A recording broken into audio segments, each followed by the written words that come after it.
ensued after the Cuban Missile Crisis, where humanity stood on the very precipice of total annihilation, stared deeply into the abyss, and thought better of it.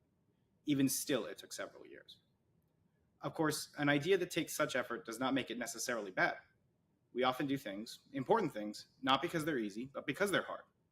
Maybe an international institution to regulate AI, like the moon landing, is a challenge undertaken precisely for this reason. No. The IAEA is also a product of the technology it regulates. Nuclear weapons require specific resources that are not replaceable in the supply chain and are trackable and detectable thanks to radioactivity. Nuclear arsenals and payloads are countable and calculable.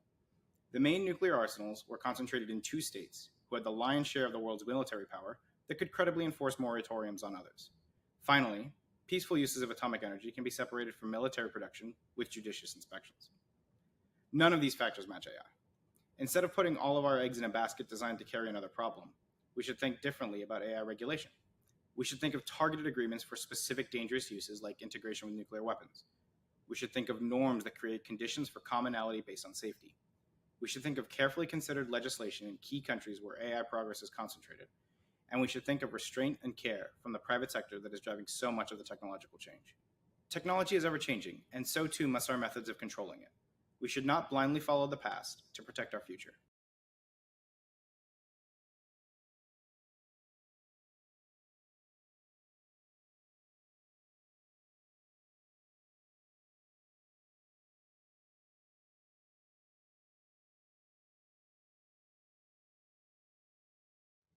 This past year, the United States Department of Defense estimated that China is on track to field 1,000 nuclear warheads by 2030. Satellite images revealing the construction of over 100 new missile silos in northwestern China have headlined the expansion of China's nuclear capabilities.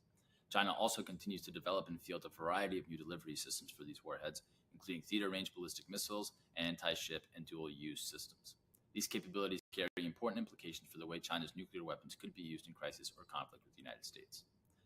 Some analysts have argued that China's evolving nuclear arsenal reinforces strategic stability by solidifying nuclear stalemate with the United States.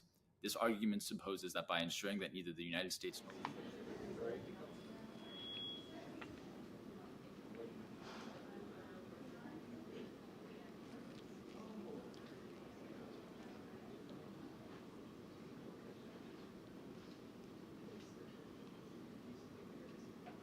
All right, good morning, everyone. I'm Richard Fontaine, CEO of the Center for New American Security. Welcome to everyone, both here in person and the many who are joining us online for the 18th annual CNAS National Security Conference. The theme this year is high stakes. I think the reasons for that should probably be clear. With a looming presidential election at home, with conflicts and threats in multiple regions, decisions being made by policymakers today will reverberate far into the future. So during this conference, we'll explore global security challenges and issues like artificial intelligence, economic statecraft, the defense industrial base, deterrence, alongside developments in Europe and the Middle East and the Indo-Pacific. It's particularly appropriate, even dramatic moment to have a set of discussions like this. It's, as we all know, the 80th anniversary of D-Day today, when U.S. forces and their allies launched history's largest amphibious invasion. That extraordinary operation saw brave troops storm Normandy shore, defeat German defenses, and help bring about, in less than a year, an end to the terrible war in Europe. D-Day also sparked geopolitical changes, the likes of which still animate our world today. In its wake saw the emergence of the United States and Russia as superpowers, the eclipse of European colonial empires, and the restructuring of global order. That order, 8 decades later, is under new and perhaps unprecedented pressure, and once again, the American role will be critical in determining its fate. Today, we've got a series of interactive sessions and discussions, and we encourage both our in-person and online audiences to be active in them. Before we begin, I'd like to just take a moment to recognize our conference sponsors: Exeter, Agility, American Rheinmetall Defense, Boeing, Cisco, Meta, Total Energies, and Western Digital. Thank you to you and to our institutional donors for helping to make all of this possible. To engage in the discussions, you can follow us on X, formerly known as Twitter, at CNASDC, and tweet under the hashtag CNAS 2024. You can also join the conversation and submit questions by using the chat on the official conference website. That's conference.cnas.org. And to kick off the day's deliberations, I'm delighted to invite to the stage Jon Finer. Jon is Principal Deputy National Security Advisor at the National Security Council. His portfolio includes all geographies and issues. So Jon, thank you for joining us today. Please join us on the stage and we'll get the conversation started.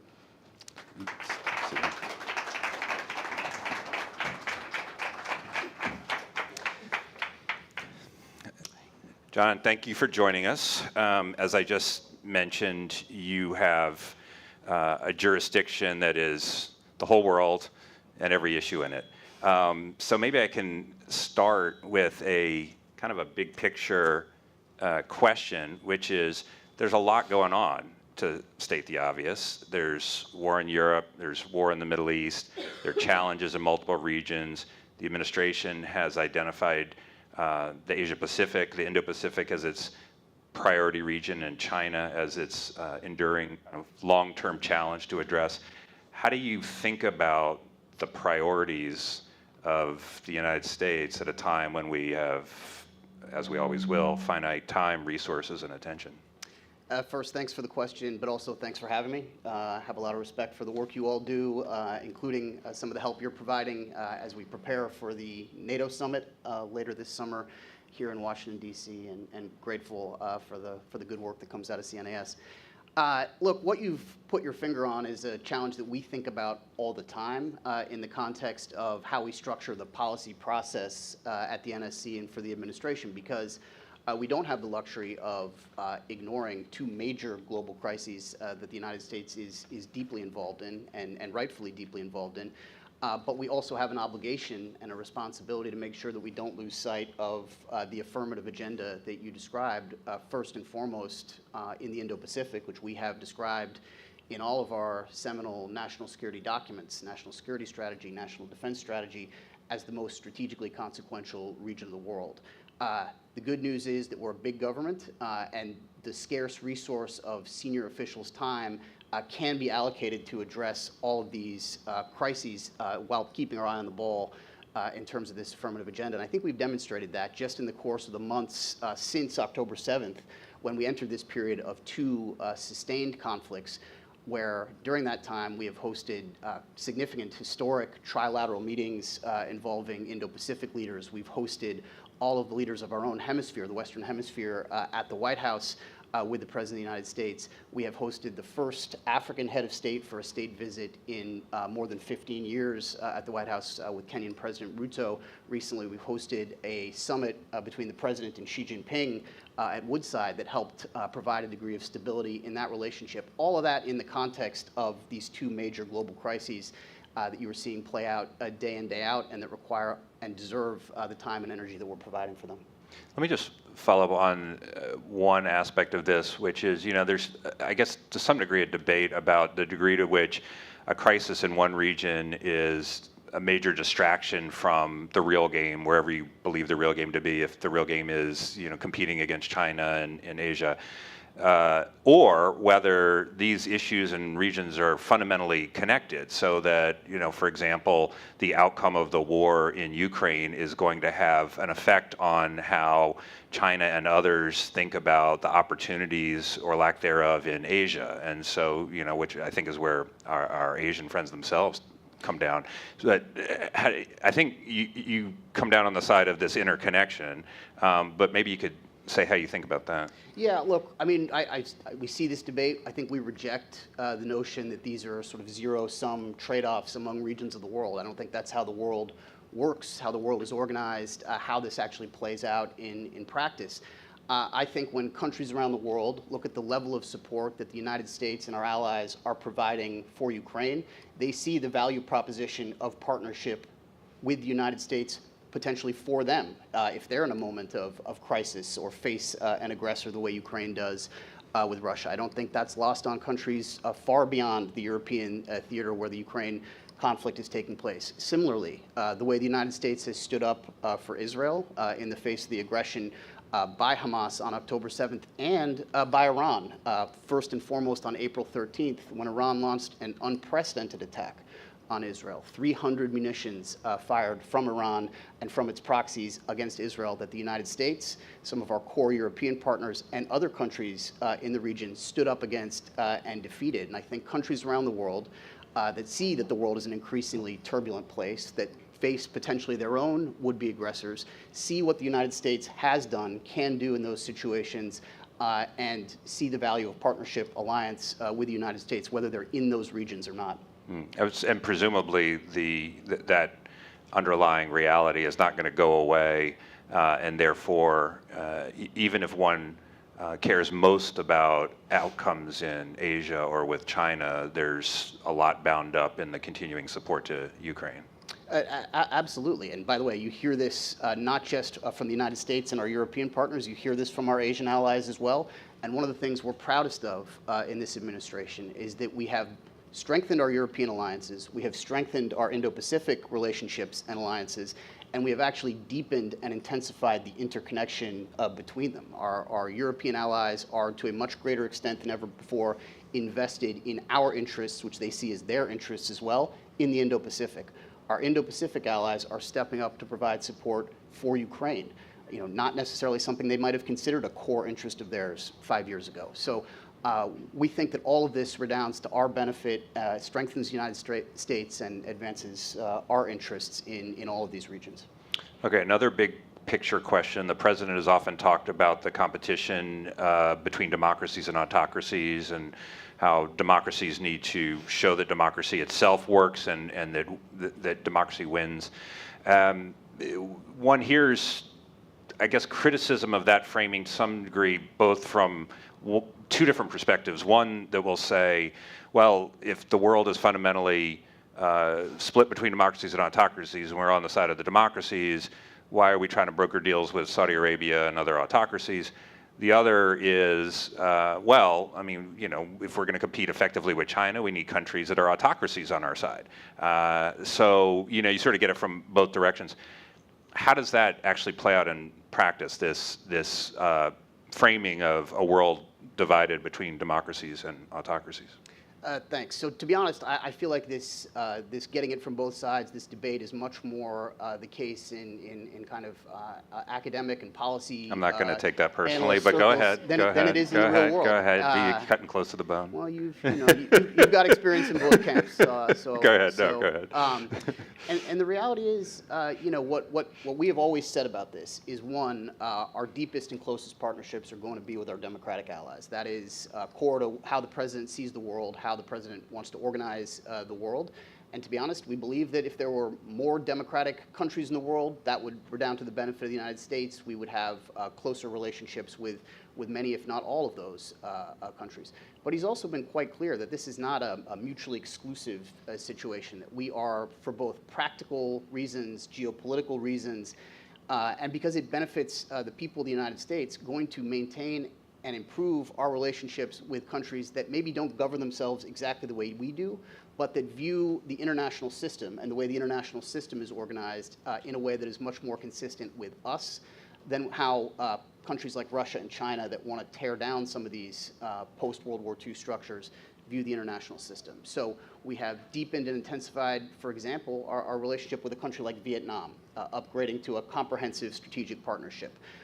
We have worked to integrate Israel with the countries of the Middle East, not because they're all Jeffersonian democracies, but because we think it will be fundamentally stabilizing for the Middle East, good for our ally Israel, good for our own interests if Israel is further integrated in the region. That's a work in progress and something that we very much think is important to continue to try to advance. And so the president will always believe that our core partners, our core allies, the democracies of Europe and Asia and other parts of the world are at the center of our foreign policy, one of the foundations of our strength in the world and a force multiplier for the United States.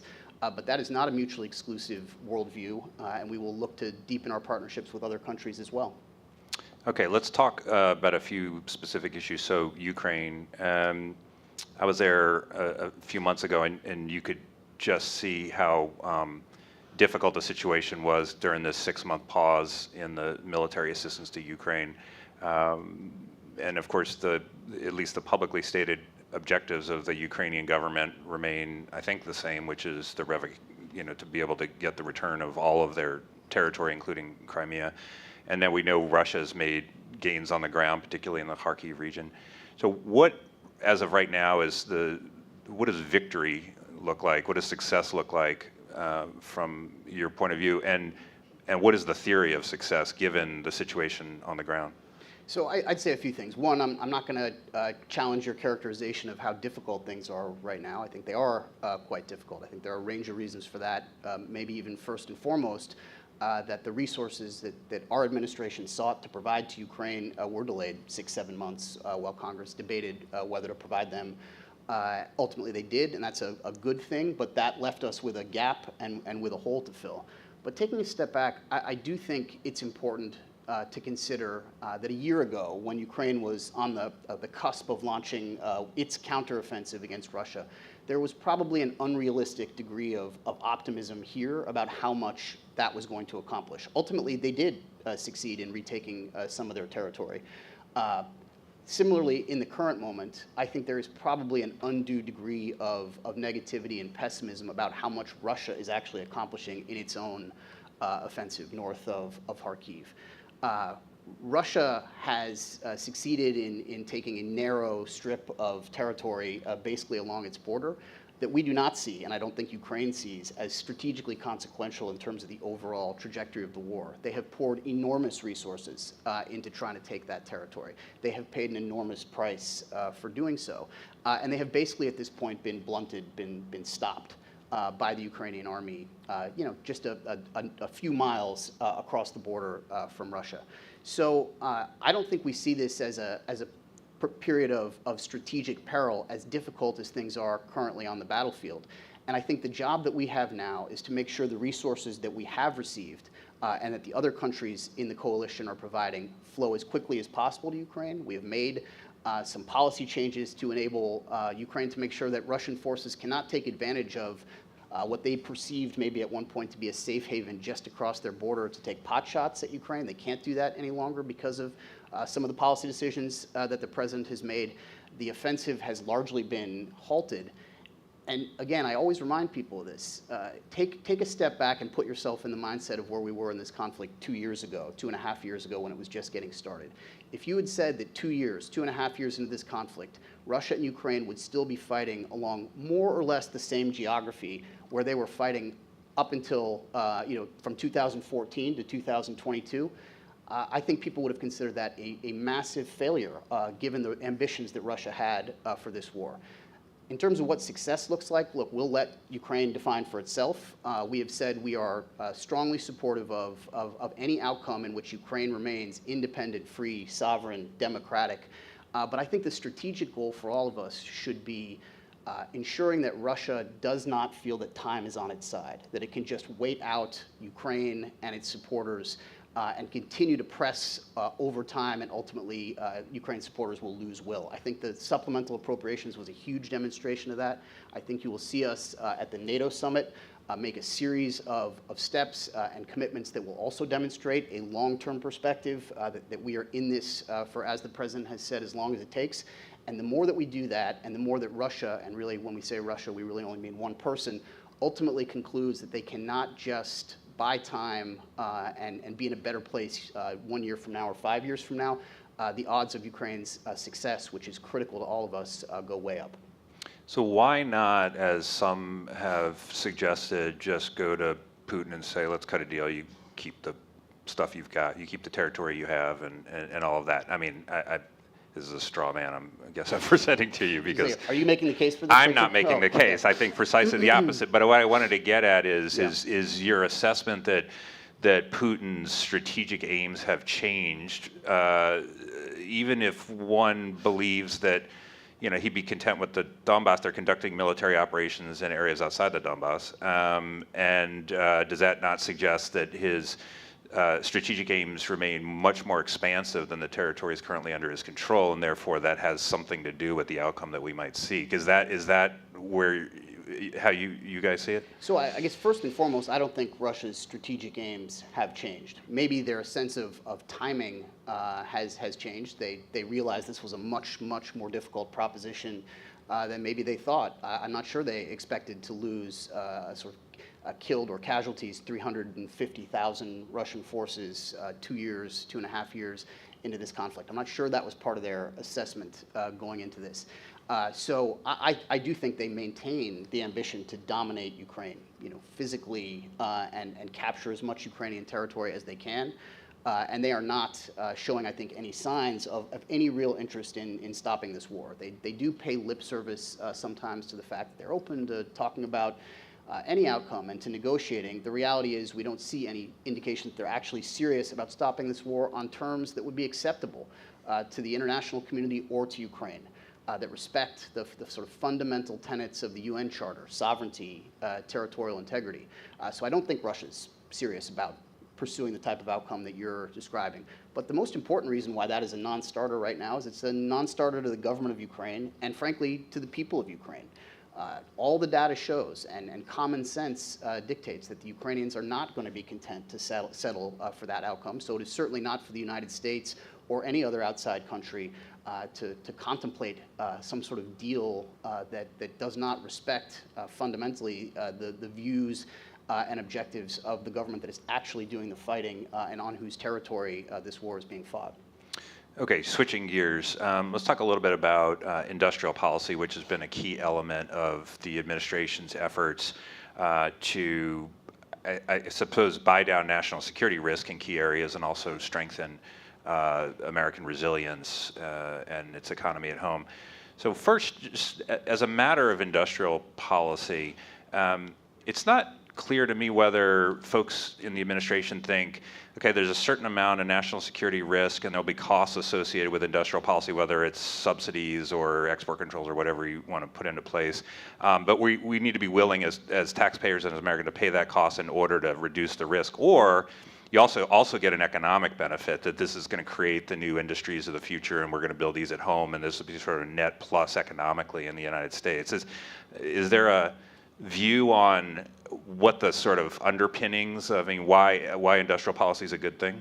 I guess I'd say a few things. I think our sense is that the sort of disconnect between, leaving aside the phrase industrial policy, which I think can mean different things to different people, the previous way of making economic policy and foreign policy is that these issues were discussed often by different people in different rooms with no real connection in terms of objectives and outcomes from one discussion to the other.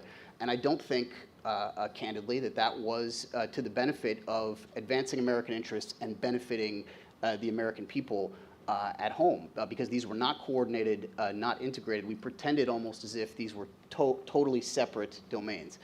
This president came in with a very different theory. And when he articulates how America advances its interests in the world, and positions ourselves to be as strong as possible in doing so, he starts from two foundational premises. One, we need stronger alliances. We talked quite a lot about that. And two, we need a stronger economy that delivers better for the American people, not just as a domestic issue, but as a pillar and source of our strength in the world. And so these foundational investments that the president made, with the help of Congress in a deeply polarized political environment in Washington, are core to our domestic policy. They're also core to our foreign policy.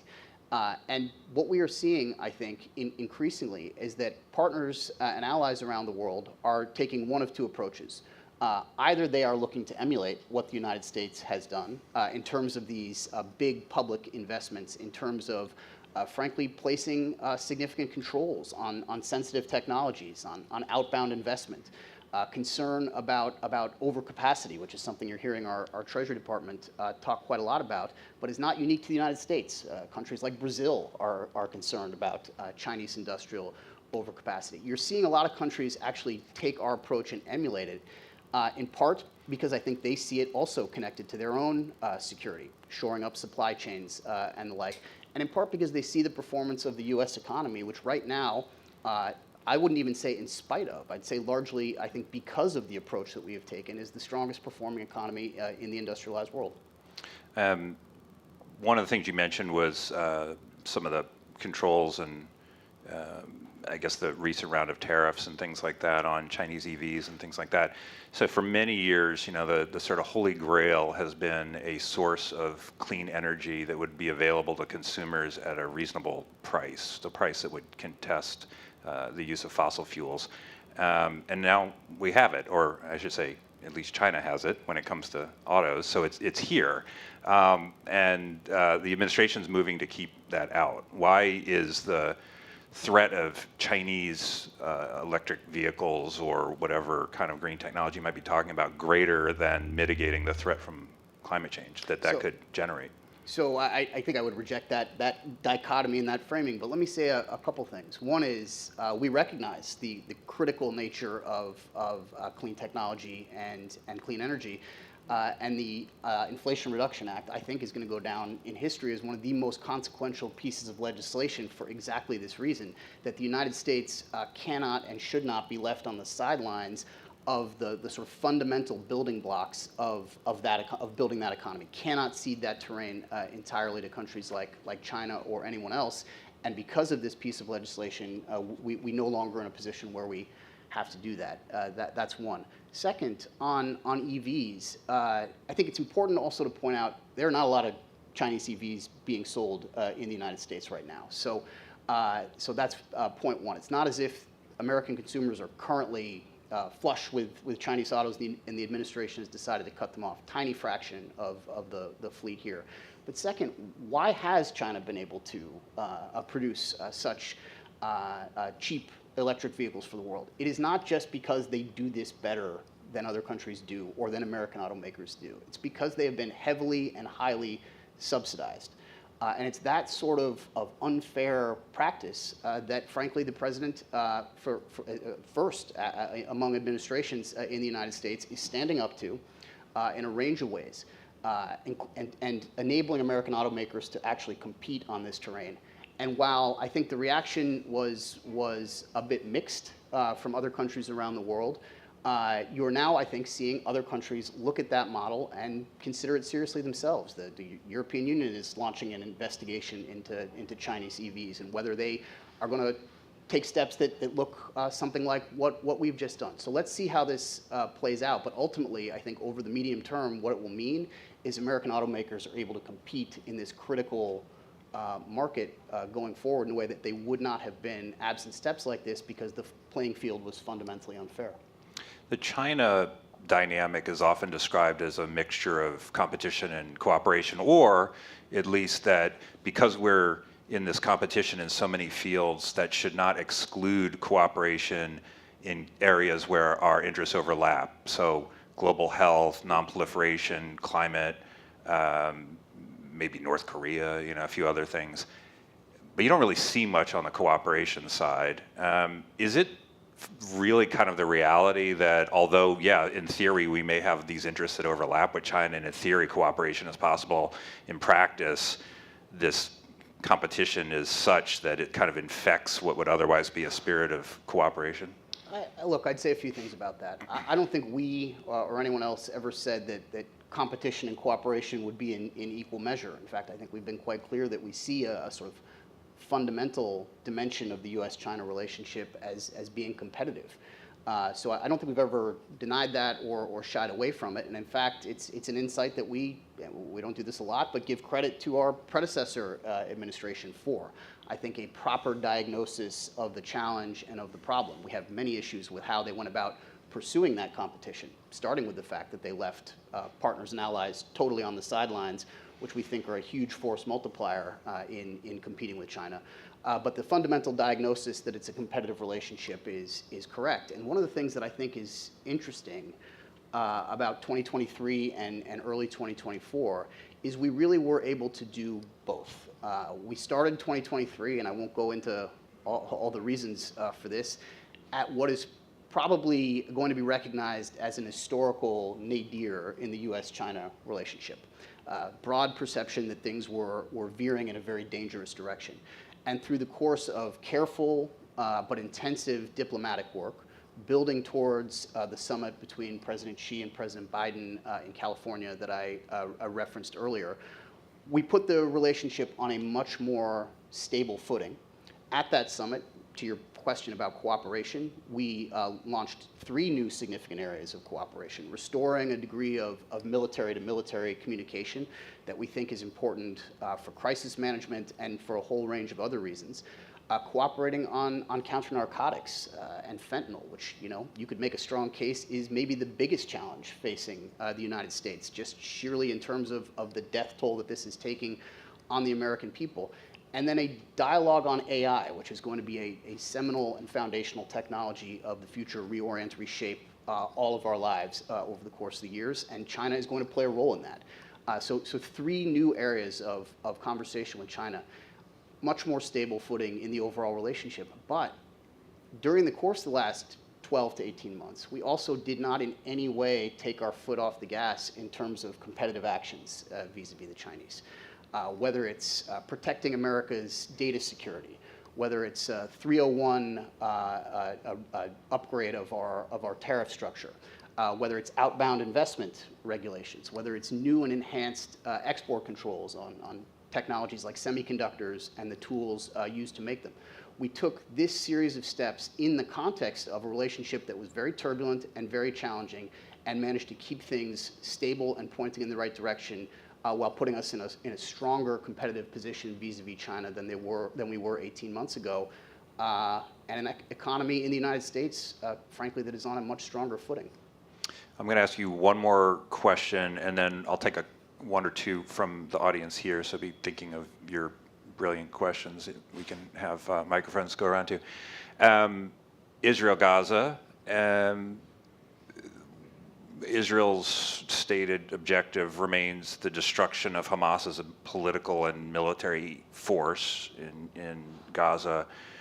Is that an achievable objective from your point of view? And where do you see this going over the next, few weeks here after the president gave his remarks last Friday about the ceasefire and peace ideas? Look, what I will say is what we believe the core objectives are for this conflict, at least from the American perspective. One is that Hamas cannot be allowed to threaten Israel in the way that it did on October 7th. Simply no country would tolerate that sort of threat on its border, and the steps that Israel has taken since then, we believe, have fundamentally left them in a position in which Hamas has been degraded to a degree that is no longer possible in the current moment. That's an important objective. Second, Hamas can no longer be allowed to govern Gaza. Israel should not have to tolerate government on its border that perpetrated the sort of attack that took place on October 7th. No country would tolerate that. Where this goes from here, I think, as you well know, and the president laid this out with a lot of clarity on Friday, showed much more transparency about the kind of internal workings of this than we had before, is that we are potentially on the cusp of an agreement that could lead to the end of this conflict. But that is not guaranteed. And right now, Israel, to its credit, has put on the table a very serious proposal that would lead to the return of hostages, that would lead to a ceasefire, that would enable a massive increase in humanitarian assistance, which we believe is desperately needed in Gaza right now, and that would create the possibility for a day after this conflict in which Israel is safer, Israel is more integrated in its region, because of the possibility of normalization with countries that it does not yet have diplomatic relations with, where the northern border, which we're extremely concerned about, and the skirmishing back and forth between Israel and Hezbollah, the temperature of that is turned down, and where the Palestinians, for the first time in recent memory, have the prospect of a political horizon that ultimately will lead to a state. And we're not Pollyannish that all of that is going to happen overnight. In fact, all of that is going to be extremely difficult to sort of make real in the world. But the door to that future opens if this deal can be reached and we can start to de-escalate and ultimately end the conflict in Gaza. And the other path, the path away from that, we believe is fundamentally worse for Israel, certainly worse for the Palestinian people, worse for our interests in the region and the wider world. So that's why the president put his thumb on the scale as firmly as he did. And we are working very hard to get that deal done. So is the ball in Hamas's court right now? Absolutely. Okay. let's see, if there are questions here, we've got a microphone, and I think there's an iPad here for things that are coming on from some of our online viewers, which I'll take a look here and see if there's anything. I do see, okay, there's a lot.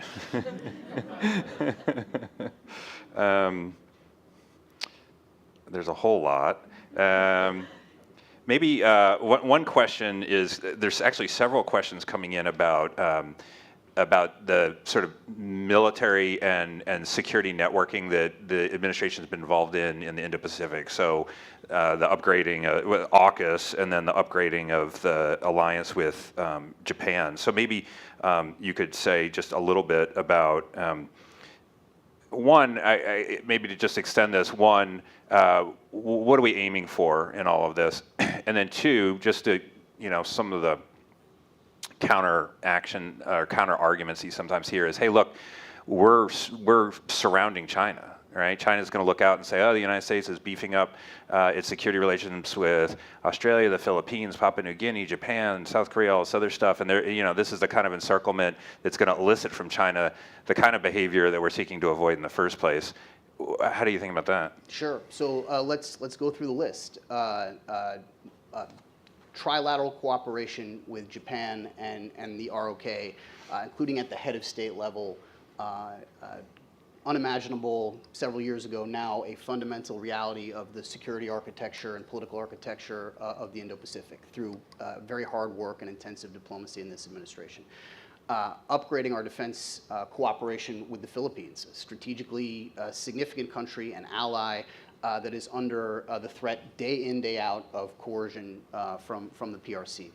Head of state level Quad, which is not maybe at its core a security partnership, but certainly has a significant security dimension and has been structurally hugely consequential for us in our engagement in the Indo-Pacific and the wider world. You mentioned AUKUS, which sort of goes without saying, a path-breaking partnership among three close allies, put it that way, on submarines, but also on other aspects of defense cooperation, and on and on and on. Now, we will say, and we believe it, that none of this is focused on or focused against any particular country. But if it makes any country uncomfortable, it will be countries that want to coerce their neighbors, because fundamentally, this architecture is designed to protect against that.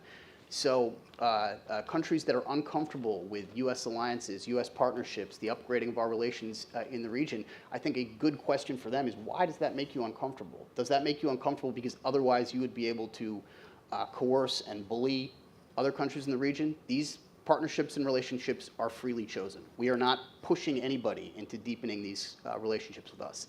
They want to do that for their own reasons, for their own security. So I would take that question that was at the back end of what you asked and put it back on any country that indicates a degree of discomfort with this. These are defensive relationships. They are stability enhancing, and the only countries that should be concerned are countries that have designs that I think are not defensible themselves. And to be clear, I never hear that argument from countries in the region, just people here in DC. So, I think Brian Katulis here had a question. Just introduce yourself and tell us your affiliation. Brian Katulis with the Middle East Institute. Jon, thanks for your service, and Richard, thanks for this forum. You mentioned the national industrial policy America has and how other countries have followed suit.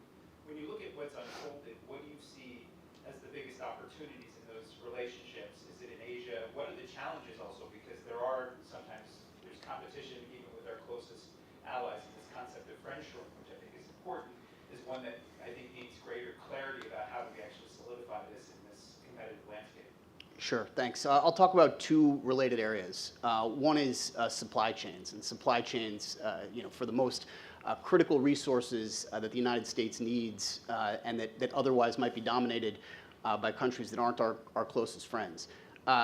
There is no scenario in which all of our most important supply chains can be entirely contained in the United States. So we need a network of relationships with other countries that allow us to diversify.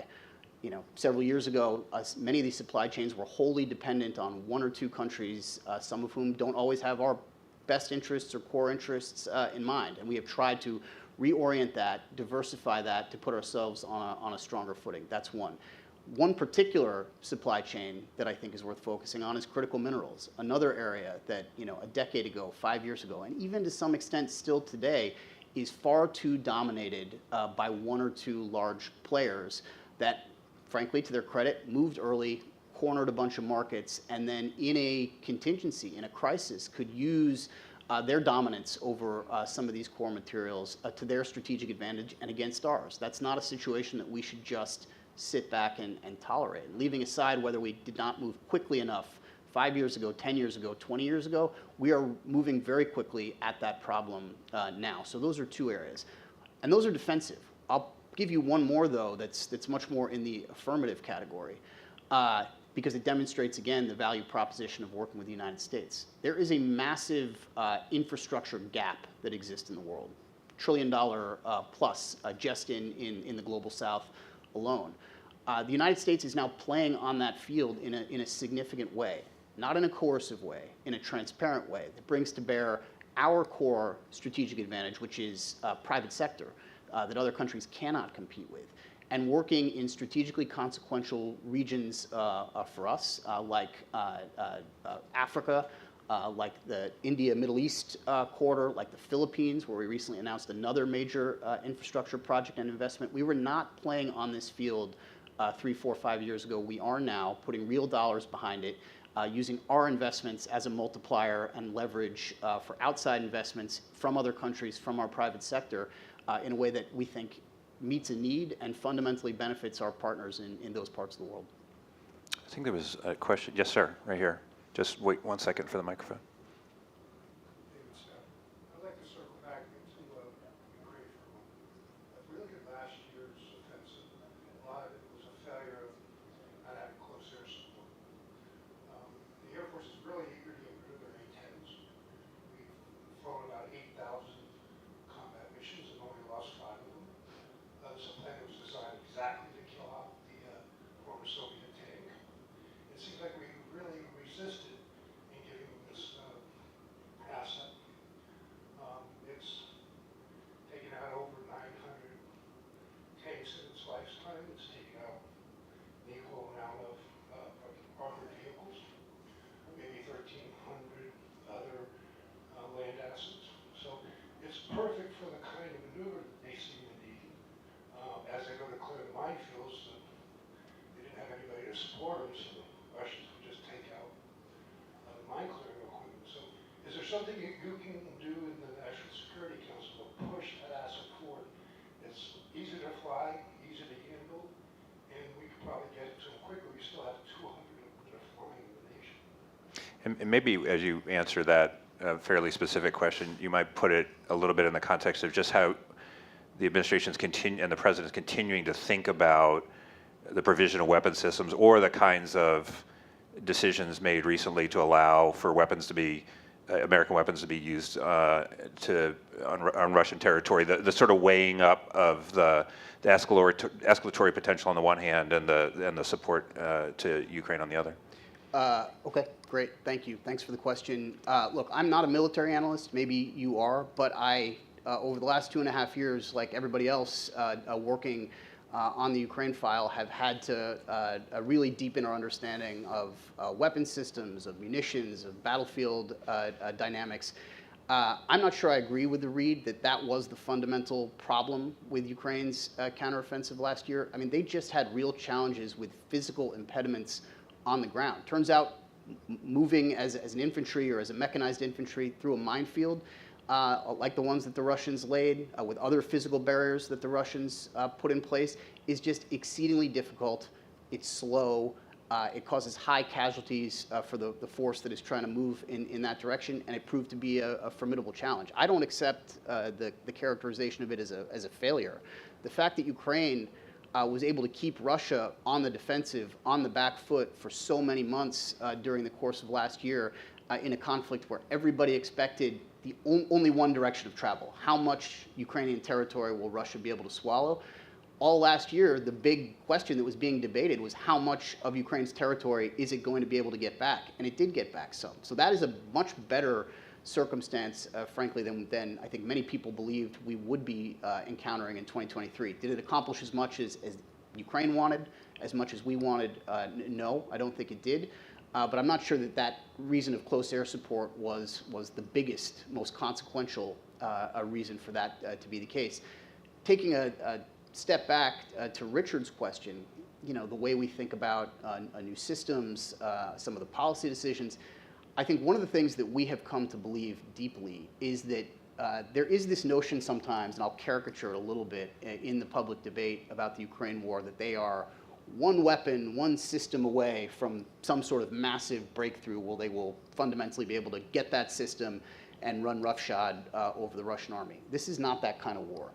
And the best evidence for that is we have provided now many of those systems that people were making that argument about. And while we think it has fundamentally helped and strengthened Ukraine to do that, it has not been a total game changer. No one weapon system has been a total game changer. At the end of the day, this conflict between two very similar armies in some ways is much more about the kind of basic blocking and tackling that frankly, I think many of us did not really fully appreciate would remain a key facet of modern warfare. Production of, not super high tech, but critically important munitions, which we had let lapse in this country. Our European partners in their defense industrial base had let lapse.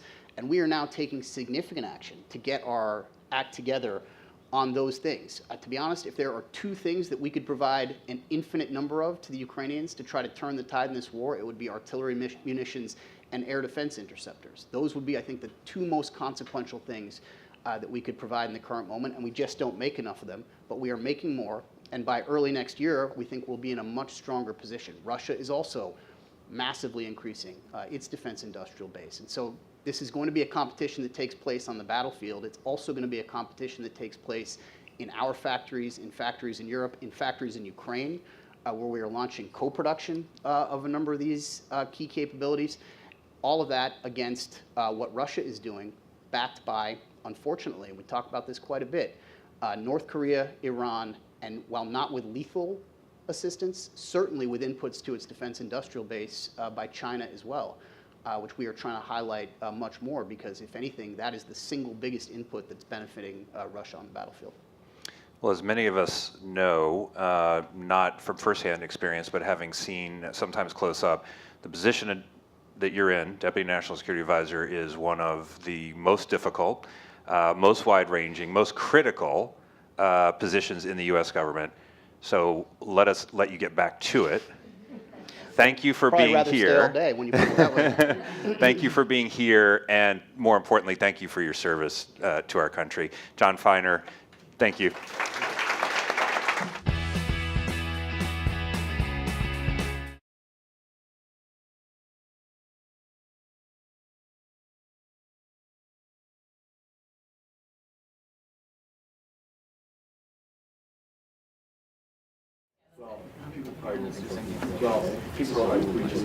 We're still rolling. Okay, guys, whenever you're ready. Where do you think we should start? Let's start at the beginning. All right, so that means going back to 2007. More U.S. troops arrived in Iraq this week. The American people are safer. The overall strategy is failed. It was the height of the Iraq War. It was a very polarizing issue between Democrats and Republicans. We think back to that time as some sort of bipartisan heaven compared to now, but it certainly wasn't. Kurt Campbell and I were working at a very well-established think tank in Washington, and we both, as national security professionals, thought, whether you were for or against the war, we have to find a way for the United States to responsibly meet its objectives and conclude this war. I had proposed this study and was told that I couldn't undertake the study at the time because it would be too polarizing. So we started to have some conversations about maybe there's a better way to construct a think tank. We started talking to other people, and the first reaction was, "You're crazy. Do not do this. You are at the best think tank in town. Why would you risk your careers? Why would you risk security? Why would you do this? Washington doesn't need another think tank. You're nuts." But we really believed in what we were doing. In 2009, after I completed my time with Senator McCain, I thought I should take a look at think tanks around town, and the opportunity to come to CNAS was a little bit of a risk because it was certainly less established than the other places. The biggest thing that attracted me was the ability to be bold and to really identify what I thought were the biggest national security questions facing the country. The next thing you know, I was at this little think tank and had joined as a senior fellow. Fast forward all the way till today, I think the thing that I am personally most proud of is that CNAS is at least as relevant today as it was when I joined this organization 14 years ago. Kurt and I were very ambitious, but I think CNAS has exceeded our wildest dreams at the time. To be one of the, if not the most respected national security think tank in Washington, to have our work having directly impacted U.S. and allied policies, to think of all the young people we have trained and developed over the years. It's very exciting work. We've never tried to be the biggest. We've always tried to be the best. We really tried to focus on where's their white space? Where can we do something new and different? What gets me most excited about the Building the Future campaign is not just continuing to do the great work that we do. It is the chance to go into that future white space, to stay on that cutting edge, to be bold and innovative, and continue, even in this environment, to be bipartisan. We cannot do this work without you. This is a moment where new ideas are desperately needed, new ways of doing business are desperately needed. This organization is committed to defining those new ideas and those new approaches, and you can make all the difference with your support. We don't want to grow for the sake of growth, but we do want this organization to last forever, because as long as there is a United States that has a national security policy, we want there to be a CNAS that is trying to contribute to making that better. So we're incredibly grateful to those who have already made major commitments to support CNAS in the Building the Future campaign. We've come a long way, and we hope that you'll... All right, so don't say anything too interesting right now.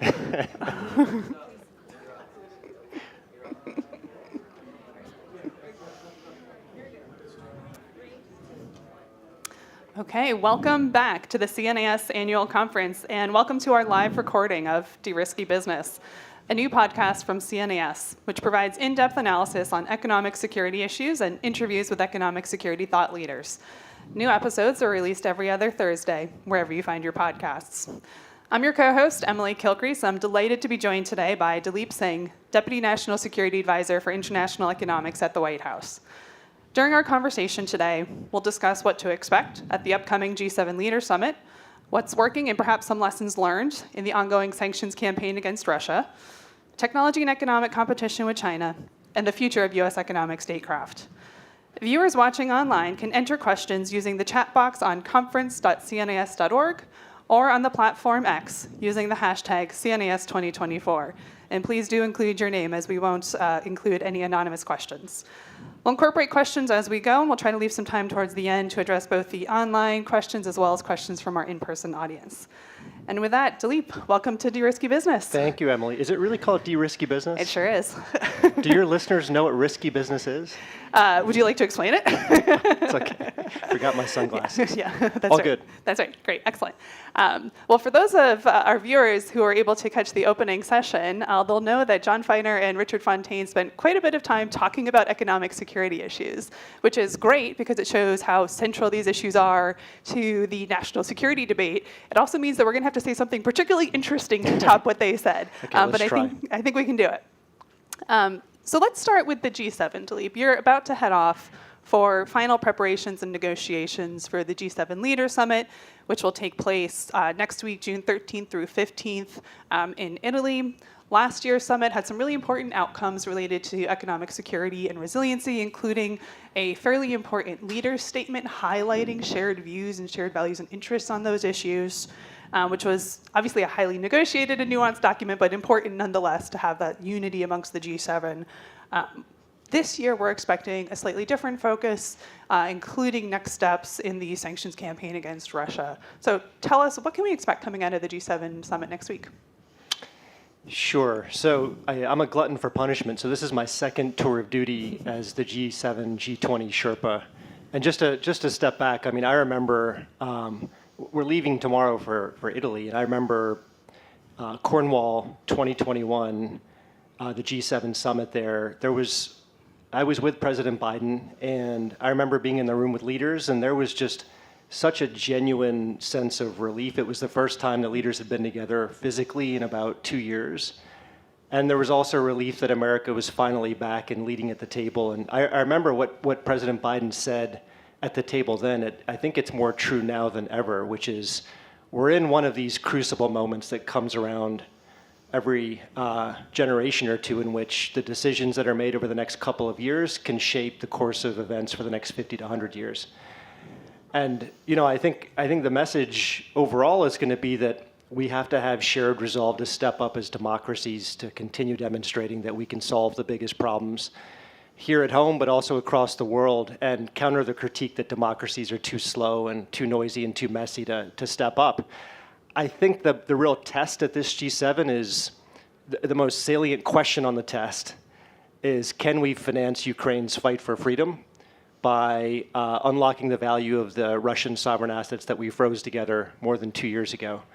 The money, of course, matters, but it's also the signal, because I think our leaders this year have the chance to send an unmistakable signal that Putin cannot outlast us, that we're not going to fatigue no matter what happens in the elections here or anywhere else.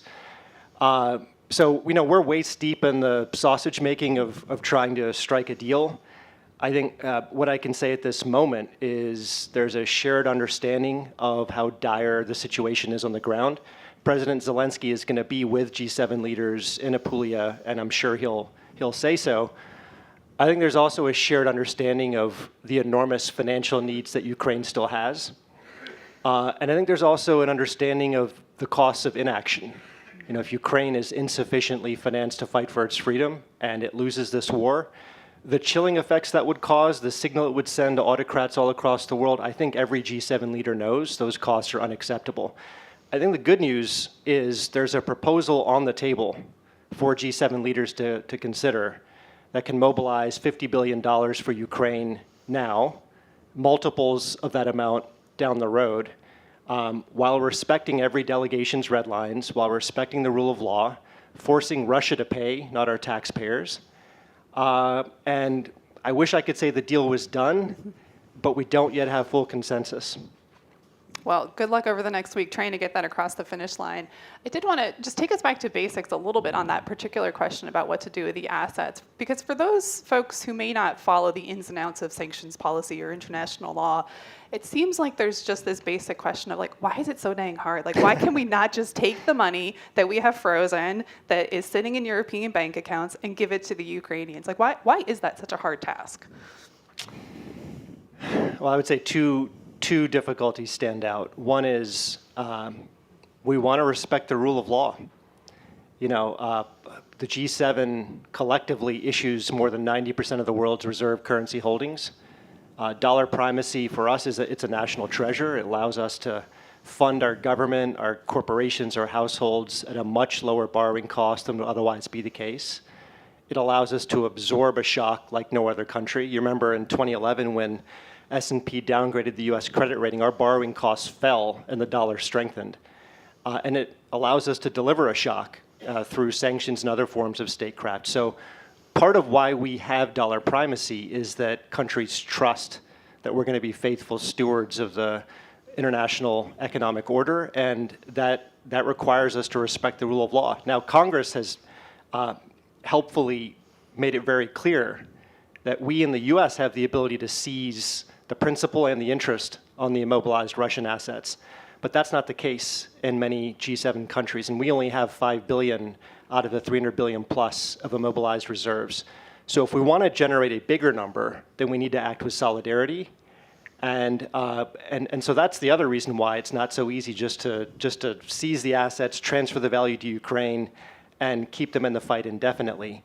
If we want to generate a big number, we have to act with solidarity, and that's why we're now focused on mobilizing, bringing forward as much of the future value of the interest flows as we can. And we can do that at scale, we can do it at speed, and we can do it with solidarity. So that's what the next week is all about. Mm-hmm. And so just the basics of what the proposal is that hopefully we'll come back to in a week or two and you'll be able to say is across the finish line is not touching the principal of all of these assets, essentially taking out a loan on the interest and kind of bringing up that value for the next 5-10 years to get it to Ukraine now. Is that basically the layperson's version of? It's roughly correct. Okay, but the I'll take roughly. the important part is that we are going to retain the option to seize principal down the road. That option will not be foreclosed. So think of this as a down payment. So another issue that may come up in the Russia context, of course, is China's continued support of Russia's military-industrial base. We've seen some fairly pointed comments coming out of the administration over the last weeks about the continued support, making clear that it's not just ad hoc, a couple of companies here and there in China that are supporting Russia, that it is clearly a systemic effort that has at least the tacit, if not the direct support of the Chinese leadership. And that, of course, raises the question of what are we going to do about that? We've taken some actions against particular Chinese companies. Obviously, this has come up in the bilateral discussions with China, but what's the US and G7 response to that particularly thorny issue? I'll come back to well, let me answer your specific question, then I can lift up as well. So you're right. Our concern is that China is increasingly the factory of the Russian war machine. You can call it the arsenal of autocracy. When you consider Russia's military ambitions threaten, obviously, the existence of Ukraine, but increasingly European security, NATO, and transatlantic security. So to the extent that Russia has transformed its entire economy into a war footing, then the notion of picking a handful of Chinese companies that are sending a handful of dual-use products and thinking that we've meaningfully changed the course of this war, that's a flawed assumption. So we're getting to the point at which we've got to think about the entire Russian economy as being off limits in terms of facilitating the flow of goods that are showing up on the battlefield and giving Russia advantage. Now, bigger picture, lifting up, this is often unstated in DC circles. What's the geoeconomic diagnosis of China? And I think this is a bipartisan viewpoint that President Xi's ambition is to restore China's place in the world, its hegemony, at least in the Indo-Pacific, probably well beyond. Now he's pursuing that dominance mostly through economic and technological primacy. You can see that in the explicit objective of Made in China 2025. I think it's there in a more subtle way with the Belt Road Initiative. What we perceive is that President Xi observes the US and believes that we're in structural decline, and that's true of democracies more generally in his view.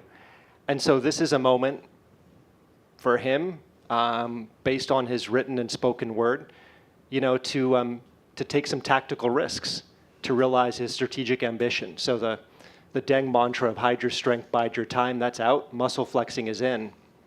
So that, we can get into it, but that creates, if you accept that diagnosis, that creates a whole range of challenges in the economic sphere and the geopolitical sphere and many in between. Yeah, and we could spend hours talking, and we do spend hours talking about that at CNAS.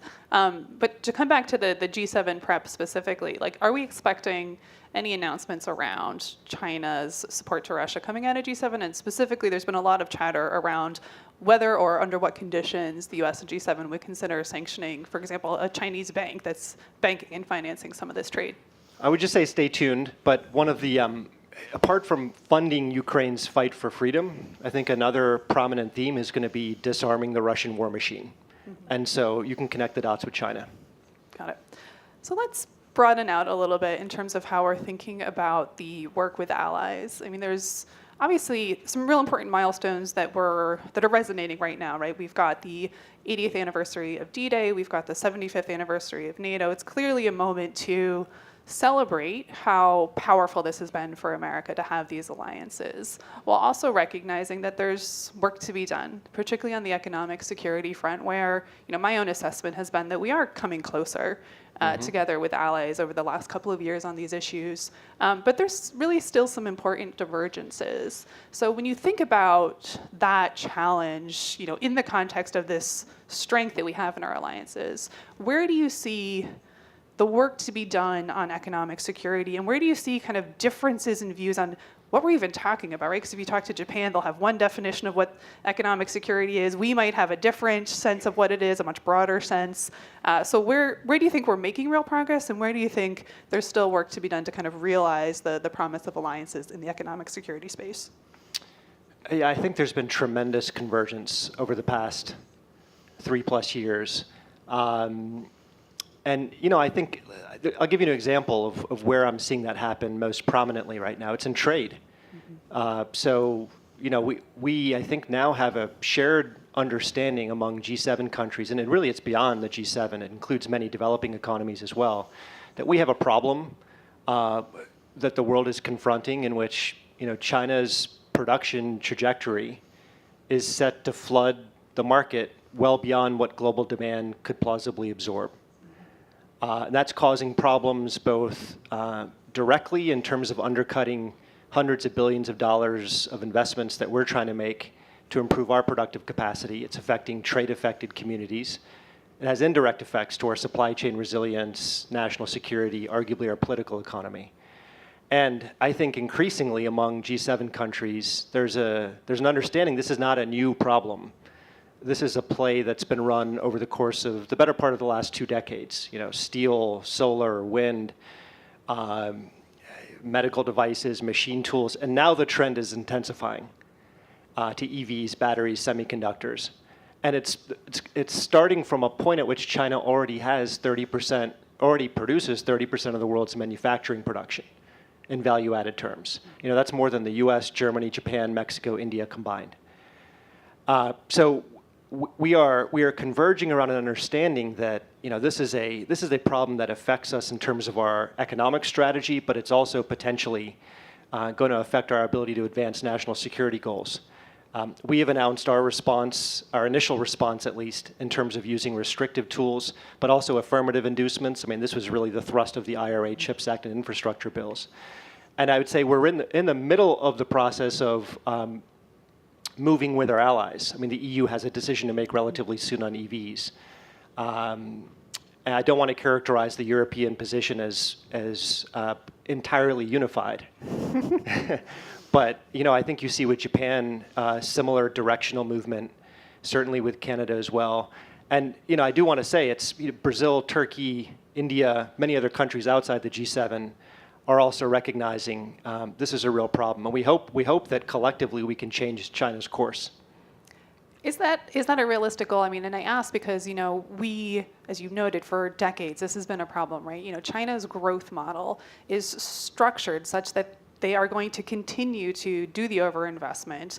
Everybody knows, at least in the U.S. and the Western economic space, that the sustainable growth model would be more heavily weighted towards consumption. But we just don't see that. We see no indication that China's leadership is going to make those painful but necessary shifts to kind of revamp their economy and move in that direction. And so as they manage their own economic downturn, it seems like all of these problems are only going to get worse. And it also seems like, despite the efforts from the administration to discuss this with China, it's clearly been something that we know Secretary Yellen has raised quite a bit in her engagements. It doesn't seem like that's really shifting anything in terms of Chinese policy and Chinese decision making. I think you said it correctly, but look, multilateralism can really help. I think right now we have to collectively share our assessment with China of what we see. And I think we have to preemptively address, the Chinese response is that this is just innovation. Mm-hmm. And these are just market forces. And look, if this was about indigenous innovation, if China's growing dominance in strategic sectors was mostly the byproduct of indigenous innovation and productivity growth, we should applaud. That would have global spillovers across the world. But I think we've collectively got to say, look, that's not what we see. What we see is unrivaled state support through subsidies, through discriminatory regulations, through currency distortions, through weak labor and environmental standards, sometimes outright theft to get a competitive edge. And these aren't just assertions. You can see these in numbers. You can look at volume-based metrics. Look at the nosedive in capacity utilization in China. Look at prices. The country has been in outright deflation for much of the past half a year.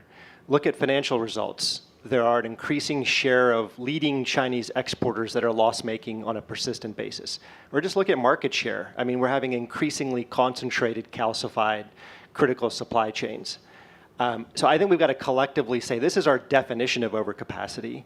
This is how it compares to other countries. I mean, studies have come out from a number of think tanks in this town that show Chinese state support is 3 to 9 times larger than any other advanced economy. 99% of Chinese listed firms get direct subsidies.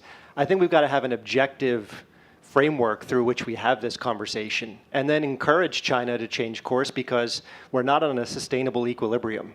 It's not going to be good for China to maintain this course. Forget about our interests, not in China's interests. And I think over time, we'll have a stronger case. Yeah. I want to get into tariffs. I'll just take a minute to remind our viewers online to go ahead and submit questions, and we will start to integrate those in the comments as well. But on the tariffs question, just to take EVs for example, very high tariff rate, 100%. Yeah. So it seems unlikely that Chinese EVs will get a foothold in the U.S. market. EU, as you noted, may be taking similar actions, although we'll see if they get to 100% or not in terms of a tariff rate. Is it a success for the United States if we're able to basically shut Chinese EVs out of our markets, but China's still really competitive in third-party markets, right? Because if you connect all these dots, they're going to continue to do the overcapacity. They show no signs of kind of shifting off of that structural economic model. Those cars have to go somewhere. Are they going to third-party markets? Does that look like success if China's dominating other country markets, but they're not in our market? For me, the metric is, are we going to have sustained decarbonization? That's the goal. And look, we all love low prices. Low prices are great. Chinese EVs have very low prices.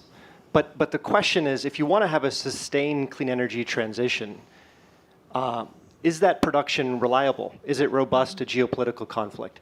Are clean energy outputs made with clean energy inputs? In other words, it matters to us whether clean energy outputs are made with coal-fired power plants. It matters whether solar panels are made with polysilicon with forced labor. And look, climate change addressing climate change, it's a global problem, but it's going to have national solutions. And so our transition has to pass political muster. Every country's transition has to do so. And that means we have to give attention to whether the net economic benefits outweigh the costs across political cycles in terms of whether we're creating jobs and investment and growth and productivity, and whether we can spread those benefits in a way that's inclusive. That's the stuff of sustainability. And if we in other countries simply imported Chinese EVs as much as we could because they have the lowest prices, that could make sense in the very, very short term, but it would be a very wrong-headed long-term strategy if you really care about the transition. Do you see any future scenario in which there's some level of Chinese imports or technology that comes in the clean energy space? Because there's a risk management approach you could take that says, well, as long as we have our own domestic supply and we've got diversity and robustness of supply and there's not a dependence, then maybe we let 10% of our market be Chinese EVs. Or is the goal really just 0%, we are uncomfortable with any sort of dependence, even if it's maybe a more manageable market share? This is a great question. I mean, look, what we want is fair competition. Mm-hmm. And then the exact market share of any particular country, let the invisible hand sort that out. But are we competing on the basis of our ability to attract ideas and investment and talent? Are we competing truly on our ability to innovate? The ability to create knowledge and take risk and have entrepreneurship? Is competition about your depth and the breadth of your alliances? If it's on those terms, I like our chances. I like the chances of lots of other countries, and that would be a good competition, including for China. Mm-hmm. So it's not a numerical target. It's about the nature of competition. That's, to me, the definition of success. Okay, so we'll look forward to the day where we're freely competing with China on fair terms and a level playing field. So we'll stay tuned for that, Daleep. Let's switch a little bit to a different set of policy tools, which has also gotten a lot of commentary, but very different problem set. So of course I'm talking about export controls and the small yard, high fence approach around some of the most advanced technology. As folks are listening probably know, there's been a lot of export control actions on some of these force multiplier technologies. I would put the outbound investment discussion in that bucket as well, right? I have always seen that as a complement to what we're doing under export controls. You put the CHIPS Act guardrails in there. So how are you in the administration viewing this set of policy issues, and where do you see this going for the remainder of the administration's first term? Yeah, and you've done a lot of great work on this, Emily, so my compliments to you. I think just to ground listeners, and what are these export controls all about? I always start with stating our assumptions, right? Just to give an explanation of why we've taken this course of action. And the first that really should be stated is we do believe there are a set of technologies that are foundational to national security and to our long-term economic growth potential, number one. Number two, military civil fusion in China it's a thing, so there's no practical distinction anymore between the Chinese commercial sector and the Chinese military sector. And number three, the private sector's overwhelmingly strong incentives to sell cutting-edge technology to the massive Chinese market are not always well aligned with our national interest. So if you accept those assumptions, and we can discuss and debate whether they're true, then export controls are just an acknowledgement of that reality. They're not an attempt to hold China back. And yes, they have to be careful and they need to be precise. That's the reason for the small yard, high fence metaphor. We don't want to dull the incentives for innovation in the US. We don't want to forego spillovers of innovation if it happens outside the US. And we don't want to seed the massive Chinese market if there's a technology that we're controlling that doesn't truly have national security implications. Mm-hmm. The question really is, how do you do that? And how do you avoid dimension creep? Mm-hmm. And I think we are working, you asked what are we going to do the rest of the term. One thing we're working on is trying to lay down a strategic anchor for these export controls. So let me give you a flavor for it. Number one, it would be, can we identify now and on a recurring basis the set of technologies that we do think are going to be foundational for national security and long-term economic growth potential? That would be one. Mm-hmm. Two is, within that list, what is the subset of technologies, foundational technologies, for which we currently have and expect to have a lead relative to strategic adversaries? Because for that subset, that's where our adversaries have maximal incentive to close the gap if technology diffusion was unfettered. And conversely, if we're behind or likely to be behind, those would be the areas in which our adversaries would likely be able to impose controls to slow our own technological development. So that's the second piece of the analysis. I think the third is efficacy.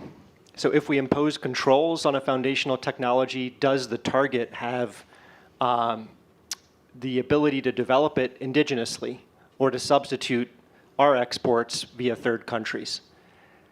Fourth would be, can you plausibly build a coalition around any controls that you would wish to place around a foundational technology? And then five, which is the hardest part, is can you stress test and simulate how an escalatory tit-for-tat on controls will play out in equilibrium? And are we net better off relative to the next best alternative? And you have to identify what that counterfactual is. I think if you go through that type of discussion internally and with allies, you begin to have the contours of a strategic anchor around what could otherwise be a tool that has harmful dimension creep for the reasons I mentioned. Mm-hmm. I'm going to warn the audience that I'm going to come to you in a minute if there are any questions from our live audience. But I wanted to make sure that we also covered, because this is a perfect segue of kind of that analytic framework and needing to make sure that we're acting in these economic security policy areas with a clear sense of strategy, with a clear sense of doctrine. One thing that I've really enjoyed about your work is you put forward some thinking on both the need for and how we would do economic statecraft doctrine. I'll put in a plug for some coming CNAS work, which we have a project that we're starting on that because we agree It's incredibly important. And as I think we've both pointed out in various forums, in the military sense, like there's a whole culture and institutional process around strategic planning and doctrine and best practices, and I'm sure the military folks would tell us it's all a mess on the inside, but at least there's something, right? Yeah, so how do we get there with the economic statecraft part of things? And I assume that is something that now that you're back in, as you mentioned, you're a glutton for punishment, so you're back in trying this again. So is that something that you're actively trying to push forward in the administration now? Yeah, definitely. And it is so, to me, it's really important. We are using the tools of economic statecraft, mostly the restrictive tools, sanctions, export controls, tariffs, price caps, investment restrictions, with more frequency and more potency than ever before. That's a reality, and I think it's a function of opportunity. You know, we have left the era of hyper-globalization, but based on trade metrics, capital, technology, we're still more connected than ever. So these tools can be used or threaten to be used to serve a geopolitical purpose, but then also necessity. We are, you know, if we're seeing the world as it is, not as we pretend it might be, we're in the most intense period of geopolitical competition in at least 30 years, maybe 80 years. And, you know, great powers of today are nuclear powers. So barring catastrophic miscalculation, the logic of mutually assured destruction suggests confrontation, when it occurs, is more likely to play out in the theater of economics and technology than it will be through direct military conflict. But that just means we've got to get on with the work of understanding why, how, when, where, and to what extent we use these tools of economic statecraft. And, you know, our military friends, our colleagues, have spent hundreds of years crafting and refining such a doctrine. We have, I mean, literally, it's just starting now. In the U.S. government, in other countries that are also like-minded, even, you know, with adversaries, this is not a U.S. or a G7 project alone. Ultimately, you would hope we could end up with, once we know for ourselves what the doctrine would look like, you move in concentric circles within the G7, then with the G7, G20, ultimately with adversaries. You can imagine something like the Geneva Convention, where you have rules of engagement, you have a code of conduct, and that constrains the degree to which, you know, escalation can occur. But we can get into all the details. There's a lot to say about what doctrine would look like and where it stands, if you'd like. Yeah, well, we'll definitely have you back for another podcast episode so we can dive into all of that, because I do think it's so important, right? And that last point about the constraints on the use of these tools is incredibly important as we think about, for example, in our current practice with sanctions, we always carve out food and medicine for humanitarian reasons, also for political legitimacy reasons, right? Like, we want these actions to be seen as legitimate around the world as much as we can, because that coalition and that sense of international community and support behind what we're doing is critically important. So more to come on all of this. So we've got some great questions coming in from the audience. So I'll ask one online, and then I'll look to the in-person audience. So from Hilla, how is the FTC's antitrust policy affecting the global competitiveness of U.S. companies? Well, the FTC's action, I can't comment on any specific cases, but let me just say as a general observation, I think we do have evidence in many industries of market power that's being used to extract rents, and that can happen in a way that's ultimately harmful to consumers and harmful to our productivity. So that's when you see the FTC taking action, it's with an eye towards creating more competitive markets. And let's face it, there are market failures. There can be information asymmetries. There can be coordination failures. You know, there can be corporations which have captured policymakers, and that can lead to, you know, evidence of anti-competitive behavior that, you know, our government's trying to address. If you just want a metric, look at the labor share of national income over the last 70 years. It's been on almost like a monotonic decline. So an increasing share of our national income is going to corporations. Now, maybe that reflects productivity.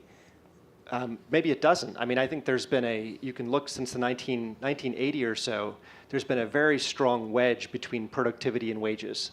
Normally, those two variables travel together. Mm-hmm.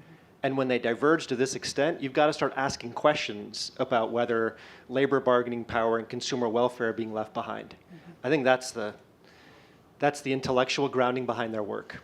Great. Any questions from the in-person audience? We've got the lady with the lovely scarf. Hi, I'm Preston Gorey with Total Energies. I've been sort of tracking conversations around carbon border tariffs. I know a lot of Democrats in Congress have been more bullish on the concept. The White House has been fairly reticent on this. And I'm just curious about the calculus behind that, whether it's just a disagreement with sort of the effectiveness of that policy in the U.S. for protectionist purposes, for national security purposes, or if there's just a concern about the semantics due to the lack of carbon price in the U.S. Yeah, thanks for that question. I would say stay tuned. I mean, you may have read John Podesta's speech recently, and I think he explicitly teed up the importance of trade policy to climate ambitions here in the U.S. The IRA, I think, is doing a remarkable job of making clean energy cheaper, but we also have to find ways to make dirty energy more expensive, and that's where trade policy comes in. I would say at this point we're looking at every possible tool that could be on the table. I mean, a carbon price is one tool. There are a variety of different CBAM mechanisms that could be considered, but the difficulty is in the details in terms of harmonizing those kinds of policies. Are you just looking at embedded emissions when you think about setting trade policy for climate? Are you looking at non-market policies and practices? Are you looking at the country's overall climate ambition? There are a lot of variables that you have to consider and figure out how to weight if you're thinking about how to embed climate into trade policy. So I would say there is definitely a lot of attention to how we take the next step and how we harmonize it with allies, and then what tools we would need from Congress to execute. Let's take another question from the room. Hi, Steve Pinkos with Intel Corporation. Thanks so much for being here today. Thanks for your work on a daily basis. Thanks, Emily. Lot of ground. You've covered a lot of ground, and obviously a lot to reflect upon, Emily, as you said, about the goodness of America being the 80th anniversary of D-Day. But I'm going to, because I'm with Intel, I'm going to ask a bit of a parochial question, and that was a really helpful explanation of the approach and the fundamentals to export controls. And so, just kind of a basic question, maybe not today, but as time goes forward, how does the administration evaluate the effectiveness of export controls, sanctions, and other economic measures of that nature? Yeah, thanks for that question, Steve. And this applies, my answer is going to apply to any kind of restrictive tool. And really, it could apply to most positive affirmative tools as well. This is, when I talk about doctrine, part of it is laying down guiding principles, but another big thrust would be developing an analytical infrastructure that's fit for purpose. And part of that analytical infrastructure is to do exactly what you're suggesting. I mean, the Fed and central banks are actually, they're an instructive template. Take inventory on a regular basis of all of your tools. Really think about, from history, the efficacy of the tools. When they're used alone, when they're used in tandem, when they're used unilaterally, when they're used multilaterally. Analyze their limitations, analyze their spillovers, and then simulate how they would play out in many different scenarios, including the ones that are really difficult to imagine, that are deep in the tail of the probability distribution, right? And then, what I would say is there has to be some threshold of efficacy before you apply any one of these measures, and I'm using the most generic word I can think of, relative to the counterfactual of the next best alternative. And we have to, develop what that threshold looks like, how to quantify it, and it's never going to be science. Ultimately, these are going to be political judgments. Let's not pretend otherwise. But at least if you force a conversation along the lines that I think your question is suggesting, at least you do so with your eyes open. And I'll add to that. I don't know if Daleep agrees or not, but there's a bureaucratic question too, which is how do we reorient our bureaucracy to kind of meet this new economic security mission, and then Congress's role in providing resources and appropriations. I mean, this is the battle we've had over BIS. They've had a fundamentally changed mission, but not a fundamentally changed budget. And so that's got to be part of the equation as well. Absolutely, and if there is. Look, I think around the end of a term and the beginning of new terms, you can ask big questions, like organizationally, if we care about economic security and economic statecraft to the degree that everybody in this room probably does, would you design the US government in precisely the way that it is now? And if you were to change it, what would be the friction costs? Because there are a lot of cautionary tales when new organizations have been created. So you've got to think about the costs of going from here to there. And then also, what's the connective tissue of whatever organizational function that you create to regulators, to the private sector, to allies and partners? What are they doing? So I think we're going to be in a period of public sector innovation. It actually happened quite a bit after World War II. A lot of the institutional edifice of what we have today was created then. And you can go back to other countries. I mean, the UK has, 100 years ago, gone through a very similar exercise to what I'm describing here. So we don't have to imagine all of it. We can learn from history too. Excellent. Well, this has been a fantastic conversation. I want to ask one last question to close us out before we move on to the next session. You know, we've been talking about some very nerdy, nuanced, wonky things today, which I love, and I know you do as well. But it's very DC focused, right? So what would your message be to folks outside of the DC foreign policy blob about why this stuff matters? Like, why should normal Americans care about economic security? Well, I mean, So I came of age. We're all kind of influenced by how you come of age. For me, it was the 1990s, and that was a different world. It was the post-Cold War, unipolar, bipartisan moment in a way. The End of History was a bestseller. People thought this was the final form of political ideology across the world. Russia was invited to make the G7 the G8. Europe was introducing the euro. China was on its way to getting accepted in the WTO. Most people got the same information from the same sources precisely twice a day. Technology was seen as an unambiguous force for good. And my point is, like, all of that's changed, right? So people all over the world know that. The world has changed. And actually, the era that I grew up in, came of age in, that kind of world is an aberration.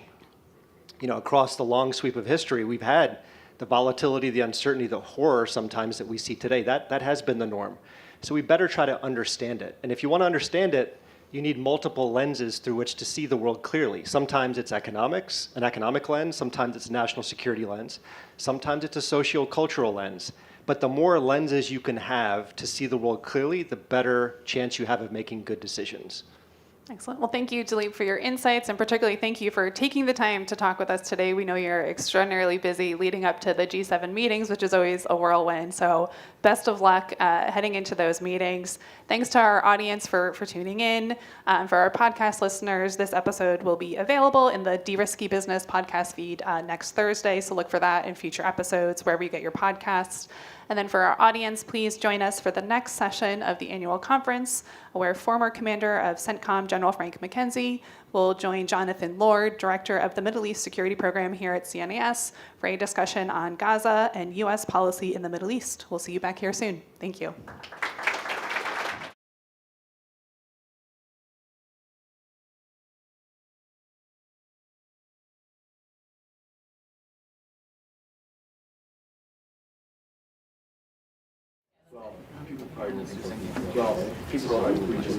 We're still rolling.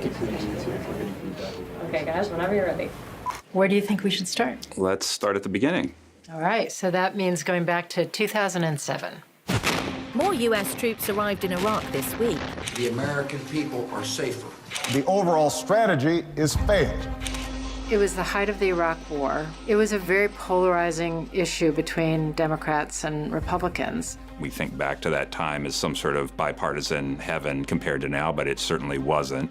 Kurt Campbell and I were working at a very well-established think tank in Washington, and we both, as national security professionals, thought whether you were for or against the war, we have to find a way for the United States to responsibly meet its objectives and conclude this war. I had proposed this study and was told that I couldn't undertake the study at the time because it would be too polarizing. So we started to have some conversations about maybe there's a better way to construct a think tank. We started talking to other people, and the first reaction was, "You're crazy. Do not do this. You are at the best think tank in town. Why would you risk your careers? Why would you risk security? Why would you do this? Washington doesn't need another think tank. You're nuts." But we really believed in what we were doing. In 2009, after I completed my time with Senator McCain, I thought I should take a look at think tanks around town, and the opportunity to come to CNAS was a little bit of a risk because it was certainly less established than the other places. The biggest thing that attracted me was the ability to be bold and to really identify what I thought were the biggest national security questions facing the country. The next thing you know, I was at this little think tank and had joined as a senior fellow. Fast forward all the way till today, I think the thing that I am personally most proud of is that CNAS is at least as relevant today as it was when I joined this organization 14 years ago. Kurt and I were very ambitious, but I think CNAS has exceeded our wildest dreams at the time.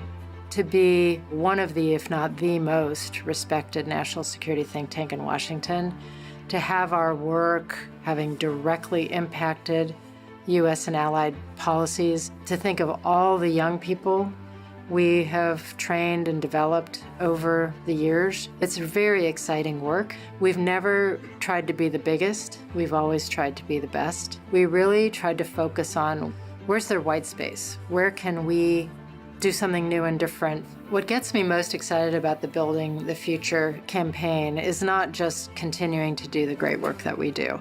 It is the chance to go into that future white space, to stay on that cutting edge, to be bold and innovative, and continue, even in this environment, to be bipartisan.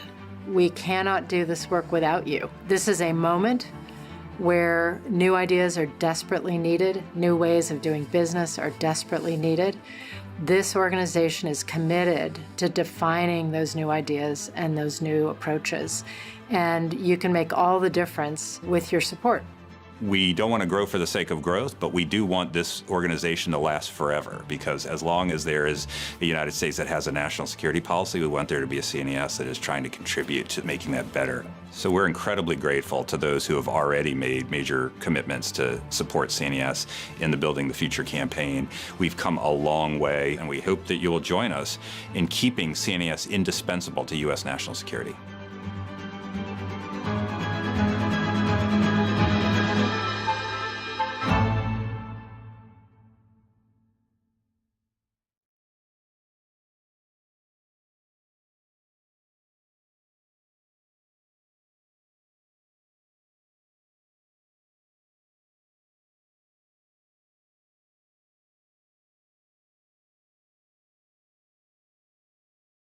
There is a growing consensus around the world that AI regulation is a necessity, thanks in part to the rise of ChatGPT and generative AI, which has supercharged discussions that have been taking place for years in global bodies and national governments.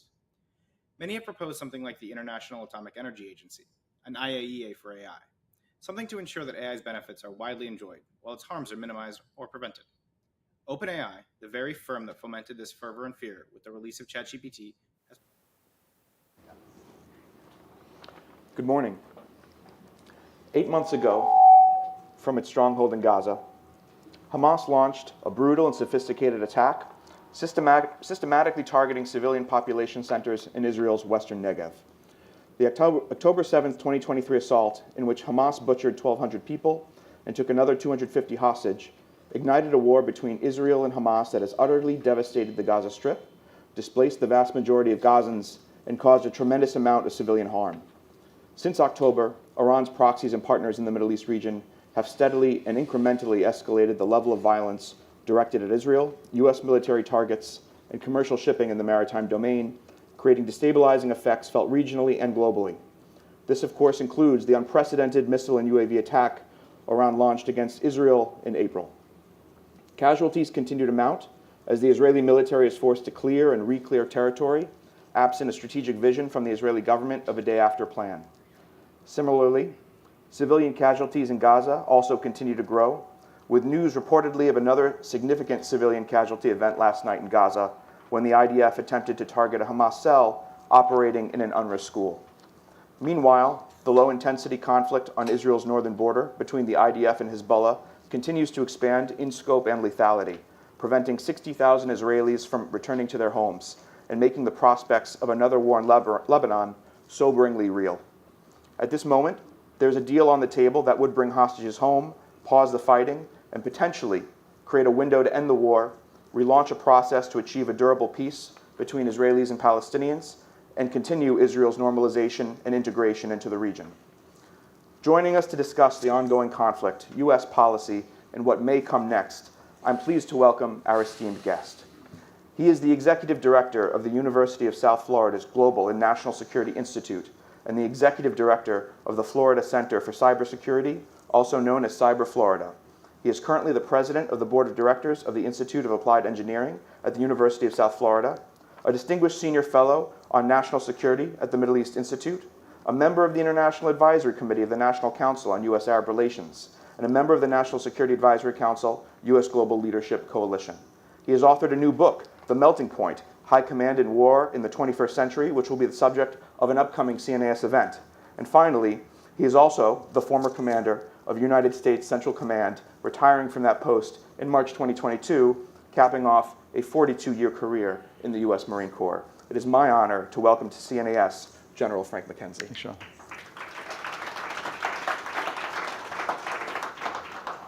In a few minutes, I'm going to turn to our in-person and virtual audience for your questions. If you're joining us virtually, please share your question on cnas.org/live or X using the hashtag CNAS2024.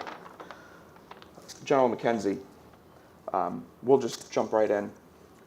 There's a tremendous amount of devastation, a vast amount of insecurity, a desperate, traumatized population, and a growing and sophisticated insurgency. I could be describing Iraq in 2006 or Gaza today.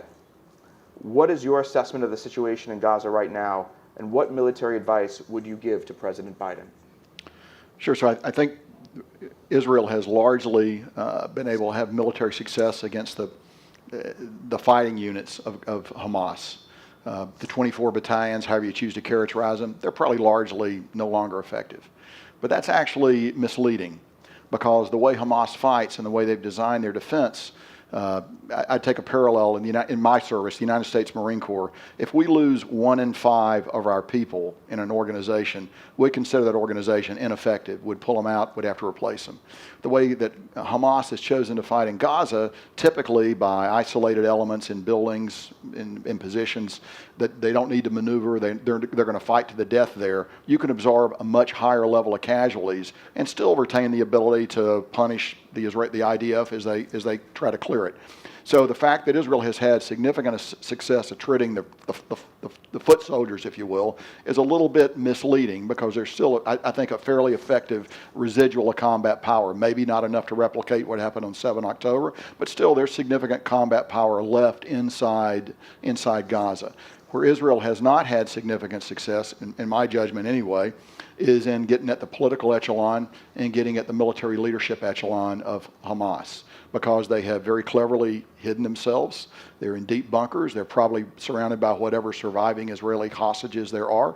And at the same time, as we see from the series of events that you referred to, Hamas has brilliantly designed their defense. So any Israeli commander, when he's confronted with a Hamas target, has to make a choice. Are you going to attack this target and accept the inevitable civilian collateral damage that's associated with it, because they're firmly embedded in that civilian population? Believe me, Hamas is not interested in civilians leaving Rafah or anywhere else. They need the civilians to stay in place, so that if Israel comes after Hamas combat forces, they have to attack civilians. And of course, that in and of itself is a war crime, to embed your military capabilities inside a civilian force that can't maneuver.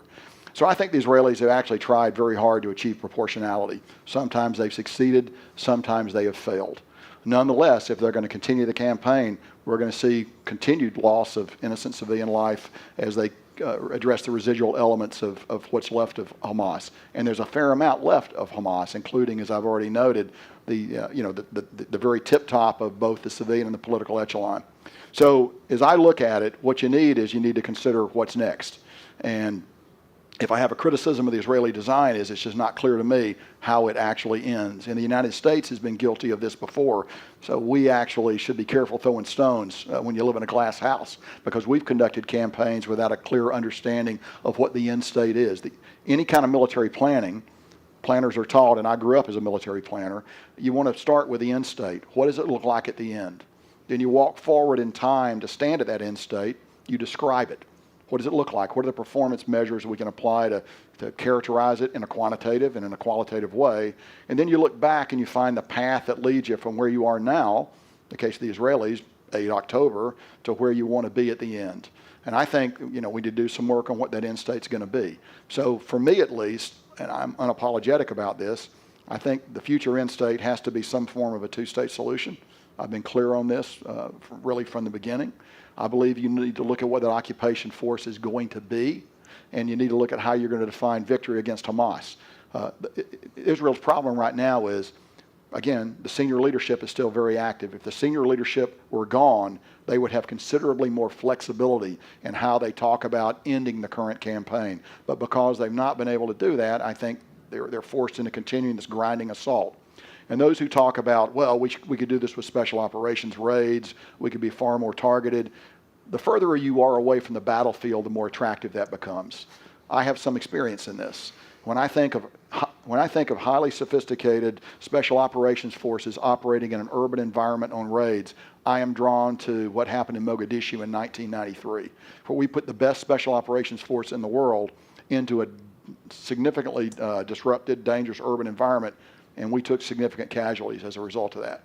So people who talk about, well, we can do pinprick strikes, no, you can't. It's combat in the built-up area. It's hard to get in there. It's combat in 3 dimensions. You're under the earth. You're on the surface of the earth. You're in the immediate top of the earth because both sides are flying drones. Israeli drones are better, more capable, but I'm sure Hamas is flying them as well. So it truly is a vicious, brutal environment that is very difficult to describe to someone who hasn't experienced it. And the idea that we can bring Supermen in to do a little raid in there and get the target, it's just not going to happen. The Israeli intelligence, while good, is not that good. And Hamas targets are going to be surrounded by, again, the hostages that are surviving, however many that may be, and the larger hostage shield that's there, which is the actual population of Gaza. So having said all that, look, the future ought to be some form of an occupation force. I would prefer that it not be Israeli. I think the Israeli military probably prefers that it not be Israeli. It should be Arab in character. It could be from neighbors in the region. It could be from other states that have expressed interest in going in there. It doesn't have to be in the structure of the Oslo Accords. I don't think Hamas has a place at the table. Easy for me to say that. The devil's in the details, because they're going to want to claim a place at the table if there's some kind of a negotiated agreement going forward. So Israel's in a very difficult spot. Here's the one thing I would just tell you. All the criticism has been of Israel, because we see the tortured internal deliberations that occur inside, but still a democratic government in a democratic state.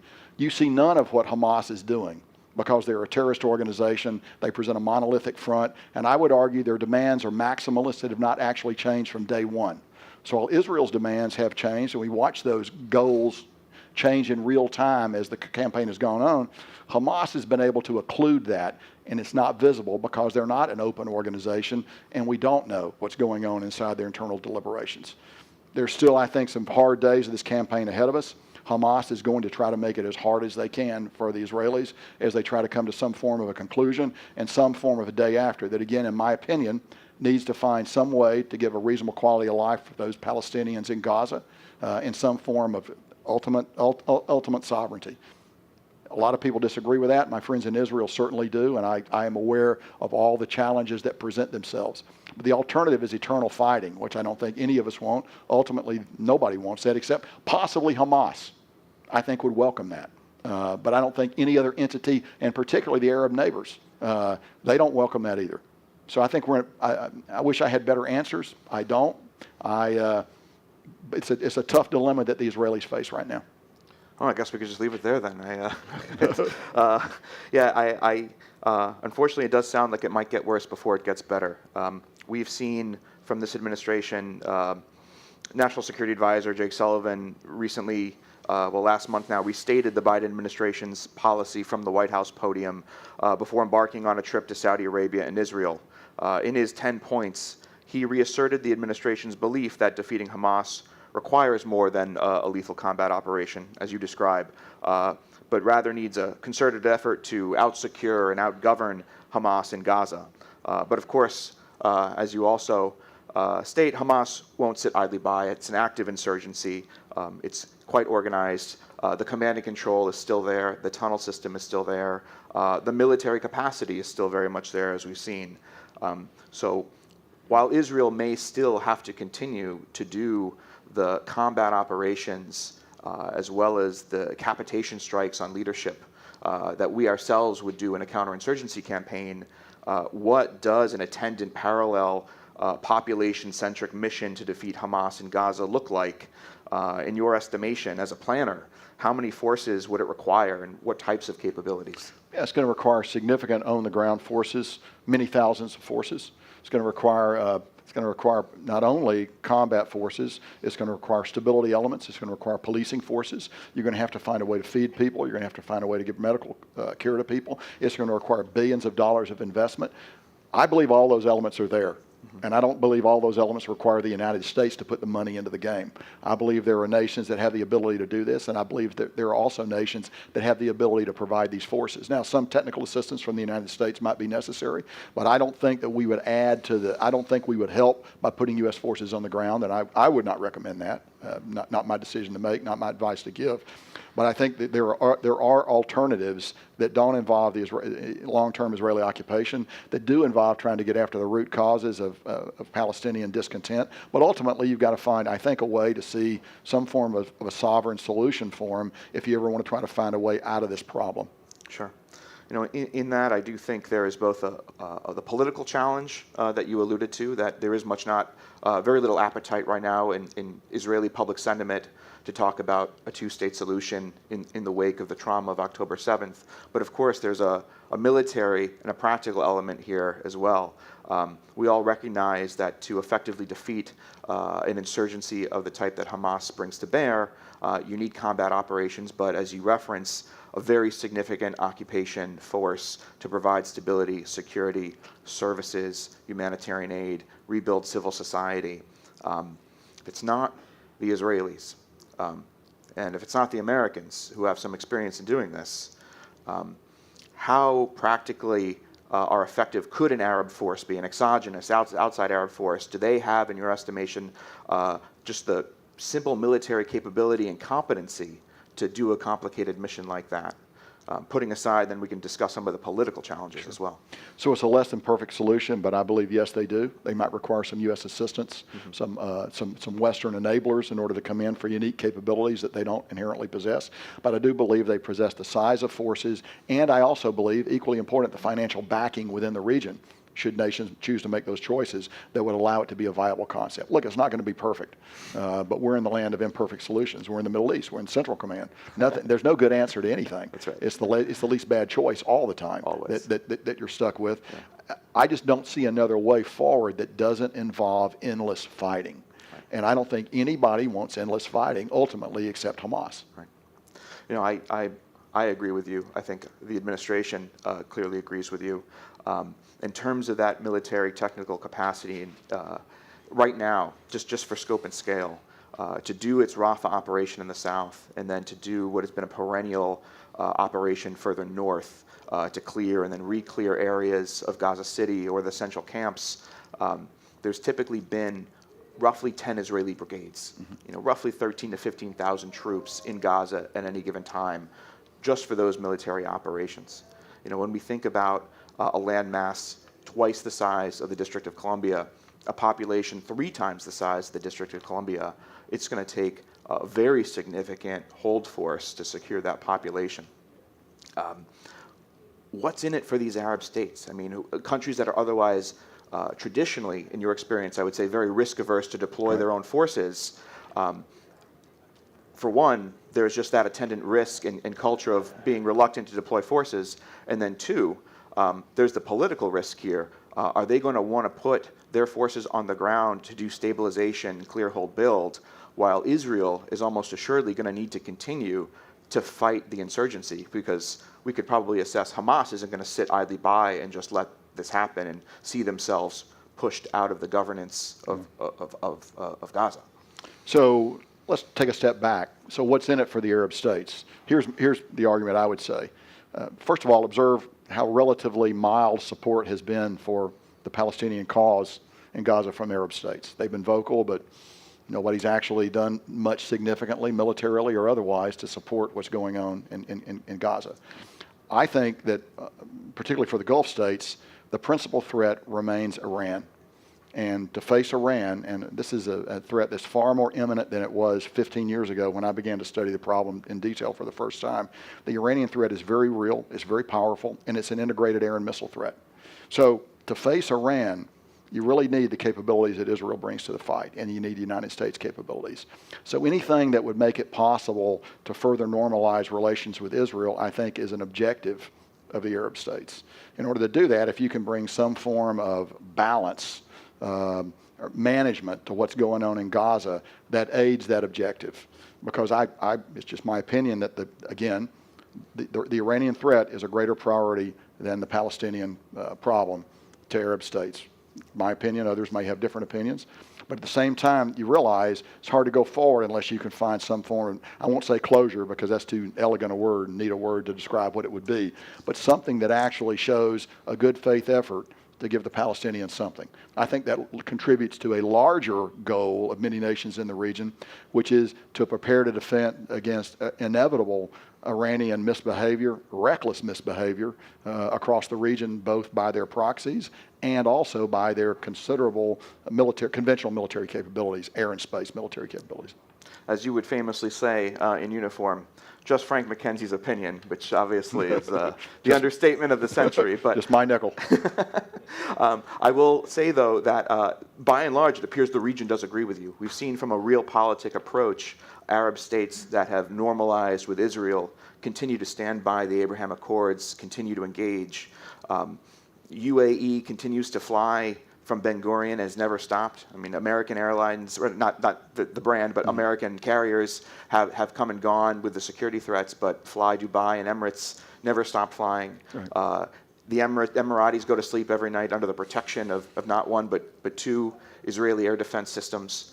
And so clearly, those countries see the benefit, and it's very clear that Saudi Arabia does as well. And I think if we played the tape back and go back to October 6th, many people were sitting around and trying to figure out the secret sauce, the recipe, how much Israeli-Palestinian peace process you needed to sprinkle into the cake to make the Saudi-Israel normalization dough rise. And I think where we sit now is, from the administration's perspective, we've inverted the model, and they're going to try to bring regional normalization through the eye of this Israeli-Palestinian peace process. But I have to say that the issue of Iran looming large in the region very clearly, I think, is on everyone's mind. We saw in April this massive aerial assault, over 300 ballistic missiles, UAVs coming at Israel, and we saw what was very much an effective regional response. Not to, I'll give you a tremendous degree of credit. I remember when I was a staffer at HASC,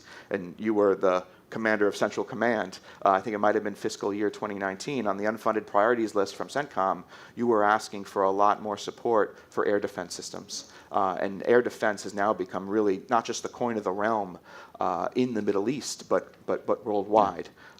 How do you see this regional effort moving forward? What are the tools and capabilities that our partners are going to need to face this Iranian threat now and in the coming years? So in 2010, I was a brand new one star, then a 2-star working at CENTCOM for a guy named Jim Mattis, who was the CENTCOM commander. And he had a vision of integrated air and missile defense across the theater. I went forward many times along with a guy named Dave Goldfein, who was in the AFCENT commander, went on to be Chief of Staff of the Air Force, and just a great guy. Tried to bring the nations together, by the nations I'm talking about the Gulf states, to recognize the threat from Iran. They were uninterested. Other factors drew their attention. Iran, while powerful, didn't seem to be a compelling threat. What has changed is this. Since 2010 to today, the Iranians have built a significant capability in their ballistic missiles. And ballistic missiles, I'm talking about weapons that can range Tel Aviv, so anywhere in the theater effectively. I'm talking about land attack cruise missiles, which are lower flying, generally air breathing, but not necessarily missiles, and then drones. So I would further argue that's the crown jewels of Iran. It's not the nuclear program. I would further argue that Iran actually doesn't intend to possess a nuclear weapon. They intend to be at breakout level to possess a nuclear weapon, because at breakout level, but not crossing that Rubicon, they can cause us to dance. Look at the headlines in the newspapers today.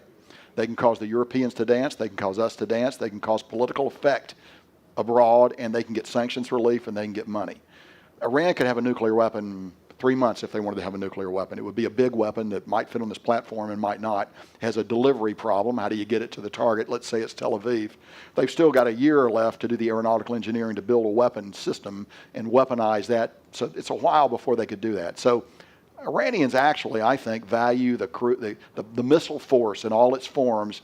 That's the most important thing. So that's grown. Nations in the region have seen it. They've seen the Iranian attacks on Saudi Aramco in September 2019. They've seen the attack on us at Al-Assad in January 2020. So they've seen all these attacks, and they know and understand the imminence of the threat. Plus Iranian vocalization of the threat. They've been quite explicit about it. So that has changed, and sometimes we don't recognize that because we're overly fixated on the nuclear component, which is a very real problem. I don't mean to minimize it, but nonetheless, the Iranian conventional ballistic land attack and drone capability has grown. So the nations have seen that. So the other things that happened were, of course, the Abraham Accords. Brought Israel sort of diplomatically, got them a foothold in the region, and that was very important. It opened the door. The operationalization of the Abraham Accords was the entry of Israel into the Central Command region, which occurred in 2021. It's a bureaucratic thing, but it's actually a huge thing. But what it allows you to do as the CENTCOM commander, you now have convening authority to bring together all the chiefs of defense, including the Israeli Chad. So this used to be a secret, but the Wall Street Journal explained it pretty thoroughly to everyone. In August of 2021 and in early spring 2022, I convened meetings at Sharm el-Sheikh, southern end of the Sinai Peninsula, with the Chads of the region, including the Israeli Chad.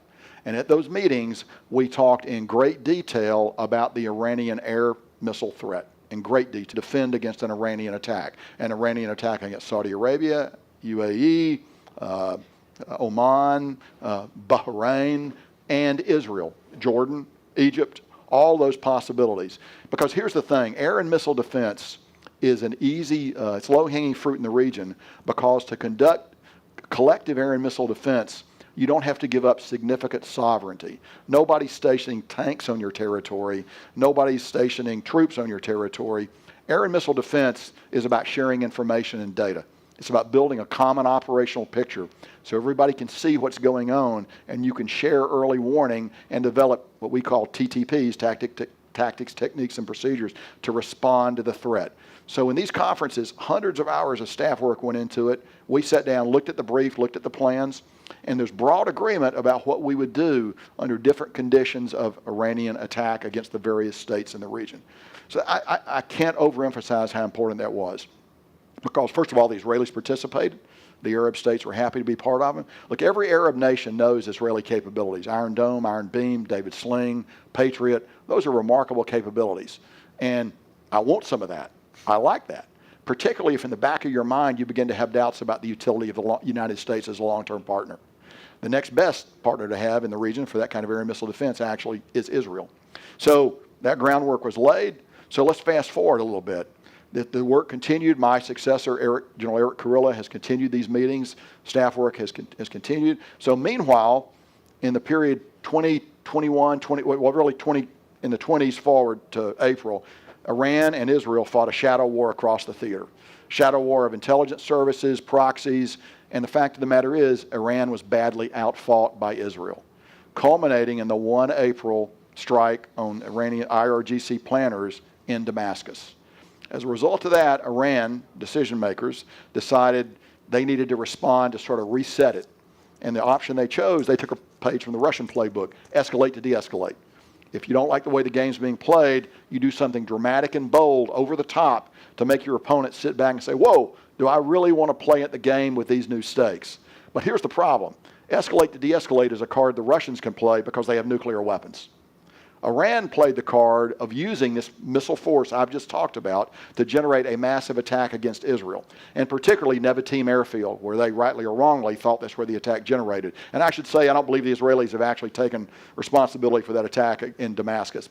I don't think it was the Germans. But the Israelis have said it's not. They haven't said one way or another. I think we can draw our own conclusions about that. So, but and Nevatim is where the Israeli F-35s are. So those who say that the Iranian attack was signaled, that's nonsense. It was a maximum effort. And so about 300 weapons, 100 or so ballistic missiles. Why only 100 or so ballistic missiles? Iranian ballistic missiles are stored in missile storage areas. They have to be brought out and put on TELs, tractor erector launchers. The Iranians have, let's say for the sake of argument, 150 of those. That's your max sortie generation. That's all you can fire. Then you got to go back and get more missiles and come back out. So if you fire, say, 100, 120 ballistic missiles, you pair those with drones, and you pair those with land attack cruise missiles, that's a huge effort. This was not a signal. This was not an attempt to be measured in a response. They were attempting to destroy Nevatim Airfield with all that would have brought. So what happened was maximum effort from Iran, and the architecture that's out there worked. First of all, the Israelis have great capabilities. I've recited some of the systems that they have. But their neighbors in the region, particularly Saudi Arabia and Jordan, both allowed them to operate over their territory to do intercepts, and we, the United States, participated in those intercepts. They also intercepted some themselves. So what you got was really a test of two things: a test of the regional defense architecture, I would say it passed with flying colors, and a test of Iranian military capabilities, and it failed. Over half of the Iranian missiles either didn't launch, the ballistic missiles either didn't launch correctly or failed in flight. The Israelis intercepted the vast majority of those that did actually get to theater range and begin to fall into Israel. So what happened as a result of that was, I would argue, Iran gravely weakened as a result of that, because in Iranian eyes, the core capabilities are these missiles, drones, and land attack cruise missiles. The Israelis are strengthened as a result of that. Now, so the test, though, would be what the Israelis did in response. And I was worried they were going to go downtown in Tehran and just do a lot of damage, which they have the capability to do. Instead, their measured response that was, I would argue, tactically brilliant, befuddled the Iranians. Allegedly response. Alleged response. Yeah, could have been the Kiwis. We don't know. Could have been. That's right. Could have been. Probably not the Australians. Iranians still aren't sure exactly what happened. So what they did was they said, look, we can fly over your nuclear sites at will. We'll be back tomorrow night if you want to be back tomorrow night. They didn't do a lot of damage. What that did was, first of all, more concern for the Iranians, but second, what it did was it did not push the Arabs away. Key strategic decision, because had they caused a lot of casualties, Arab nations that had been active in the defense of Israel might have worried about keeping that stance. So they preserved both these technological superiority so they demonstrated over Iran, and they also preserved the coalition structure, and that may, I don't want to be too strong in my language, the coalition structure that gave them the strategic depth and the other forms of support that allowed them to be so effective when the attack was generated. I think that was a very, very important moment in that relationship. Now, the Iranians, they're going to study this, they're going to get better. They're not going to stop. They're not going to stop building weapons. They're going to try to make those weapons better. So this is going to go on. But the Iranian ploy to sort of reset the table failed. They're weaker. And I just close by saying, look, in the Iranian perspective, there are three things that drive Iranian foreign policy. Number one is regime protection. It's a revolutionary regime. The revolutionary generation is leaving the stage. They are historians. They know that revolutions struggle to survive the first level of revolutionaries. So preservation of the regime and exportation of the revolutionary ideology is primary, the theocratic regime, with all that that means. Number one priority. Number two priority, destruction of the state of Israel. Check. Number three priority, ejection of the United States from the region. 2 and 3 never challenge 1. Iran will always come back to objective 1. Because regime survival is paramount. They will never risk regime survival. And they know ultimately with Israel, Israel holds the highest level of the escalation ladder with Iran. Iran knows that. Just as Iran knows we hold the highest level of the escalation ladder with them should we enter it. Iran can manipulate the lower stages, and they can be inventive and violent, but when it comes to the maximum application of violence in the region, they're going to fall short if they choose to fight Israel or if they choose to fight the United States. So Iran will recalculate now. Last thing I would say is any form of deterrence in the region, because of the culture, the history, and the immediacy of violence, has a short half-life. So I don't know how long it will last, but we're in an interesting phase right now. And again, I would say none of that attack had anything to do, actually, I would argue, with Gaza particularly. It was all about other issues with Israel, not necessarily that. Because if Iran had really wanted to come in, as you know, they would try to push LH into coming in from up north. I'm not sure that Iran could actually force LH to come into the fight.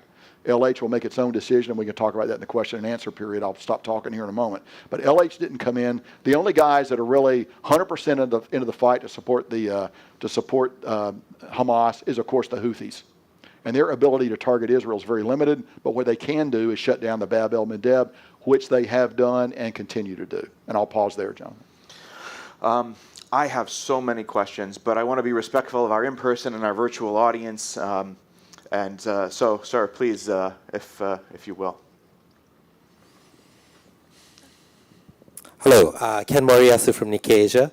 I'd like to ask about the April 13 Iran attack on Israel and the collaboration between the CENTCOM and Israel in the success in shooting down 99% of the projectiles. What was the degree of training beforehand and sharing information between CENTCOM and Israel? And I'm from Japan, so from that perspective, I think Japan, Australia, South Korea train much more closely with America from day to day.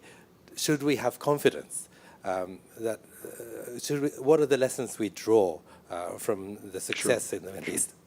So, first of all, CENTCOM, I would say every nation in the region views Central Command as the honest broker for operations like this. The Combined Air Operations Center, the CAOC, the Air Battle Management Cell, is in Doha, south of Doha at Al Udeid Air Base, and some of it's back in the United States as well. But if you think of it as a hub and spoke, everything processes through there. And that's where nations are confident they can give information. And not everybody wants to share all their information. Look, with Japan, most of our stuff is data link, the highest level of sharing. Same with the Koreans, very, very high level of sharing. Some nations in the region, in the Middle East, we do data link sharing. Some we don't. It's emails, SuperNet emails, or it's telephone conversations. Each one of those is increasingly slow and less responsive to the immediacy of the tactical threat. But still, you're sharing information. So I would argue several things. What lessons should we learn? Our systems work. They work real well. Second, collaboration is an effective way to fight these kinds of fight. You can achieve it. We shared a lot of information with Israel. I don't know the details of it because what I know, I read in the New York Times. But I believe General Kurilla and his team were very active and very aggressive in working with not only Israel, but the other partners in the nation, other nations in the region, as the attack developed. So I think CENTCOM was clearly very important to that, but not only for Israel, but also for our friends in the region who share information. And again, systems work, but so there is a downside to this. I don't know how many AIM-9X missiles we fired, but the AIM-9X, for those of you that aren't into military nomenclature, is an all-aspect heat-seeking missile. It's a fantastic missile. We got a lot fewer of those now than we had in mid-April. And if we're going to fight the Chinese, we're going to need a lot of AIM-9Xs. So it's just something we need to consider. We still remain on the wrong side of the cost imposition curve when it comes to defending against these types of relatively cheap offensive systems with very effective but very expensive defensive systems. It was a great question. Thanks for asking it. We're going to take one from our virtual audience. This is from John Halpin of the Liberal Patriot. You had mentioned LH, Lebanese Hezbollah, a moment ago. Any thoughts on how Israel should or could handle the Hezbollah threat in the north? Sure. So my view of Nasrallah and Lebanese Hezbollah is this. They won't enter the fight unless they see the opportunity for strategic victory. Strategic victory would mean destruction of Israel. So in my own mind, I think there's sort of three conditions that I think Nasrallah is thinking about. One would be that Israel is so bogged down in Gaza that they have to denude their defenses up north. That condition's not been met. Condition two would be if they see a political fracture of the Israeli government that would make it difficult for them to fashion a response to an LH attack. All the problems that we see in Israel, that condition is not met. The third condition would be complete international isolation of Israel that would make it hard for other nations to support Israel, including the United States, if LH has attacked. That condition has been partially met, but I would still argue not met. So he knows if he comes in, and LH is the largest non-state military entity in the world, he can generate tens of thousands of missiles against Israel very quickly, and he can cause significant damage. He will stress the elaborate defensive system that we've just talked about because it'll be a multi-axis attack. So you would expect Hamas to launch whatever they've got left into the fight. So Israel will face a true multi-vector attack, which is their most significant concern. However, the other thing is, I believe LH's posture in Lebanon is weaker than it was, say, in 2006, because the economy's in the tank, the government's in the tank because of the confessional nature of the government. You can't seat leadership, can't make decisions.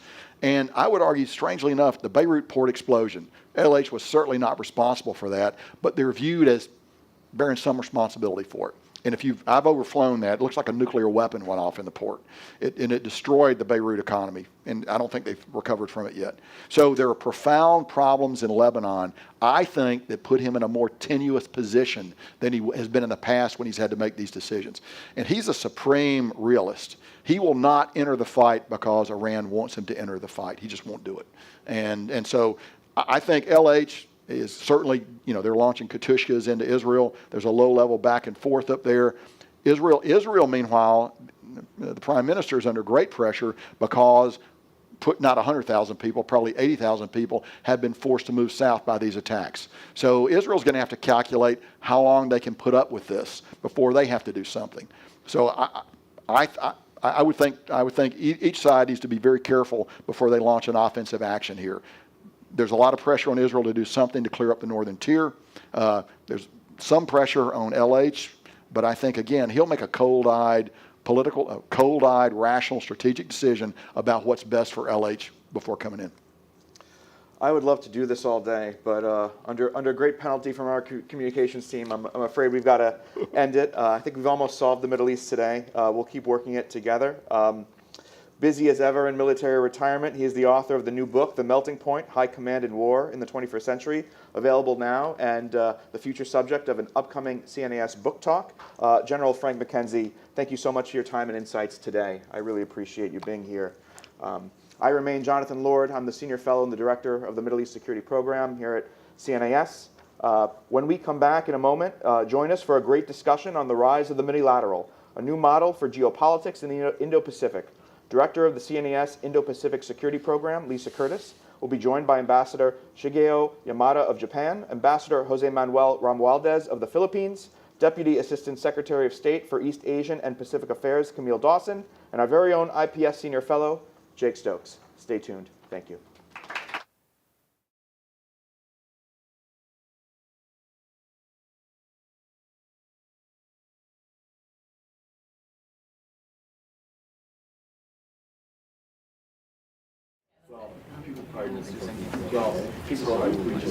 We're still rolling. Okay, guys, whenever you're ready. Where do you think we should start? Let's start at the beginning. All right, so that means going back to 2007. More U.S. troops arrived in Iraq this week. The American people are safer. The overall strategy is failed. It was the height of the Iraq War. It was a very polarizing issue between Democrats and Republicans. We think back to that time as some sort of bipartisan heaven compared to now, but it certainly wasn't. Kurt Campbell and I were working at a very well-established think tank in Washington, and we both, as national security professionals, thought whether you were for or against the war, we have to find a way for the United States to responsibly meet its objectives and conclude this war. I had proposed this study and was told that I couldn't undertake the study at the time because it would be too polarizing. So we started to have some conversations about maybe there's a better way to construct a think tank. We started talking to other people, and the first reaction was, "You're crazy. Do not do this. You are at the best think tank in town. Why would you risk your careers? Why would you risk security? Why would you do this? Washington doesn't need another think tank. You're nuts." But we really believed in what we were doing. In 2009, after I completed my time with Senator McCain, I thought I should take a look at think tanks around town, and the opportunity to come to CNAS was a little bit of a risk because it was certainly less established than the other places. The biggest thing that attracted me was the ability to be bold and to really identify what I thought were the biggest national security questions facing the country. The next thing you know, I was at this little think tank and had joined as a senior fellow.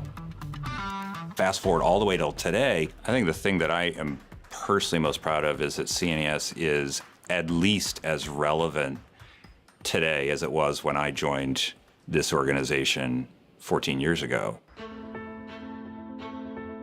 Kurt and I were very ambitious, but I think CNAS has exceeded our wildest dreams at the time. To be one of the, if not the most respected national security think tank in Washington, to have our work having directly impacted U.S. and allied policies, to think of all the young people we have trained and developed over the years. It's very exciting work. We've never tried to be the biggest. We've always tried to be the best. We really tried to focus on where's their white space? Where can we do something new and different? What gets me most excited about the Building the Future campaign is not just continuing to do the great work that we do. It is the chance to go into that future white space, to stay on that cutting edge, to be bold and innovative, and continue, even in this environment, to be bipartisan. We cannot do this work without you. This is a moment where new ideas are desperately needed, new ways of doing business are desperately needed. This organization is committed to defining those new ideas and those new approaches, and you can make all the difference with your support. We don't want to grow for the sake of growth, but we do want this organization to last forever, because as long as there is a United States that has a national security policy, we want there to be a CNAS that is trying to contribute to making that better. So we're incredibly grateful to those who have already made major commitments to support CNAS in the Building the Future campaign. We've come a long way, and we hope that you will join us in keeping CNAS indispensable to U.S. national security.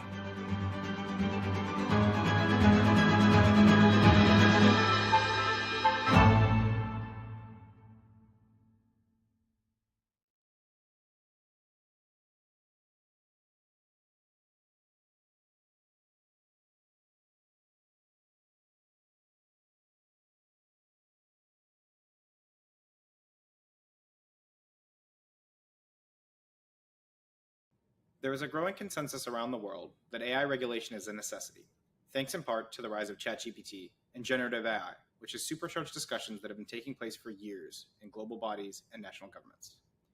Many have proposed something like the International Atomic Energy Agency, an IAEA for AI, something to ensure that AI's benefits are widely enjoyed while its harms are minimized or prevented.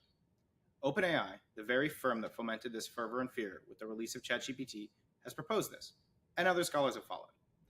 I'm not here to do that. I'm here to argue the exact opposite. The IAEA mostly works as intended. Only a small handful of states have acquired nuclear weapons after the nuclear discussion on the rise of the Minilateral, a new model for geopolitics in the Indo-Pacific. Over the last 3 years, the Biden administration has engaged in a host of minilateral groupings to meet the challenges in the Indo-Pacific. While the Quad initially received a great deal of attention, during the last year, the focus has shifted to trilateral engagement between Japan, Korea, and the United States, especially following the historic summit at Camp David last August, and more recently to the first ever summit between Japan, the Philippines, and the United States, which was held in April. Adding to the mix, there have been 2 meetings of the defense leaders of the US, Philippines, Australia, and Japan.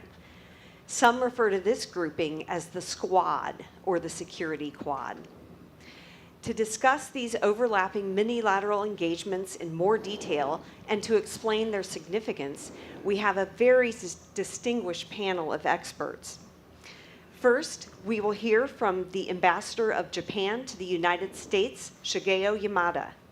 Ambassador Yamada previously served as cabinet counselor in Japan's National Security Secretariat from 2016 to 2019, and as senior deputy minister for foreign affairs just before he took his role as ambassador to the United States in December of last year. Next, we have Ambassador of the Philippines to the United States, Jose Manuel Romualdez.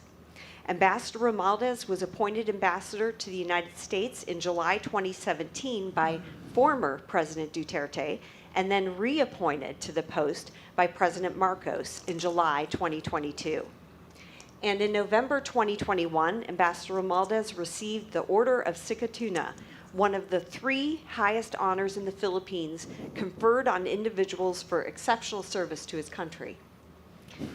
We also have with us Deputy Assistant Secretary of State in the East Asia and Pacific Bureau, Ms. Camille Dawson.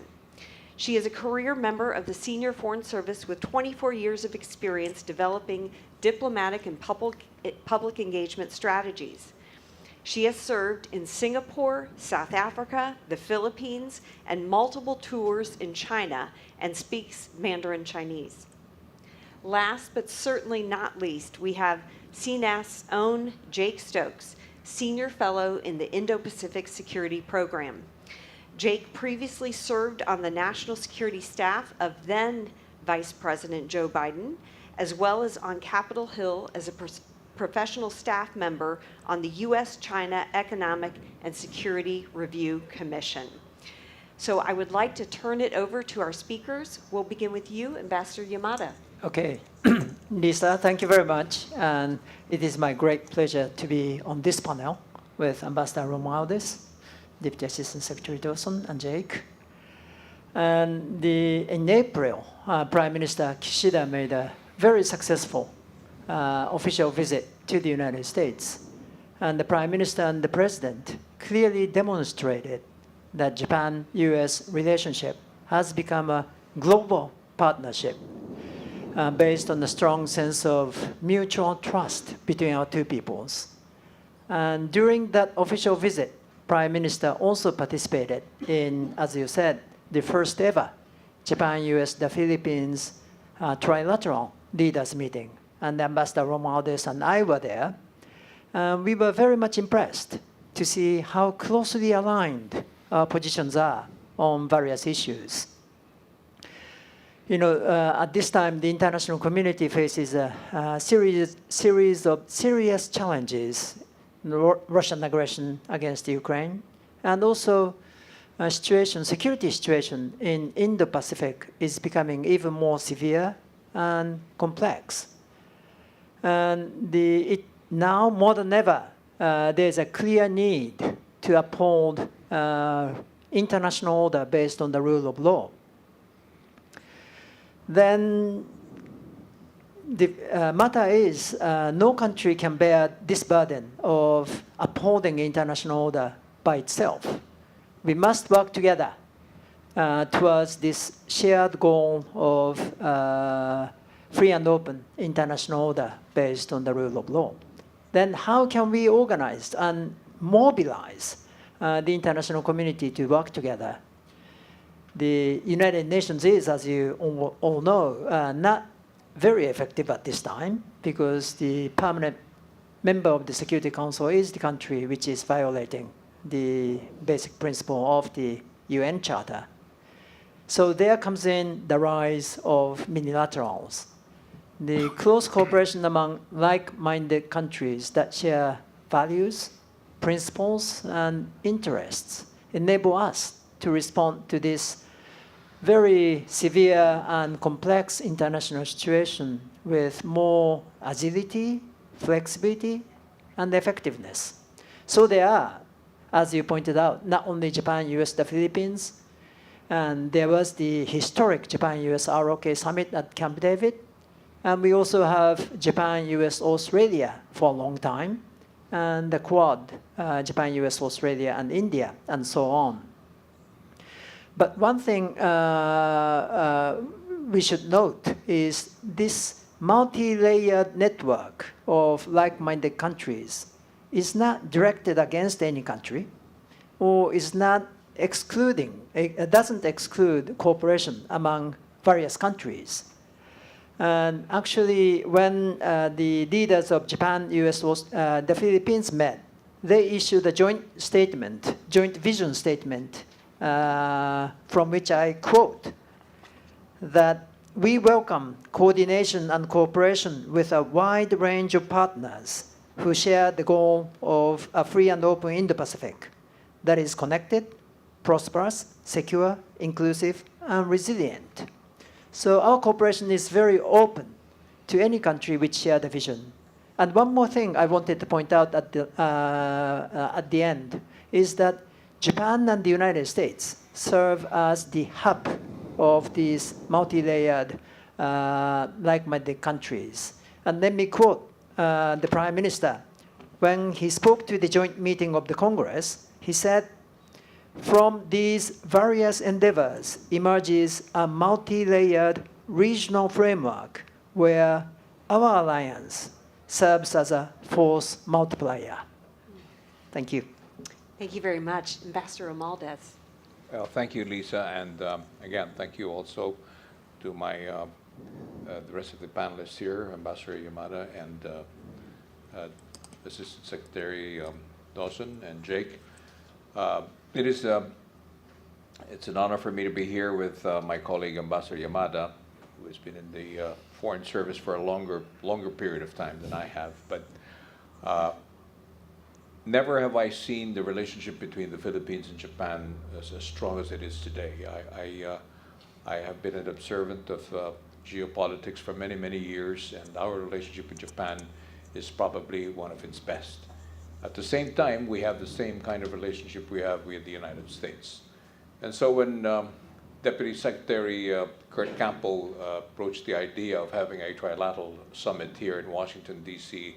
late last year, I told him that that is one of the greatest things that we could do to strengthen our relationships with like-minded countries like Japan and the United States, which will help us in pushing back on the aggression that is taking place in the Indo-Pacific region. But at the same time, it is also important for us to have a stronger cooperation as far as the economic sphere is concerned. President Marcos, who was the keynote speaker in the Shangri-La Dialogue in Singapore, clearly said that we need multilateral approach, minilateral approach to any kind of situation that we all face today. And that kind of mindset has set the tone for many of our friends in the ASEAN region today, where we are now looking at having more cooperation between our countries to be able to precisely resolve many of the issues surrounding our region. As the Japanese ambassador said, we face a lot of challenges today worldwide, but the more really serious situation is now happening in the Indo-Pacific region. And this is where we have seen how important it is more than ever to have a minilateral type of kind of an agreement that we have now between Japan and the United States. And we hope to have the same with the other ASEAN countries as well. We're talking to Vietnam, we're talking to Indonesia, we're talking to Malaysia, to Brunei, and other countries who feel the same way, that we must be able to cooperate and find ways and means to have peace and stability in the Indo-Pacific region. President Marcos, during his meeting here, had a very good meeting with President Biden, first bilaterally, and then the trilateral meeting we had with Prime Minister Kishida. And all three of them agreed that cooperation in the economic sphere is also just as important on the defense side. Economic prosperity means economic security for all.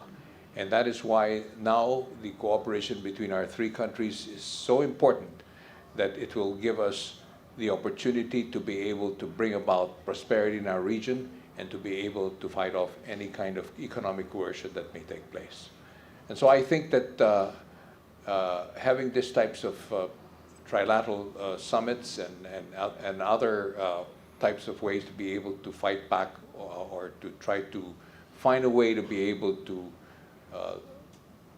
put all the like-minded countries together into putting some sense to some of the other countries that do not think this way, but they see that there is a lot of unity, because in unity there is strength. And so we're hoping that this type of relationships will continue and to become stronger in the future. Thank you. Thank you. Das Dawson. Well, thank you, Lisa. And first of all, it's a real pleasure to be able to participate in this panel with such distinguished fellow panelists. And I'm really pleased to be able to be part of the discussion on minilateral engagements. As I'm sure most in this audience know, the U.S. Indo-Pacific strategy outlines the key role of minilateral groupings in advancing the U.S. vision, which is a shared vision with so many others of a free and open, connected, prosperous, secure, and resilient Indo-Pacific region.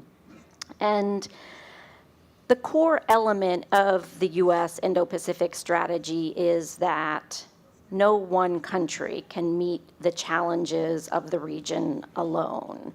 And therefore, we must look to our allies, partners, and friends in the region to come together to identify who has the necessary resources or capability to address a given challenge, and then work together to build the collective capacity for the region so that the region itself is better able to respond to the challenges of the day. The U.S., along with our allies and partners, has been working very diligently to identify a number of minilateral partnerships which will help us to achieve these goals. Some of these have been mentioned already. Of course, there is a focus on elevating the Quad.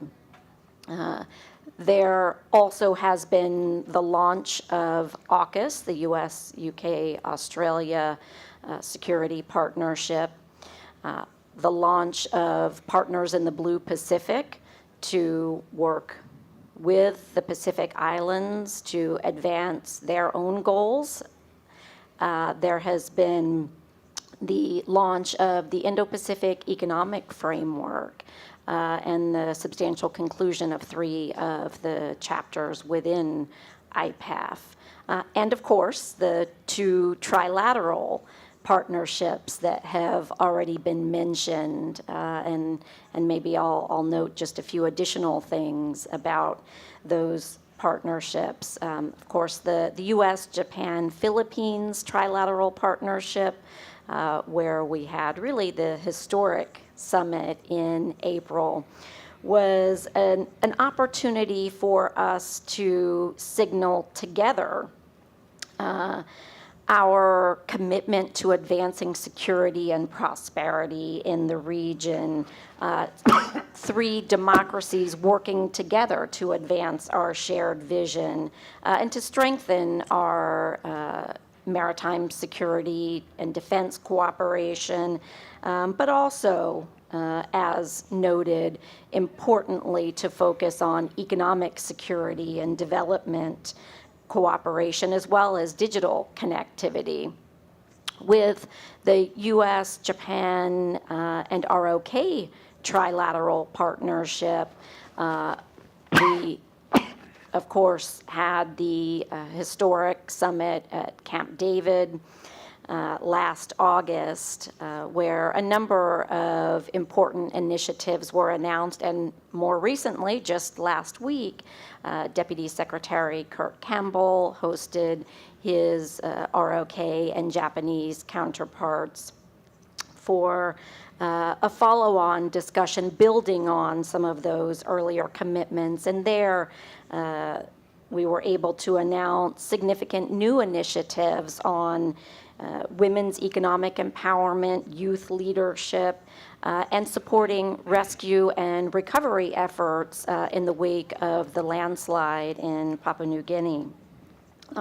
So all of these multilateral engagements and the development of this important network or lattice work of overlapping partnerships are intended to strengthen the regional fabric. There has been an untruthful narrative that these partnerships are intended to undermine existing regional architecture, and that could not be farther from the truth.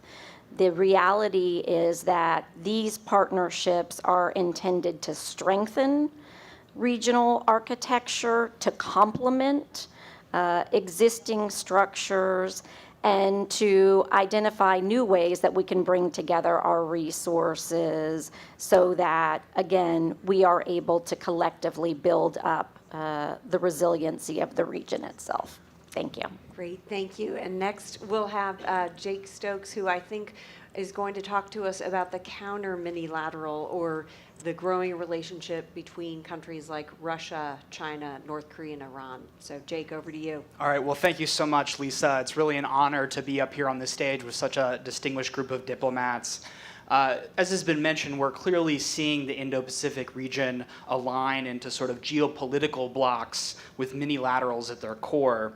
Of course, across from the liberal democracies, as Lisa mentioned, we see China and Russia acting in loose coordination with North Korea and Iran. My colleagues here at CNAS have labeled this an axis of upheaval, and clearly there are growing synergies among these states. At the same time, we also have to analyze carefully where their interests and values overlap, as well as where their material capabilities overlap, and then also, just as importantly, where they don't. My own view is that there's basically two distinct classes within this axis. You have China and Russia as a sort of upper class, and then North Korea and Iran as a lesser class. My assessment is that China-Russia cooperation is actually more strategic and even more ideological than many analysts give it credit for, while cooperation with North Korea and Iran is meaningful, but ultimately still more transactional and opportunistic than many observers think. That said, China and Russia do see themselves fundamentally as being a contest against liberal democracies over fundamental questions of regional and global order. These views reflect their geopolitical interests as states as interpreted through the value systems of their authoritarian regimes. And those regimes have innate tendencies, but I think they've really been magnified by the personalistic rule of Xi Jinping in China and Vladimir Putin in Russia in recent decades. So what do we do about it? Some analysts, or some argue that we should try to drive wedges between China and Russia, but I don't think that that's really realistic right now. If you look back at the Sino-Soviet split during the Cold War, it really took years of discord between the two powers before the West was able to swoop in and split them. What we can do, though, is emphasize and sharpen the wedge issues so that they remain points of friction between China and Russia if the time does arrive where they have a more discordant relationship. For Russia, this means pushing on energy issues. We saw a big story in the FT last week about disputes over the Power of Siberia 2 pipeline, and also on Beijing's expansive territorial claims, which we should remember include, in many cases, what is now Russian territory. For China, it means ensuring Beijing pays a price with Europe and the United States for supporting Moscow's aggression.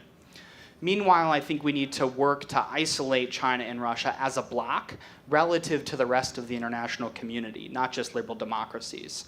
So instead of trying to peel Beijing and Moscow apart, we should make sure their problematic behavior leaves them isolated together. Finally, we have to find operational level solutions to sustain deterrence in two theaters simultaneously, 2+. This requires enforcement of the principle that states cannot change territorial boundaries by force wherever it's tested. Of course, it's being tested right now in Ukraine. But at the same time, we have to balance that with reinforcing material deterrence and stability in the Indo-Pacific. So, of course, doing both at the same time is quite a tall order, but ultimately it's an essential one as we face concurrent challenges in these two key regions of the world. Thank you. Well, that was really a powerful set of remarks by all of you, and hearing from our important Indo-Pacific allies, the State Department, and then Jake talking about the counter minilaterals was just very powerful. I do have follow-up questions for each of you, and then I'm going to turn to you, dear audience, for your questions, so get those ready. And I just want to remind our online viewers that if you have a question, please use the chat box. So first, Ambassador Yamada, I wondered if you could tell me, what do you think is the greatest accomplishment made so far by the U.S., ROK, Japan trilateral? First, that's the first part of my question. The second part is, what do you see as the benefits of trilateral engagement as opposed to bilateral engagement? Okay, on the first point, Japan-US are okay. The greatest probably achievement of the Camp David summit was that it clearly set the direction of enhanced cooperation among the three countries. And as a result, it sort of created a habit of cooperation among the three countries. There was a reference to the recent trilateral meeting headed by Deputy Secretary, but there was meetings of national security advisors, and foreign ministers met in November as well as February, and recently in April, finance ministers met for the first time among the three countries. And the defense ministers also met in Shangri-La. So these real cooperation among the three countries are gaining momentum. But I think the most significant progress we have seen is the area of defense cooperation. In October, for the first time, we saw joint air exercise involving US strategic asset, as well as fighter jets from Japan and the ROK. And in December, we activated the data sharing mechanism for real-time North Korean missile launch data. So I think the trilateral cooperation among the Japan, US, ROK has been gaining momentum. And I think we have taken the level of cooperation to an entirely new level after the Camp David summit. On the second question of the benefit of trilateral or minilaterals, I think the biggest benefit is those minilaterals enable us to focus on strategic issues. When we meet bilaterally, we tend to talk about bilateral issues, economic issues, development assistance, and so forth. But when we have other partners in the room, we don't talk about those bilateral issues, but focus on strategic issues. And I think it is especially important for the leaders and ministers engage in substantive, in-depth strategic discussions so that they can align their strategic views. And based on that aligned strategic views, we can set the direction of cooperation among three countries or more than that, minilateral engagements. So I think the strength of minilaterals are those strategic discussions, and I have attended many leaders level or the foreign ministers level minilateral meetings, and I'm always very much impressed and encouraged to see leaders and ministers engage in very frank, substantive strategic discussions. So I think we should take advantage of these minilaterals as often as possible. Excellent point. Thank you. Thank you. Ambassador Romualdez, I might ask you a similar question. What is the advantage of the U.S., Japan, the Philippines engaging in a trilateral way rather than bilaterally among the three? And then second, what might be some of the obstacles to continuing or deepening that trilateral cooperation moving forward? Well, on your first question, I think the most important thing about these trilateral meetings or having that kind of relationship, especially now with Japan and the United States, is exactly what the ambassador said, that these are where we can have a frank discussion on the strategies that we would like to employ to be able to precisely solve many of the issues surrounding our region. But I think clearly the reason for this trilateral, which makes it even more important, is because of the proximity of where we are. Japan and the Philippines are close neighbors, and Taiwan is not too far away, and obviously China. And so this type of very important historic meeting that took place here in April sends a very strong signal of how the cooperation of these three countries can make a big difference. And I think we're beginning to feel that because we have many of our neighbors in the ASEAN region are beginning to see the value that it has brought to fore.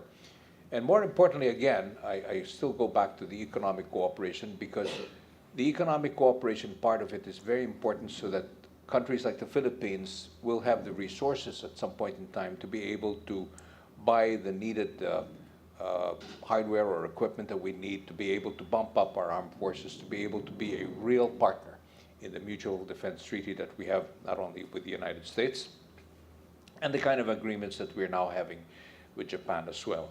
So this is extremely important for us. Now, the obstacle, I don't see much of an obstacle really. I think the obstacle is more of how often can they meet, and as a matter of fact, we have a planned 2+2 meeting in Manila in July, and we were hoping that Japan will be able to send also, they will be able to join in that 2+2 and make it a 3+3, but I guess the scheduling is where the problem really lies. But the more the more we meet and the more we continue and get this this ball rolling, so to speak, the better it is for our region, and hopefully this again will give a strong signal to anyone that having this type of cooperation is what will deter any country from taking any steps that will destabilize the region.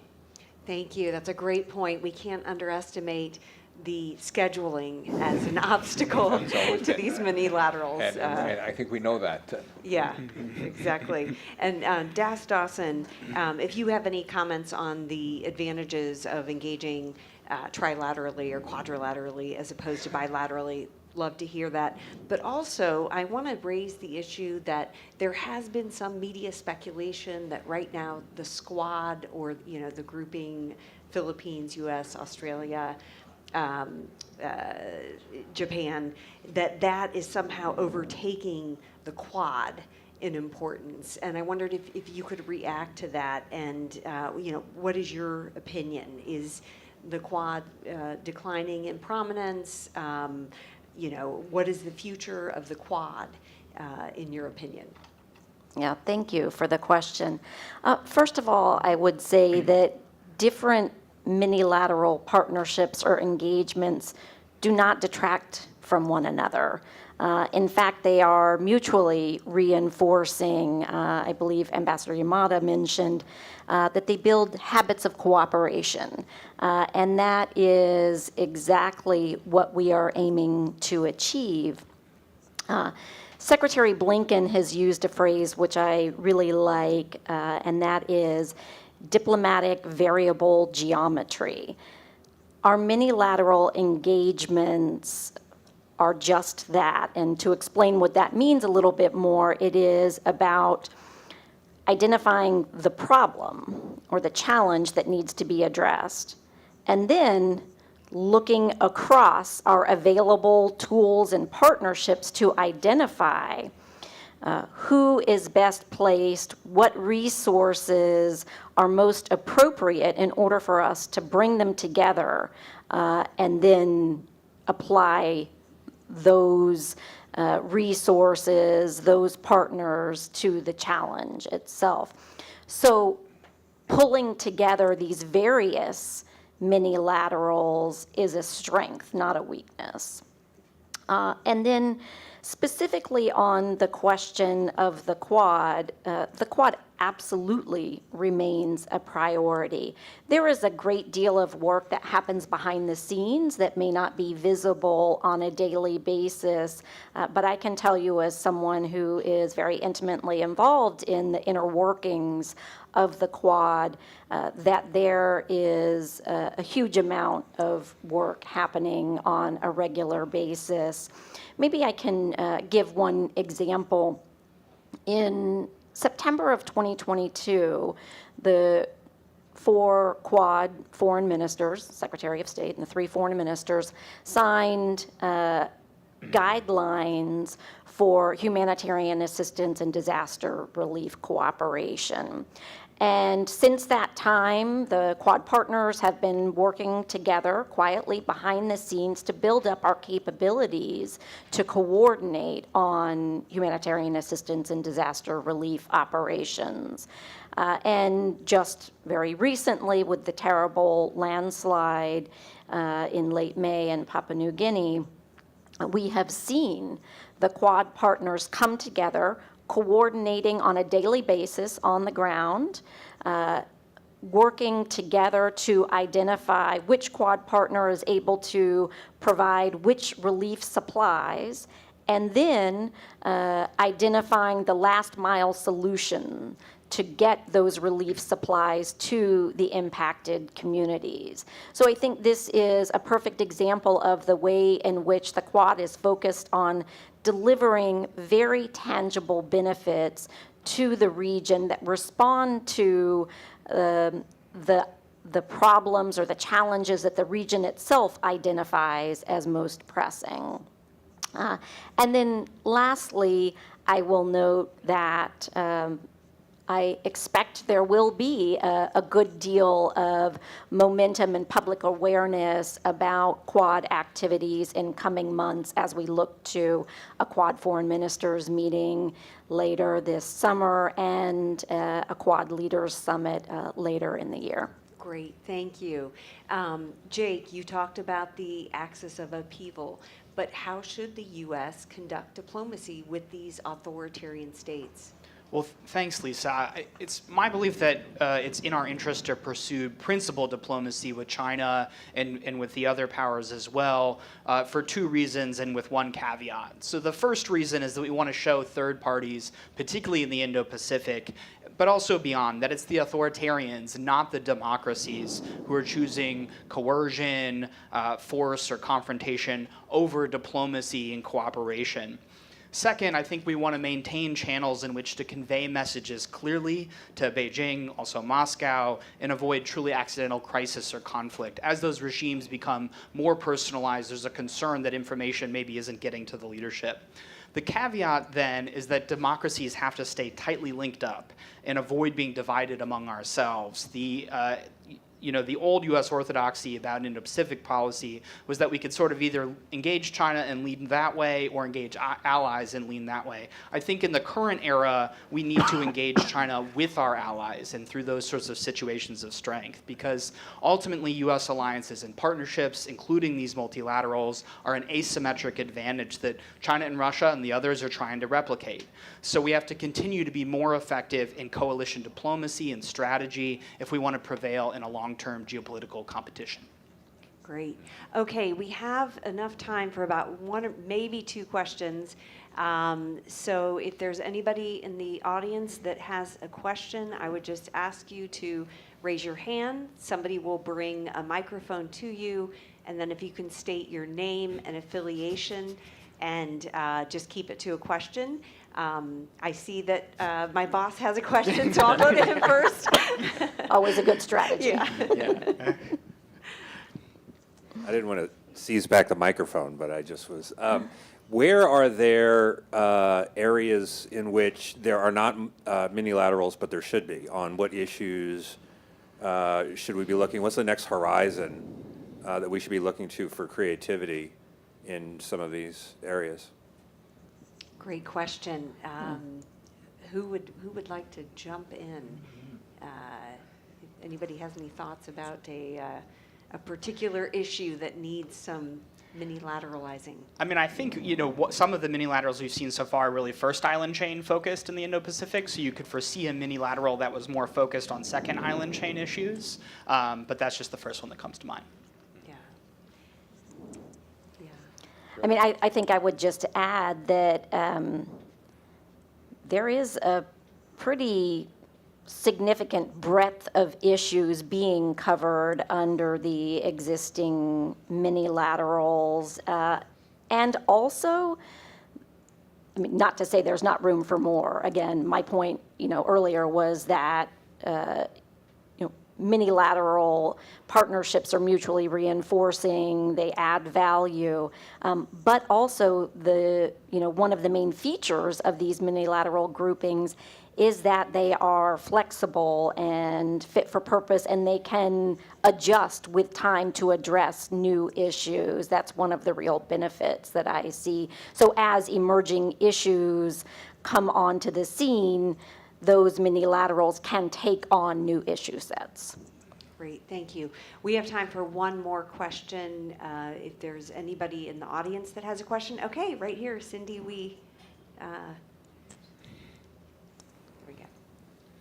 Hello, hi. Well, thank you very much for the comments on the minilaterals. My question is really about looking beyond the current horizon. Do you see the minilateral approach as a bipartisan and lasting, that means across different parties and different administrations? Thank you. great question. I think this might be maybe slightly directed towards me, and I will be happy to address that. Absolutely. I think it is absolutely an area where we have bipartisan support. As I mentioned previously, our Indo-Pacific strategy lays out the importance of minilateral groupings as part of the overall shared affirmative vision. And that strategy really does have strong bipartisan support.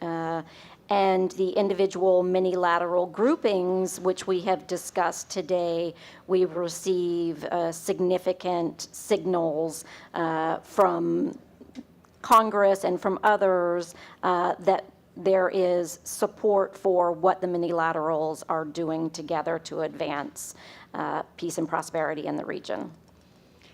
And I will just note that having been in the Trump administration did revive the Quad after a 10-year hiatus. Of course, the Biden administration took that to the next level and has instituted leader-level meetings. But I just wanted to make that point for the question. But I'm sorry, that's all the time we have, but I think this was an absolutely fabulous panel, and I want to thank you all for coming today and providing your remarks. I deeply appreciate that. And just to let the audience know that we're going to take a lunch break, but when we come back at 12:45, we will host the finale of The Pitch.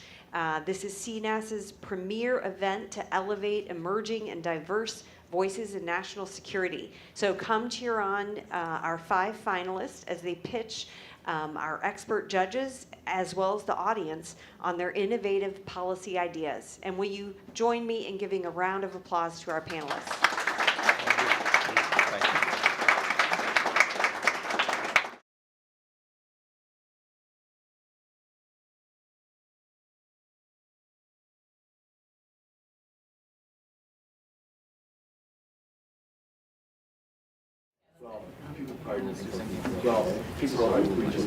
We're still rolling. Okay, guys, whenever you're ready. Where do you think we should start? Let's start at the beginning. All right, so that means going back to 2007. More U.S. troops arrived in Iraq this week. The American people are safer. The overall strategy is failed. It was the height of the Iraq War. It was a very polarizing issue between Democrats and Republicans. We think back to that time as some sort of bipartisan heaven compared to now, but it certainly wasn't. Kurt Campbell and I were working at a very well-established think tank in Washington, and we both, as national security professionals, thought whether you were for or against the war, we have to find a way for the United States to responsibly meet its objectives and conclude this war. I had proposed this study and was told that I couldn't undertake the study at the time because it would be too polarizing. So we started to have some conversations about maybe there's a better way to construct a think tank. We started talking to other people, and the first reaction was, "You're crazy. Do not do this. You are at the best think tank in town. Why would you risk your careers? Why would you risk security? Why would you do this? Washington doesn't need another think tank. You're nuts." But we really believed in what we were doing. In 2009, after I completed my time with Senator McCain, I thought I should take a look at think tanks around town, and the opportunity to come to CNAS was a little bit of a risk because it was certainly less established than the other places. The biggest thing that attracted me was the ability to be bold and to really identify what I thought were the biggest national security questions facing the country. The next thing you know, I was at this little think tank and had joined as a senior fellow. Fast forward all the way till today, I think the thing that I am personally most proud of is that CNAS is at least as relevant today as it was when I joined this organization 14 years ago. Kurt and I were very ambitious, but I think CNAS has exceeded our wildest dreams at the time. To be one of the, if not the most respected national security think tank in Washington, to have our work having directly impacted U.S. and allied policies, to think of all the young people we have trained and developed over the years. It's very exciting work. We've never tried to be the biggest. We've always tried to be the best. We really tried to focus on where's their white space? Where can we do something new and different? What gets me most excited about the Building the Future campaign is not just continuing to do the great work that we do. It is the chance to go into that future white space, to stay on that cutting edge, to be bold and innovative, and continue, even in this environment, to be bipartisan. We cannot do this work without you. This is a moment where new ideas are desperately needed, new ways of doing business are desperately needed. This organization is committed to defining those new ideas and those new approaches, and you can make all the difference with your support. We don't want to grow for the sake of growth, but we do want this organization to last forever, because as long as there is a United States that has a national security policy, we want there to be a CNAS that is trying to contribute to making that better. So we're incredibly grateful to those who have already made major commitments to support CNAS in the Building the Future campaign. We've come a long way, and we hope that you will join us in keeping CNAS indispensable to U.S. national security.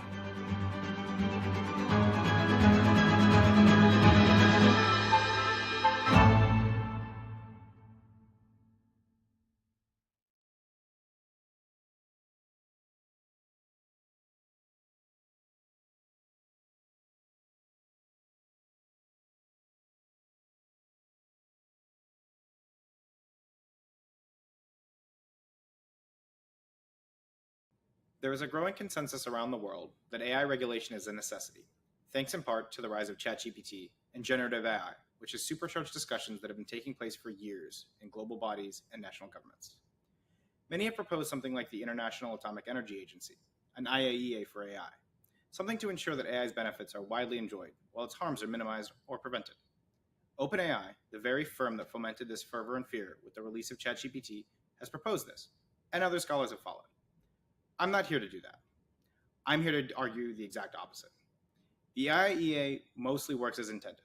Only a small handful of states have acquired nuclear weapons after the Nuclear Non-Proliferation Treaty was signed that gave the IAEA its mandate to prevent proliferation. Unfortunately, that success is very much a product of the history of nuclear weapons and of nuclear technology generally. It took great effort for the international community to fashion the IAEA into the organization it is today. Its mission to prevent nuclear proliferation was only seriously pursued after the Cuban Missile Crisis, where humanity stood on the very precipice of total annihilation, stared deeply into the abyss, and thought better of it. Even still, it took several years. Of course, an idea that takes such effort does not make it necessarily bad. We often do things, important things, not because they're easy, but because they're hard. Maybe an international institution to regulate AI, like the moon landing, is a challenge undertaken precisely for this reason. No. The IAEA is also a product of the technology it regulates. Nuclear weapons require specific resources that are not replaceable in the supply chain and are trackable and detectable thanks to radioactivity. Nuclear arsenals and payloads are countable and calculable. The main nuclear arsenals were concentrated in 2 states who had the lion's share of the world's military power that could credibly enforce moratoriums on others. Finally, peaceful uses of atomic energy can be separated from military production with judicious inspections. None of these factors match AI. Instead of putting all of our eggs in a basket designed to carry another problem, we should think differently about AI regulation. We should think of targeted agreements for specific dangerous uses like integration with nuclear weapons. We should think of norms that create conditions for commonality based on safety. We should think of carefully considered legislation in key countries where AI progress is concentrated, and we should think of restraint and care from the private sector that is driving so much of the technological change. Technology is ever-changing, and so too must our methods of controlling it. We should not blindly follow the past to protect our future.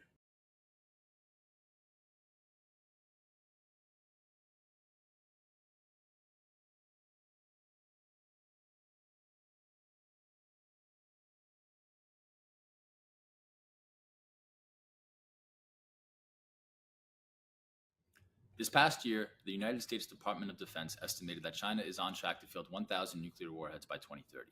Satellite images revealing the construction of over 100 new missile silos in northwestern China have headlined the expansion of China's nuclear capabilities. China also continues to develop and field a variety of new delivery systems for these warheads, including theater-range ballistic missiles, anti-ship, and dual-use systems. These capabilities carry important implications for the way China's nuclear weapons could be used in crisis or conflict with the United States. Some analysts have argued that China's evolving nuclear arsenal reinforces strategic stability by solidifying nuclear stalemate with the United States. This argument supposes that by ensuring that neither the United States nor China can emerge victorious from a strategic nuclear exchange, nuclear weapons use ultimately becomes less likely. Similarly, analysts have also argued that by reinforcing strategic stability, the expansion and modernization of China's nuclear arsenal aligns with China's traditional no-first-use policy, which is premised on ensuring a secure second strike capability to deter potential nuclear aggression. However, viewing China's modernization and expansion in the context of great power competition in the Indo-Pacific, and in the context of published papers on Chinese strategic thinking, China's evolving arsenal seems to offer Chinese leadership a greater range of options for nuclear coercion and even asymmetric escalation.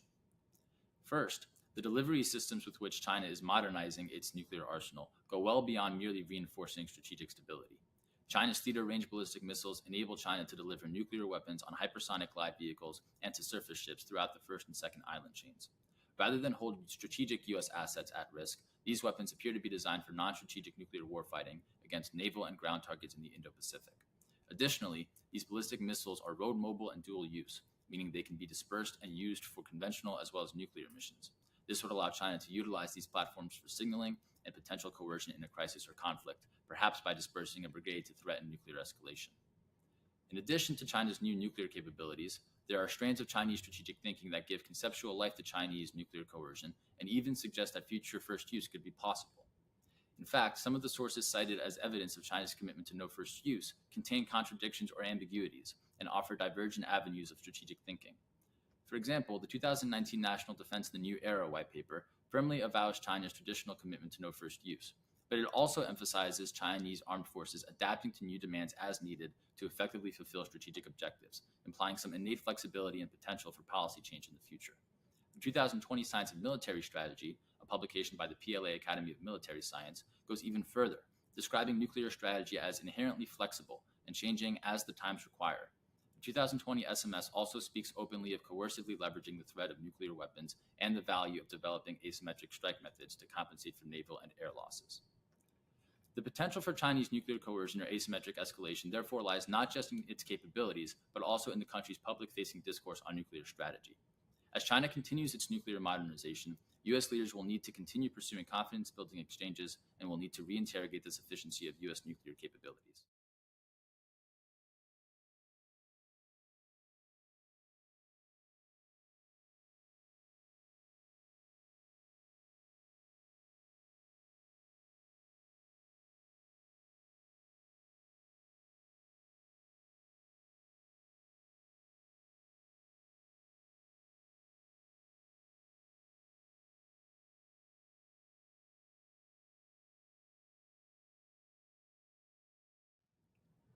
Russia's invasion of Ukraine in February 2022 revived the European Union's enlargement process, demonstrating the urgency of competing with Russia by filling geopolitical vacuums along Europe's periphery. Since then, the European Union has abandoned its former strategic ambiguity toward its eastern neighborhood, opening accession negotiations with Ukraine and Moldova, as well as granting EU candidate status to Georgia. This new momentum toward enlargement has also spilled over into the Western Balkans, where North Macedonia and Albania have begun accession negotiations, and Bosnia and Herzegovina has received candidate status. Further EU enlargement would bring benefits not only to Europe, but also to the United States. History has demonstrated EU enlargement's unique ability to promote stability, prosperity, and democracy on the European continent, which the United States has long viewed as key to furthering its own interests. In addition to contributing to Washington's vision of a Europe whole, free, and at peace, anchoring Eastern Europe and the Western Balkans firmly in the European Union would help the United States to push back against the efforts of Russia and China to weaken the West. Finally, successful enlargement would strengthen the European Union as Washington's partner of first resort, allowing the United States to lean more heavily on transatlantic cooperation in navigating an increasingly complex geopolitical environment. However, the obstacles to enlargement are daunting. Significant questions remain about the readiness of candidate countries to make the reforms required for membership, and there's a particularly serious risk that their political will to do so will fade if the European Union fails to provide a credible path forward. Despite the recent string of new EU commitments on enlargement, making real progress will require moving from largely symbolic gestures to concrete action, including on efforts to reform the internal functioning of the European Union so that it's able to integrate new members in the coming years. Finally, the ongoing war in Ukraine looms over the entire discussion, creating massive uncertainty about the timeline for and the nature of Kyiv's future EU membership. Given the benefits of EU enlargement to the United States, Washington should do all it can to support the process and ensure its success. This is going to require a full spectrum strategy resting on two main pillars. The first of these pillars should be offering strong support to those seeking to join the European Union, including political, economic, and security assistance. The second pillar should be a diplomatic initiative aimed at sustaining support for enlargement within the European Union, including by encouraging the bloc to move forward on its internal reform agenda. US policymakers need to recognize that although Washington might not be directly involved in the EU enlargement process, the United States nonetheless has a significant stake in enlargement success. Given the potentially fleeting nature of political momentum toward enlargement, it's key to strike while the iron is hot.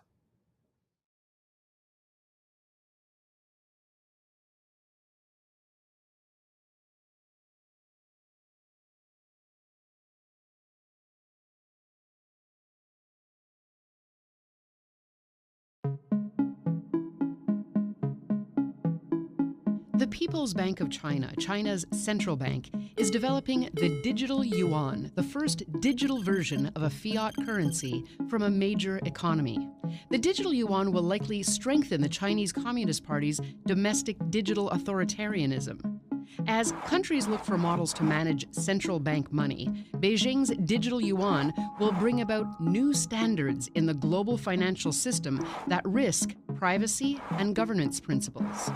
So far, we know that the digital yuan system will have a two-tier structure, with the central bank managing the back end and state banks and private companies facilitating everyday transactions. It will not be blockchain-based. The most groundbreaking and alarming feature of the digital yuan is controllable anonymity, which allows China's central bank to see nearly all real-time transactions. China's central bank wants to harness the market share and technological innovation of private firms and gain direct access to Chinese consumers' financial data. It aims to shape monetary policy, monitor illegal activity, and curb corruption. The Chinese Communist Party will likely leverage the system to surveil Chinese citizens. The digital yuan system would make it easier for the party to cut off financial access of any individual. Pilot tests have been underway since mid-2020. If successful, China may gain an edge over the United States in financial technology innovation. China will make the digital yuan available for wider use during the Beijing Winter Olympics in February 2022. U.S. policymakers must address the digital yuan's potential to further Beijing's coercive power and influence in the global financial system. America must adapt to the evolving payments space, counter the digital yuan's threats to political and economic liberty, and ensure that innovation in financial technology does not advance China's digital authoritarianism.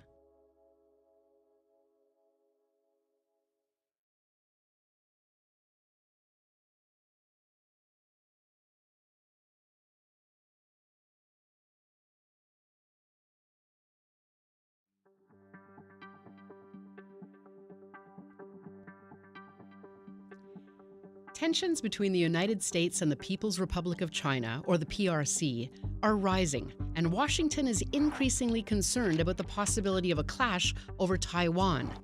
The United States would look to sanctions as one tool to manage a crisis with the PRC. But would sanctions work?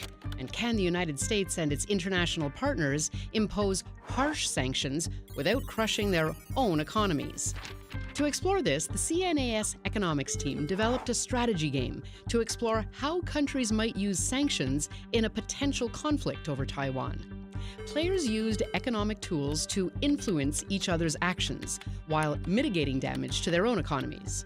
The US and partner teams quickly escalated to severe sanctions, including an attack on China's financial sector, weaponizing the critical role of the US dollar in global financial architecture and boxing the PRC team into a defensive posture. The PRC team retaliated against foreign firms in China and cut off trade in critical goods, exploiting their essential role as a global manufacturer. These actions came with costs so high that the United States and its partners may not be able to credibly threaten similar sanctions under real-world conditions. Washington is in a bind, knowing that limited sanctions will not deter China, but fearing the economic consequences of a high-intensity sanctions strategy. A hesitation to signal clear and strong resolve to impose devastating sanctions well in advance of a crisis will seriously undermine the deterrent power of sanctions. The United States and its partners must prepare now for potential sanctions as part of a broader strategy to use all instruments of national power to deter the PRC from aggression. Read the full report at cnas.org.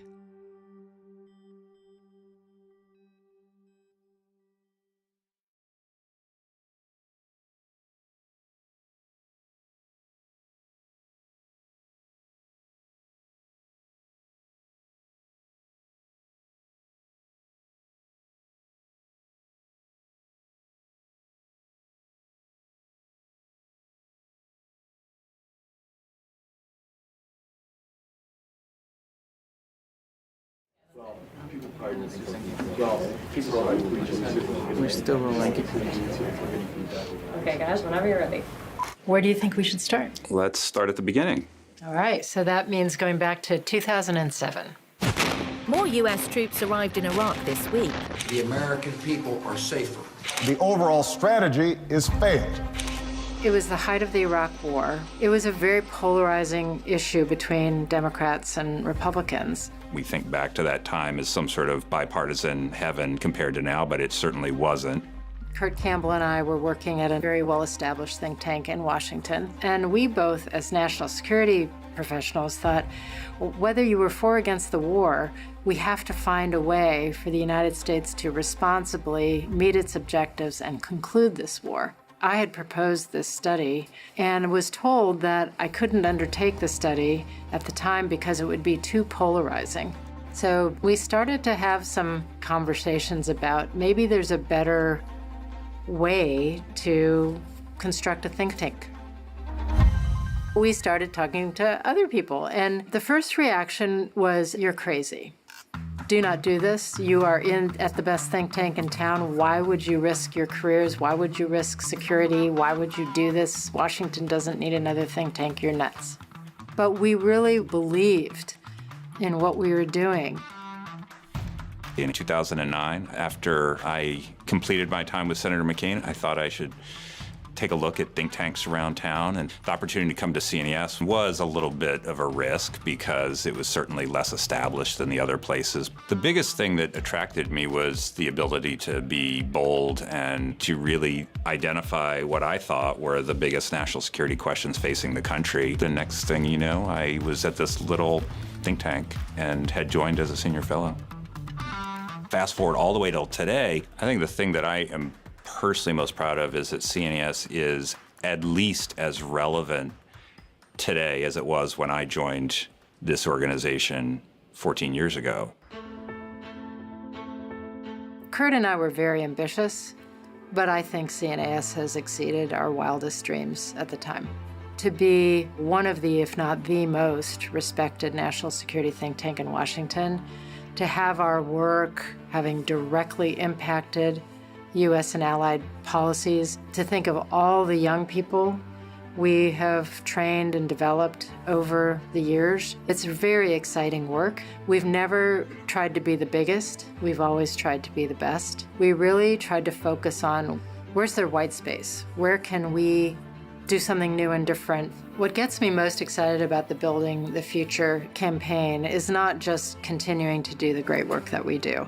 It is the chance to go into that future white space, to stay on that cutting edge, to be bold and innovative, and continue, even in this environment, to be bipartisan. We cannot do this work without you. This is a moment where new ideas are desperately needed, new ways of doing business are desperately needed. This organization is committed to defining those new ideas and those new approaches, and you can make all the difference with your support.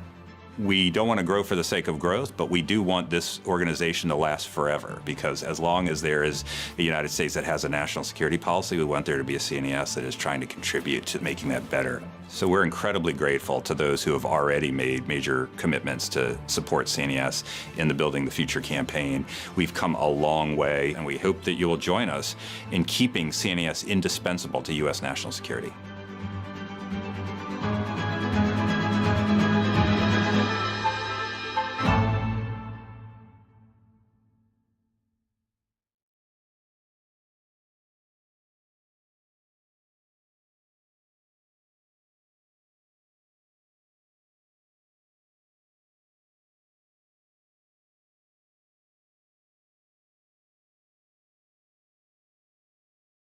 There is a growing consensus around the world that AI regulation is a necessity, thanks in part to the rise of ChatGPT and generative AI, which has supercharged discussions that have been taking place for years in global bodies and national governments. Many have proposed something like the International Atomic Energy Agency, an IAEA for AI, something to ensure that AI's benefits are widely enjoyed while its harms are minimized or prevented. OpenAI, the very firm that fomented this fervor and fear with the release of ChatGPT, has proposed this, and other scholars have followed. I'm not here to do that. I'm here to argue the exact opposite. The IAEA mostly works as intended. Only a small handful of states have acquired nuclear weapons after the Nuclear Non-Proliferation Treaty was signed that gave the IAEA its mandate to prevent proliferation. Unfortunately, that success is very much a product of the history of nuclear weapons and of nuclear technology generally. It took great effort for the international community to fashion the IAEA into the organization it is today. Its mission to prevent nuclear proliferation was only seriously pursued after the Cuban Missile Crisis, where humanity stood on the very precipice of total annihilation, stared deeply into the abyss, and thought better of it. Even still, it took several years. Of course, an idea that takes such effort does not make it necessarily bad. We often do things, important things, not because they're easy, but because they're hard. Maybe an international institution to regulate AI, like the moon landing, is a challenge undertaken precisely for this reason. No. The IAEA is also a product of the technology it regulates. Nuclear weapons require specific resources that are not replaceable in the supply chain and are trackable and detectable thanks to radioactivity. Nuclear arsenals and payloads are countable and calculable. The main nuclear arsenals were concentrated in 2 states who had the lion's share of the world's military power that could credibly enforce moratoriums on others. Finally, peaceful uses of atomic energy can be separated from military production with judicious inspections. None of these factors match AI. Instead of putting all of our eggs in a basket designed to carry another problem, we should think differently about AI regulation. We should think of targeted agreements for specific dangerous uses like integration with nuclear weapons. We should think of norms that create conditions for commonality based on safety. We should think of carefully considered legislation in key countries where AI progress is concentrated. And we should think of restraint and care from the private sector that is driving so much of the technological change. Technology is ever-changing, and so too must our methods of controlling it. We should not blindly follow the past to protect our future.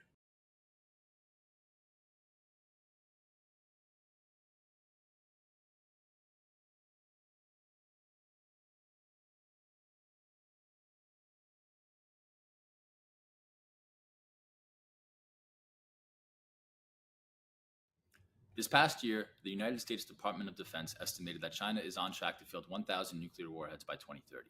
Satellite images revealing the construction of over 100 new missile silos in northwestern China have headlined the expansion of China's nuclear capabilities. China also continues to develop and field a variety of new delivery systems for these warheads, including theater-range ballistic missiles, anti-ship, and dual-use systems. These capabilities carry important implications for the way China's nuclear weapons could be used in crisis or conflict with the United States. Some analysts have argued that China's evolving nuclear arsenal reinforces strategic stability by solidifying nuclear stalemate with the United States. This argument supposes that by ensuring that neither the United States nor China can emerge victorious from a strategic nuclear exchange, nuclear weapons use ultimately becomes less likely. Similarly, analysts have also argued that by reinforcing strategic stability, the expansion and modernization of China's nuclear arsenal aligns with China's traditional no-first-use policy, which is premised on ensuring a secure second strike capability to deter potential nuclear aggression. However, viewing China's modernization and expansion in the context of great power competition in the Indo-Pacific, and in the context of published papers on Chinese strategic thinking, China's evolving arsenal seems to offer Chinese leadership a greater range of options for nuclear coercion and even asymmetric escalation. First, the delivery systems with which China is modernizing its nuclear arsenal go well beyond merely reinforcing strategic stability.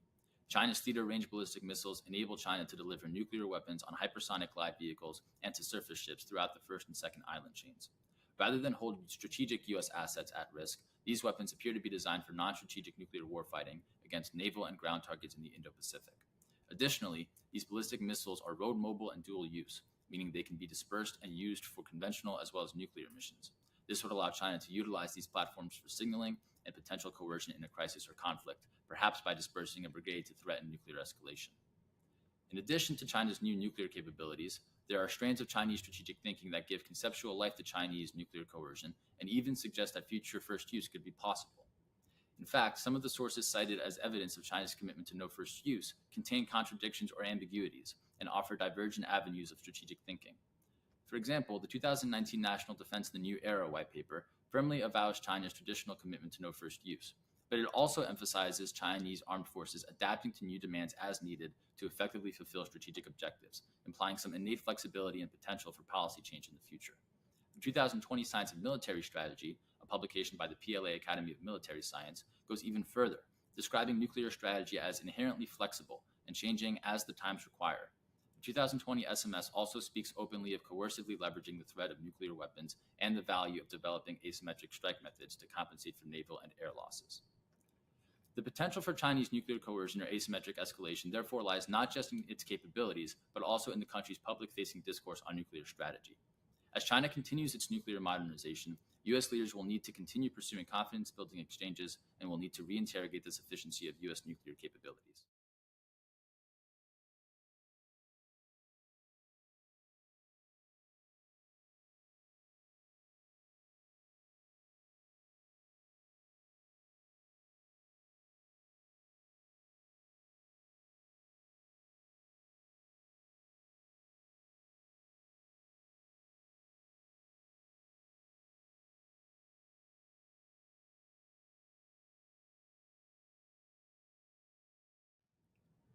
Russia's invasion of Ukraine in February 2022 revived the European Union's enlargement process, demonstrating the urgency of competing with Russia by filling geopolitical vacuums along Europe's periphery.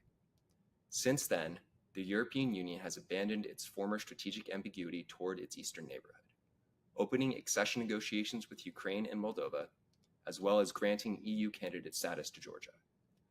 This new momentum toward enlargement has also spilled over into the Western Balkans, where North Macedonia and Albania have begun accession negotiations, and Bosnia and Herzegovina has received candidate status. Further EU enlargement would bring benefits not only to Europe, but also to the United States.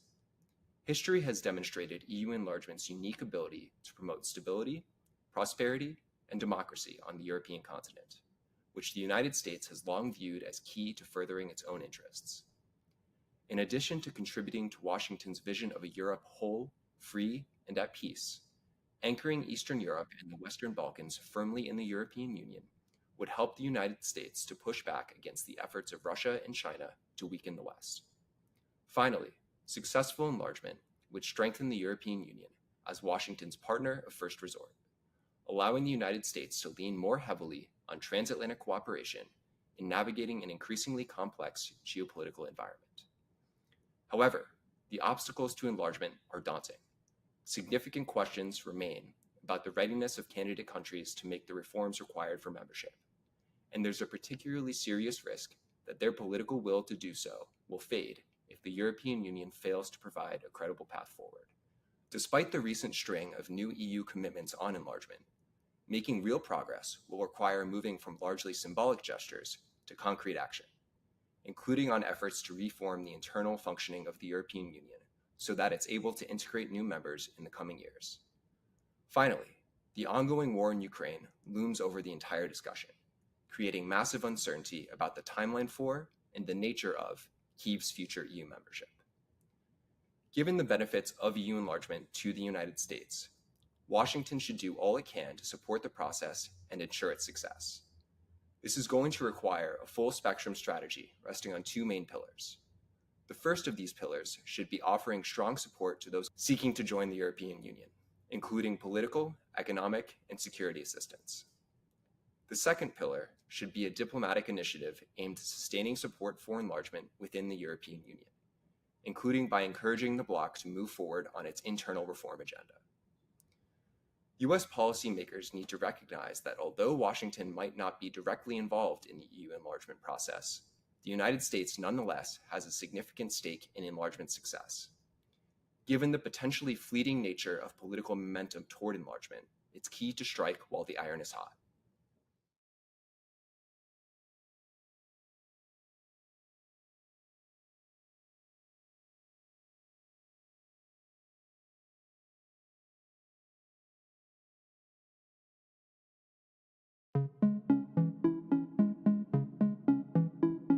The People's Bank of China, China's central bank, is developing the digital yuan, the first digital version of a fiat currency from a major economy. The digital yuan will likely strengthen the Chinese Communist Party's domestic digital authoritarianism. As countries look for models to manage central bank money, Beijing's digital yuan will bring about new standards in the global financial system that risk privacy and governance principles. So far, we know that the digital yuan system will have a two-tier structure, with the central bank managing the back end and state banks and private companies facilitating everyday transactions. It will not be blockchain-based. The most groundbreaking and alarming feature of the digital yuan is controllable anonymity, which allows China's central bank to see nearly all real-time transactions. China's central bank wants to harness the market share and technological innovation of private firms and gain direct access to Chinese consumers' financial data. It aims to shape monetary policy, monitor illegal activity, and curb corruption. The Chinese Communist Party will likely leverage the system to surveil Chinese citizens. The digital yuan system would make it easier for the party to cut off financial access of any individual. Pilot tests have been underway since mid-2020. If successful, China may gain an edge over the United States in financial technology innovation. China will make the digital yuan available for wider use during the Beijing Winter Olympics in February 2022. U.S. policymakers must address the digital yuan's potential to further Beijing's coercive power and influence in the global financial system. America must adapt to the evolving payments space, counter the digital yuan's threats to political and economic liberty, and ensure that innovation in financial technology does not advance China's digital authoritarianism.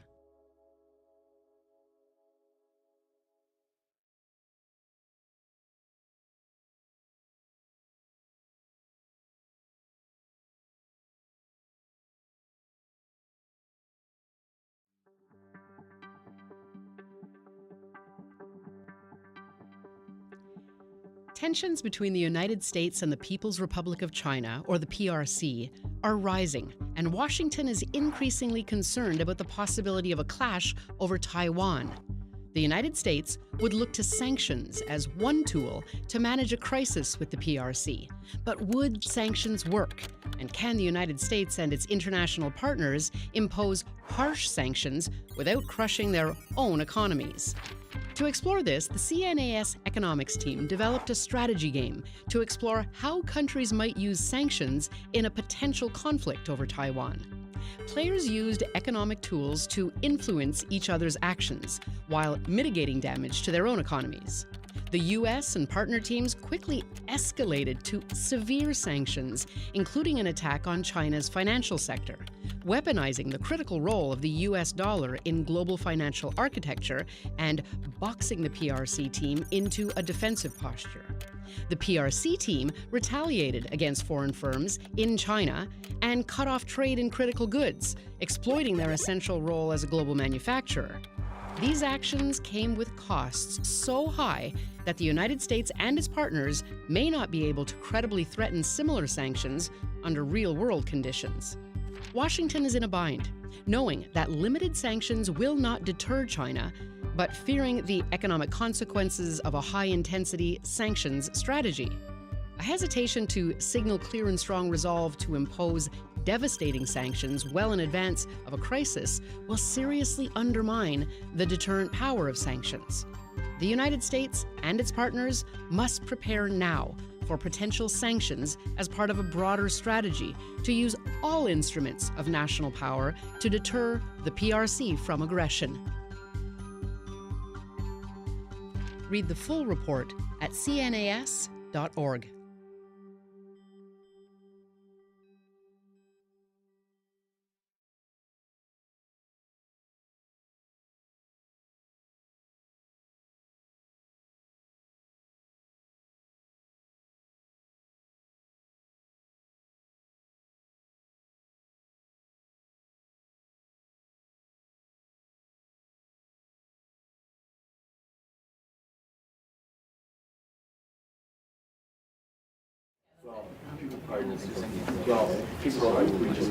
We're still rolling. Okay, guys, whenever you're ready. Where do you think we should start? Let's start at the beginning. All right, so that means going back to 2007. More US troops arrived in Iraq this week. The American people are safer. The overall strategy is failed. It was the height of the Iraq War. It was a very polarizing issue between Democrats and Republicans. We think back to that time as some sort of bipartisan heaven compared to now, but it certainly wasn't. Kurt Campbell and I were working at a very well-established think tank in Washington, and we both, as national security professionals, thought, whether you were for or against the war, we have to find a way for the United States to responsibly meet its objectives and conclude this war. I had proposed this study and was told that I couldn't undertake the study at the time because it would be too polarizing. So we started to have some conversations about maybe there's a better way to construct a think tank. We started talking to other people, and the first reaction was, "You're crazy. Do not do this. You are at the best think tank in town. Why would you risk your careers? Why would you risk security? Why would you do this? Washington doesn't need another think tank. You're nuts." But we really believed in what we were doing. In 2009, after I completed my time with Senator McCain, I thought I should take a look at think tanks around town, and the opportunity to come to CNAS was a little bit of a risk because it was certainly less established than the other places. The biggest thing that attracted me was the ability to be bold and to really identify what I thought were the biggest national security questions facing the country. The next thing you know, I was at this little think tank and had joined as a senior fellow. Fast forward all the way till today, I think the thing that I am personally most proud of is that CNAS is at least as relevant today as it was when I joined this organization 14 years ago. Kurt and I were very ambitious, but I think CNAS has exceeded our wildest dreams at the time. To be one of the, if not the most respected national security think tank in Washington, to have our work having directly impacted U.S. and allied policies, to think of all the young people we have trained and developed over the years. It's very exciting work. We've never tried to be the biggest. We've always tried to be the best. We really tried to focus on where's their white space? Where can we do something new and different What gets me most excited about the Building the Future campaign is not just continuing to do the great work that we do. It is the chance to go into that future white space, to stay on that cutting edge, to be bold and innovative, and continue, even in this environment, to be bipartisan. We cannot do this work without you. This is a moment where new ideas are desperately needed, new ways of doing business are desperately needed. This organization is committed to defining those new ideas and those new approaches, and you can make all the difference with your support. We don't want to grow for the sake of growth, but we do want this organization to last forever, because as long as there is a United States that has a national security policy, we want there to be a CNAS that is trying to contribute to making that better. So we're incredibly grateful to those who have already made major commitments to support CNAS in the Building the Future campaign. We've come a long way, and we hope that you will join us in keeping CNAS indispensable to U.S. national security.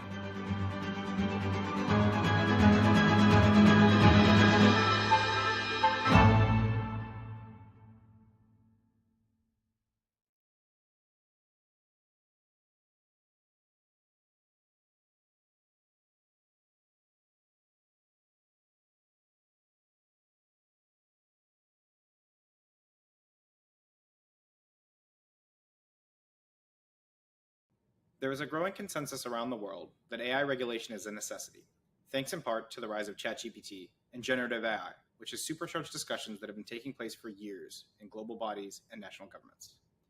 Many have proposed something like the International Atomic Energy Agency, an IAEA for AI, something to ensure that AI's benefits are widely enjoyed while its harms are minimized or prevented. OpenAI, the very firm that fomented this fervor and fear with the release of ChatGPT, has proposed this, and other scholars have followed. I'm not here to do that. I'm here to argue the exact opposite. The IAEA mostly works as intended. Only a small handful of states have acquired nuclear weapons after the Nuclear Non-Proliferation Treaty was signed that gave the IAEA its mandate to prevent proliferation. Unfortunately, that success is very much a product of the history of nuclear weapons and of nuclear technology generally. It took great effort for the international community to fashion the IAEA into the organization it is today.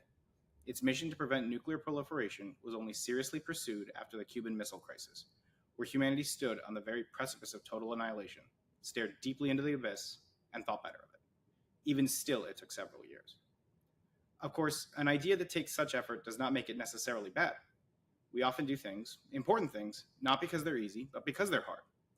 Maybe an international institution to regulate AI, like the moon landing, is a challenge undertaken precisely for this. Good afternoon, and welcome to the grand finale of the 5th annual convening of The Pitch, a competition of new ideas. I'm Kate Kuzminski, Deputy Director of Studies here at CNAS and Director of our Military Veterans and Society program. At the Center for New American Security, one of our top priorities is investing in the next generation of national security leaders. The program this afternoon highlights our commitment through two of the Center's cornerstone programs: the pitch competition, which brings you all here today, and the presentation of the First Lieutenant Andrew J. Bacevich Jr. Award. The pitch is the Center's premier event to elevate emerging and young professionals from across the country. The Bacevich Award is presented to emerging leaders from within the CNAS team who exemplify courage, integrity, and commitment to public service. But first, more on the pitch. The first round of the pitch was held virtually back in April. The 5 contestants here before you are the winners of each heat, as well as our People's Choice Award winner. Julian Graham won our military modernization heat. His pitch is creating a multilateral shipbuilding coalition. Matthew Howler won the Institutions and People Power heat. His pitch is an ROTC for hackers. Jillian Daly and Connor O'Brien won our technology and national security heat, and the first time we've ever had a tie. Jillian's pitch is the final frontier, the journey of the U.S. space station, while Connor's pitch is the chipmaker's visa, a key ingredient to the CHIPS Act success. Jennifer Lee won our People's Choice Award. Her pitch is investing in Chinese Americans for U.S. national security. There are a lot of ways that you can stay engaged as part of our online and in-person audience for today's event. First, we'll have the chat box open online during the entire event. There, you can give your reactions to the pitches. You can show support for our contestants. To join the chat and participate, go to cnas.org/conference and log in under the video. You can also engage with us on Twitter using the hashtag CNAS2024. And now a bit about the process. Each contestant will have 3 minutes to present their pitch. Once a contestant has finished their pitch, they will answer 2 questions from our judges. The contestants will have 1 minute to answer each question. Once all 5 contestants have gone, the judges will score their pitches on 4 criteria: the ingenuity and creativity of the idea, the practicality of the idea, academic rigor, and clarity, persuasiveness, and delivery. While the judges are finishing up their scoring, the audience will be asked to vote for our People's Choice poll. The poll will open around 1:35 p.m. To participate in the People's Choice poll, whether you're in the room with us or watching online, please go to cnas.org/vote once it's open, and we'll make it clear when that moment is available. The contestant with the highest score from the judges will win our Best in Show award, and the contestant with the most audience votes will be our People's Choice winner. All of today's finalists will have a commentary piece about their pitch published on the CNAS website and will win a cash prize. The winner of the Best in Show will also be able to participate in the Sean Brimley Next Generation National Security Leaders Dinner event of their choice. So let's welcome our judges before we get to our contestants. First, we have with us a familiar face, CNAS CEO Richard Fontaine. Welcome, Richard. Thank you for having us, I guess. Thank you for having us. Thank us all for being here. Second, we have Michelle Flournoy, co-founder of CNAS, former Undersecretary of Defense for Policy, and current co-chair of the CNAS Board of Directors. Welcome back, Michelle. Thank you. This is one of my favorite events, and glad to be back. All right. Next, we have Shannon Vavra, who is the national security reporter at the Daily Beast. Welcome, Shannon. Thank you for having me. And finally, we have Vivek Chilukuri, Senior Fellow and Director of our CNAS Technology and National Security Program. Welcome, Vivek. Thanks, Kate. Excited for this. All right, so we're going to get right into it and transition over to our pitches. So for each of the pitches, I'll announce who's giving the talk and then the 2 individuals who are going to pose a question to you. So first up, we've got Julian, and your judge questions will come from Richard and Shannon. So welcome to the stage.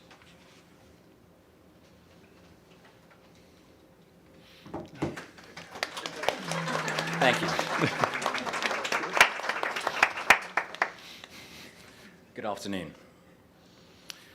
The primary geostrategic challenge facing the United States in the 21st century is China's reemergence as a maritime power for the first time since the Ming Dynasty. Central to the goals of containing China, defending our allies in the Pacific, and protecting Mare Liberum is the growth and maintenance of a modern and effective naval fighting force. In this arena, we are falling behind. China has in some measures surpassed us in naval strength, and the problem is growing worse. Our grand strategy should be oriented towards the Indo-Pacific, and the US Navy is the most important hard power cog in that grand strategy.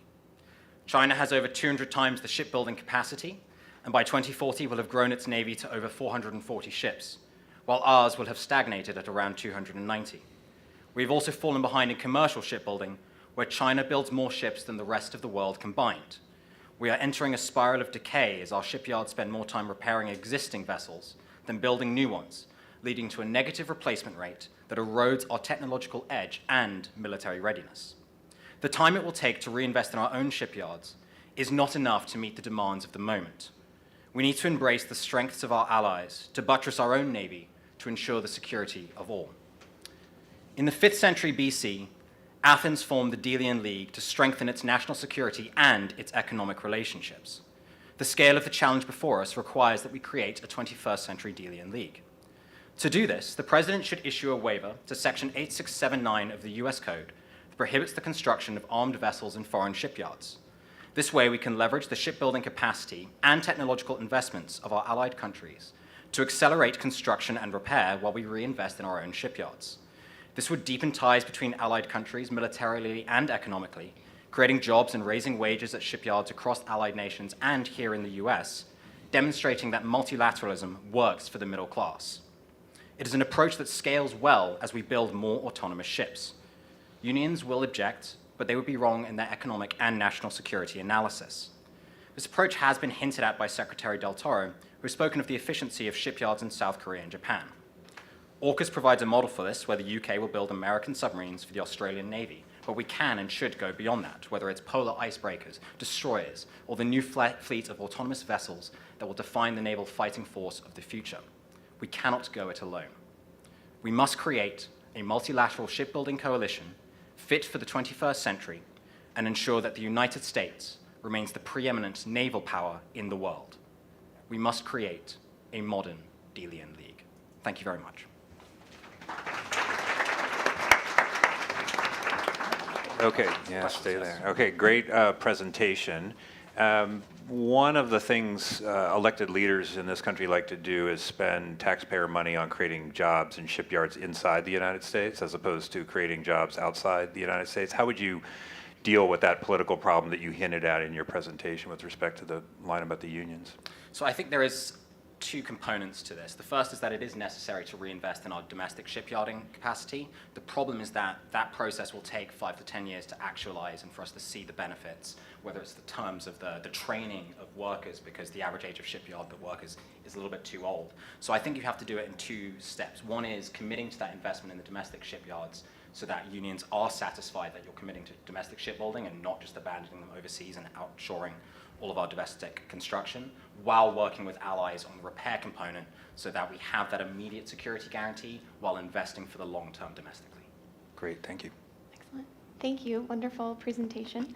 I'm curious of your thoughts on how you would assuage potential fears that in a time of crisis, our allies and partners would potentially be identified as a prime target with U.S. ships stationed in shipyards for whatever it may be, repairs, construction.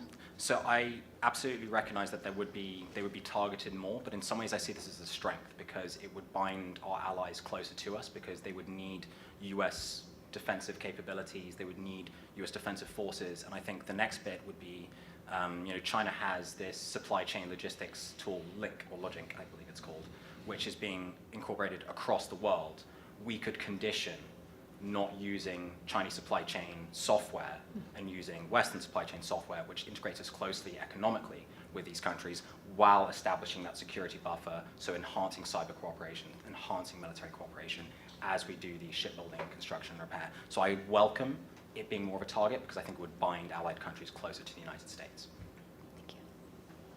Thank you. Thank you. Thank you.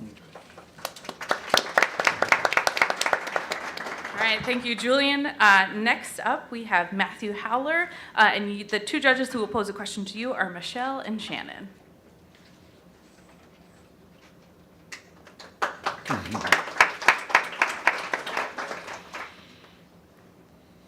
Courageous athletes jumping out of helicopters and rappelling over walls. We have all seen the military advertisements and know the type of warrior they're looking for. Brave men and women with the courage to go beyond their physical limits. I have great admiration for those who answer the call, and I would love to serve our country. But I know I would not fit in that environment. I am a classic STEM person, someone more comfortable with a career behind a computer screen than working outside with my hands, preferring to be judged by my ACT score and not my pull-up count. I know I'm not alone. However, as a 2021 CSET study on China's cyber AI talent pipeline showed, amongst other studies, we need more young US STEM talent to consider serving our country. Unfortunately, current structures are not set up to attract and develop STEM talent. We need to build a new cybersecurity pipeline with a culture and brand that appeals to people in STEM. Existing ROTC programs have tried to prioritize STEM, but the ROTC reputation often turns off people in tech. And as a 2023 RAND study showed for JROTC, even for those that do join, the STEM outcomes are mixed. By creating a hacking program modeled on ROTC, we can train cohorts of systems and coding leaders who will be committed to serving our country. They can even compete to join an elite hacking team, a nerdy counterpart to the Navy SEALs, with the prestige to inspire future young people. This program is a win for participants, as they receive the financial assistance to achieve a college degree in an impactful field. For the Defense Department, upfront education and training costs will be more than offset by not having to compete with Silicon Valley salaries for tech talent. Integration challenges can be mitigated by incorporating broad military values into the training and by hosting joint exercises with traditional ROTC programs. Following service, participants may transition to the private sector for the benefit of both those companies and the Defense Department. This synergistic effect will encourage influential tech companies to invest in this program with resources and training, further bolstering the reputation of this ROTC for Hackers program. Cybersecurity is critical to the US defense, and we need to build a college pipeline that appeals to STEM talent. Done right, kids will grow up aspiring to join the elite US defense hackers. Thank you.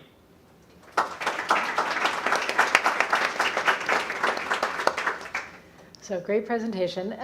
My question is, I can see this as, a way to recruit people initially, but what other steps would the Department of Defense have to take to actually incentivize them to stay and to contribute over the long term? What kind of work do you see on a career path of sorts for these folks? I completely agree that this is just the first step of a broader process of integrating them and bringing them into the Defense Department. I think that first step is a pretty large barrier. If they don't come in at all, you can't get them later. But I do think once you bring them in, developing an environment and a culture where they feel like they can be creative and tackle big challenges. One of the great things you can do in the Defense Department that you can't do in the private sector is offensive moves. And that's something that can really appeal to people and show them that you can do things that are a little bit more exciting in that regard. And so I think that sort of career development will be new, especially as this tech sector has been continuing to grow. But I think if we bring them in, build the culture, give them opportunities they wouldn't have in the private sector, and give them an environment where they feel comfortable, I think they'll be more likely to stay and continue their career. Thank you. Excellent presentation. I'm curious of your thoughts on both target market for where you would deploy this cyber ROTC first. Are there particular universities you have in mind? And I'm curious as well about the curriculum and if there's a high school component as well to sort of feed in and up. Yeah, so I would we would start with a few different universities across the country. I think we'd want to have a broad base to try and get support from across Congress. I think we could target universities that have large percentages of underrepresented students, for example, HBCUs and Hispanic serving institutions, to really broaden the base of tech and who we're bringing in, as well as some of the top tech schools that are highly ranked that have a lot of tech talent. So I think it's really a broad base of people that we'd want to bring in. I do think there could be a component incorporating high schools to help with that training, gain that exposure, because ultimately they'd be in high school and they'd be applying to colleges. So you'd want to have some sort of integrated thing so they can consider that as part of their option. So I think it's a partnership with the high schools, with the colleges, really developing that whole pipeline to bring the funnel into the Defense Department. Excellent. Thank you. Thank you very much. All right, thank you, Matthew. Next up, we have Jillian Daly. She is one of the winners of the Technology and National Security Heat, and her pitch is The Final Frontier, The Journey to the U.S. Space Station. Her questions will come from Richard and Vivek.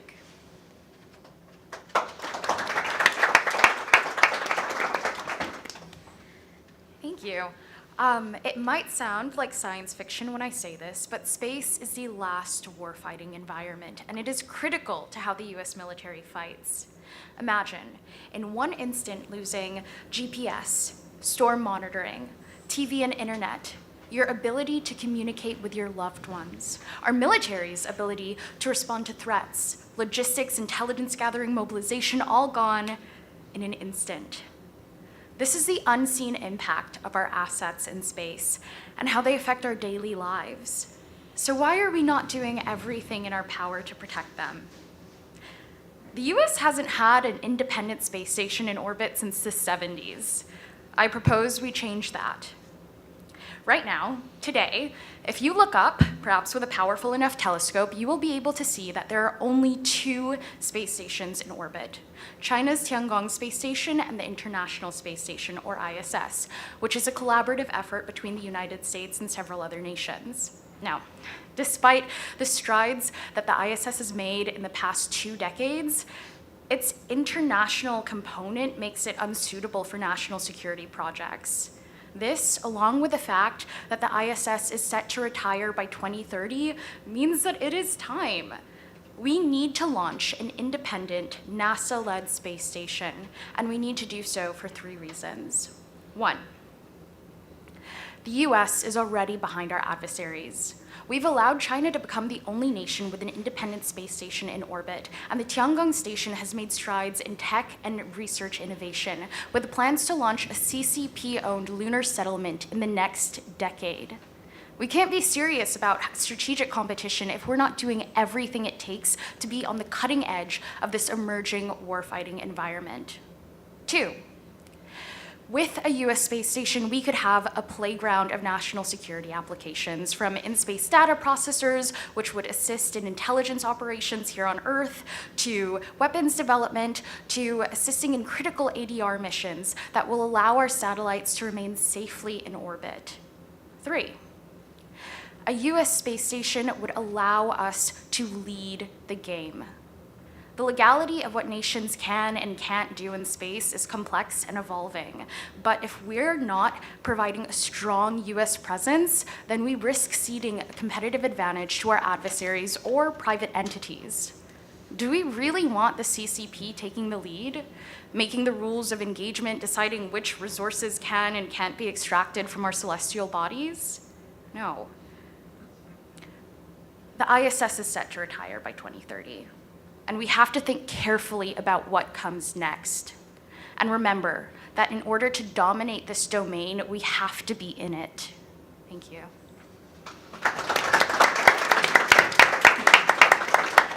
Thank you, great presentation. You referred to a NASA-led space station. Is the idea that multiple countries would be involved, the costs would be shared, there would be multiple participation, or how do you think about who would actually do the things you envision and who would pay for it all? I think that's the issue that we currently have with the International Space Station, is it is a collaborative effort, which granted can be amazing when it comes to innovation and research. We want that diversity of thought and diversity of who's paying for it. But when it comes to critical national security projects, things that are instrumental to our defense apparatus, I don't think that it should be a project shared with other nations, just because of the high clearance and high security nature of what we would be doing. And you know, as far as it comes to paying for this space station, we are unfortunately bearing the brunt already of the funding for the International Space Station, or ISS. And I think once that comes into retirement, it is a simple process of refunneling the funds for the ISS into this new project. Thank you. Great presentation, Jillian. Thank you. And just to pick up on a point Richard said, the International Space Station has its own challenges for sure, as you mentioned, but the U.S. has a long history of commitment to open science and space innovation and international cooperation in space. Are you worried that a U.S.-only or NASA-led space station would in some ways surrender America's historic commitment to space as a domain for international, peaceful discovery, research, and cooperation, and accelerate the militarization of space we worry about? Well, unfortunately, I think whether we want to accelerate the militarization of space or not, it's going to happen, and it's a question of whether or not we want to be on the forefront of that or catching up to our competitors and adversaries once they're already doing what they are doing in space. I think that we can certainly have a plethora of open, cooperative scientific and research channels here on Earth or in other spaces, but I do think it is necessary for us to have a place like a space station to focus solely on defense. Thank you very much. right, thank you, Jillian.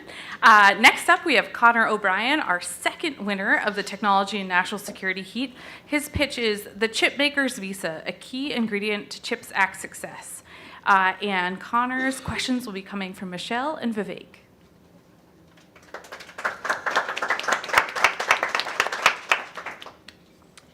Good afternoon, everyone. Thanks for having me. The Department of Commerce is set to spend over $50 billion subsidizing new chip factories and research centers across the country. We've come to a bipartisan conclusion that increasing domestic chip production is a national and economic security imperative. But cutting checks is just the beginning. It hardly guarantees success. According to CSET, fabs funded by the CHIPS Act will increase semiconductor industry employment by 13% and modestly raise our share of global chip-making production. But if all we get is a one-time set of subsidized fabs, the CHIPS Act has failed. Those rosy estimates that the US will make 1/5 of advanced logic chips by 2032 depends on future investments. The purpose of the CHIPS Act is to seed new clusters that are both world-leading and self-sustaining. We want firms to continue building leading-edge fabs long after funding has run out. To make that work, we're going to need a lot more engineers and technicians than short-term projections suggest. Now, chip firms are going to face many challenges in the coming years, from permitting to security. But there is one challenge, talent, that we can alleviate immediately.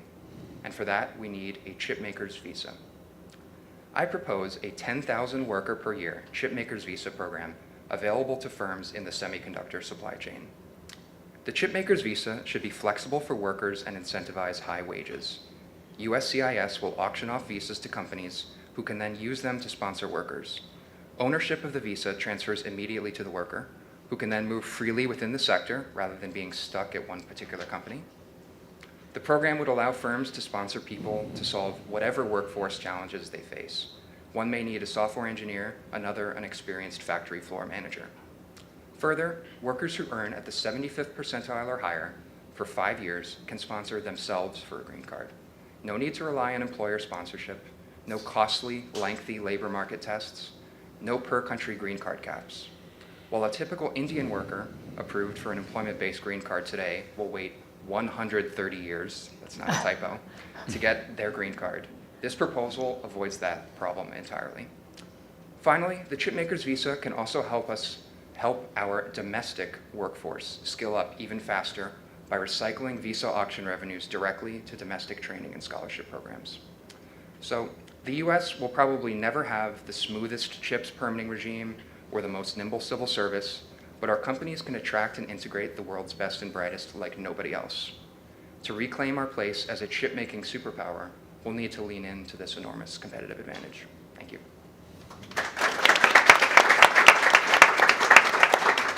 So really interesting proposal. It's happening in a political context.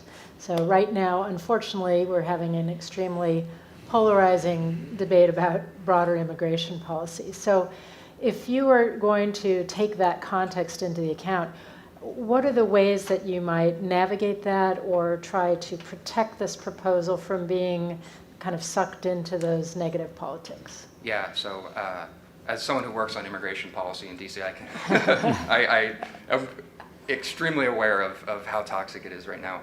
But I will say that this proposal is targeted, right? And I think you saw with the CHIPS Act, there were some immigration proposals that came up. They were really ambitious, and they kind of reopened fundamental questions about what our immigration system is for, which naturally brings border considerations into the conversation. So I think 10,000 visas would be a game changer for the industry, but it's tiny as a share of our overall immigration system. So we think that we can say, set aside the border arguments. This is something that both parties agree on. I think a model for this is the Conrad 30 program, which allows 1,500 doctors per year to practice in medically underserved areas. That's always bipartisan when it's reauthorized every couple of years. Thank you. Thanks, Connor, for a great presentation. My question is really just why just chips? I don't think anyone in this room or on this stage would disagree that chips are foundational to so many critical and emerging technologies, which themselves are foundational to our economic and national security power. But we need a lot more than just chip specialists. We need data scientists and material engineers for quantum computing and biotechnology and artificial intelligence and so many other technologies. So why focus it so narrowly on chips? Yeah, I mean, you're preaching to the choir in terms of our need for high-skilled immigration reform more broadly. I'll say this proposal should be flexible in that it deals with firms in the various chip supply chains, not just at the mega fabs. But the truth is that this is an area where there's bipartisan agreement. It's very obvious that workforce is going to be a concern, and that we're heading for potentially a lot less investment than we hope for if we don't solve this problem. So let's do this thing that we agree on now, and we'll circle back to other areas if we can summon the coalition to get it done. Great, thanks. Thank you very much.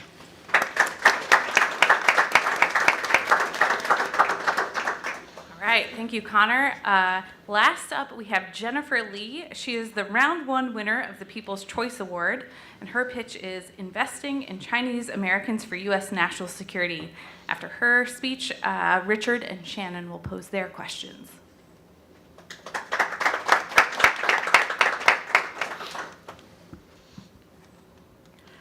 The first time I was invited to a high-level meeting as a college intern at the State Department, I noticed I was the only Chinese American woman in the room.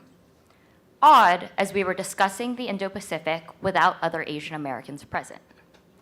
The 2022 National Defense Strategy names the People's Republic of China as the pacing challenge to U.S. national security. Yet, there is a noticeable absence of Chinese Americans in government efforts to contain the PRC.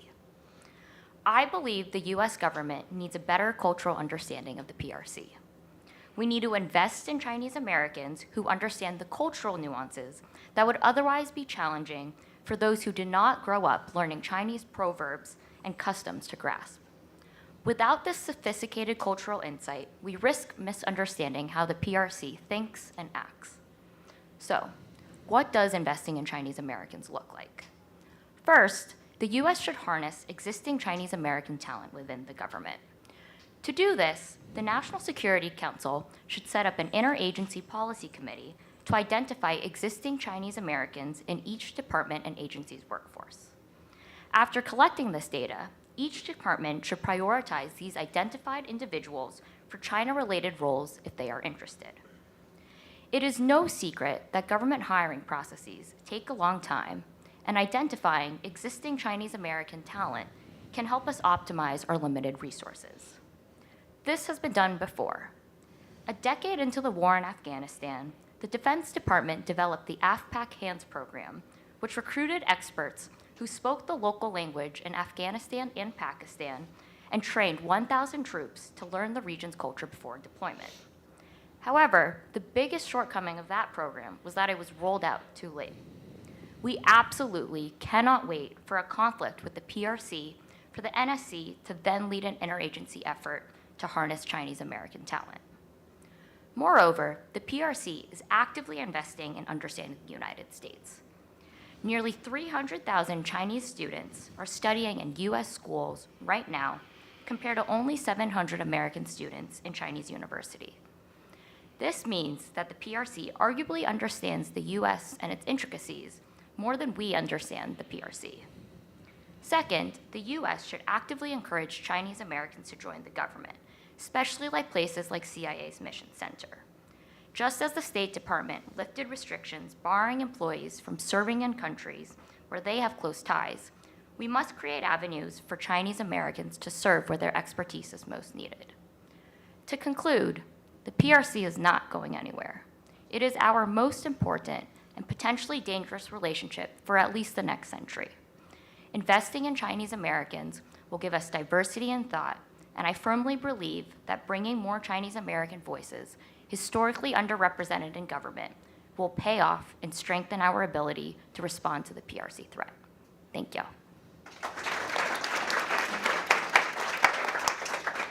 Thank you. Great presentation. Your You noted the Chinese Americans are underrepresented. You have a proposal for how to increase representation. What are the reasons that Chinese Americans are underrepresented, and would this proposal overcome whatever specific reasons that have been traditionally in place? That is a great question. I think that there are three primary reasons why Chinese Americans are not joining the government. The first is that I think that there's a misperception that Chinese Americans are not welcomed in government and that it is incredibly difficult to obtain a security clearance. Second, I think it's as simple as private sector jobs pay more money than the federal government, and so that is another hindrance and a barrier to joining the government for Chinese Americans. And third, I think that because there are not enough Chinese Americans in government, it really presents an opportunity during recruitment events and hiring to really have Chinese Americans there so that when people like me are trying to get into government, they really see themselves being reflected back in the government system. Thank you. Excellent presentation, thank you. I have a question about the way that this message may be delivered in the future when it's implemented.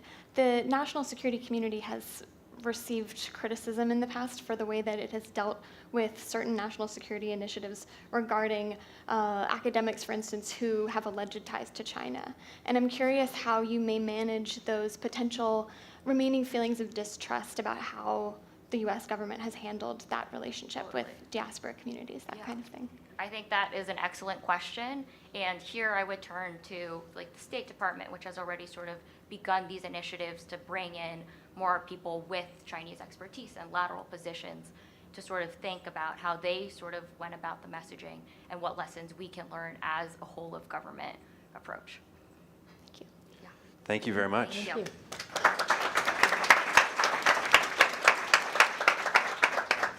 Right, a big thank you to all of our contestants. I'm here to announce that the People's Choice Award voting will open here in a moment. So to vote in the poll, whether you're in the room or online, go to cnas.org/vote. And don't forget to tweet who you're supporting using the hashtag CNAS2024.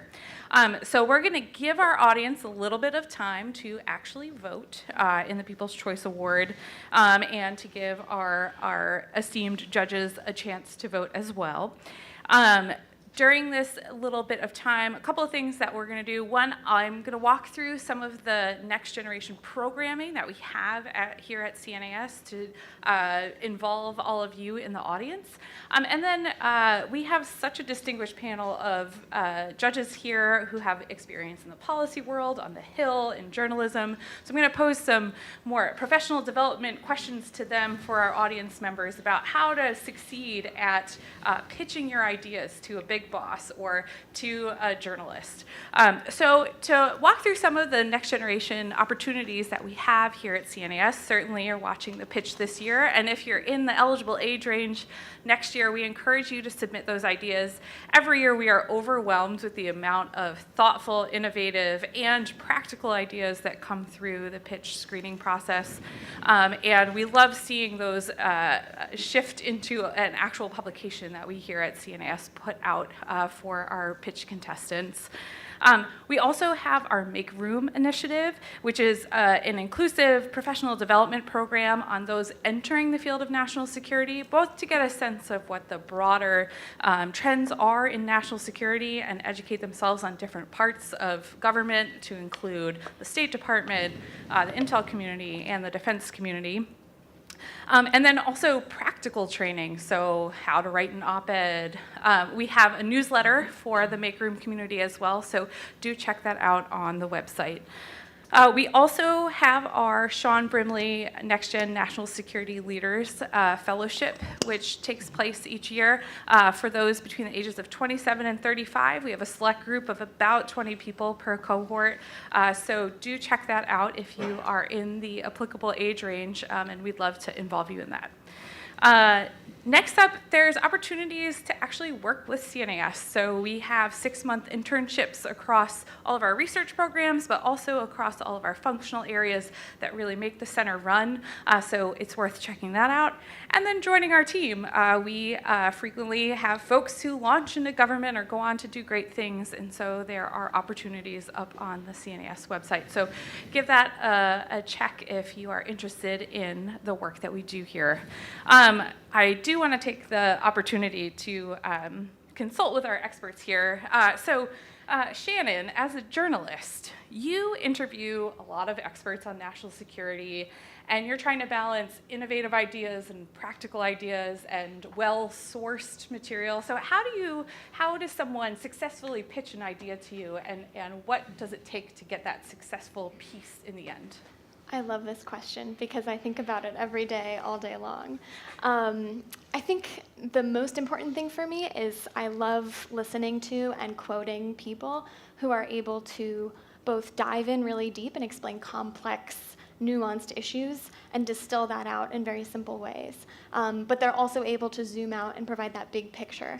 That's extremely helpful as a reporter. Sometimes I'm covering things that are new to me and new to my readers, and that's really helpful grounding context. I would also say it's really helpful when people get to the point. That's just a general, probably that's maybe across the board a helpful thing for pitching, whether you're, my colleagues can speak better to pitching in government, but I look for that as well. Michelle, I found that some of the most successful or complicated pitches I've had to make are when I have 2 minutes in the elevator with my boss. You've been that boss.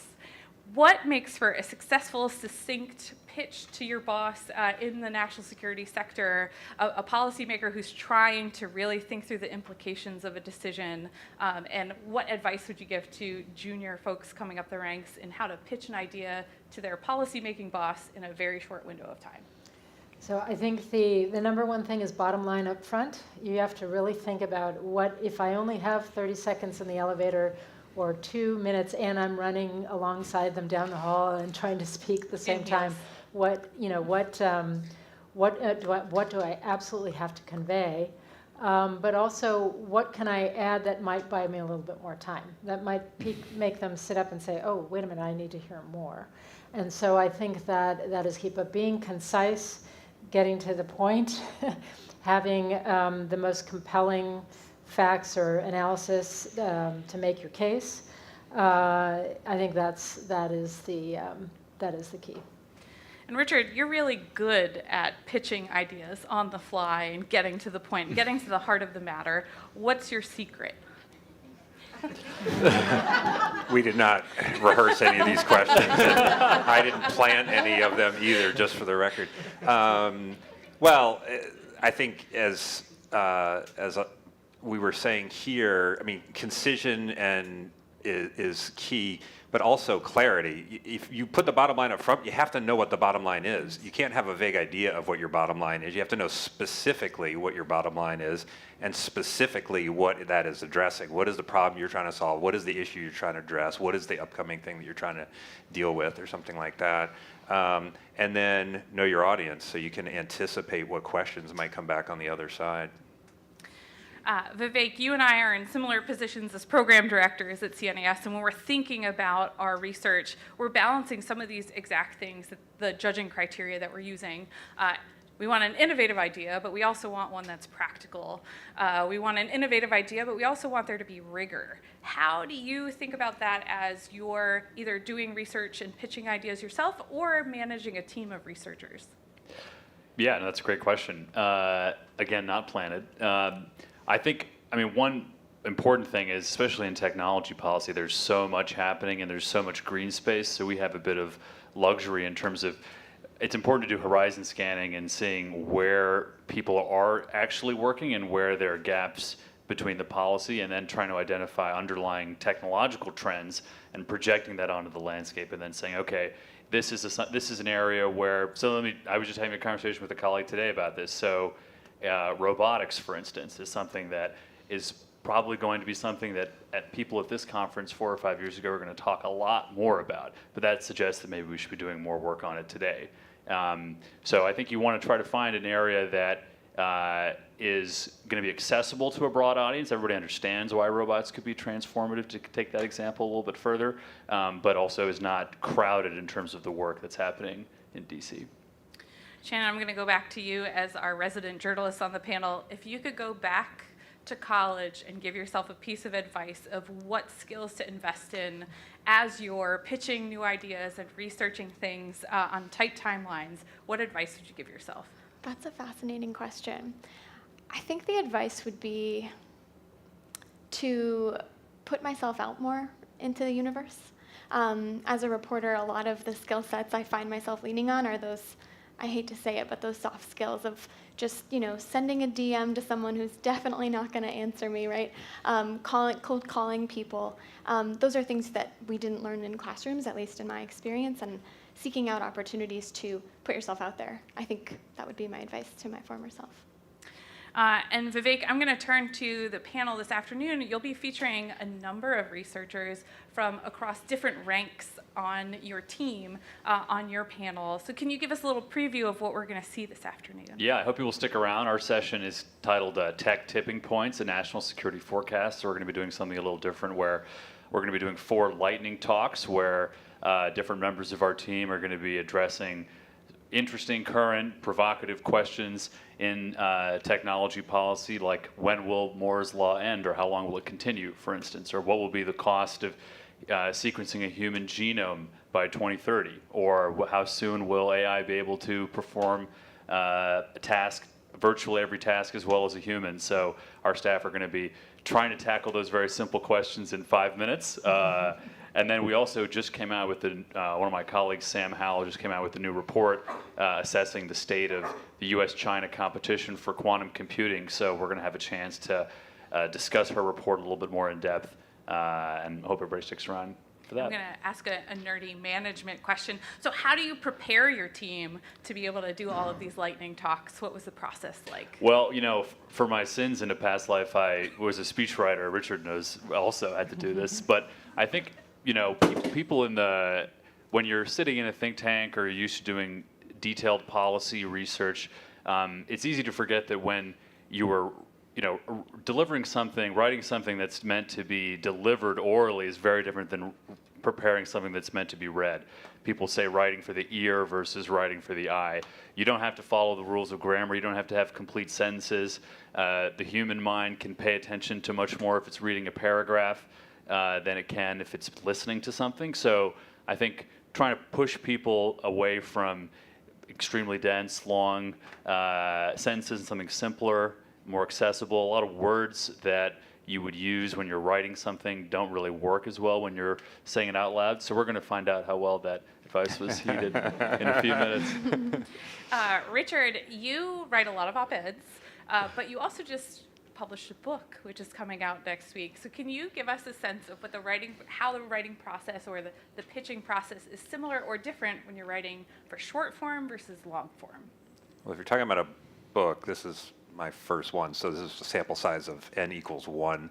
But it's a rare event. So op-eds and articles, you have an idea and you pitch it, and there tends to be a very short timeline to get an answer back of whether a publication is interested, and then you have usually a short timeline to put it together, and even longer form kinds of things, Foreign Affairs in their print edition or something long like that.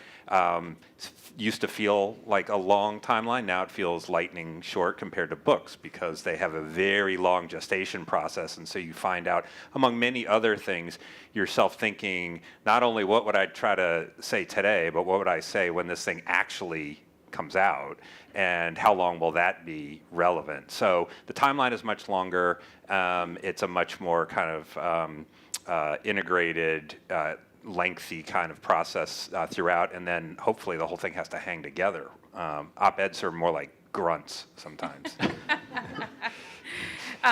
Michelle, I find that part of the preparation is the hour you spend coming up with your notes for the meeting.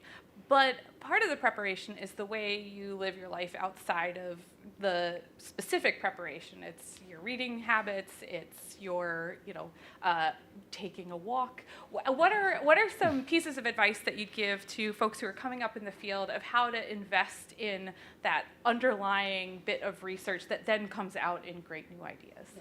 Well, one of the lessons, I may have disconnected myself here, sorry. One of the lessons that... Do you want to hand that, maybe? One of the lessons I learned in government is that it's hard to be creative and hard to be helpful to your boss when you're completely exhausted and burnt out. And so one of the things you have to learn in this field is, how do you sustain your energy? How do you buy back that time and space for creativity and so forth? And so I think for each person it's different, but it's a matter of taking stock, whether it's some people it's getting a morning workout, other people it's having time for quiet time and meditation, somebody else it's getting enough sleep, which is one of my colleagues in government, when we were all complaining about not getting enough sleep, he said you just have to sleep faster. doesn't really work. Sounds like an army general. Yes, doesn't really work. So I think, but taking stock and trying to figure out what are those things that feed my creativity, that feed my clarity, that help me to perform at my best level, and figuring those out, what those are for you, and then really engineering those into your daily schedule, so that you're getting that refresh and better able to contribute. Yeah, and for those of us who are in management positions, making sure that we're doing that for our teams as well. Too. Yeah.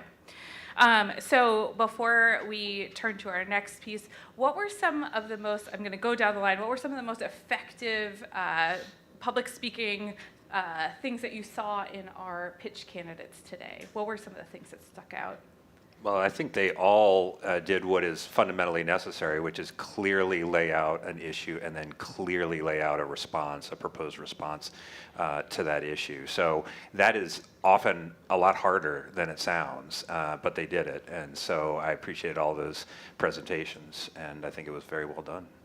Yeah, I would add, I think you always want your listener to learn. And so I actually learned a few things listening in terms of facts and background, historical examples, precedents. That was very enriching in terms of like, oh, I'm going to remember that because I learned something. I'll second all of those comments. I'll also add I really appreciated the way everybody answered questions. I think that shows a depth of knowledge and a clarity of knowledge and passion for the issue they're arguing for. So I thought that was excellently done. Great. I think when you have not a ton of time to present, the temptation is to go quickly. And I think on a lot of the presentations, people took their time. They allowed important points to settle with the audience, which is a very, very good technique for public speaking. I also appreciate any reference to the Delian League, not to tip my hand. Also, I mean, humor is another important, important technique. It just puts the audience at ease and makes you more likable. So, which some of us need a lot of work on. So. Well, at this point in the program, I have the distinct privilege to hand it back over to Richard, who is going to lead us through our Bacevich Award presentation. So, Bacevich awardees, get prepared. Okay, well, as Kate was describing, and as I think should be obvious now, an important part of our mission at the Center for New American Security is to equip and empower a new generation of national security leaders. And so a highlight of our year, every year, is recognizing winners of the CNAS First Lieutenant Andrew J. Bacevich Jr. Award. We established this award at the founding of the organization and in honor of First Lieutenant Andrew Bacevich. Lieutenant Bacevich was killed in combat on May 13th, 2007 in support of Operation Iraqi Freedom. Through his life and through his service to country, his values represented the best of America. They exemplified the kind of courage and integrity and commitment to a better world to which I think all of us aspire. And so every year we take a moment to honor the memory of Lieutenant Bacevich. and to recognize extraordinary members of the CNAS team for their own leadership, values, and contributions to U.S. national security.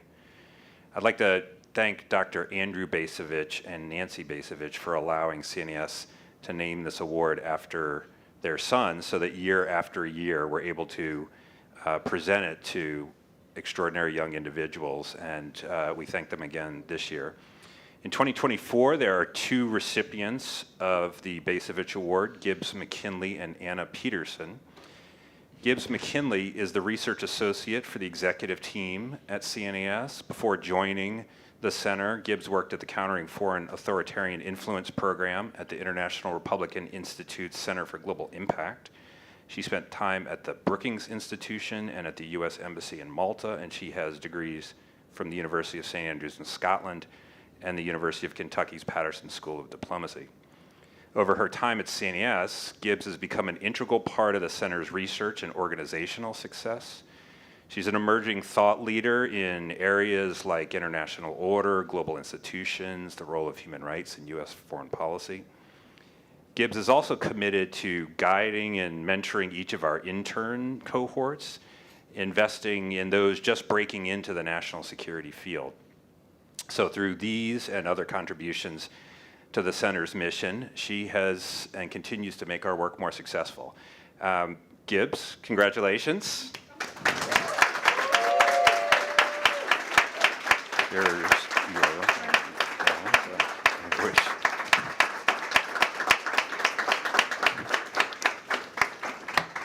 And the floor is yours. Thank you so much. It's wonderful to be here with all of you today, as well as the viewers online. I'd first like to take the opportunity to as well thank Dr. Bacevich, Nancy Bacevich, and the whole Bacevich family for allowing this award, and CNAS for continuing to honor Andrew's legacy. I'd also like to thank CNAS for providing me the opportunity to be up here. I actually began my time alongside my co-awardee, Anna, over 3 years ago during the pandemic when we were virtual interns. I was living at home with my parents in Kentucky, but CNAS still managed to make me feel included and present hundreds of miles away, which was not an easy task. I left for a time, as Richard said, but jumped at the first opportunity I had to come back nearly 2 years ago to work with the executive team. Clearly, I had missed it. I'm grateful every day that I made that choice. Anna and I have both come a long way since our orientations, and I know I would not have become the person or the researcher that I am today without the support and space to grow that CNAS has provided me. The Bacevich Award values leadership, integrity, and a commitment to public service. But it's often said that you become like those who you surround yourself with. Rather than talking about myself, I want to take this time to thank people at CNAS who I've been lucky enough to surround myself with and who have helped instill these principles in me. Thank you first to Richard for being everything I could hope for in a manager and a mentor. I often say this will be my favorite job I ever have. Some of that is the travel, for sure, but a huge part of it is working for and with you. I've learned more from you in the past 2 years than I ever did in school, and I'm so grateful for your encouragement, kindness, and trust. Thank you as well to the rest of the executive team. To Kate, who I'm now lucky enough to share an office with. It's a wonder we get anything done, but I know I look forward to seeing you every day. Valeria, thank you for being such a positive light in and out of the office. You've both been such encouraging colleagues and friends, and I'm lucky to have you by my side. Thank you as well to Paul and Anna for your mentorship and inspiring leadership across the center. I've also had the privilege, again, as Richard said, to work as an intern coordinator for over a year. This is a voluntary part of my job that quickly became one of my favorite responsibilities. As a former intern, I believe strongly in the investment that CNAS makes in the next generation, and our internship program is a key part of that initiative. You've all helped me become more confident in myself, and I enjoy working with you every day. Next, my fellow researchers, thank you for being wonderful colleagues and friends, as well as a constant source of inspiration. One of the best parts about CNAS is its sense of teamwork across the center, and I feel that every day in my work. The camaraderie makes CNAS the strong research institution that it is, and its individual researchers better people. Finally, I'd also like to thank past Bacevich Award winners, a few of whom are here with us today, Jake, and Kate. I'm proud to be listed alongside you. I'd especially like to thank Carissa Nitsche, who has since left for government, but was my wonderful manager when I interned here on the Transatlantic program. I watched her receive her well-deserved award in 2021, and she modeled the values that helped me arrive here today. Finally, to the CNAS staff across the organization and all those I haven't been able to mention by name, thank you for everything. I feel so lucky to be here with you all today.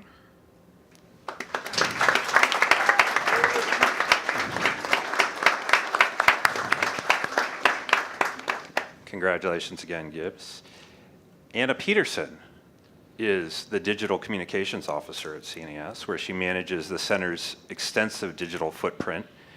She comes, as she likes to say, from the other Washington, where she worked for the graphic novel publisher Fantagraphics. She picked up degrees at Seattle University and at USC and served as a fellow at the USC Center on Public Diplomacy. She also has experience on Capitol Hill and at the OECD. Anna's creativity, her initiative, her ability to execute the details all serve as a force multiplier for everything we do at CNAS. She's improved our communications platforms and our data management. She authors the Sharper series. She has led us through the wilds of social media. Anna has tested new methods of outreach, and she serves as a quiet force behind our researchers' impact in both the policy community and in the press. Our ideas have greater reach because of her efforts. Anna, congratulations.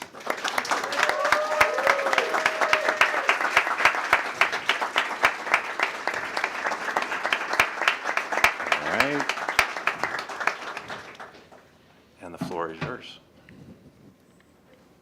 Thank you so much, Richard, and to everyone at CNAS, and especially to the entire Bacevich family for allowing CNAS to continue to honor Andrew's legacy with this award. It's also an honor to stand in front of everyone in this room and to those watching online. Normally, I'm behind the camera, so to speak. I might have some headphone hair from earlier when we put on events, so I'm truly grateful for everyone taking the time out of their days to tune into our conference, hopefully learn something new, and hear new voices in national security during the pitch. I have the honor of jointly receiving this award with Gibbs McKinley, who started on the same day as me 3.5 years ago as remote interns during the pandemic. I was across the country, as Richard noted, in the other Washington, starting my day online at 6 a.m., but I felt immediately welcomed into CNAS, even though it was through a computer screen for the first 9 months of my career here. And even when we started back in person, I felt that warmth in everyone in the room and was surprised to learn how tall or short all of my colleagues were who I met for the first time. Being a national security communicator is a very specific role in the world of communications. When I began graduate school for public relations and met with a career counselor who asked me what I wanted to do once I graduated, I told them that I wanted to work at a think tank. I was met with a stare that probably a lot of people in this room are familiar with, and I was asked, what is a think tank?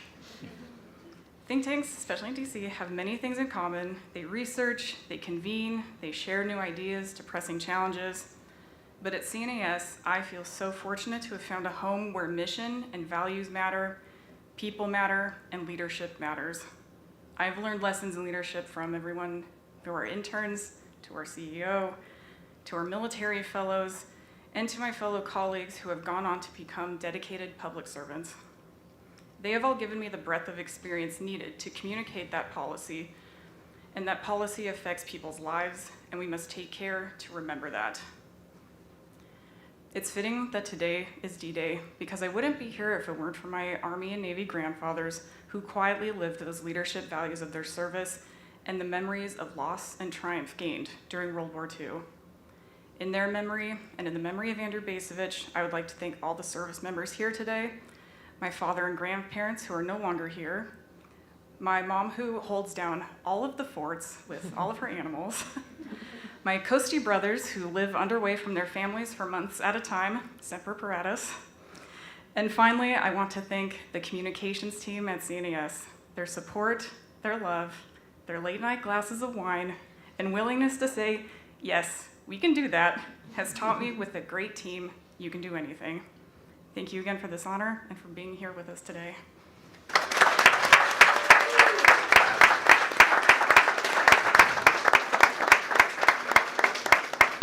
Congratulations, Anna. Congratulations, Gibbs. And I will now hand it back over to Kate, and she is going to take us through our awards for the pitch. All right, so the awards that we are here to see. I'm going to call up Shannon, who's going to present our People's Choice Award winner and give a little feedback. So.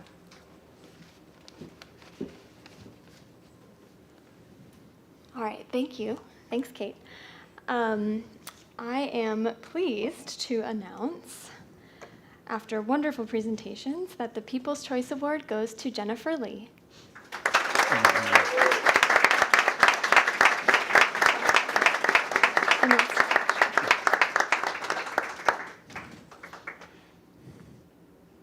Congratulations. And now Michelle will come up and announce our Best in Show winner. I was going to say, I'm hoping somebody gives me an envelope. Okay. Very good. Thank you. Do this. Take care of this before I drop it on the floor again. All right. So drum roll. So the Best in Show award, and you all were amazing, goes to Julian Graham. Congratulations. Congratulations. Yes. Okay. Congratulations.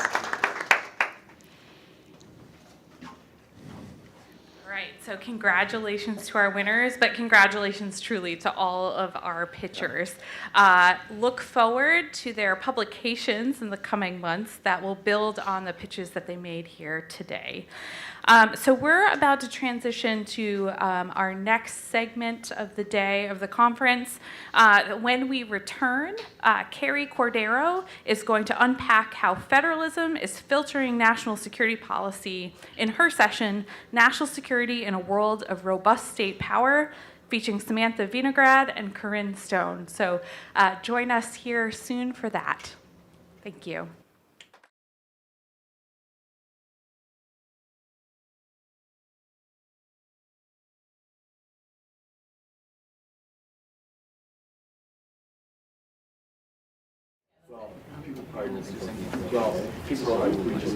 We're still rolling. Okay, guys, whenever you're ready. Where do you think we should start? Let's start at the beginning. All right, so that means going back to 2007. More U.S. troops arrived in Iraq this week. The American people are safer. The overall strategy is failed.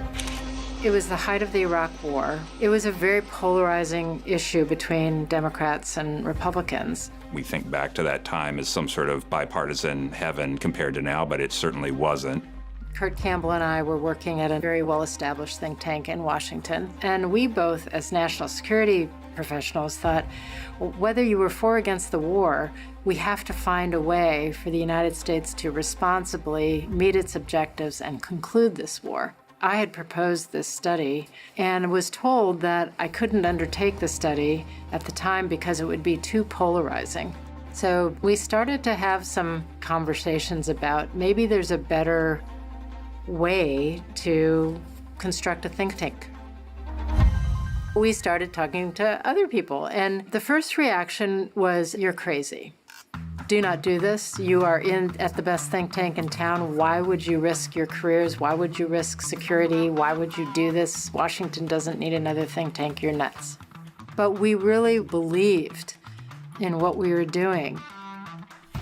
In 2009, after I completed my time with Senator McCain, I thought I should take a look at think tanks around town, and the opportunity to come to CNAS was a little bit of a risk because it was certainly less established than the other places. The biggest thing that attracted me was the ability to be bold and to really identify what I thought were the biggest national security questions facing the country. The next thing you know, I was at this little think tank and had joined as a senior fellow.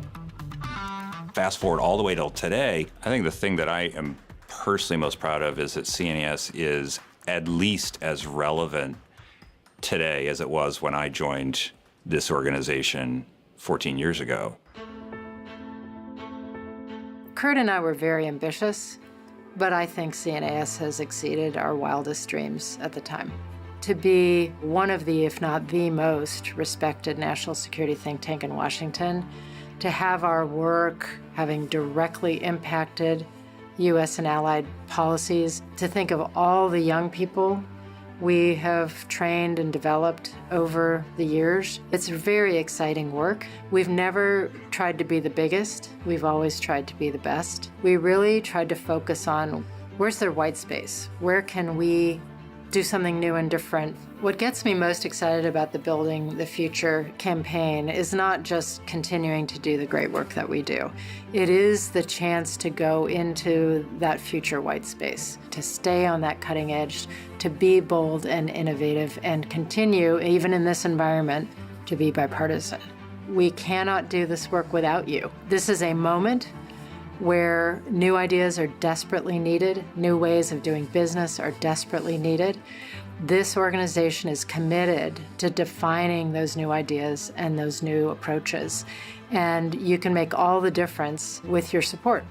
We don't want to grow for the sake of growth, but we do want this organization to last forever, because as long as there is a United States that has a national security policy, we want there to be a CNAS that is trying to contribute to making that better. So we're incredibly grateful to those who have already made major commitments to support CNAS in the Building the Future campaign.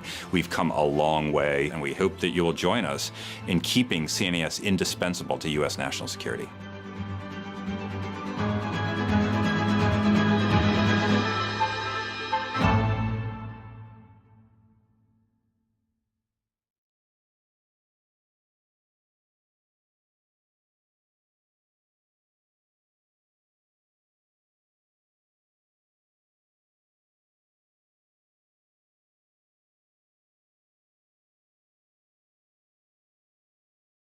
There is a growing consensus around the world that AI regulation is a necessity, thanks in part to the rise of ChatGPT and generative AI, which has supercharged discussions that have been taking place for years in global bodies and national governments.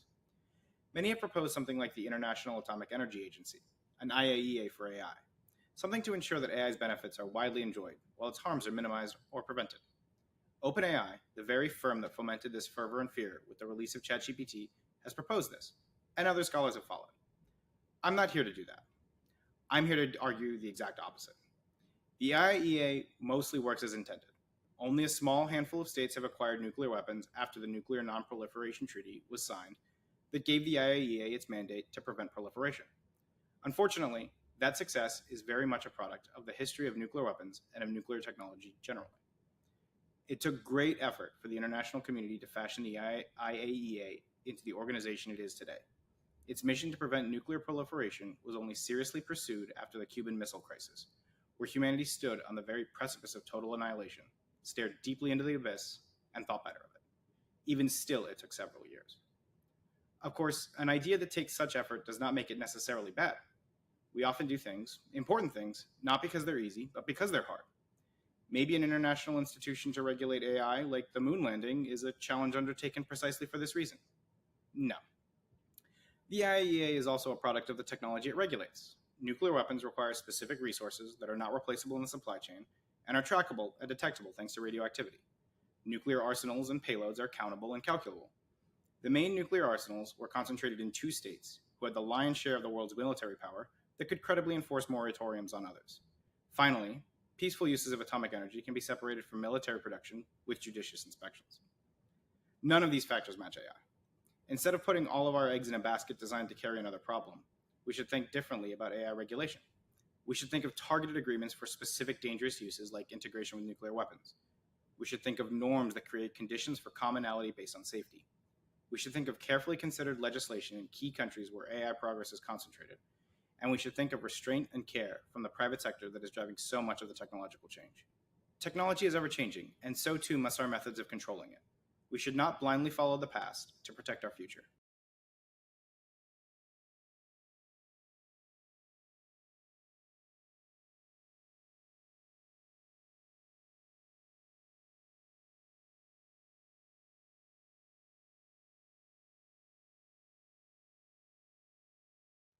This past year, the United States Department of Defense estimated that China is on track to field 1,000 nuclear warheads by 2030. Satellite images revealing the construction of over 100 new missile silos in northwestern China have headlined the expansion of China's nuclear capabilities. China also continues to develop and field a variety of new delivery systems for these warheads, including theater-range ballistic missiles, anti-ship, and dual-use systems. These capabilities carry important implications for the way China's nuclear weapons could be used in crisis or conflict with the United States. Some analysts have argued that China's evolving nuclear arsenal reinforces strategic stability by solidifying nuclear stalemate with the United States. This argument supposes that by ensuring that neither the United States nor China can emerge victorious from a strategic nuclear exchange, nuclear weapons use ultimately becomes less likely. Similarly, analysts have also argued that by reinforcing strategic stability, the expansion and modernization of China's nuclear arsenal aligns with China's traditional no-first-use policy, which is premised on ensuring a secure second strike capability to deter potential nuclear aggression. However, viewing China's modernization and expansion in the context of great power competition in the Indo-Pacific, and in the context of published papers on Chinese strategic thinking, China's evolving arsenal seems to offer Chinese leadership a greater range of options for nuclear coercion and even asymmetric escalation. First, the delivery systems with which China is modernizing its nuclear arsenal go well beyond merely reinforcing strategic stability. China's theater-range ballistic missiles enable China to deliver nuclear weapons on hypersonic glide vehicles and to surface ships throughout the first and second island chains. Rather than hold strategic U.S. assets at risk, these weapons appear to be designed for non-strategic nuclear warfighting against naval and ground targets in the Indo-Pacific. Additionally, these ballistic missiles are road mobile and dual use, meaning they can be dispersed and used for conventional as well as nuclear missions. This would allow China to utilize these platforms for signaling and potential coercion in a crisis or conflict, perhaps by dispersing a brigade to threaten nuclear escalation. In addition to China's new nuclear capabilities, there are strands of Chinese strategic thinking that give conceptual life to Chinese nuclear coercion and even suggest that future first use could be possible. In fact, some of the sources cited as evidence of China's commitment to no first use contain contradictions or ambiguities and offer divergent avenues of strategic thinking. For example, the 2019 National Defense the New Era white paper firmly avows China's traditional commitment to no first use, but it also emphasizes Chinese armed forces adapting to new demands as needed to effectively fulfill strategic objectives, implying some innate flexibility and potential for policy change in the future. The 2020 Science of Military Strategy, a publication by the PLA Academy of Military Science, goes even further, describing nuclear strategy as inherently flexible and changing as the times require. The 2020 SMS also speaks openly of coercively leveraging the threat of nuclear weapons and the value of developing asymmetric strike methods to compensate for naval and air losses. The potential for Chinese nuclear coercion or asymmetric escalation therefore lies not just in its capabilities, but also in the country's public-facing discourse on nuclear strategy.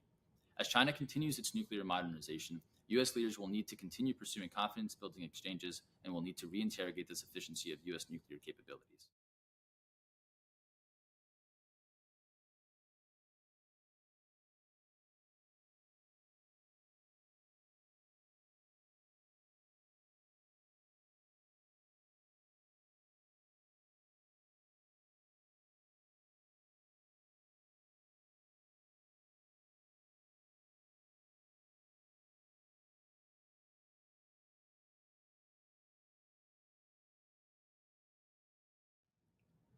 Russia's invasion of Ukraine in February 2022 revived the European Union's enlargement process, demonstrating the urgency of competing with Russia by filling geopolitical vacuums along Europe's periphery.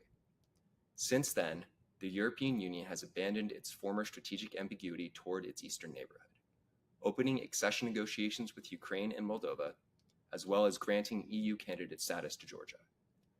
This new momentum toward enlargement has also spilled over into the Western Balkans, where North Macedonia and Albania have begun accession negotiations, and Bosnia and Herzegovina has received candidate status. Further EU enlargement would bring benefits not only to Europe, but also to the United States. History has demonstrated EU enlargement's unique ability to promote stability, prosperity, and democracy on the European continent, which the United States has long viewed as key to furthering its own interests. In addition to contributing to Washington's vision of a Europe whole, free, and at peace, anchoring Eastern Europe and the Western Balkans firmly in the European Union would help the United States to push back against the efforts of Russia and China to weaken the West. Finally, successful enlargement would strengthen the European Union as Washington's partner of first resort, allowing the United States to lean more heavily on transatlantic cooperation in navigating an increasingly complex geopolitical environment. However, the obstacles to enlargement are daunting. Significant questions remain about the readiness of candidate countries to make the reforms required for membership, and there's a particularly serious risk that their political will to do so will fade if the European Union fails to provide a credible path forward. Despite the recent string of new EU commitments on enlargement, making real progress will require moving from largely symbolic gestures to concrete action, including on efforts to reform the internal functioning of the European Union so that it's able to integrate new members in the coming years. Finally, the ongoing war in Ukraine looms over the entire discussion, creating massive uncertainty about the timeline for and the nature of Kyiv's future EU membership. Given the benefits of EU enlargement to the United States, Washington should do all it can to support the process and ensure its success. This is going to require a full spectrum strategy resting on two main pillars. The first of these pillars should be offering strong support to those seeking to join the European Union, including political, economic, and security assistance. The second pillar should be a diplomatic initiative aimed at sustaining support for enlargement within the European Union, including by encouraging the bloc to move forward on its internal reform agenda. US policymakers need to recognize that although Washington might not be directly involved in the EU enlargement process, the United States nonetheless has a significant stake in enlargement's success. Given the potentially fleeting nature of political momentum toward enlargement, it's key to strike while the iron is hot.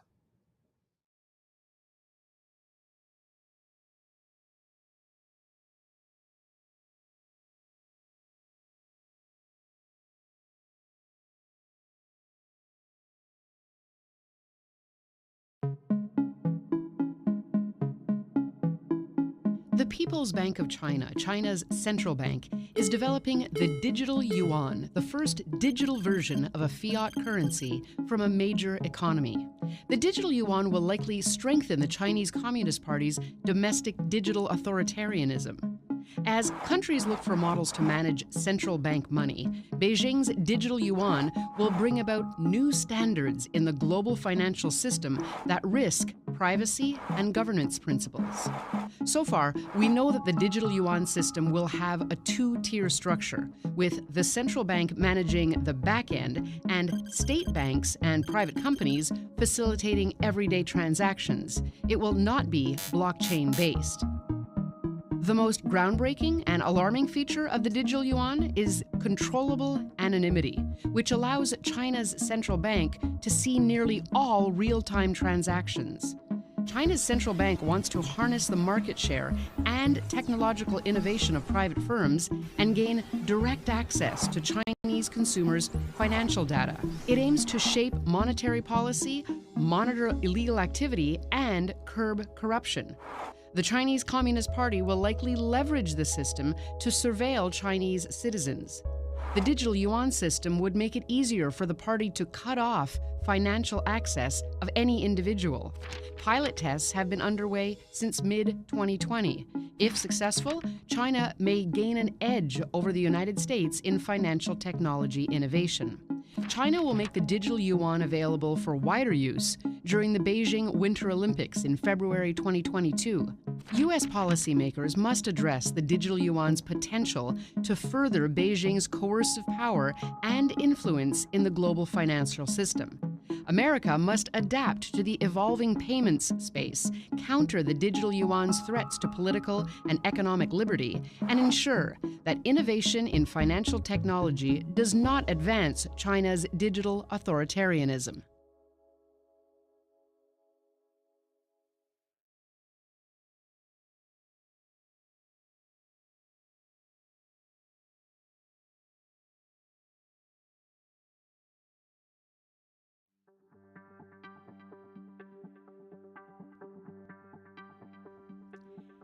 Tensions between the United States and the People's Republic of China, or the PRC, are rising, and Washington is increasingly concerned about the possibility of a clash over Taiwan.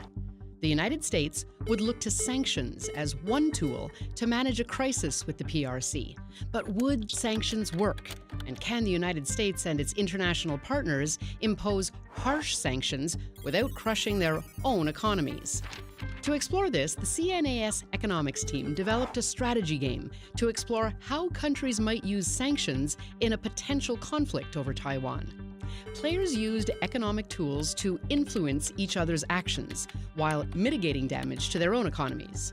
The US and partner teams quickly escalated to severe sanctions, including an attack on China's financial sector, weaponizing the critical role of the US dollar in global financial architecture and boxing the PRC team into a defensive posture. The PRC team retaliated against foreign firms in China and cut off trade in critical goods, exploiting their essential role as a global manufacturer. These actions came with costs so high that the United States and its partners may not be able to credibly threaten similar sanctions under real-world conditions. Washington is in a bind, knowing that limited sanctions will not deter China, but fearing the economic consequences of a high-intensity sanctions strategy. A hesitation to signal clear and strong resolve to impose devastating sanctions well in advance of a crisis will seriously undermine the deterrent power of sanctions. The United States and its partners must prepare now for potential sanctions as part of a broader strategy to use all instruments of national power to deter the PRC from aggression. Read the full report at cnas.org.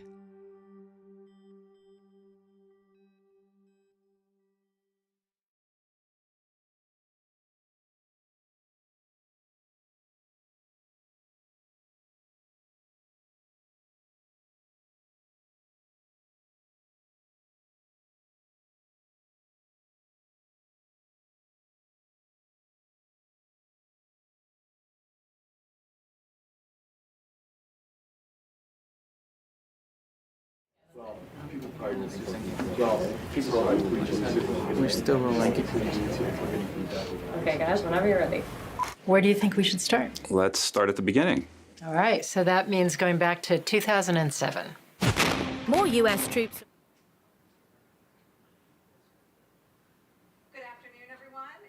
Welcome to our next session of our CNAS annual conference here. Today we're going to be talking about federalism and national security in an era of robust state power, building on a project that we have been conducting this year here at the Center for New American Security. I'm Carrie Cordero. I'm the Robert Gates Senior Fellow here at CNAS, and I'm joined by my two colleagues, Corin Stone and Samantha Vinograd, who I'll share some information about them in a minute. I'm delighted to have both of them with you, and thank you so much for tuning in virtually, and for those of you who are here in person, grateful to have you here.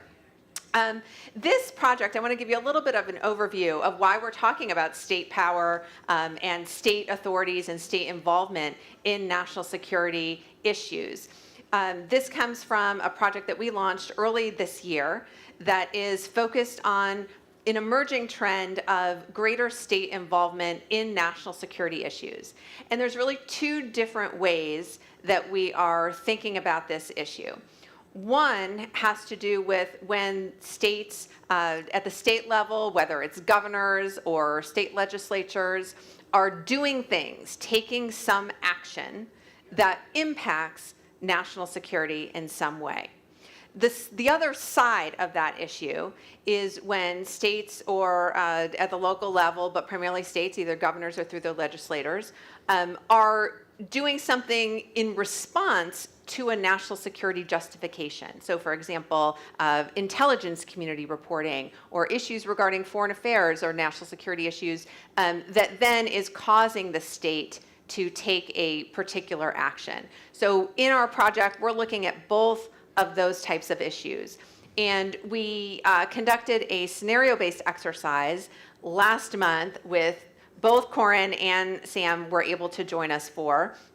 And so in a moment, I'm going to tell you a little bit about that scenario exercise and how it plays out on some of the particular issues that we're seeing in this area of emerging trends of states taking more action and being more players in the national security space. I'm joined, as I mentioned, by Corin Stone, who is a national security leader with more than 20 years of government experience. She has been both a lawyer in government as well as a senior national security executive, holding positions at the Defense Department, at the National Security Agency, and at the Office of the Director of National Intelligence, where we had the opportunity to work together. Most recently, from 2022 to 24, she was the Principal Deputy General Counsel at the Defense Department. She has also held senior appointments at the National Security Agency and a variety of positions at senior levels at the Office of the Director of National Intelligence, both on the policy side and on the legal side, and she also helped stand up that organization when it first was created. I'm also delighted to welcome to CNAS Sam Vinograd, who currently is in the private sector leading Brunswick Group's U.S. geopolitical practice. Sam has served under 3 different bipartisan administrations, as well as in the private sector. She also most recently left government service in her most recent position as Assistant Secretary for Counterterrorism, Threat Prevention, and Law Enforcement Policy at the Department of Homeland Security. She also previously, among various roles in government, had served in President Obama's National Security Council as the Director for Iraq, Director for International Economics and Energy, and as a senior advisor to the National Security Advisor. You may also recognize Sam because she is a CBS News contributor and a former colleague of mine on the media side as well. So delighted to welcome 2 former colleagues and current peers who thankfully have really recent government experience as well as decades of experience that they can share with us across different departments. So today we're going to be thinking about these federalism issues from the perspective of folks who have sat in federal government positions. Down the road, as we continue this project, we'll have a future event where we're able to feature also individuals who have been at the state level.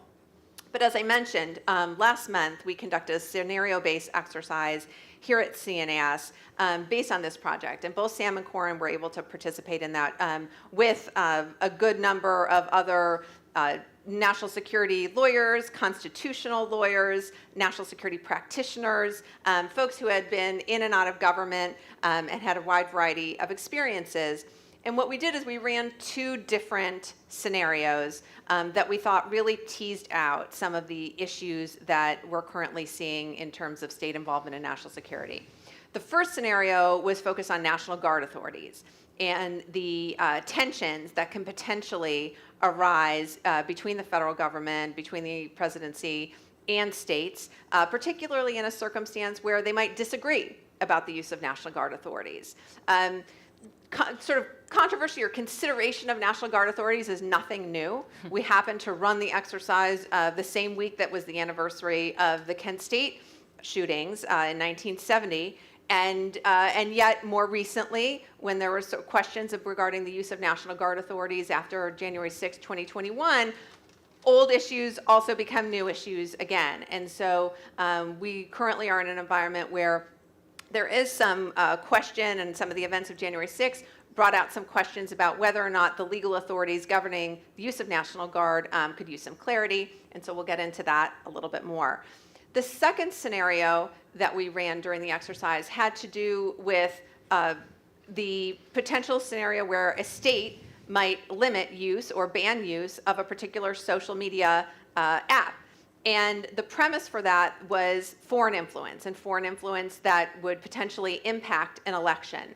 And so what we tried to do in that scenario was, A, figure out whether or not a state would really have the ability to do that, and 2, one of the issues that we'll talk about here is how is the federal government, and particularly the intelligence community, the national security apparatus, how do they think about foreign influence, and how are they thinking about pushing information out to states that might generate interest at the state level for taking action to, for example, protect their elections. So that is all by way of background to give you a little sense of how we got to the point of exploring this issue, some of the issues that we tried to explore in the tabletop exercise. And so I'm so grateful for Corin and Sam to be here with me today, to be able to give some of your perspective from having participated in this exercise, but also add in your thoughts just based on your decades of government service, working at both on the legal issues and on the policy issues as well.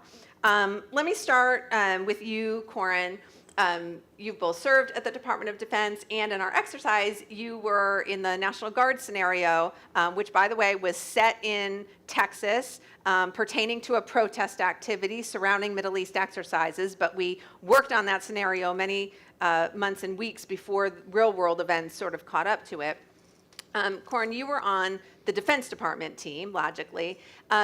What were the types of issues as the scenario played out in terms of thinking about if there would be a potential conflict between a state wanting to use their National Guard authorities and maybe the president was not thinking that that was the right thing to do at that certain time? What was the thinking on the team going through from the Defense Department team perspective? Thank you, Carrie. It's nice to be here with you. Thank you.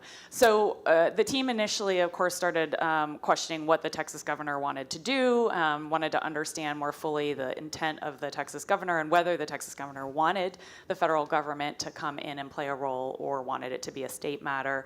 Also considered whether the president had the authority to federalize the National Guard, should he want to do so, and then what the Defense Department would recommend, what the Secretary of Defense would recommend to the president in terms of whether to federalize. And so when we talked with the Texas team, the Texas governor was clear that she was trying to de-escalate the situation on the border and did not want the federal government to get involved in any way.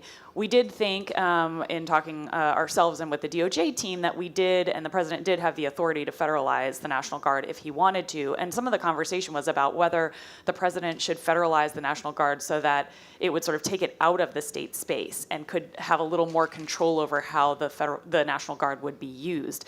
If it's in a state status, then the governor fully controls the National Guard and can determine how that guard is used, and they can be used for law enforcement functions. If it's in a federalized status, fully federalized, they're more like active duty military soldiers, cannot be used for law enforcement unless there's a statutory exception like the Insurrection Act. And the president has the ability to fully decide how to use them. So even if they could be used in a law enforcement status, the secretary might recommend to the president that they not be used in that way and that they just be in a supporting role. So we had a lot of conversation about what the right thing was to do there. In this case, because the Texas governor wanted to peacefully de-escalate, we decided that we would send someone from the National Guard Bureau down. So the National Guard Bureau is the entity within DOD proper that kind of oversees all of the National Guard across the country. And that's a federal office. And so we thought putting a federal liaison down with the Texas National Guard would help ensure that we stayed in sync and close communication, and that if things kind of went a different direction, we would have the ability to know quickly and make decisions quickly. So that's kind of the conversation that we had. So Sam, let me turn to you. You were, if I remember correctly, you were on the White House team for this particular scenario. While this was going on the Defense Department side, how would a White House, or how was a White House in our hypothetical situation thinking through this issue when there would be a potential dispute over how to use the Guard? Sure, and Carrie, let me just say the scenario was fantastic. I think we covered a lot of bases and the timing was quite opportune. So from a White House perspective, just having worked on these issues directly, I will tell you that from a general perspective, the relationship between the federal government and state and local authorities is actually viewed as a shining example of ways to cooperate effectively, whether that be on the intelligence gathering or sharing side and on actual operational coordination. So when we talk about the range of law enforcement resources available, state resources are, generally speaking, viewed as a very helpful go-to resource to deal with situations on the ground. From a White House perspective, I think I played the Homeland Security Advisor, so it's always fun playing Dr. Liz Sherwood-Randall. And what we were thinking about was, A, what is the actual situation on the ground? B, how do we anticipate that this could escalate? And C, what other state and local authorities might be available to try to de-escalate the situation? So the Department of Homeland Security has a range of liaison relationships with state and locals. Texas PD, Texas Homeland Security Advisor, and others, but thinking about what relationships to leverage and how It's interesting to note that the Secretary of Defense did actually authorize the Secretary of Homeland Security under federal authorities to send National Guard members to the border with Texas, and I believe it was 2023 when Title 42 was lifted.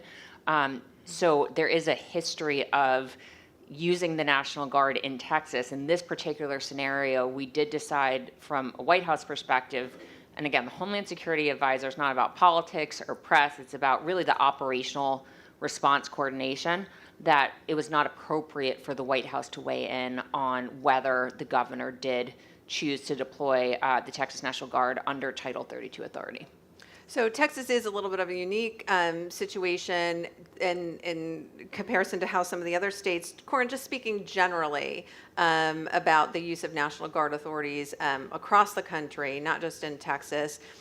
Can you give us a little bit more insight, drawing from your experience as Deputy General Counsel at DOD and your government experience? Can you give us a little better sense in terms of how much authority the Secretary of Defense really does have over National Guard, sort of writ large? Yeah, it's quite a complex structure.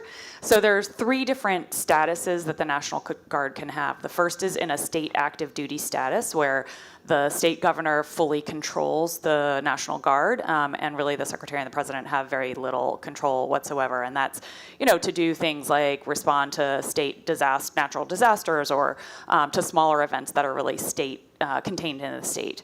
Then on the other extreme end, there is federalizing the National Guard into what's called a Title 10 status, which is essentially making them like active duty military in the federal military, the federal government. And in that scenario, the Secretary of Defense and the President have full command and control over those troops. And then there's this middle ground called Title 32, which is sort of a hybrid of the first two. So when they're in Title 32 status, the Secretary and the President will give the troops and the governor the mission that they have to perform, and they give them the funding and the training and the equipment.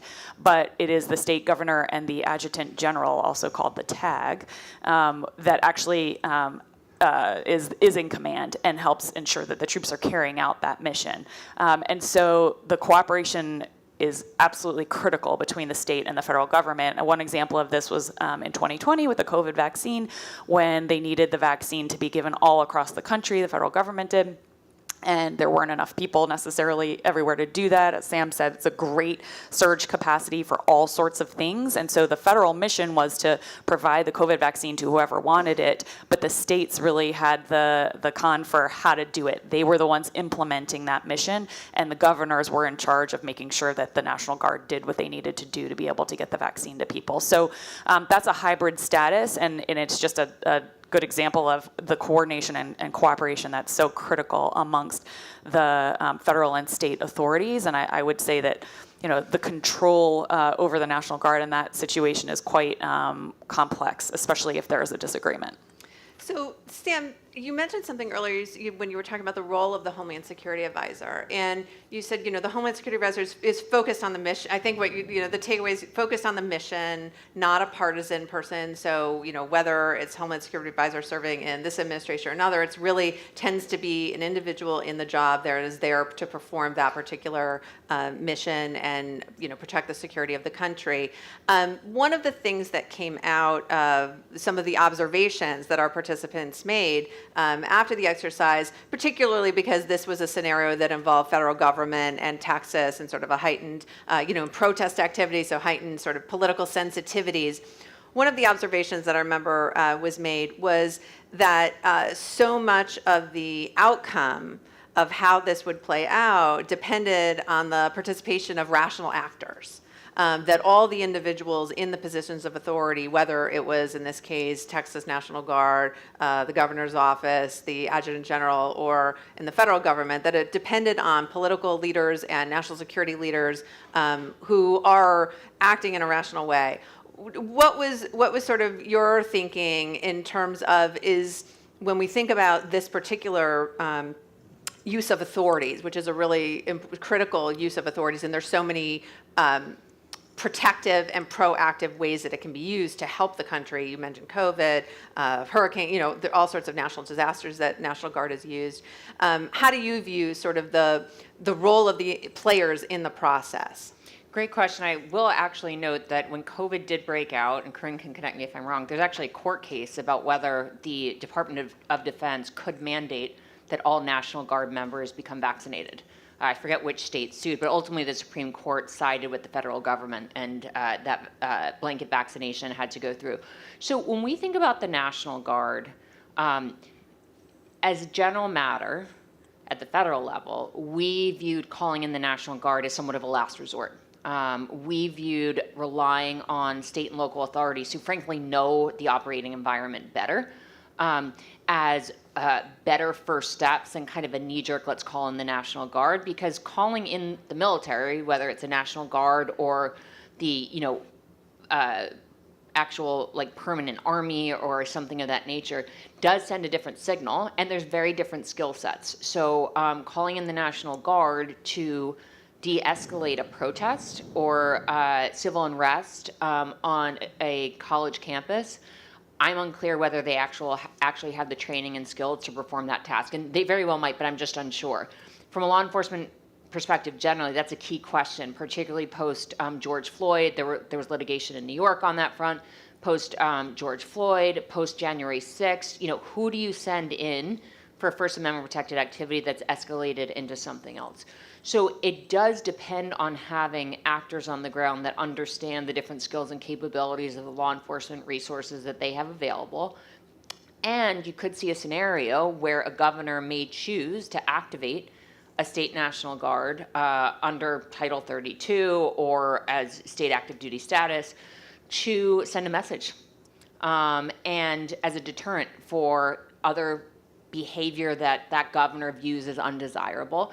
And that does put the White House in an uncomfortable position because the White House may not agree that the National Guard is necessary or best positioned to de-escalate a situation, but may choose not to weigh in because ultimately they may not be successful and will be viewed as meddling in state affairs. So the actors that you have in the room does seriously matter, and there are certainly circumstances in which the National Guard is necessary. January 6th is a prime example, and I will tell you without going into details, post January 6th, when we came into office, we did a significant amount of planning to ensure that there is enhanced communication and an operational plan for short or no notice events that very quickly escalate and require a surge in law enforcement resources in the National Capital Region. We encourage other jurisdictions to do exactly that sort of planning.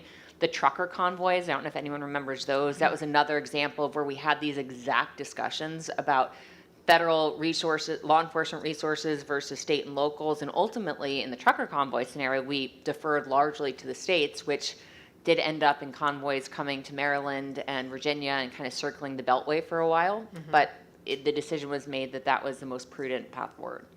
You mentioned some of the litigations that have gotten involved, and so we're going to come back, hold that thought, because we're going to come back a little bit to sort of the role, the increased role in litigation in affecting the ability of administrations of both sides of the aisle to be able to implement the policies that they want to implement in the national security and homeland security space. All right, so I want to shift us off from some of the discussion of the National Guard and talk a little bit about the second scenario that we ran at the exercise. So again, this is sort of the flip side where there is a national security justification and then a state takes an action based on that.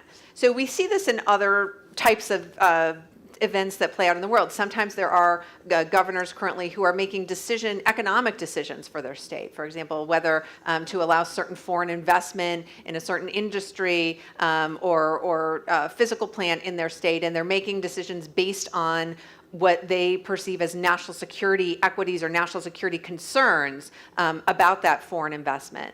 Another area that we explored in the scenario exercise was when there is information from the intelligence community reporting on potential foreign influence, so foreign adversaries that are using social media to impact something in the United States, particularly elections. And so this has been obviously an issue 2016, 2020, In 2020, the US government, intelligence community, and DHS took a lot of efforts to be very, very forward-leaning on transparency about foreign intelligence threats to the election in particular. So in other words, foreign adversaries trying to influence the behavior of American citizens and how they then, and then the potential for that to impact the election. We sort of took that real world sequence of events and sort of recent experiences of the United States and pushed it to its max as it would play out at the state level, such that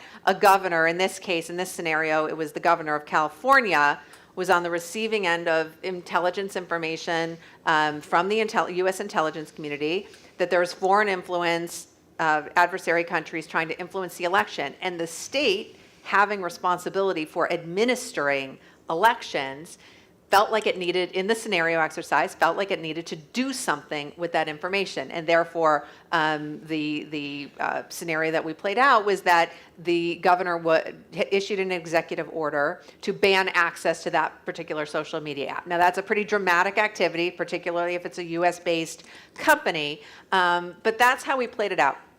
Corin, I want to ask you to put on some of your former hats from serving in the Office of the Director of National Intelligence.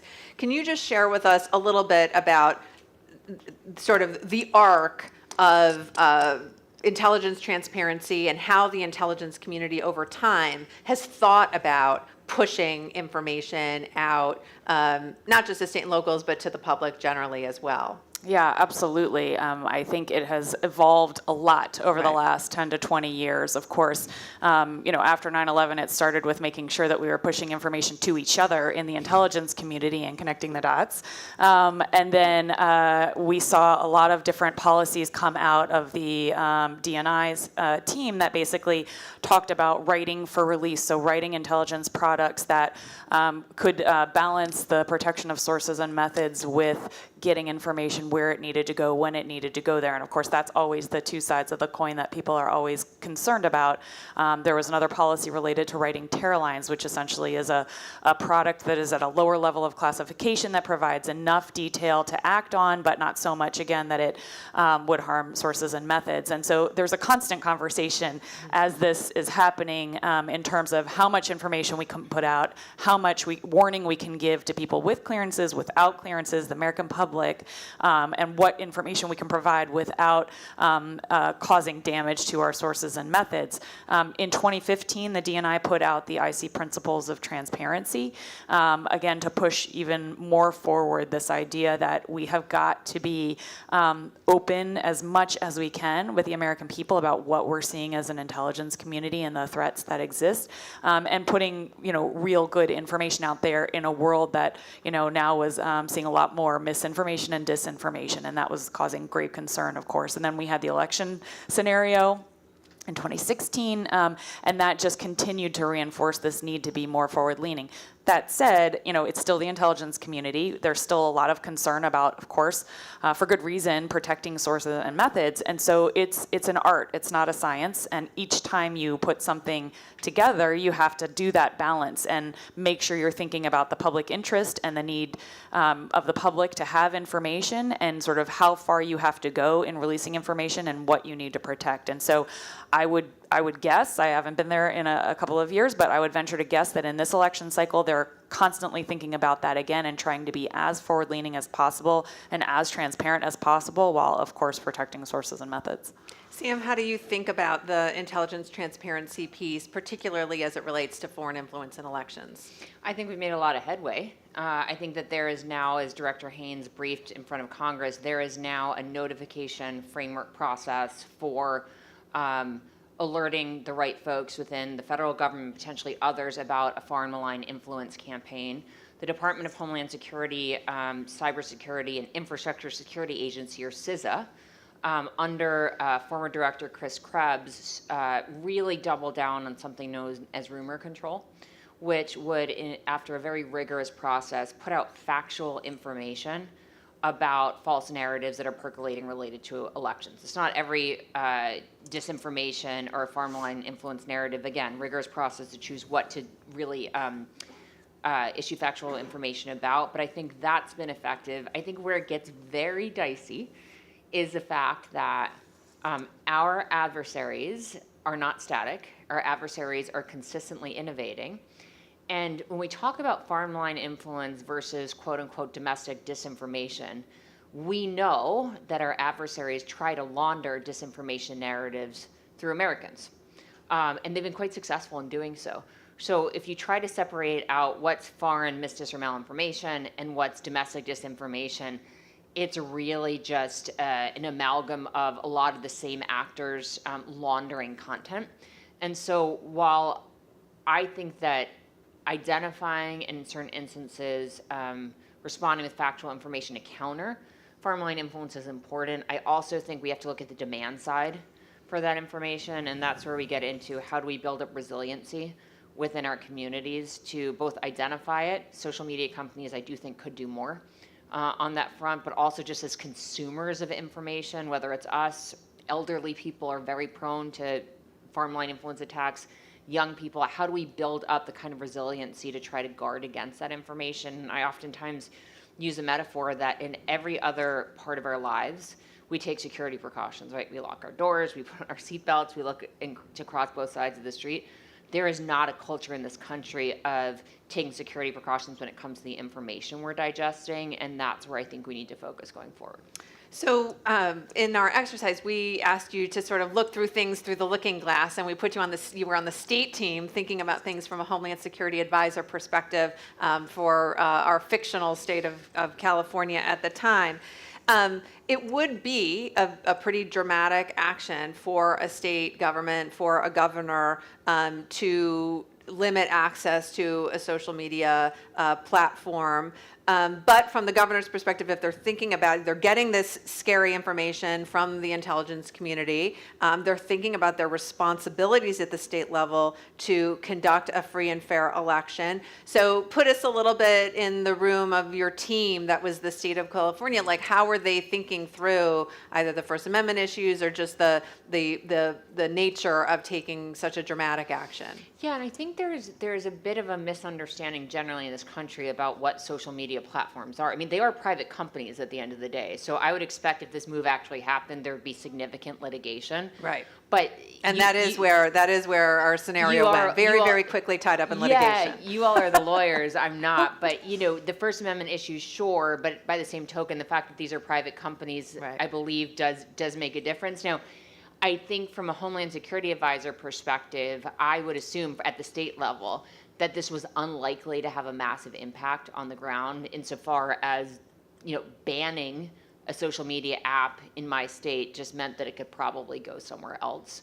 And I would understand that kind of level of deplatforming was unlikely to have a significant impact within the state, but I would hope that it would send a message and that any economic impact that the company would incur as a result of this act would lead them to change their behavior in some way. And for example, and the government can't force social media companies to do this, but they can encourage them to revisit their codes of conduct and see if they need to be updated or evolved or if they're interpreting them in a way that's consistent with the threat environment.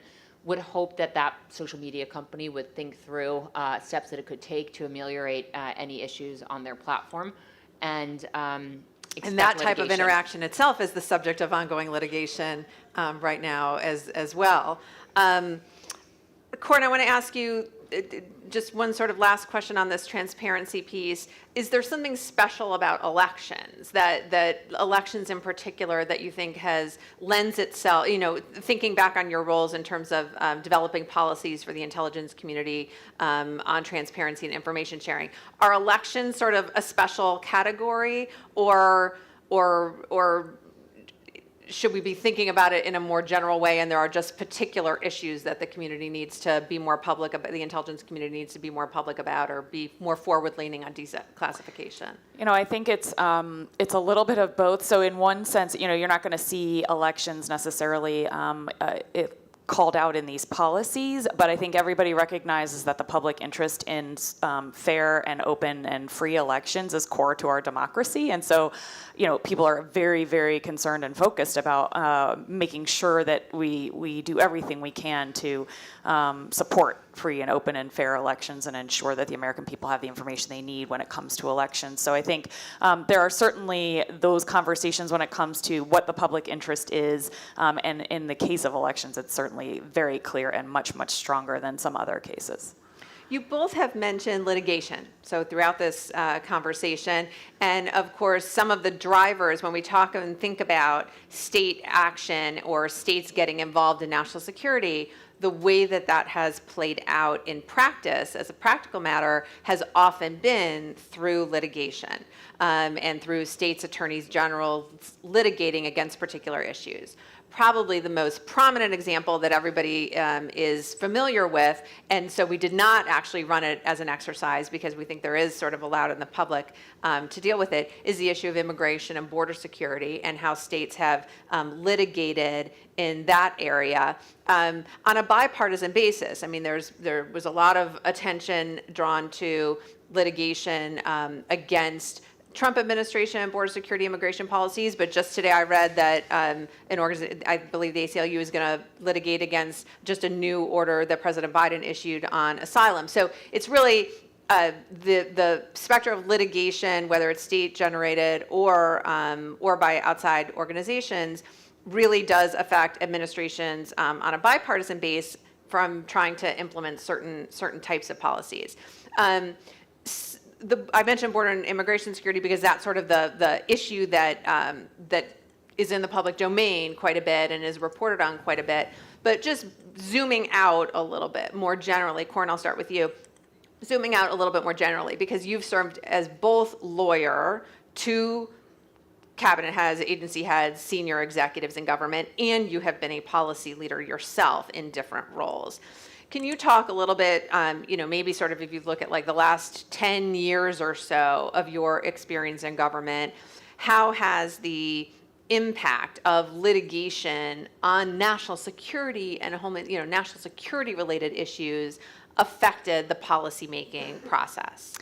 There's definitely been an impact in that, you see policymakers much more often asking for detailed litigation risk assessments from the lawyers, and they want to fully understand, whether and what that litigation might look like, the impact of that litigation, not just in potentially undoing or pausing a policy goal, but also all the things that support that policy. There could be personnel moves and office changes and technology and all sorts of things that underlie a particular policy that's going to be put in place. And if all that can be upended or there's an injunction that stops it in its tracks, that's a pretty important piece of information for a policymaker to consider. I mean, I struggled as a lawyer to try to take the litigation out of the conversation as much as possible, although wanting to make sure that it was informing decision makers. Certainly they should go in eyes wide open and understand the different various issues that could arise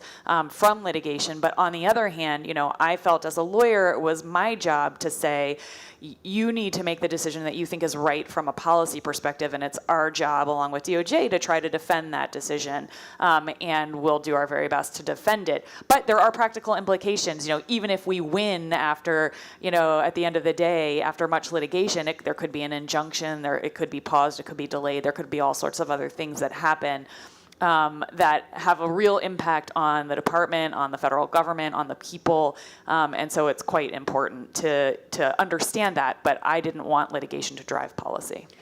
Sam, from your perspective on the policy side of things, did you sort of from serving earlier in government and then coming back in government, did you have any observations from a policymaker perspective in terms of how litigation was potentially affecting things that you and your colleagues were trying to do in the national security or homeland security I'll space? say it does have an operational impact. So when you're thinking about something like the executive order that just came out on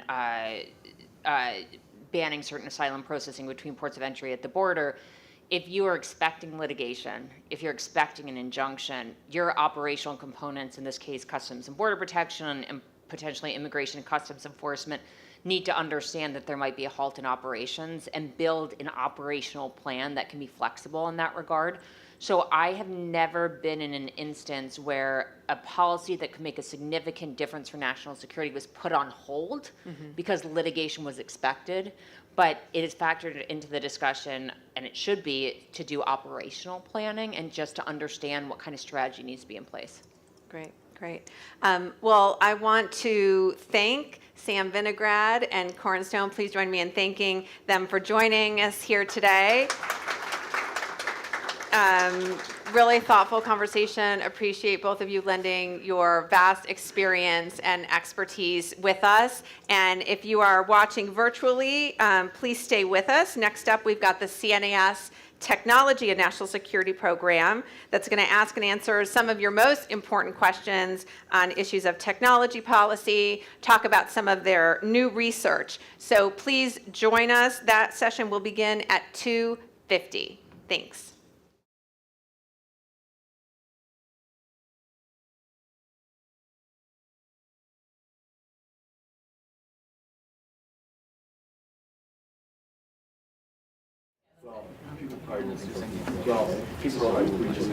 We're still rolling.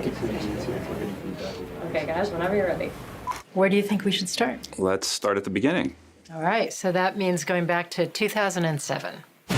More U.S. troops arrived in Iraq this week. The American people are safer. The overall strategy is failed. It was the height of the Iraq War. It was a very polarizing issue between Democrats and Republicans. We think back to that time as some sort of bipartisan heaven compared to now, but it certainly wasn't. Kurt Campbell and I were working at a very well-established think tank in Washington, and we both, as national security professionals, thought, whether you were for or against the war, we have to find a way for the United States to responsibly meet its objectives and conclude this war. I had proposed this study and was told that I couldn't undertake the study at the time because it would be too polarizing. So we started to have some conversations about maybe there's a better way to construct a think tank. We started talking to other people, and the first reaction was, "You're crazy. Do not do this. You are at the best think tank in town. Why would you risk your careers? Why would you risk security? Why would you do this? Washington doesn't need another think tank. You're nuts." But we really believed in what we were doing.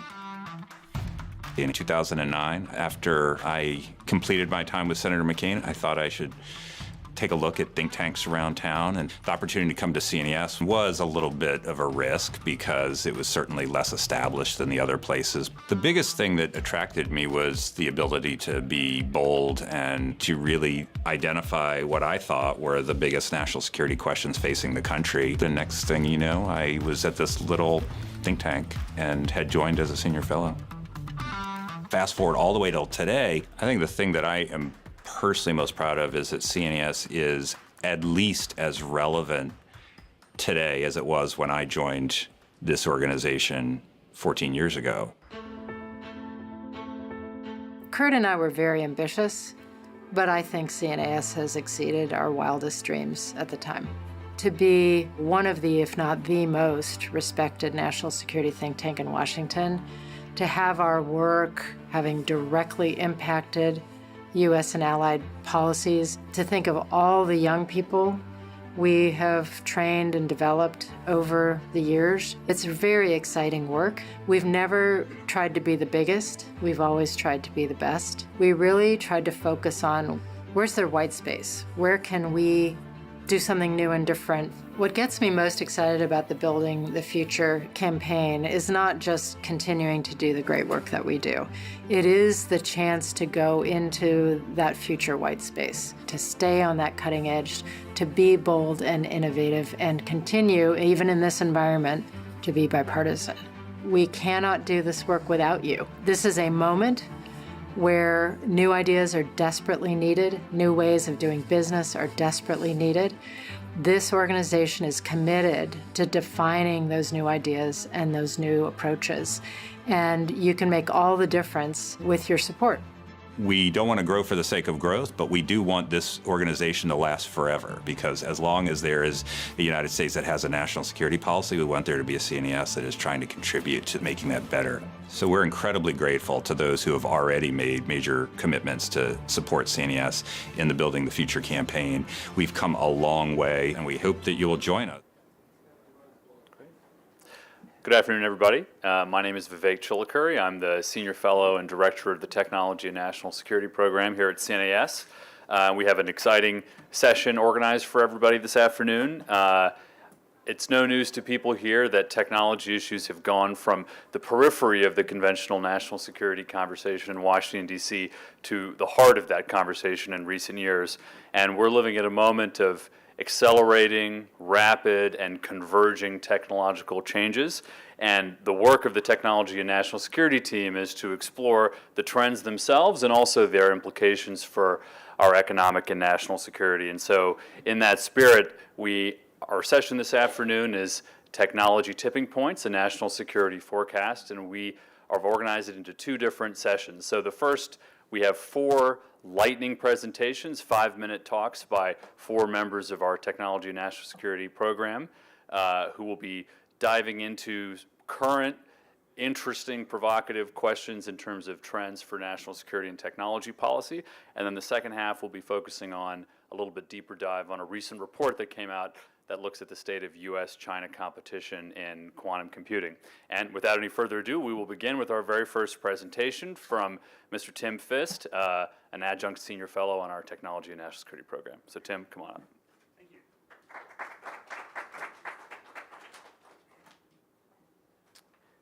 Hey everyone, I'm Tim. So I'm going to kick us off today by talking about Moore's Law, and especially doing a post-mortem on Moore's Law. When did it die? And any discussion of Moore's Law would be incomplete without charts. So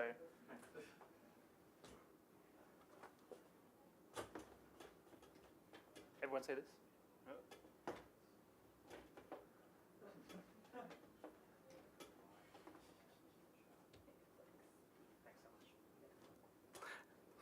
Okay, so when I looked into the history of people obituarizing Moore's Law, there's a bunch of examples. So these range from articles in big technical publications like Nature through to luminaries of the semiconductor field like Jensen Huang, and even the late great Gordon Moore, originator of Moore's Law himself and co-founder of Intel.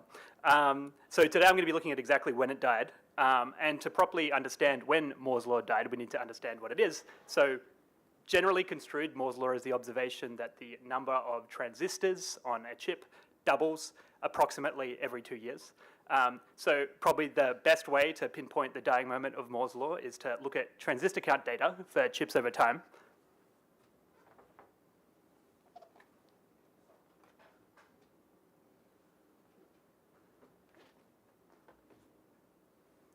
So here, each blue dot represents a chip. This is some data I pulled on this.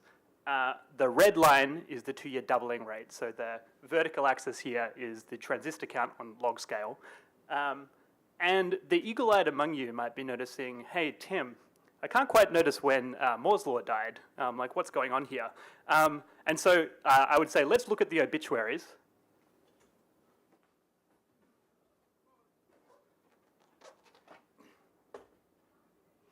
So here I've annotated the trend at the points where various people have either predicted or declared the death of Moore's Law, together with the year that they made the claim. So note that one of the most practiced obituarists of Moore's Law is Gordon Moore himself, who at the top here made 3 separate predictions about when his own law would end. Okay, so it seems like Moore's Law might not actually be dead. Peter Lee, president of Microsoft Research, has joked that there's a law about Moore's Law. The number of people predicting the death of Moore's Law doubles about every 2 years.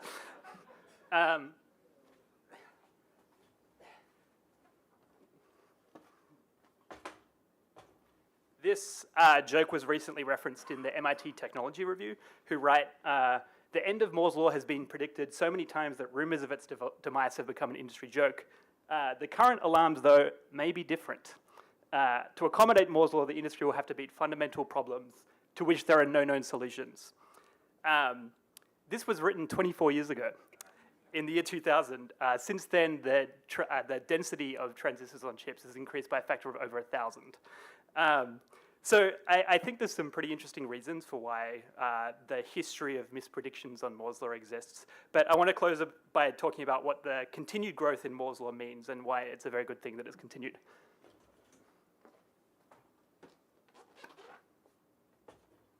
So this one's a little bit harder to see. But here we have what looks like 3 different exponential trends in different technologies. And keep in mind the vertical axis here is, again, log scale. A straight line on a log scale graph is an exponential trend. So on the left, we have the amount of computation used to train state-of-the-art AI models, which has increased by around a factor of 1 billion since 2010. In the middle, we have the cost to sequence a human genome, which has gone from tens of millions of dollars in 2022 down to just a few $100s today. And on the right, we have solar panel prices, which have gone from hundreds of dollars per watt in the 70s down to just cents per watt today. So what's going on here? Is there some universal law about technological trends, like that they must be exponential? Well, one interesting argument at these exponentially improving technologies are all driven by some extent to the same underlying trend, which is improvements in semiconductor fabrication. So in semiconductor fabrication, to very much simplify it, you make like a layer of thin stuff, you put another layer of thin stuff on top, you etch that stuff off, and then you repeat the process. Any technology that utilizes this process can harness the underlying trend powering Moore's law. AI training relies on GPUs, which are semiconductors. Gene sequencing relies on photodetectors, which are semiconductors. And photovoltaic cells used in solar panels are also semiconductors. So let's be glad that Moore's law isn't yet dead, because tech progress in the 21st century is arguably all about Moore's law. Thank you.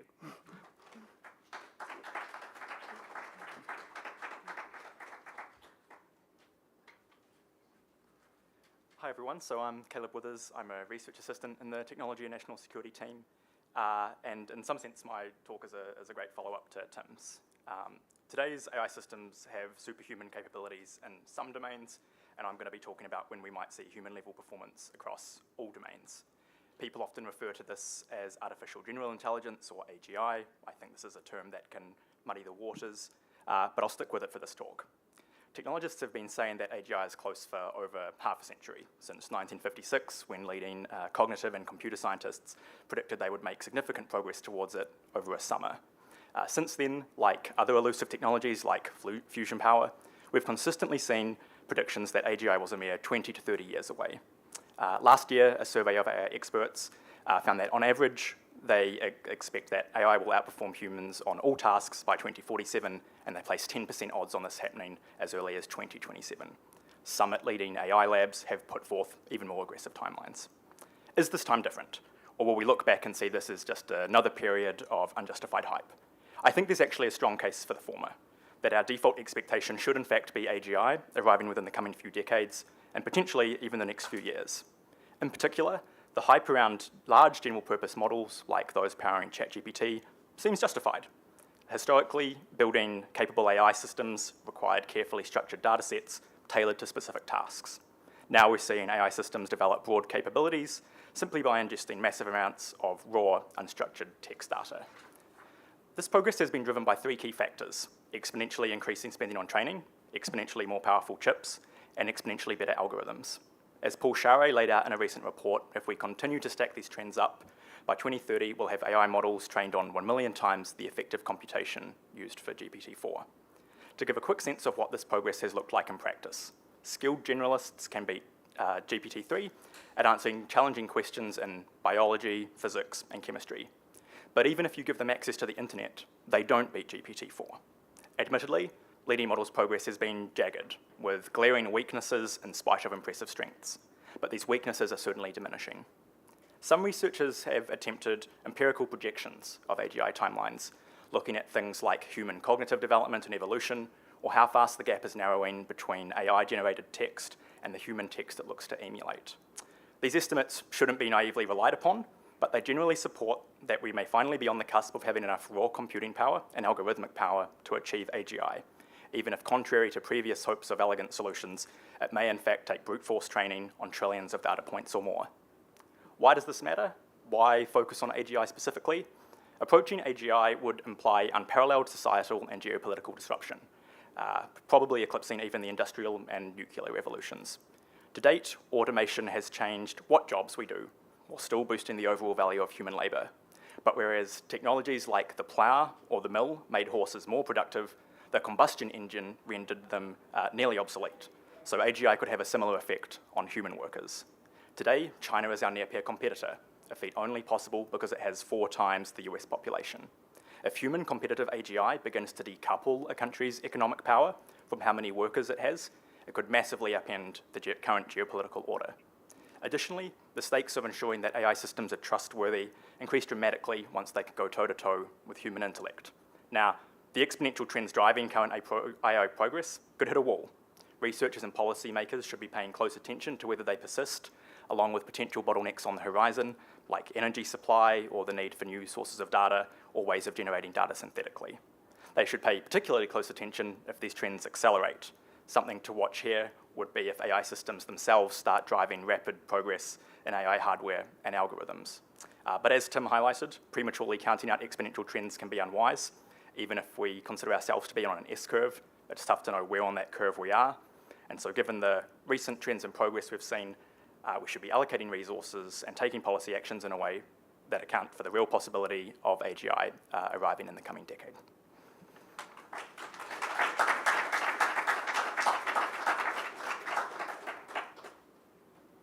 Greetings all. My name is Bill Drexel. I'm a fellow here on the Tech and National Security team.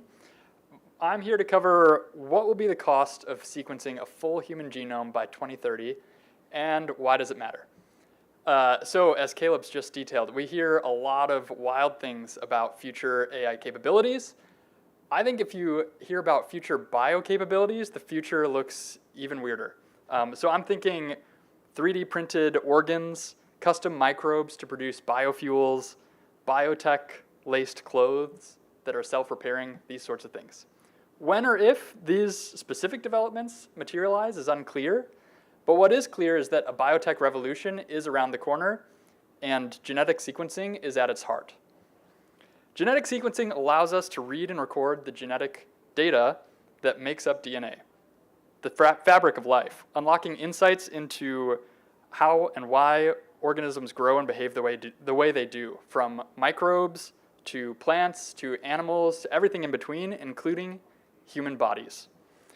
The human genome has 3.2 billion base pairs, which makes reading and recording even a single person's genome a serious challenge, but also a solid benchmark for our general capabilities in genetic sequencing.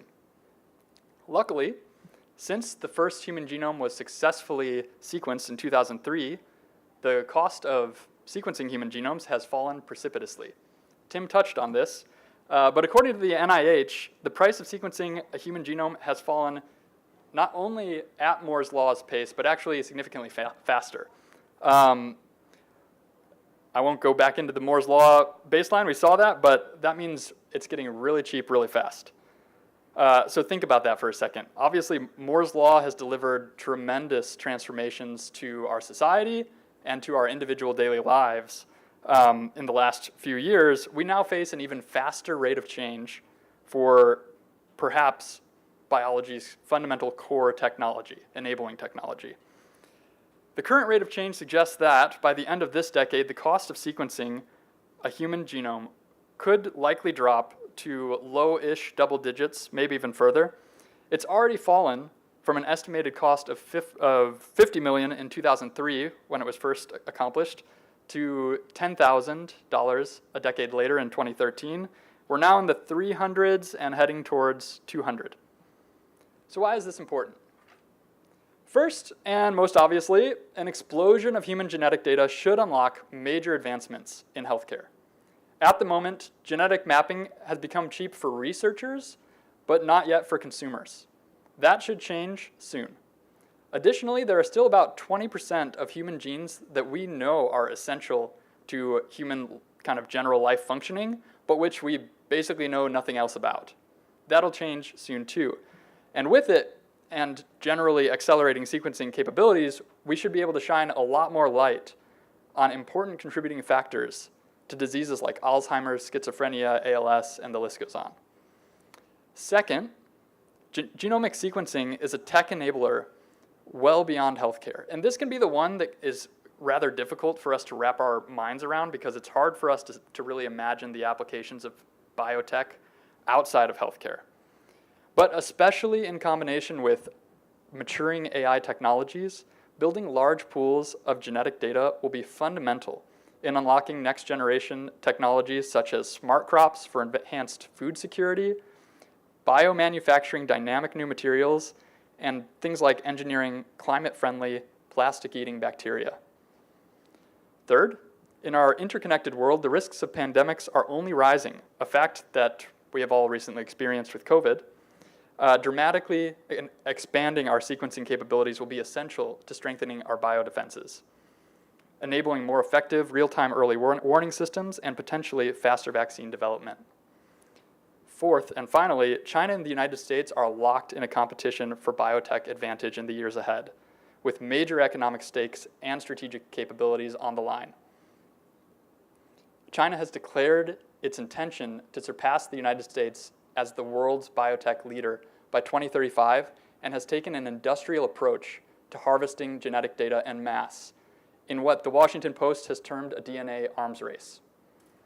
The United States' ability to cost-effectively generate and use its own genetic data will be crucial in this unfolding high-stakes competition.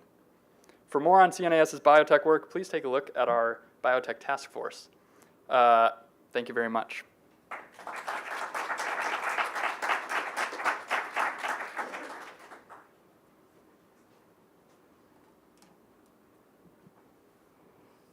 My name is Sam Howell. I'm an adjunct associate fellow here at CNAS, and I'm here today to discuss quantum computing.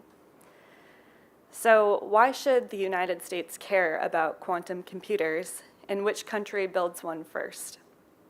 Well, simply put, quantum computers could tip the scales of geopolitical power in the 21st century. In just seconds, they could solve calculations that would take a classical computer thousands of years to complete. This means that quantum computers could support transformative advancements across a range of industries, from healthcare and agriculture to defense and national security.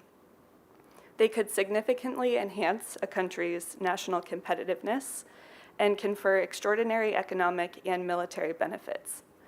The stakes are high, which is why quantum computing has become a front line of technology competition between the United States and China.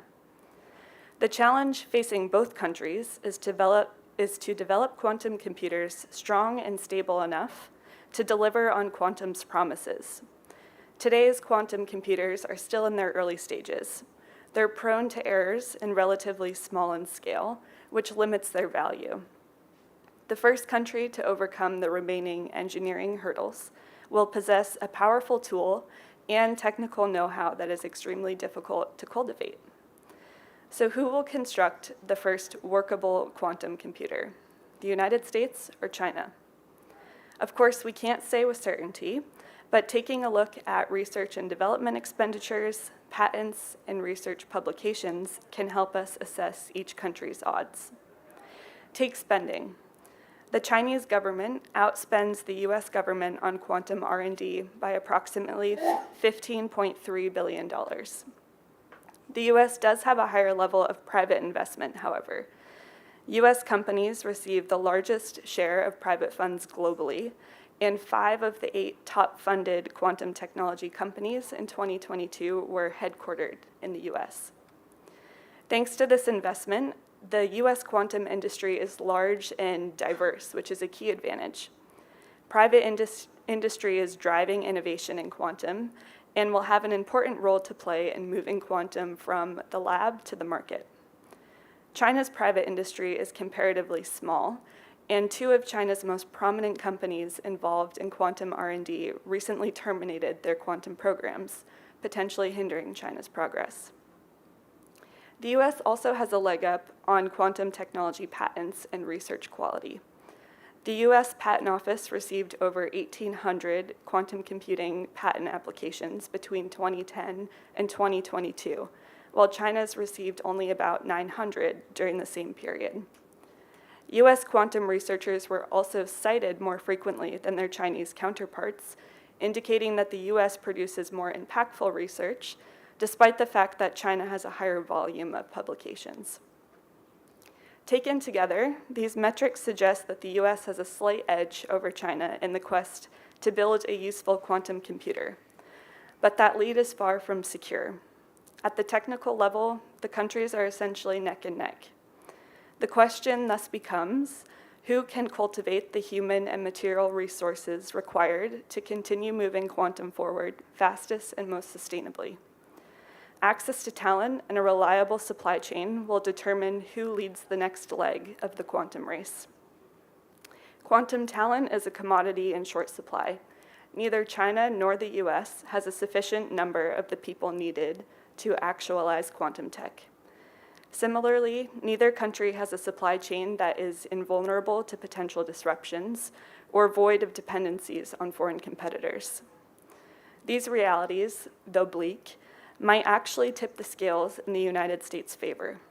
Historically, the US is very good at attracting and retaining top-notch talent.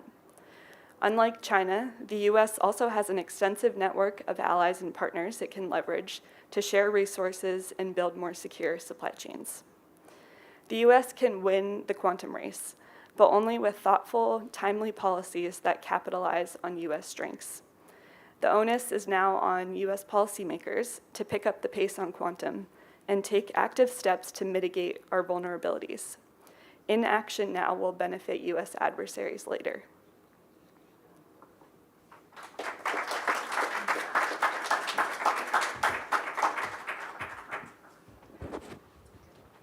Great, thanks, Sam, and thanks to all of our presenters. If we can give them another round of applause for those great presentations.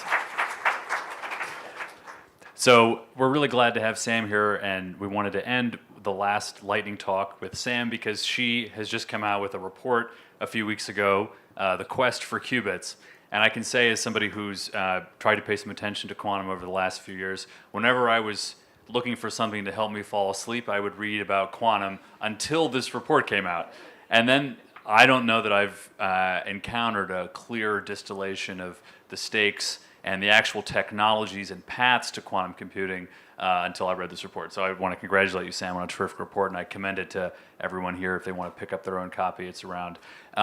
Sam, just a couple questions, and also for anyone in the audience and anyone online, we are going to open it up to questions in a few minutes, but I'm going to take the moderator's prerogative to start us off.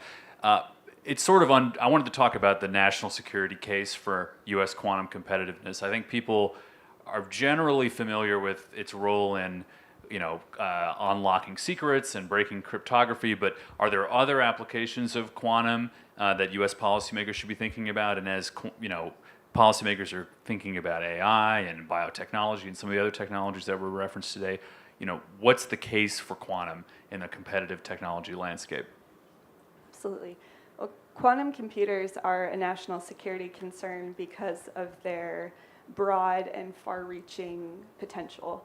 So folks in kind of national security spaces tend to focus very narrowly on the potential for quantum computers to break the encryption that underpins much of our current data security and transmission. And that is a very real threat that we should be giving attention to, but it's just one of the challenges presented by quantum computers. And I actually think it's one of the least pressing concerns at this point for two main reasons. The first is that we have defensive tools available to mitigate the encryption threat.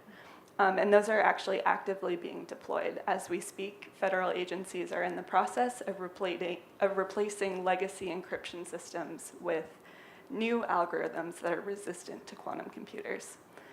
The second reason that it's not pressing in the near term is that it'll be a long time before a US adversary has a quantum computer that is strong and stable enough to break encryption. So in the near term, I think the bigger threat or the bigger concern is quantum's potential to dramatically enhance a country's national competitiveness. So the country with the best quantum computers will also have the best pharmaceuticals, the best clean energy technologies, the best fertilizers. So falling behind in quantum doesn't just mean trailing in one very niche technology area.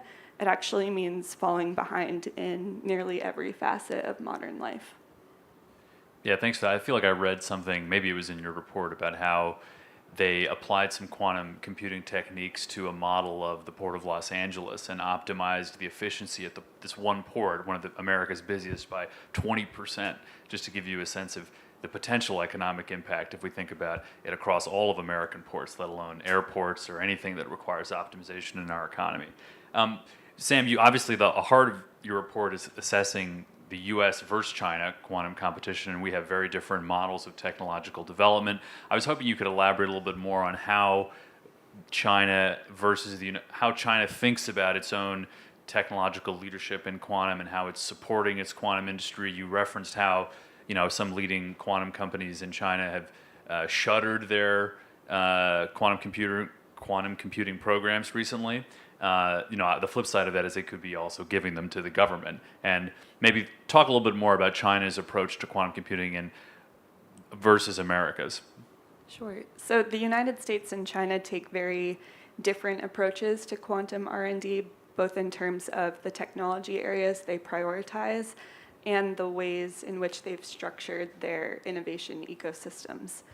So of the three quantum technology subsets, computing, sensing, and communications, China focuses most heavily on communications and computing, and is actually considered the global leader in communications, but is comparatively less focused on sensing. The United States, on the other hand, is really focused on computing and sensing and less concerned about communications at this stage. In terms of structural organization, the United States takes a very industry-led, government-supported approach to quantum R&D.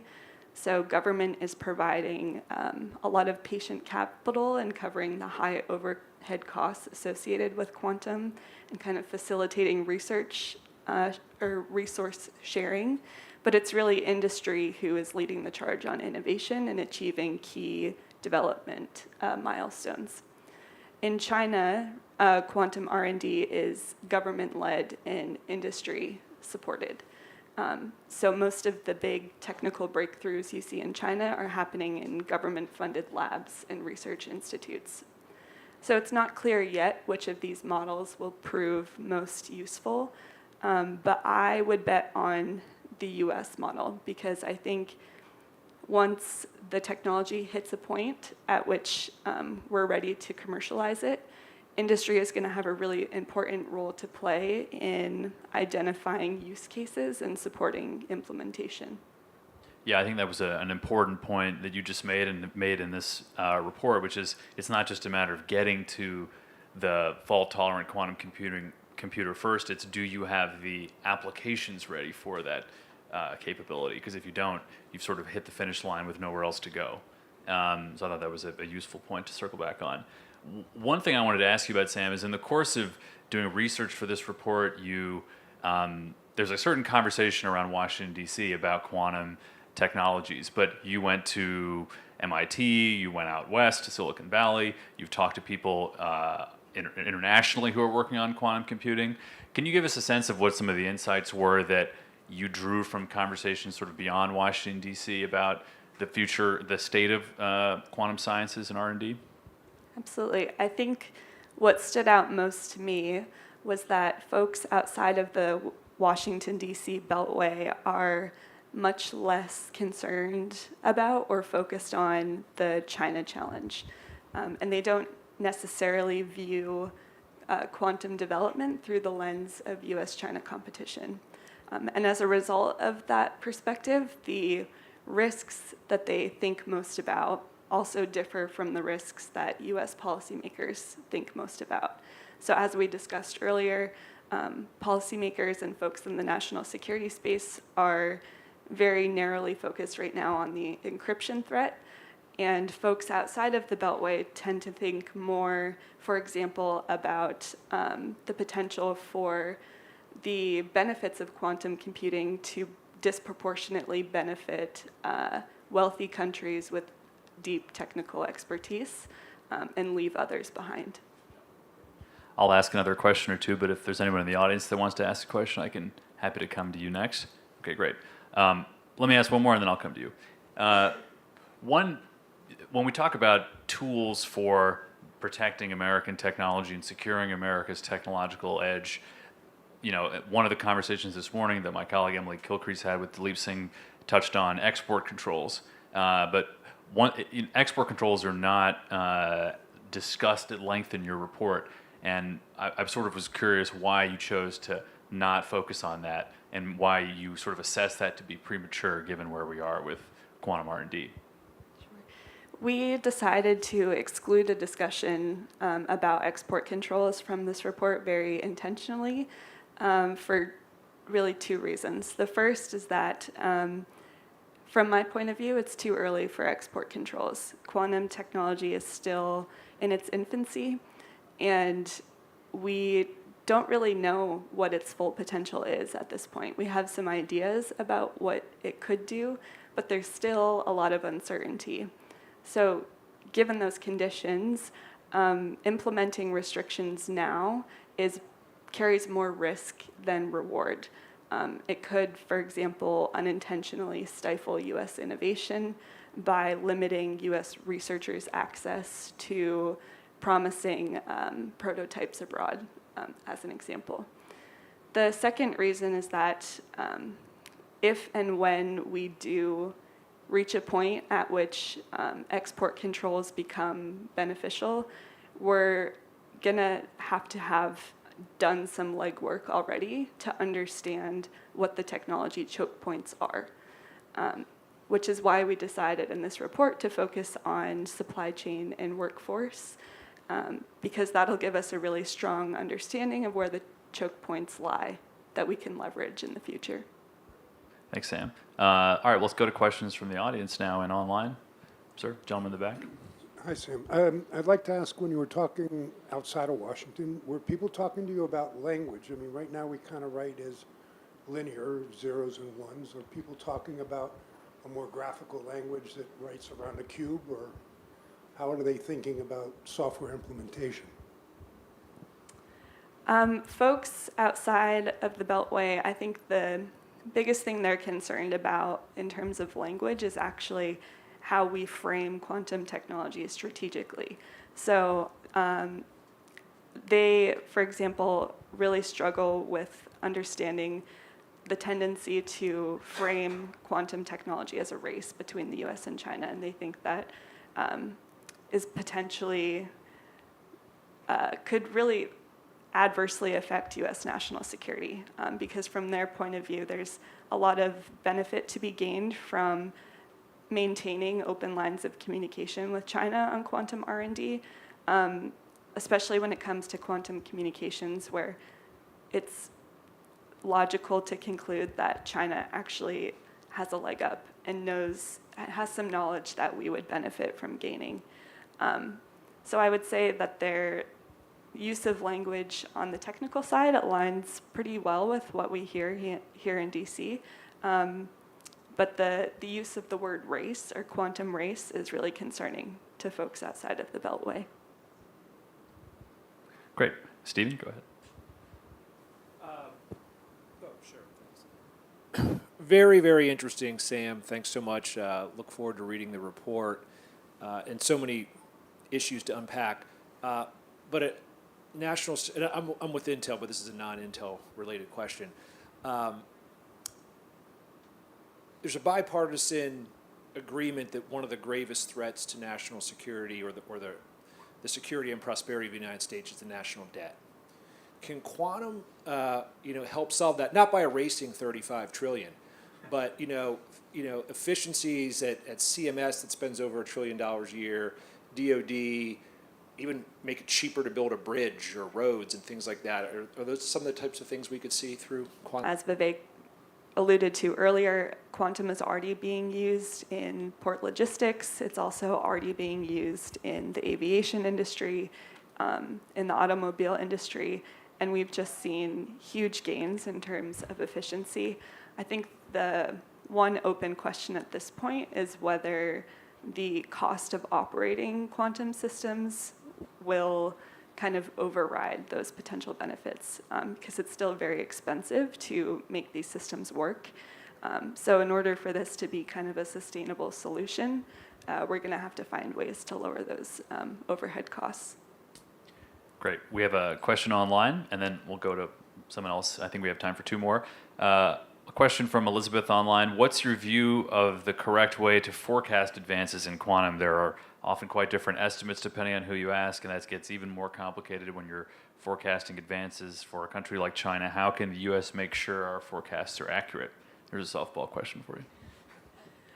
That's the million-dollar question.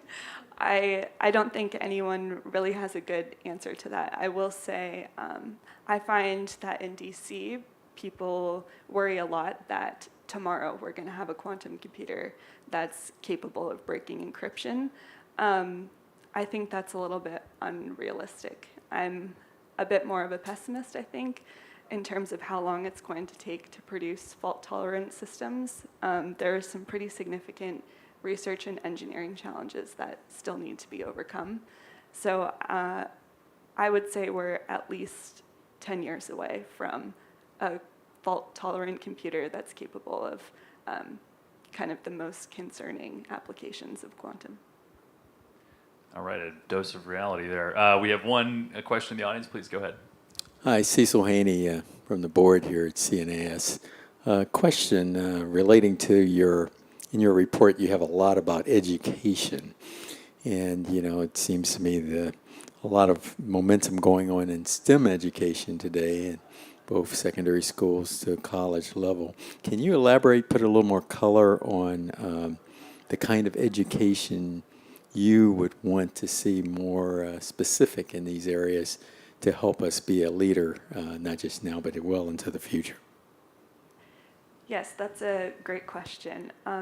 So the precise definition of a quantum workforce is still unfolding at this point because the industry is so young, but it's becoming increasingly clear that to be competitive in quantum, you need a combination of folks with kind of high-level PhD expertise in the subject, as well as a pretty robust cohort of folks with just general STEM expertise. And the US has some pretty concerning gaps at both levels.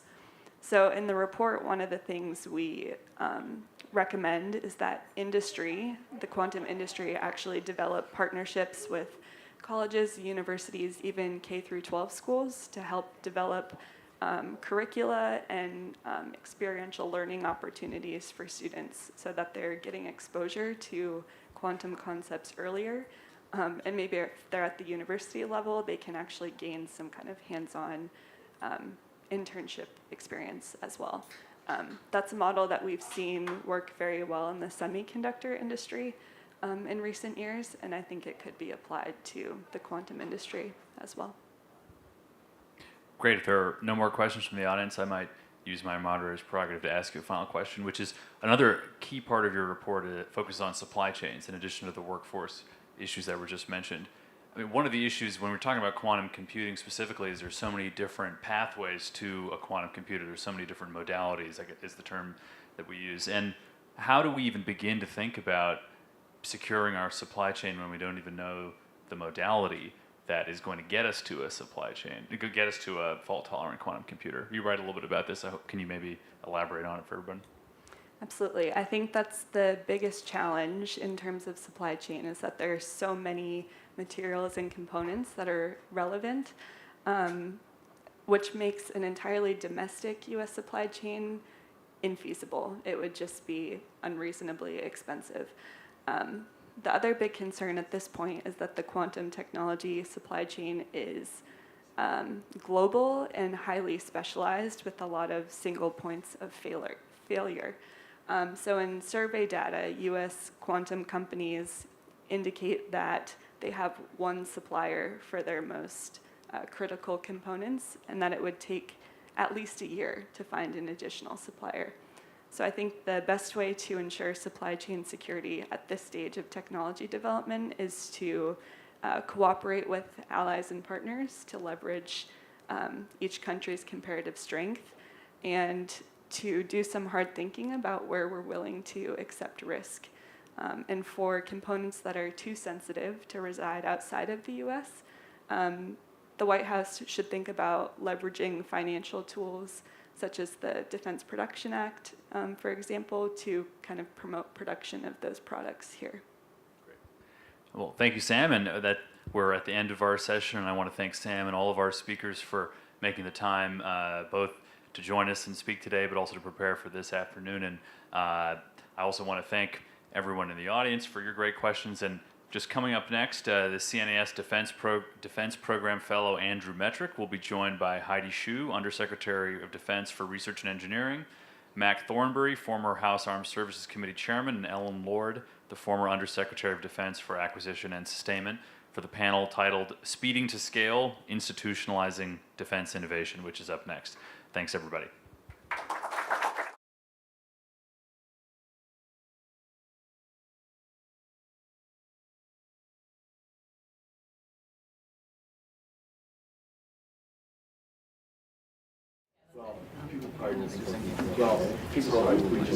We're still rolling. Okay, guys, whenever you're ready. Where do you think we should start? Let's start at the beginning. All right, so that means going back to 2007. More U.S. troops arrived in Iraq this week. The American people are safer. The overall strategy is failed. It was the height of the Iraq War. It was a very polarizing issue between Democrats and Republicans. We think back to that time as some sort of bipartisan heaven compared to now, but it certainly wasn't.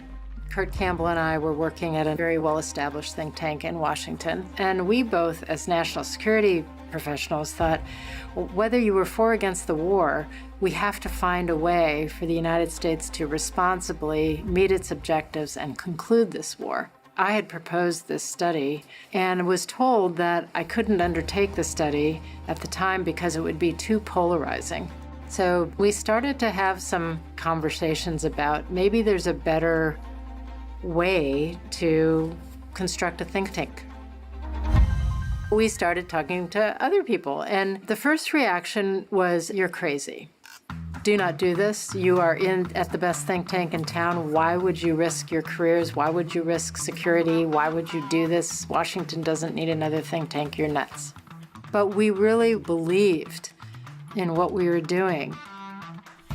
In 2009, after I completed my time with Senator McCain, I thought I should take a look at think tanks around town, and the opportunity to come to CNAS was a little bit of a risk because it was certainly less established than the other places. The biggest thing that attracted me was the ability to be bold and to really identify what I thought were the biggest national security questions facing the country. The next thing you know, I was at this little think tank and had joined as a senior fellow. Fast forward all the way till today, I think the thing that I am personally most proud of is that CNAS is at least as relevant today as it was when I joined this organization 14 years ago. Kurt and I were very ambitious, but I think CNAS has exceeded our wildest dreams at the time. To be one of the, if not the most respected national security think tank in Washington, to have our work having directly impacted U.S. and allied policies, to think of all the young people we have trained and developed over the years. It's very exciting work. We've never tried to be the biggest. We've always tried to be the best. We really tried to focus on where's their white space? Where can we do something new and different? What gets me most excited about the Building the Future campaign is not just continuing to do the great work that we do. It is the chance to go into that future white space, to stay on that cutting edge, to be bold and innovative, and continue, even in this environment, to be bipartisan. We cannot do this work without you. This is a moment where new ideas are desperately needed, new ways of doing business are desperately needed. This organization is committed to defining those new ideas and those new approaches, and you can make all the difference with your support. We don't want to grow for the sake of growth, but we do want this organization to last forever, because as long as there is a United States that has a national security policy, we want there to be a CNAS that is trying to contribute to making that better. So we're incredibly grateful to those who have already made major commitments to support CNAS in the Building the Future campaign. We've come a long way, and we hope that you will join us in keeping CNAS indispensable to U.S. national security.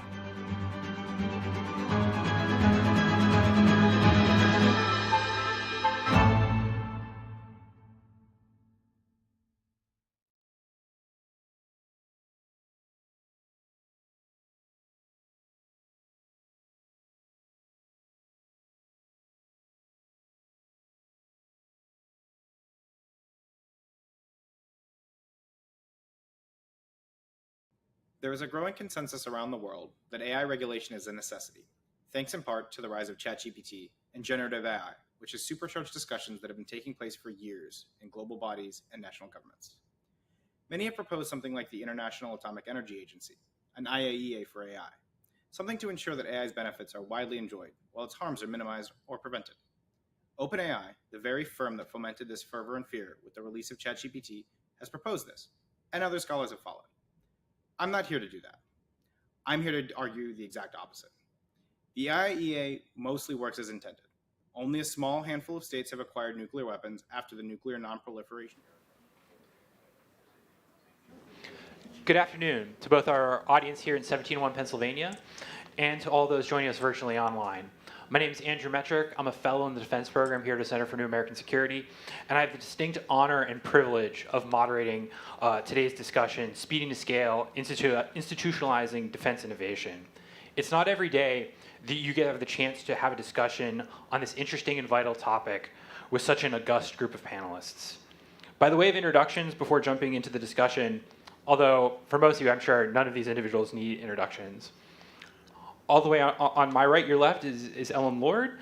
She served as the inaugural Undersecretary of Defense for Acquisition and Sustainment. She oversaw in that role a comprehensive redesign of the DoD 5000 series, leading to what we now know today as the Adaptive Acquisition Framework, amongst many other things. Since leaving government, she has served on a variety of boards, and most recently, she was the vice chair of the PPB&E Commission. I've gotten the chance to know her through our work here at CNAS as part of our Defense Technology Task Force, and previously she spent over 30 years in defense industry. Next to her is Mac Thornberry, former U.S. representative from Texas for 26 years. He was chairman of the House Armed Services Committee for 4 years, ranking member for 2, and also served on the House Permanent Select Committee for Intelligence. During his tenure, he was known for his focus on defense innovation and acquisition. And since leaving Congress, he's continued to work on these critical issues, and notably he's a member of the Defense Innovation Board. And then immediately to my right is Heidi Shyu. She's the Undersecretary of Defense for Research and Engineering, where she oversees the research, development, and prototyping activities across the department. This includes responsibility for storied offices such as DARPA and the DoD laboratory system. She previously served as the Assistant Secretary of the Army for Acquisition, Logistics, and Technology, and before entering government service, also had a career in defense industry, much like Ellen. Thanks to all three of you for taking time today out of your busy schedules to have this conversation. At this point, so much has been written about defense innovation that I feel like if we printed out all of the blogs, op-eds, various research pieces, policies on it, we could probably fill this room with paper. But to me, and the types of innovation that's most relevant to this discussion is really about improving the ability of the broad national security community to put capabilities in the hands of end users, both in times of peace and in times of war.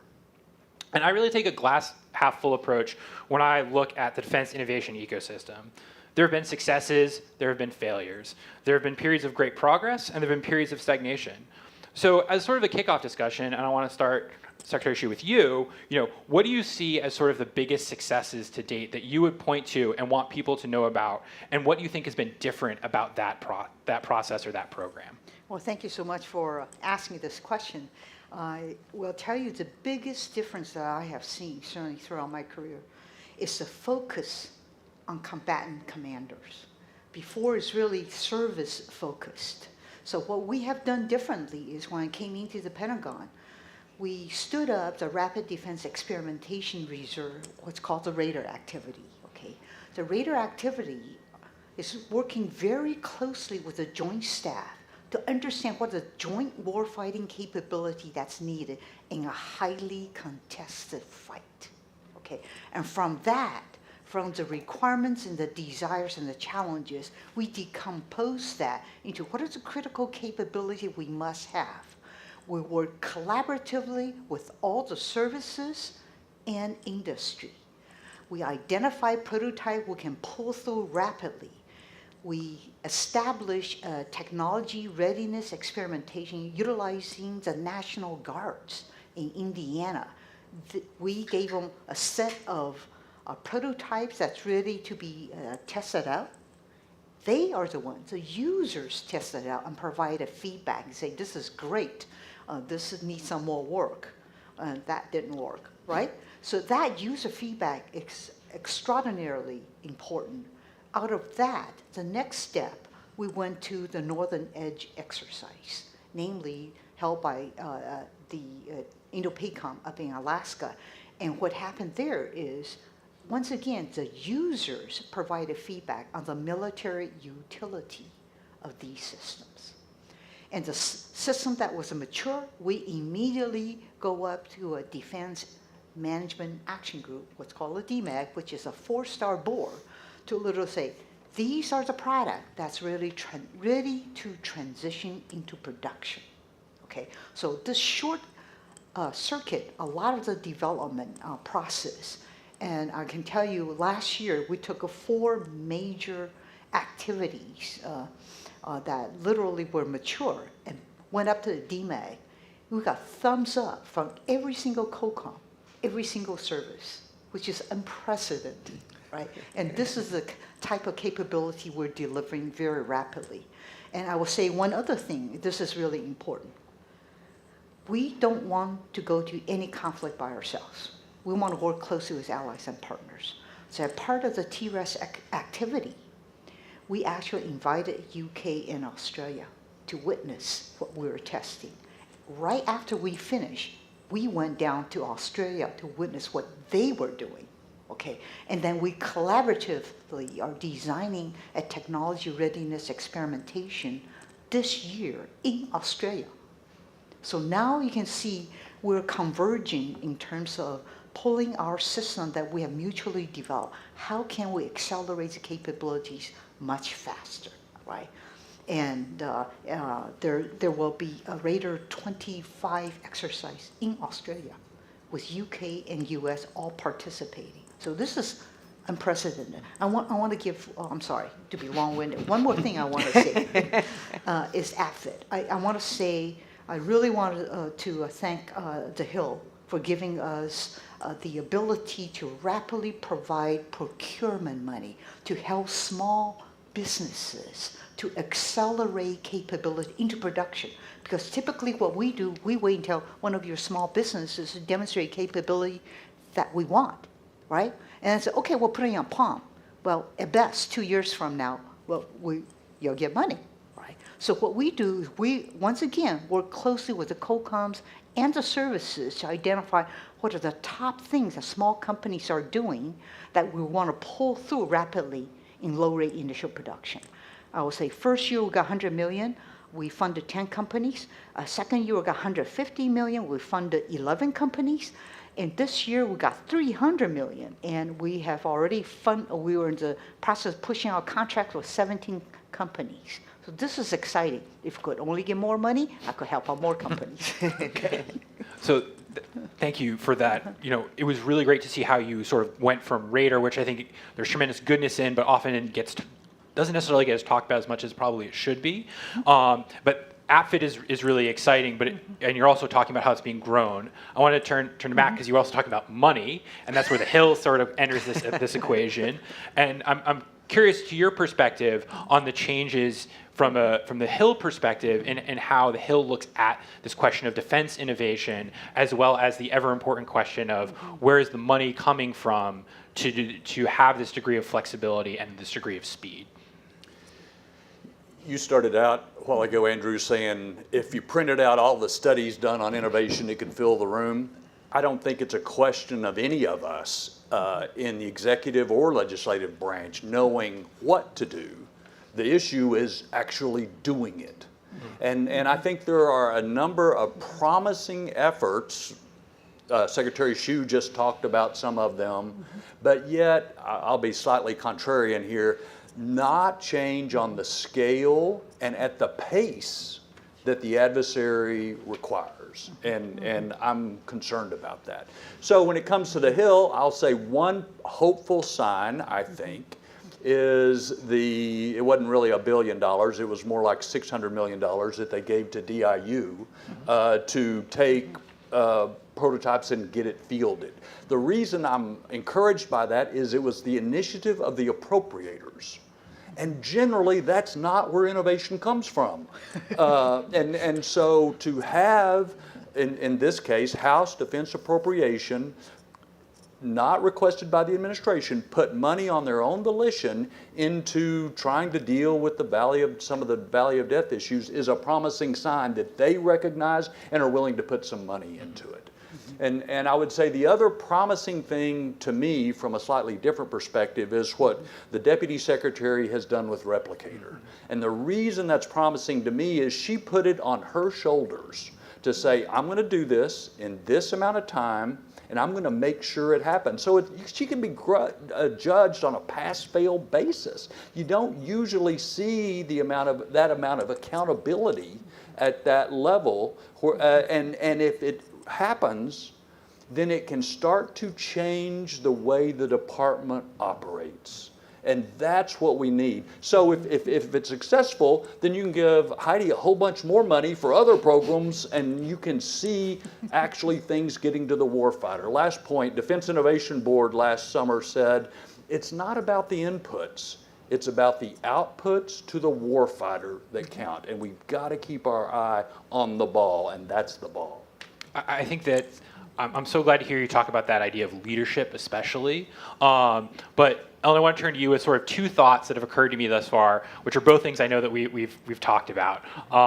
One of which is this virtual cycle that Secretary Hsu was talking about in terms of the feedback loop that happens and that iteration, as well as the role of leadership. So, as someone who has been and is a leader in this space, how do you think about this sort of institutionalization from a leadership and culture change perspective within the department? Great, thanks, Metric, and thank you to CNAS, Richard, for allowing us to talk about some of our favorite subjects here. I think you have to come with a top-down and a bottom-up approach, sort of a force function to institutionalize things. So for instance, I'll pick a functional area to go in a different vector here. I am very pleased that the department and the Hill to an extent are recognizing that most of our warfighting systems today are hardware enabled, but really software defined. And our hardware is around for 10, 20, 30, 40, 50, almost 60 years a lot of the time. And we need to update that with software.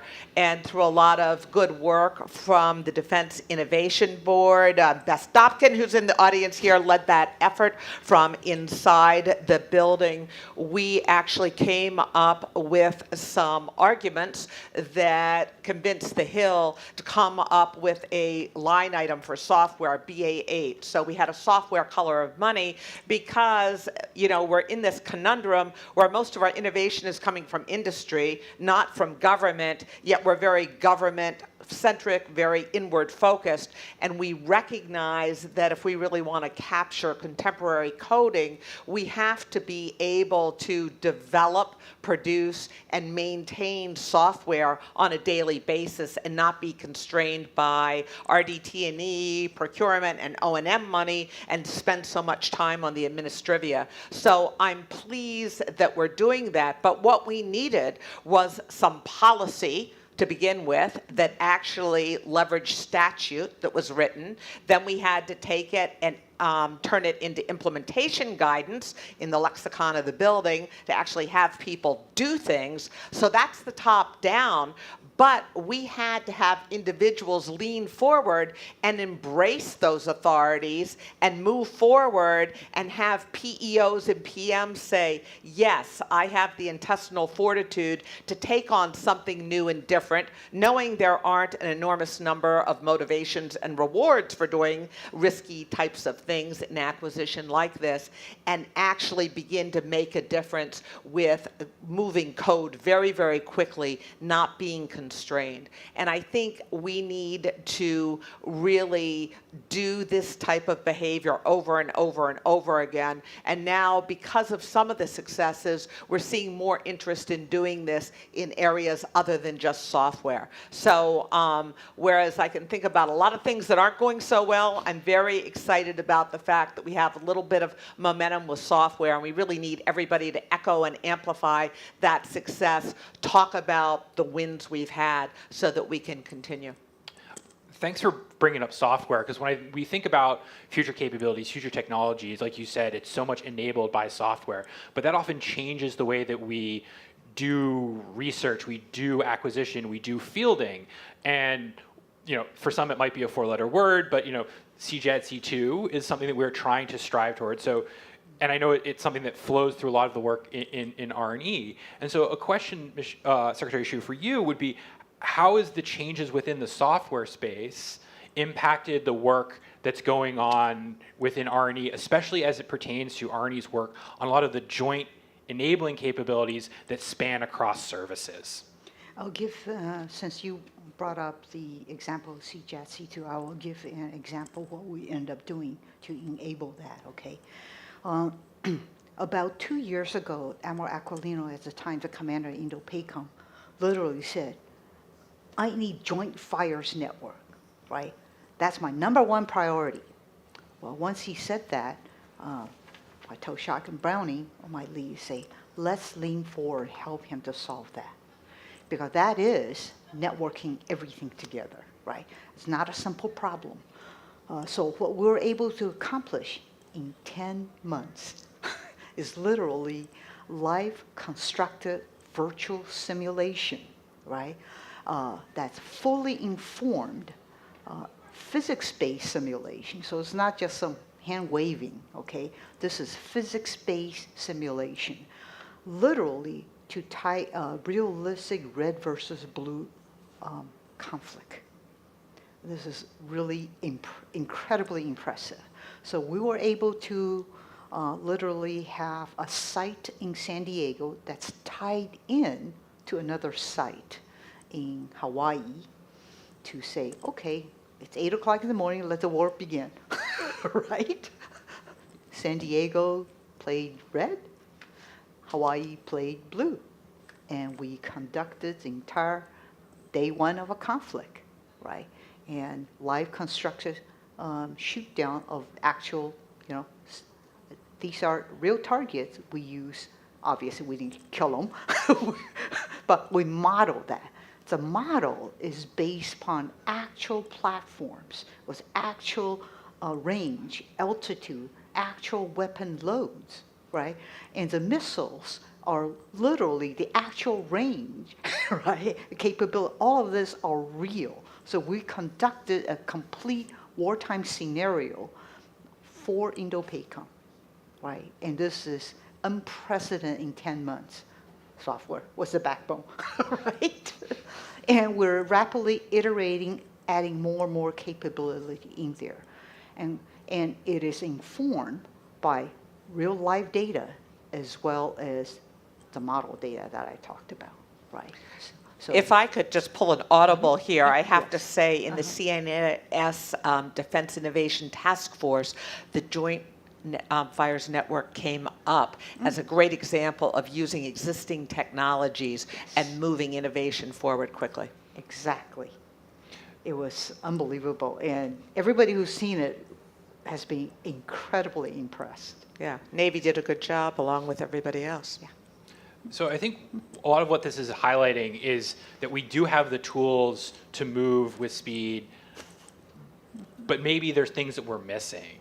And so, Mac, I want to turn to you first on this of like, what do you, when you look at the cornucopia of things that the department and the Hill have at their disposal to use, what do you think are the missing gaps? Because you, in your first remarks, definitely hit on that scale piece. I do kind of want to draw you out of like, what do you think is missing there, and what do you think is the roadmap to achieving that? In my way of thinking, there are three pillars for innovation. One is the authorities, and I'm slightly biased probably, but most people tell me they think the authorities are in place to do what needs to be done. And a second one is culture, and we've kind of started to talk a little about leadership and incentives and ideas, which come from places like CNAS. The third is funding.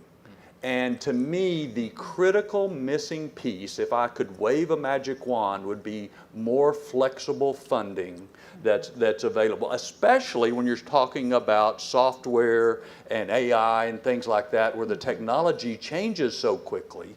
A couple years ago, the National Security Commission on AI recommended there be a pot of money for AI applications that you could then pursue whichever applications seemed to make the most sense at the time. And you can't know that 2 years ahead of time. I'm treading into Ellen's expertise with the PBE Commission here. I'm just the cheerleader. but I do think flexible funding, especially when we have adversaries and technologies that are moving so quickly, is the missing piece to help us all move faster.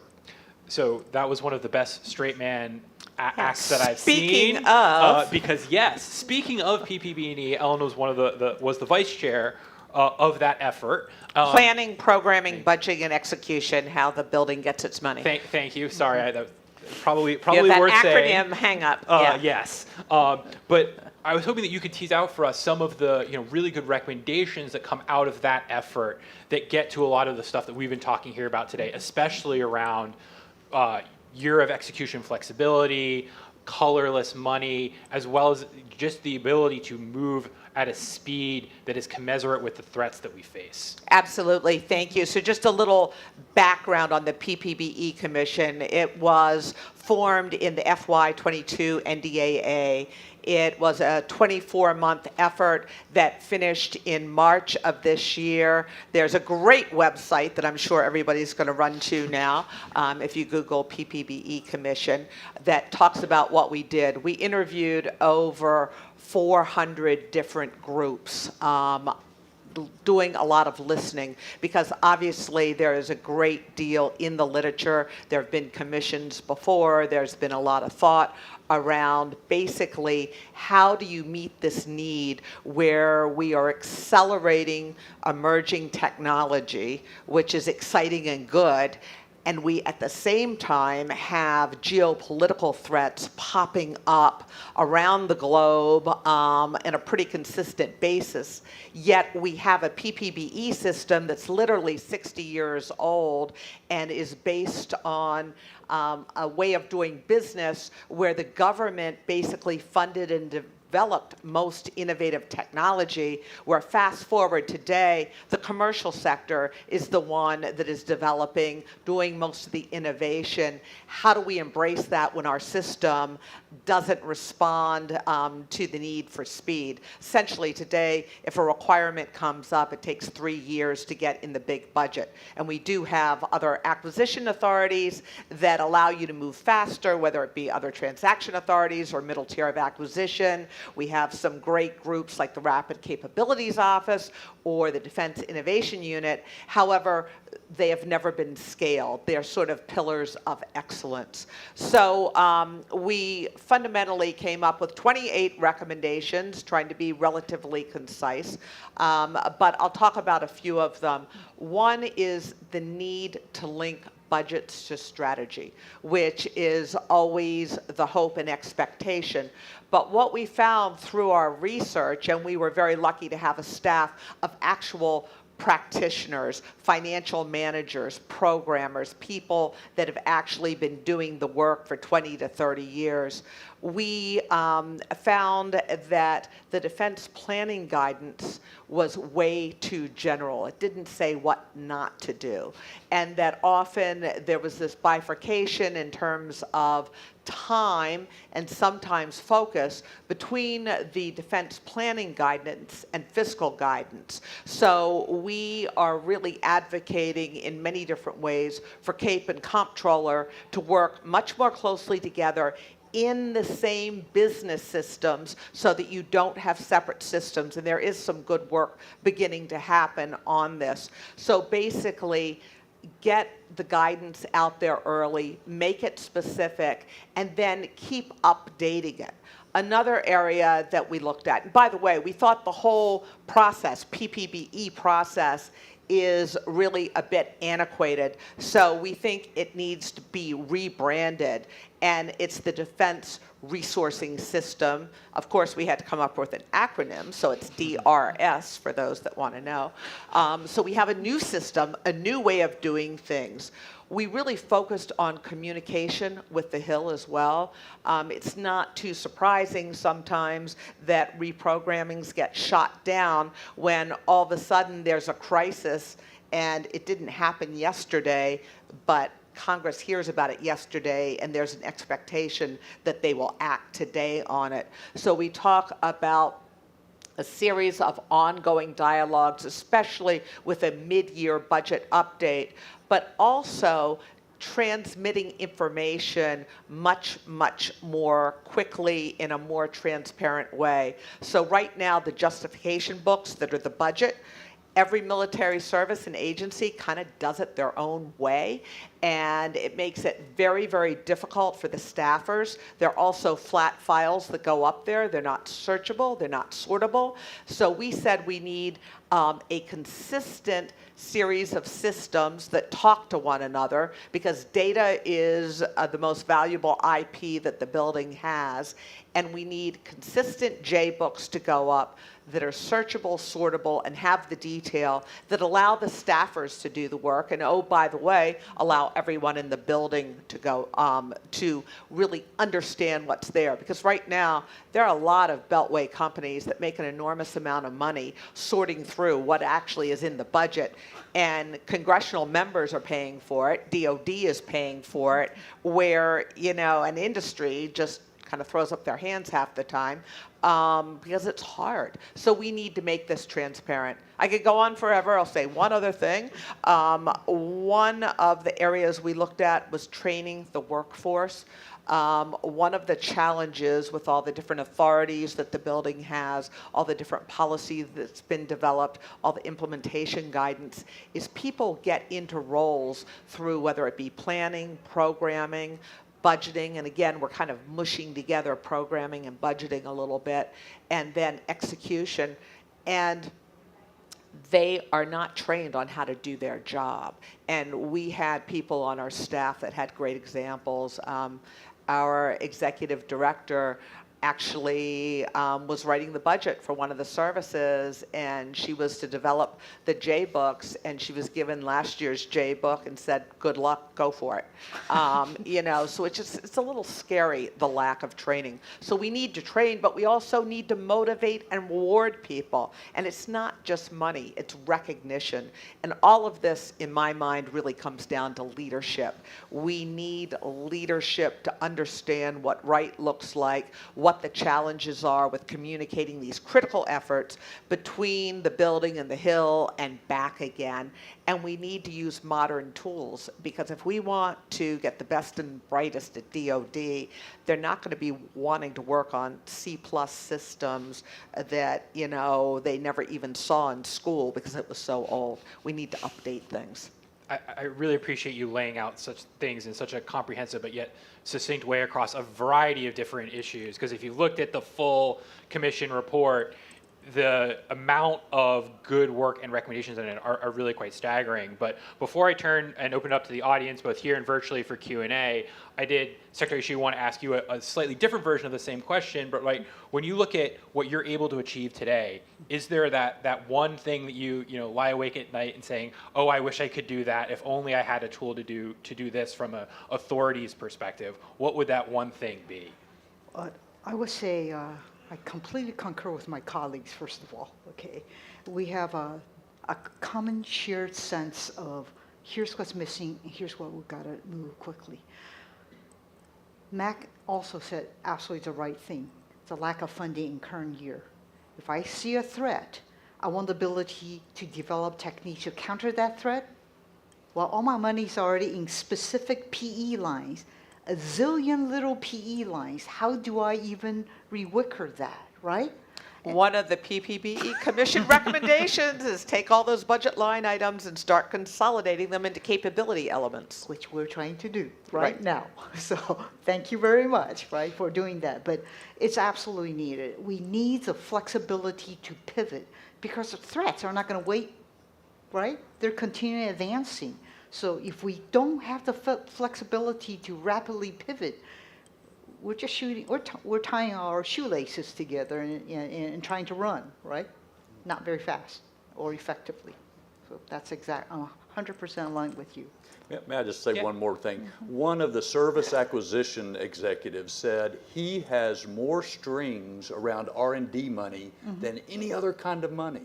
And that just blew me away, because if you thought about any area where you'd want greater flexibility to follow where the research takes you, it would be in R&D, and there's more strings on that than anywhere else. It makes no sense. Okay, again, recommendations from PPBE. You know, there's an overarching theme of delegating more authority to PEOs and PMs. And some of the flexibilities you were asking about before, Metric, we talked about the fact that reprogramming below threshold, reprogramming limits have not increased with inflation for the last 20 years. There also is, with all CRs, it's hard to spend the budget, and it gets spent not so wisely sometimes, so it doesn't get lost in the last weeks of the budget year. We talk about a little carryover. We also talk about delegating authority within the building, essentially so that in the year of execution, PEOs and PMs can move money around. You talked about demonstrations, you talk about experiments. Well, small companies can't wait 9 months for some funding to come along. They've got payroll to meet. So we need to enable the workforce to sort of take it downrange. Thanks for that. And again, that's one of the things that really strikes me is flexibility, flexibility, flexibility. And one of the places where I feel like the system that we have is very much one that is built up over decades, and we've built up a series of like cholesterol almost within our processes, and a lot of this is thinking about how we take that down and how we move with the speed that I think we all agree we need to, while still allowing Congress to have oversight. Exactly, because with all of this, it is a balance between the different parts of our federal system in order to maintain that correct roles and responsibilities. With that, if there are questions in the room, please raise your hand. I'll try to call on you. If there are questions of virtual, those will get fed to me via iPad. If there are no questions, we'll continue on, but I wanted to be a good moderator and open it up to the room. And please stand and introduce yourself before asking your question. Hi, my name is Derek Bernson. I'm a Next Gen Fellow at CNAS. So first, I just wanted to thank you guys a little bit. I was previously active duty, and I spent a lot of time and effort on improving defense innovation. And so I see a lot of the changes and the things that you've talked about being the difference that people have really been beating the drum for years on. One thing that wasn't mentioned is that a lot of the ideas and the genuine innovations that make a huge difference come from a lot of the junior people who are currently on active duty. And I think there's currently a roadblock in how do junior sailors take their ideas and feed that up to a PEO. I think there's a lot of ideas that are currently lost, and so I'm just curious if there's been thought from someone at your level on how do we bubble those ideas up, take those innovations, and make them reality. I can answer. I can tell you, after visiting Army Futures Command, one of the things that they ended up doing is on annual basis recruiting a cohort of very junior soldiers from across a multitude of different disciplines. Cooks, right? Maintenance folks, don't laugh. I mean, they teach them how to write software. For literally the first 6 months, 6 to 9 months is the education, teaching them to write software. And they're coming up with incredible ideas to say, okay, my maintenance guys have this pieces of paper they gotta take with them to write everything down. Then they gotta transcribe it, right? So literally enabling them to transcribe via software and develop new processes. So they are utilizing innovation from the lowest level. I was so impressed. You know, I think, I'm sorry, go ahead, finish, Heidi. I was going to say, this comes back to leadership. And so as a leader, you have to realize you have extroverts who are like me, who are cutting everybody else off all the time. But then you have people who have to be invited into the conversation. And as a leader, it's incumbent upon you to go and engage with everybody, get to know them, because there is incredible experience and capability out there, but a lot of people don't have, for whatever reason, the intestinal fortitude to serve that up unasked. So you have to ask. Then in a very, very finite way, I will say the Navy has done a great job through the Naval Institute with proceedings. They have an unprecedented ability to allow everyone from enlisted all the way up to write essays and submit them, and they get published. They have a lot of essay writing contests as well. So that's a place when your voice can't be heard inside. For decades, Proceedings has been publishing. And I want to jump in here as well to your point about the folks, you know, at the very tip of the spear. We often think about that as the immediate warfighter, but you brought out the people who are doing vital logistics functions. They often know the problem way better than anyone else does. They know the jagged outlines of it. And that's one of the things that struck me, and through organizations like CNAS and others, I've had opportunities to go out and engage with those people at that level. And what you hear back from them to interject into these types of conversations is one of those linkages with, thank you for your question. Because that was one of the things that struck me when I looked at what's going on in Ukraine, or when I think back to the wars in Iraq and Afghanistan, is so much of our operational innovation was coming from the youngest of our soldiers, airmen, airmen, and Marines. Sorry, Guardians, back then you were not yet a force. We love you all the same. I do have a question for the three of you. We're getting close to time, but one of the things that hasn't come up today is Ukraine. And that might be the 10,000-pound gorilla in the defense innovation room. So, you know, briefly, I would really be interested in the three of your thoughts on what is Ukraine telling us about our own systems and the need to move with speed and at scale. Yeah, well, clearly, I think there's a lot of lessons learned we're taking from Ukraine. But I think the other things that was unbelievably uniting is Putin united NATO, right? Every single country there is putting a lot more focus on defense and adding a lot more money. Now, when I engage with them, it's incredible. The level of engagement and the support they're providing to Ukraine is unprecedented. I've visited a number of countries, and they're showing me, here's a system we have already delivered. And they are doing exactly what we're doing, very rapidly designing, developing platform, pushing it out, right? So I think what it has brought us a lot closer together as allies and partners, which is incredibly important, because in any conflict in the future, together, we're much, much stronger, right? I think everybody focuses on drones, but Ukraine really highlights the importance of electronic warfare. And there have been a few people on the Hill like Don Bacon who have really pushed to do more in that area, put greater emphasis on it, and surely to goodness this wakes us up to do that. But I would say the overriding lesson of Ukraine is we've got to figure out how to move faster. Because as soon as one side will do something, the other side is quick to counteract it, and that cat and mouse game shows the speed that you can operate in under necessity. We don't have the same sort of pressure on us, and yet we still need to be able to operate at that speed, because we're a whole lot better at recovery than we are being prepared ahead of time. The problem is we're not going to have time to recover if we get into a major conflict. So I think it's speed, speed, speed again. I really like the idea that you put there about speed and sort of the interactivity between both sides.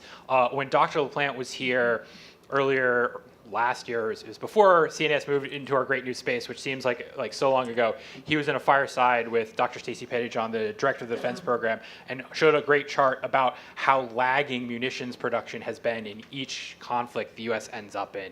And it's very much a lagging indicator, and we can never seem to get out in front of it. And that's the piece of speed here. But Ellen, do you want to close this out with any thoughts you might have about what Ukraine can you're tell us? teasing me with your munitions. I won't go there.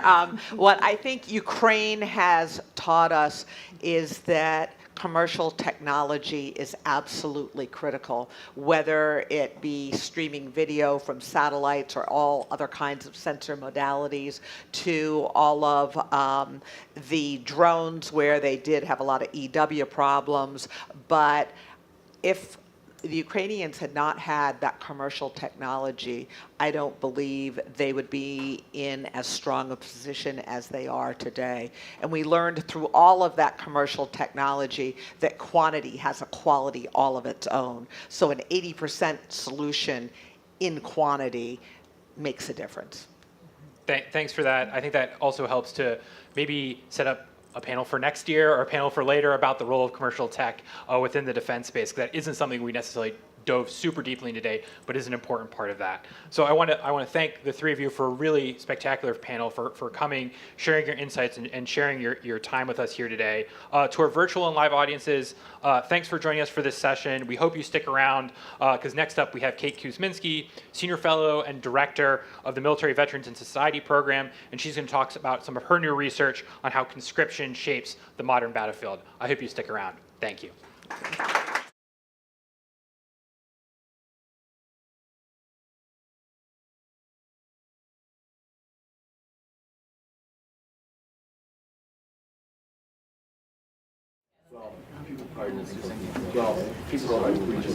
We're still rolling. Okay, guys, whenever you're ready. Where do you think we should start? Let's start at the beginning. All right, so that means going back to 2007. More U.S. troops arrived in Iraq this week. The American people are safer. The overall strategy is failed. It was the height of the Iraq War. It was a very polarizing issue between Democrats and Republicans. We think back to that time as some sort of bipartisan heaven compared to now, but it certainly wasn't.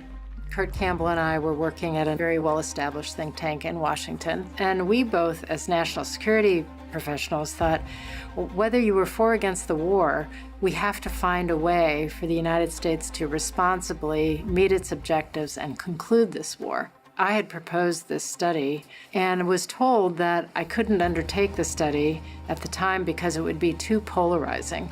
So we started to have some conversations about maybe there's a better way to construct a think tank.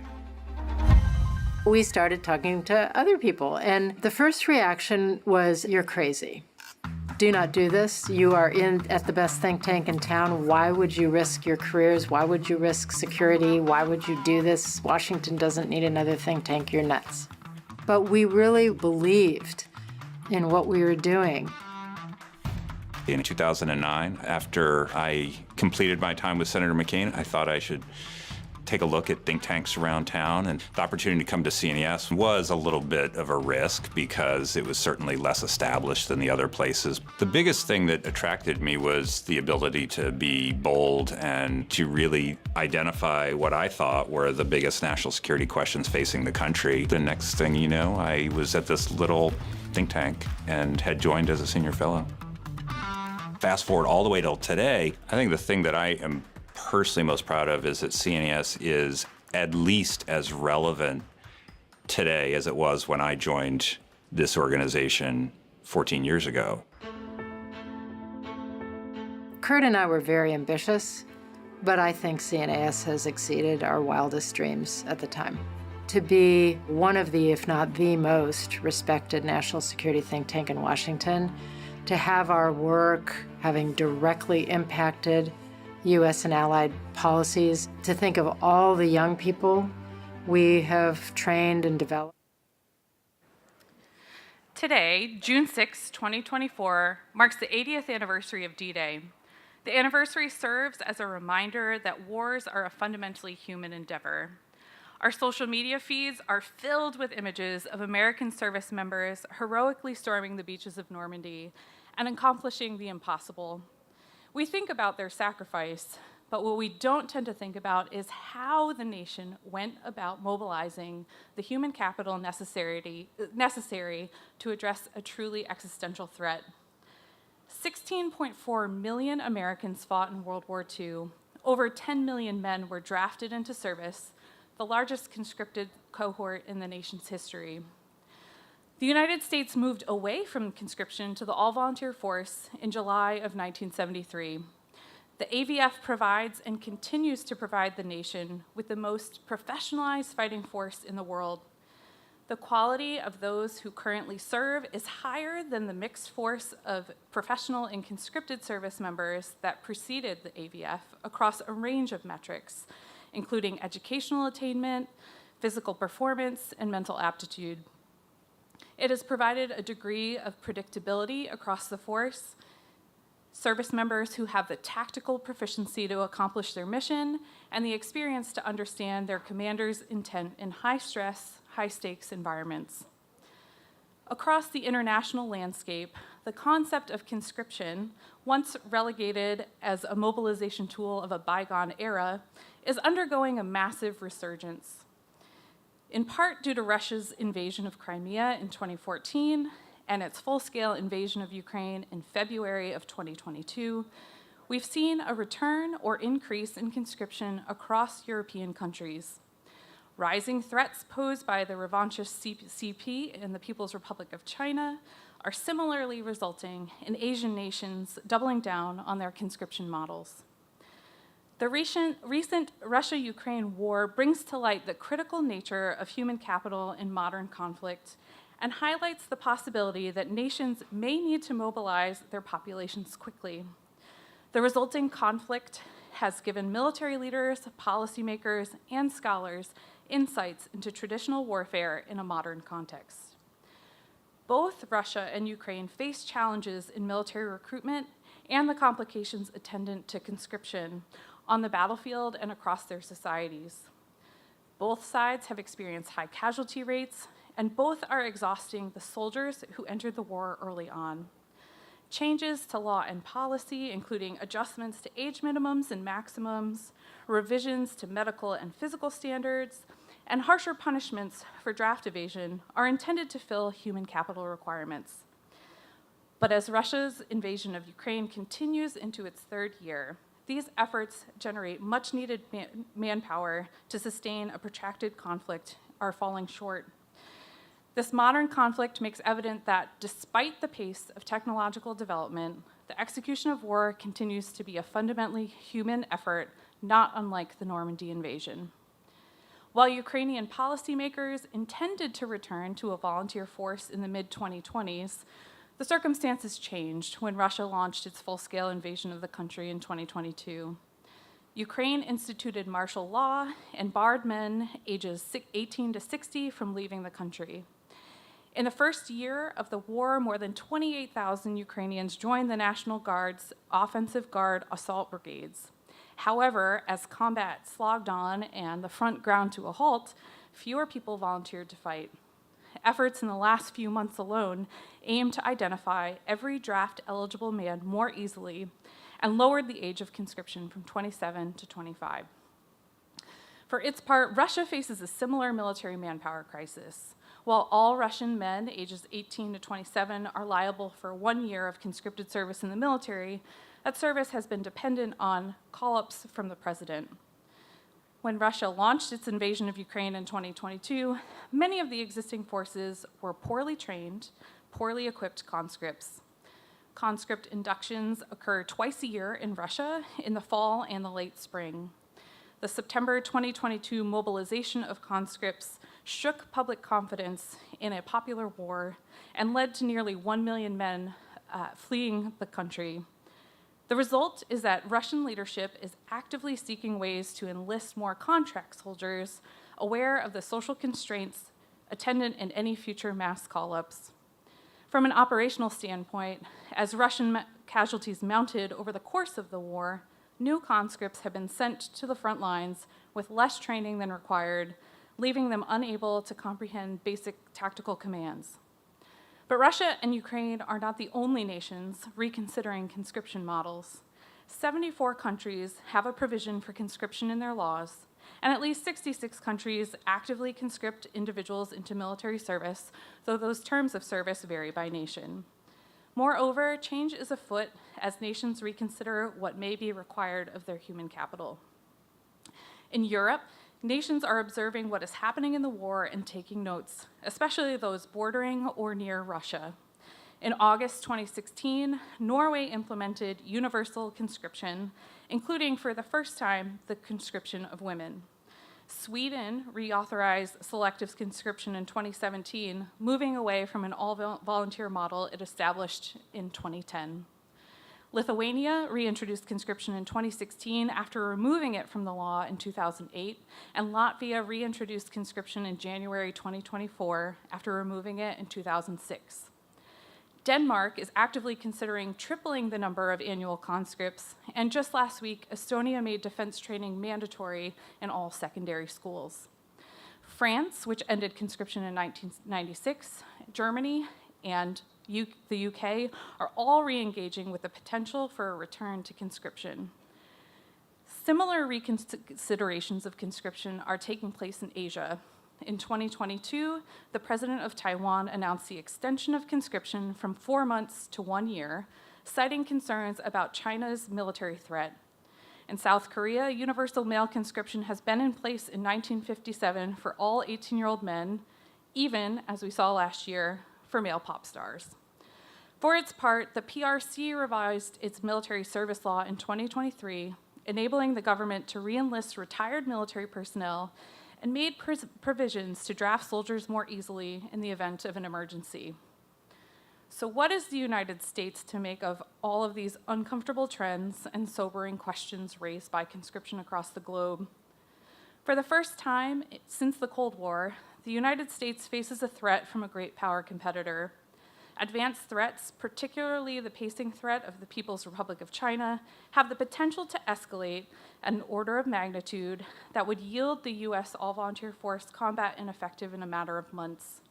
The stakes would be high in such a conflict and may yield a result so existential that the President and Congress may be put in the position to pass a draft, something that would require all of their political capital. Yet the United States has not tested its ability to mobilize a draft since the transition to the all-volunteer force more than 50 years ago. While no American president, member of Congress, military leader, or citizen desires the level of conflict that would require a draft, as Americans, we should all agree that the systems, structures, and processes for implementing a draft must function if we ever faced a threat so existential that it required the employment of such a severe option. The foundational document establishing the U.S. AVF, the Gates Commission report, published in 1970, included one critical element that we often overlook when talking about the all-volunteer force. In assessing whether the United States should move away from conscription and embrace the all-volunteer force, the Commission firmly concluded that the nation's interests would be better served by an all-volunteer force supported by an effective standby draft than by a steady-state mixed force of volunteers and conscripts. Because the nation has successfully been able to deter and defend itself from truly existential threats through a combination of military prowess, technological overmatch, and geography, we've also been protected from having to think about the difficult questions regarding the conditions that would require total mobilization in the face of an existential adversary. Yet thinking about, planning for, and signaling our nation's ability to sustain the human capital requirements necessary to succeed in a protracted conflict are critical to our nation's deterrent capability. Addressing the hard and uncomfortable questions in peacetime can establish effective and efficient systems, practices, and policies that would serve the nation when it mattered most. We are used to addressing these hard existential questions when it comes to the value of developing and signaling our capabilities in terms of platforms, munitions, and industrial-based capabilities, as we aptly heard in our last panel. We must also consider the uncomfortable, provocative, and sobering questions of the nation's human capital capabilities when thinking about deterrence. We here at CNAS have been thinking seriously about this exact question for the last few years as the nation celebrated the 50th anniversary of the all-volunteer force last July. We'll be releasing a major report on our findings here on June 18th, so I will put that plug out there. But as I leave you today, it is worth considering what role does the human capital element of warfare, so powerfully displayed by the valor of those soldiers 80 years ago today, play in deterring would-be adversaries from engaging in the scale of conflict that would require U.S. national support to mobilize the nation's most critical asset, its human capital. So, I will leave you to ponder that sobering question as we close out our day today, looking more deeply specifically at the Russia challenge. Up next, we'll host a special edition of Brussels Sprouts Live, featuring Tom Wright, Special Assistant to the President and Senior Director for Strategic Planning on the National Security Council. Join my colleague Andrea Kendall-Taylor, Jim Townsend, and Tom Wright up next.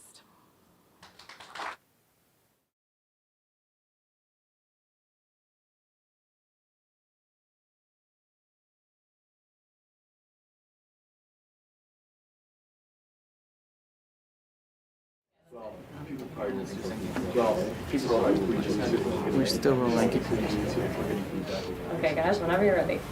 Where do you think we should start? Let's start at the beginning. All right, so that means going back to 2007. More U.S. troops arrived in Iraq this week. The American people are safer. The overall strategy is failed. It was the height of the Iraq War. It was a very polarizing issue between Democrats and Republicans. We think back to that time as some sort of bipartisan heaven compared to now, but it certainly wasn't. Kurt Campbell and I were working at a very well-established think tank in Washington, and we both, as national security professionals, thought, whether you were for or against the war, we have to find a way for the United States to responsibly meet its objectives and conclude this war. I had proposed this study and was told that I couldn't undertake the study at the time because it would be too polarizing. So we started to have some conversations about maybe there's a better way to construct a think tank. We started talking to other people, and the first reaction was, "You're crazy. Do not do this. You are at the best think tank in town. Why would you risk your careers? Why would you risk security? Why would you do this? Washington doesn't need another think tank. You're nuts." But we really believed in what we were doing. In 2009, after I completed my time with Senator McCain, I thought I should take a look at think tanks around town, and the opportunity to come to CNAS was a little bit of a risk because it was certainly less established than the other places. The biggest thing that attracted me was the ability to be bold and to really identify what I thought were the biggest national security questions facing the country. The next thing you know, I was at this little think tank and had joined as a senior fellow. Fast forward all the way till today, I think the thing that I am personally most proud of is that CNAS is at least as relevant today as it was when I joined this organization 14 years ago. Kurt and I were very ambitious, but I think CNAS has exceeded our wildest dreams at the time. To be one of the, if not the most respected national security think tank in Washington, to have our work having directly impacted U.S. and allied policies, to think of all the young people we have trained and developed over the years. It's very exciting work. We've never tried to be the biggest. We've always tried to be the best. We really tried to focus on where's their white space? Where can we do something new and different? What gets me most excited about the Building the Future campaign is not just continuing to do the great work that we do. It is the chance to go into that future white space, to stay on that cutting edge, to be bold and innovative, and continue, even in this environment, to be bipartisan.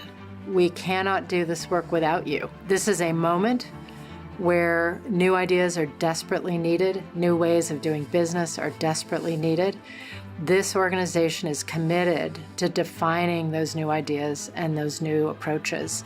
And you can make all the difference with your support. We don't want to grow for the sake of growth, but we do want this organization to last forever, because as long as there is a United States that has a national security policy, we want there to be a CNAS that is trying to contribute to making that better. So we're incredibly grateful to those who have already made major commitments to support CNAS in the Building the Future campaign. We've come a long way, and we hope that you will join us in keeping CNAS indispensable to U.S. national security.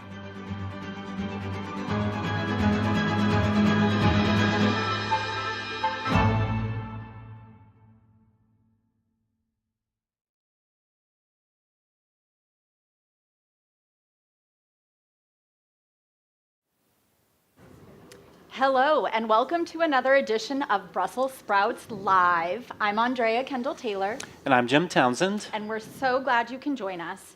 Today, we are recording live from CNAS's annual conference in Washington, D.C., where we're very pleased to be joined by Tom Wright, who currently serves as Special Assistant to the President and Senior Director for Strategic Planning at the National Security Council. The theme of this year's CNAS conference is high stakes, and this is certainly an apt description of this current moment in transatlantic affairs. The United States and its European allies continue to grapple with numerous high stakes challenges, first and foremost, Russia's ongoing war in Ukraine, but also Russia's increasing coordination with other adversaries, including China, Iran, and North Korea, a likely surge in support for far-right parties in Europe, an upcoming US election that has the potential to change the tone, if not the substance, of US relations with Europe, and an increasing Russian effort to wage hybrid warfare on our societies. Meanwhile, NATO is rapidly approaching its historic 75th anniversary summit in Washington, D.C. next month, where allies will need to find consensus on the way forward in an increasingly dangerous geopolitical environment. So these are all indeed very high stakes, and so we're glad to have Tom with us on Brussels Sprouts and at our annual conference today. Before we get started, I want to remind our audience, both in the room and virtual, that we will be looking to them for questions later on in the recording. Those here in person can simply raise their hand, and viewers watching us online can enter questions using the chat box on conference.cnas.org or on Twitter or X using the hashtag CNAS2024. So without further ado, let's get started. And Tom, I always like to start with a kind of big, broad step back question. And so I wanted to start by asking you how you would describe the current moment in transatlantic relations and what the picture looks like from the White House. And I would have asked that question in any event, but it feels particularly salient or important to ask today on the 80th anniversary of D-Day, a day when war was again raging in Europe and you had authoritarian and fascist leaders on the march. There are obviously some uncomfortable parallels to where we are today, but I want to ask you, kind of when you step back and looking out from your perch right across the street, kind of what does the transatlantic relationship look like? Andrea, thank you, and Jim, thank you, and it's great to be back on the podcast. I think it's my first in a few years, so it's a real treat to be here. And you know, it's interesting, I think, in terms of how things look, and also the upcoming summit. Obviously, there's it's an important anniversary, and there's a lot to look back on, and a lot to be proud of and celebrate. But I think, as the president regularly says, it is also sort of an inflection point when what's happening around the world today, I think, will have outsized effects on what happens over the next 10, 20, 30 years. And if Russia wins in Ukraine, which it won't, but if it did, and if Putin has succeeded early on and the allies had not pushed back and supported Ukraine, that would have ushered in a very different world globally. We have technological changes which will be profoundly important, especially in AI, but also in quantum and other sort of areas will be profoundly important in terms of the decisions that are made, this year, next year on investment, on rules of the road, for some time to come. And then there's sort of the values questions and the type of world that we want to see. And so I think as we look at it, we have to play what part we can in the time that we're sort of here to ensure that we sort of shape the international order in a very competitive environment with other countries that have a very different view of what that should look like in a manner that supports sort of U.S. interests and values. And I think we're seeing that in Europe as much as anywhere else, because that's where we have, the worst war in Europe since World War II. So maybe we can start with that war. I think most of our listeners, this is kind of the issue that is nearest and dearest to their hearts. And I mean, currently in this moment, Ukraine faces a very challenging moment. Russia seems to have seized the initiative, in particular with this offensive that it's waging near Kharkiv and in other parts of the northeast of the country. When you look at what's happening, what's the plan for helping Ukraine turn things around? What is the Biden administration prepared to do? What do you think our allies are prepared and ready to do to get Ukraine through this period and then again, hopefully reclaim the initiative to put things on a more positive trajectory? Yeah, I think just to start with sort of the premise of the question, I think, it's true that Russia had a significant munitions advantage when the supplemental was finally passed, right? Partly because the supplemental took so long. And we had warned, during that period, that there was a real risk that Russia, could make territorial gains because of that advantage. I can't remember exactly what it was, but it was a significant sort of ratio, something like that, 7, 8, 9 to 1. And I think that, the aid got it in very quickly, it's having an effect, but we are still worried that they could make territorial gains, for several months. Like there's a period of time where it takes time for Ukraine to sort of absorb, the assistance for that to have a full effect. So I think that was, the legitimate concern. I would say in terms of what happened in Kharkiv, Russia intended to take Kharkiv, and they didn't. They were unable to do so because Ukraine, pushed back and was able to defend their lines, and I think imposed a heavy cost on the Russians. And so I think we were encouraged. They chose to open up a new front. We changed our guidance because of, their decision to open up a new front.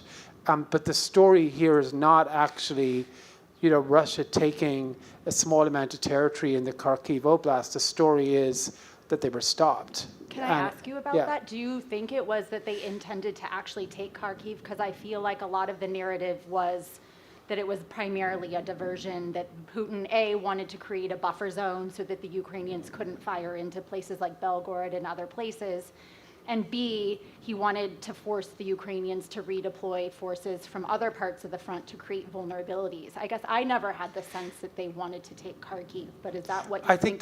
I think they were testing it out, and I think if they could have taken it, they would have taken it. There was some reason to think they were trying to take it, and I think the defenses held, more than some people expected. And that gets to the broader question of what is the plan. I think, as I see it, there's sort of three parts to our Ukraine sort of strategy right now, right? The first part is that we have to make sure that Putin can't take any more territory and that Ukraine can, shore up its defensive lines and impose a heavy cost on Russian forces if they try to make additional advances. And that's important because if this war is to end, in the next few years, it's one condition for that is that Putin believes he can't. Not only, is it not sustainable what he's taken, but he has no hope of taking additional territory, right? And, so I think the Ukrainians began to do that a few months ago. I think there's still work to be done, but it's had an effect and it's been sort of successful. And I think, there was a period when I think that was a little tougher to sell because they were, because of the counteroffensive and they wanted to move forward. I'll get back to that in a second. But I think, that's sort of the first piece, is to make sure, because of this munitions advantage that Russia accrued during the supplemental, debate, that they can't exploit that. The second part is that we want to make sure that Ukraine and Ukrainians want to make sure they're not just sort of sitting back and responding to Russian offensives, right? They should be taking the initiative. They should be imposing a heavy cost on Russia. And we've seen that, I think, in the Black Sea, where they've had tremendous success, but also, in their ability to hold Russian forces and assets at risk. That's partly because of the long-range fires we've given them to range into Crimea, and partly because of their own indigenous capabilities, that they're able to hold targets at risk, inside of Russia. But I think what that shows Putin is that they are basically, that Ukraine is on the front foot. If not, while they're defending the territorial lines, they are making progress elsewhere, and they're imposing a heavy cost on Russian forces.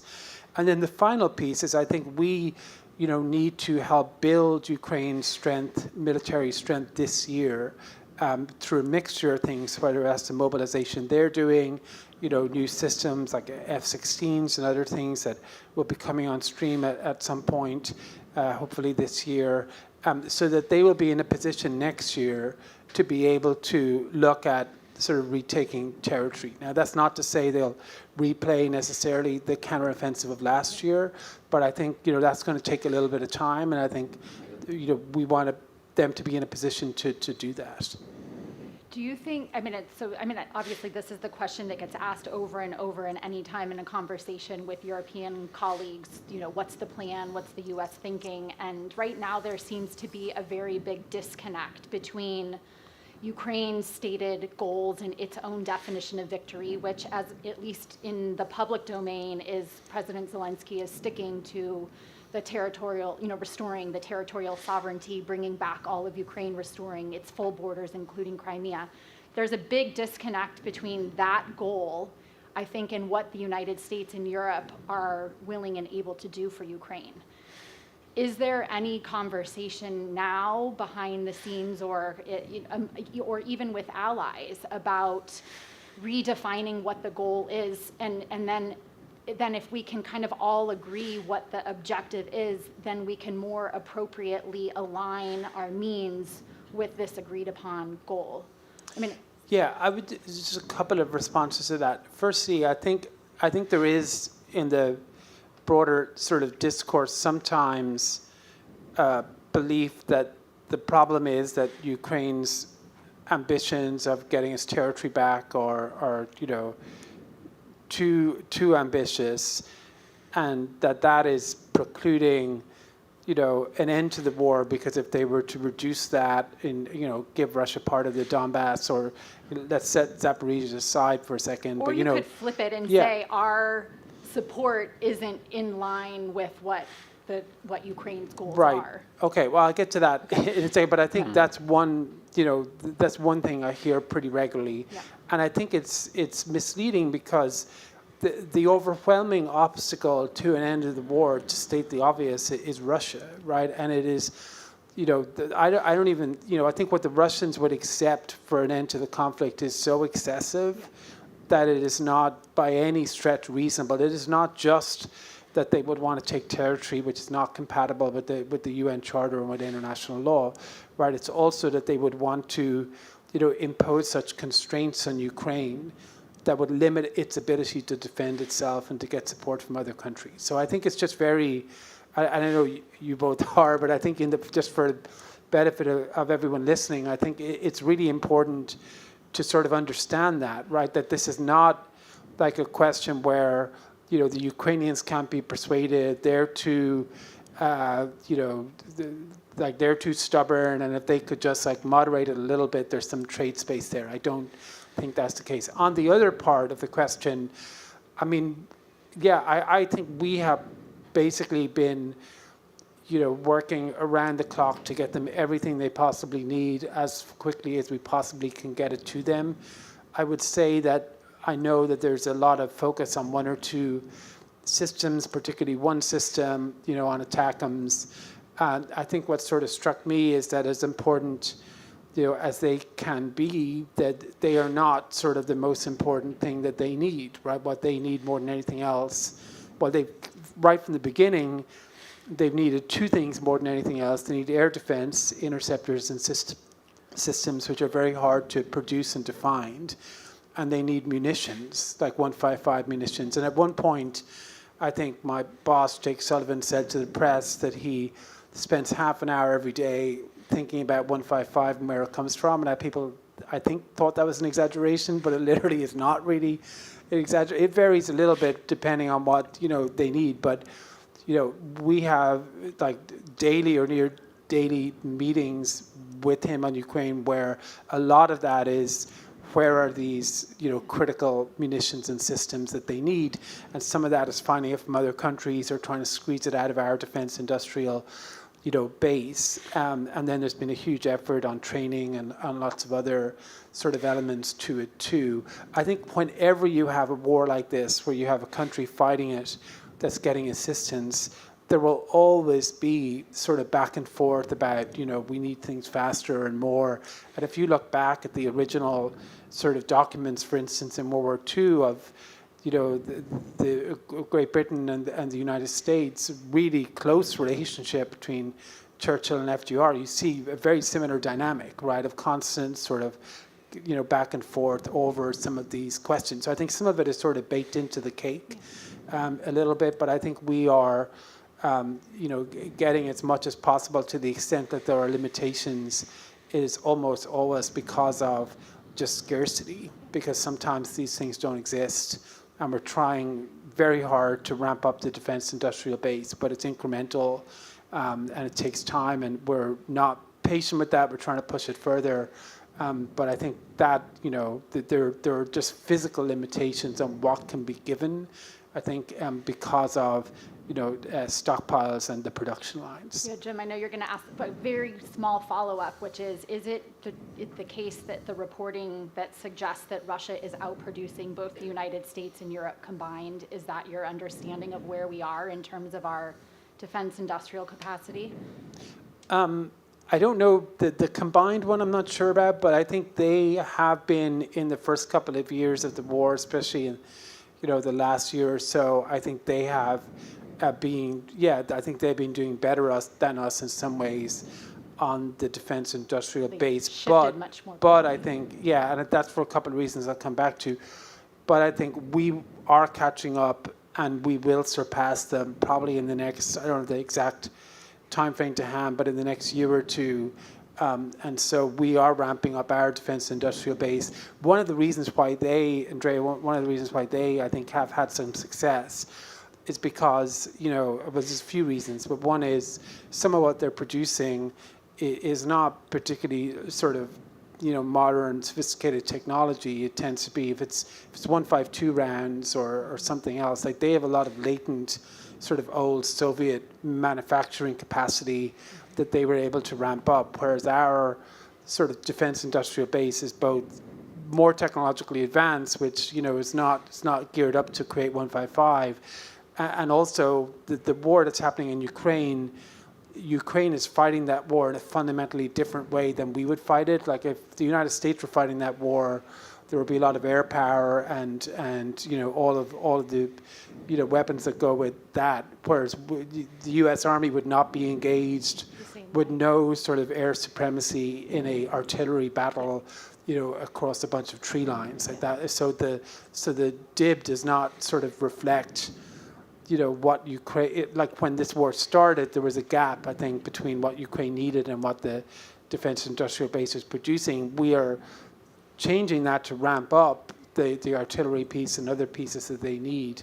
But it's, it takes, unfortunately, it would be good if it was quicker, but I think we're doing everything possible to ramp it up. Well, Tom, it's great to see you here, and thank you so much for taking time out to cross the street to come over here and to talk with us.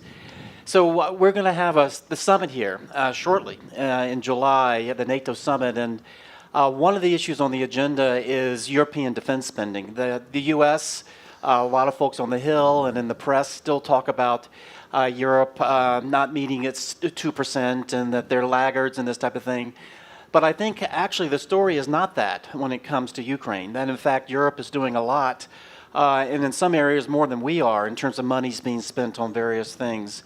And so at the summit, that's going to, I would imagine, be a message that the Europeans need to say, but the U.S. needs to be supportive in terms of the European side of providing Ukraine the things that they need. And I was wondering if you wanted to comment on the European role and something that isn't probably as well appreciated outside of Europe in terms of what they're doing. Yeah, happy to. And I have some numbers here, so just in case I forget the specific ones. But I think we have, Jim, I think we have seen really historic changes on burden sharing in the last few years, right, that are, really profound and important. And I think you've hit on one of the biggest ones, which is on support and assistance to Ukraine, including security and sort of economic assistance. Europe is doing more than the United States, which is, I think, as it should be, but often was not in the past. And we're doing enormous amounts, but Europe is also doing enormous amounts as well. I think what we see in terms of the military assistance, to the extent that it is less than ours, it is often because they have less and because their capacity is going to take a bit longer to ramp up even than ours is, and they're working very hard on that. So I think that's remarkably impressive. More broadly, I think the burden sharing discussion, at NATO is really one of saying that a lot more remains to be done, but enormous amounts have been accomplished, right? So if you look at the annual defense spending of all sort of NATO allies, all of America's allied countries in NATO, the difference between year one when the president came in and last year, 2023, the annual spending, I think, was up by $78 billion, right, a year for the allies collectively. And if you look at the period between the previous administration, between 2016 and 2020, that annual increase was by the end, compared to the beginning, was 70 billion. So there's been a bigger increase, over 3 years than there were over the previous 4 in terms of annual. Now, everyone loves to talk about the 2% number. I think that's important, but I actually think the dollar number sort of makes it a little more concrete. But if you look at the 2% number, the alliance as a whole now, I think for the first time, is at 2%. Now it varies, significantly. Like the U.S. allies, I think, are collectively, at 2%. But there are 20 or 21, 22 countries will be at or, very close to 2% by the summit, and certainly this year. So a significant number will be. A number of others have plans to get to that 2% number. So I think there has been an enormous increase in defense spending overall. I think the question now is, and that's been spent on things that really matter, right? I think it's not sort of funny accounting that's going to ponies. No. I think it really it matters what it's like, the equipment we can see as well, whether it's fighter aircraft or tanks or air defense in particular and the like. I think the question partly now is, can Europe ramp up its defense industrial base and make sure it gets what it needs to get. So I think that's a core question, and 2% as well is great, but more can be. Poland, I think, is over 4%, right? So countries are, I think, very much taking their security seriously, realize the global threats and challenges, but particularly from Russia. And it's incredibly important that they continue on the path that they're on. When I left the Pentagon in 2017, I think there were only 3 countries at or above 2%, and now it's this huge number that you're mentioning. So I think my departure from the Pentagon has had something to do with this. I'm sure that's not true. Also on the summit, obviously, Ukraine will be a big focus. And it seems like the message, if I'm understanding correctly from the outside on Ukraine, is rather than obviously moving forward with any kind of invitation or anything like that, there's a big focus on a number of bilateral security agreements with Ukraine. So we see a number of European countries having already signed such bilateral agreements. and that there is kind of the sense that then this network or kind of a web of these many different bilateral security agreements will be the thing that can help Ukraine ensure that this never happens again. So I guess, is that the thinking coming from the White House? Is the US getting ready to sign that kind of bilateral security agreement? Just talk to us a little bit about what the thinking is about how do we commit to long-term agreements that can help Ukraine prevent something like this from happening again? Yeah, so I would say just a few things. First, our position is that the president's position is that Ukraine, will join NATO in the future, right? But they're not there yet. Like there's a number of challenges there, but they can get there. I think he has said he believes that they will, get there. And that's been very clear, I think, in last year's summit and in previous summits. And I think it will be affirmed in a number of ways at this year's summit here in Washington. But a well-lit bridge? Is that I don't know. I was going to get onto the bridge. I don't know how to, all of the words that are attached to the bridge. But I think we do need sort of a bridge between here and there, right? So we need to provide Ukraine with security assurances or guarantees or whatever we call them, or mechanisms, so that they can progress quickly toward NATO membership. Now, I think for us, that has a bunch of different elements, right? One key element are these bilateral security agreements, which I think it's sort of somewhere around a dozen countries have signed already. We're working on, we'll get there, I think, in the near future. But these are agreements to help Ukraine build a force of the future where they will be capable of defending themselves and deterring, a future attack. And it's essentially sort of saying that if they ever find themselves in the position that they are now, that bilaterally the countries will agree, to assist them, to help them, to consult closely with them so they are able to defend themselves, but also that we will do the things that we need to do now as we give them military assistance to ensure that it coheres into into something effective, right? That, like, for instance, if we're giving them air defense, we want to make sure that that layer defense is, interoperable with itself and sort of it constitutes a system for the country as a whole. And these are, agreements that I think also require Ukraine to do certain things on the reform side, as well, and to that will help. And that, I think, will be really important because it will, because when Ukraine does join NATO, that's not instead of Article 5. That will actually make Article 5 stronger, right? Article 5 is at its strongest when you have the external guarantee from allies, plus, a country that has an effective defense of its own. So you have multiple sort of vectors, supporting that deterrence. And there are other sort of components as well, obviously communique language, a role for sort of, NATO in sort of liaising with Ukraine on different elements to build a sort of force of the future. But I think but it's about sort of showing that there are concrete sort of things that we are doing today that will materially improve, Ukraine's ability to defend itself both now and into the future.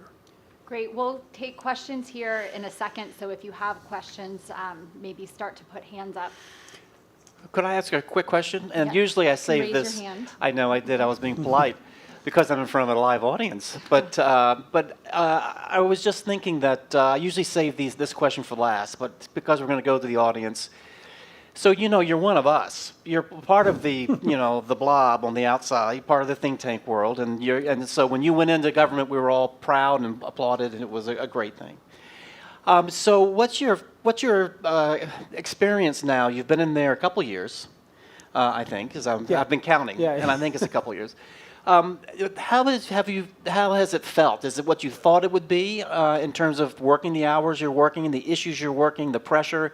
Is it exhilarating? Is it something that you want to run away from as fast as you can when you get an opportunity? Is it something How does it feel? What is your feeling having worked there in the belly of the beast?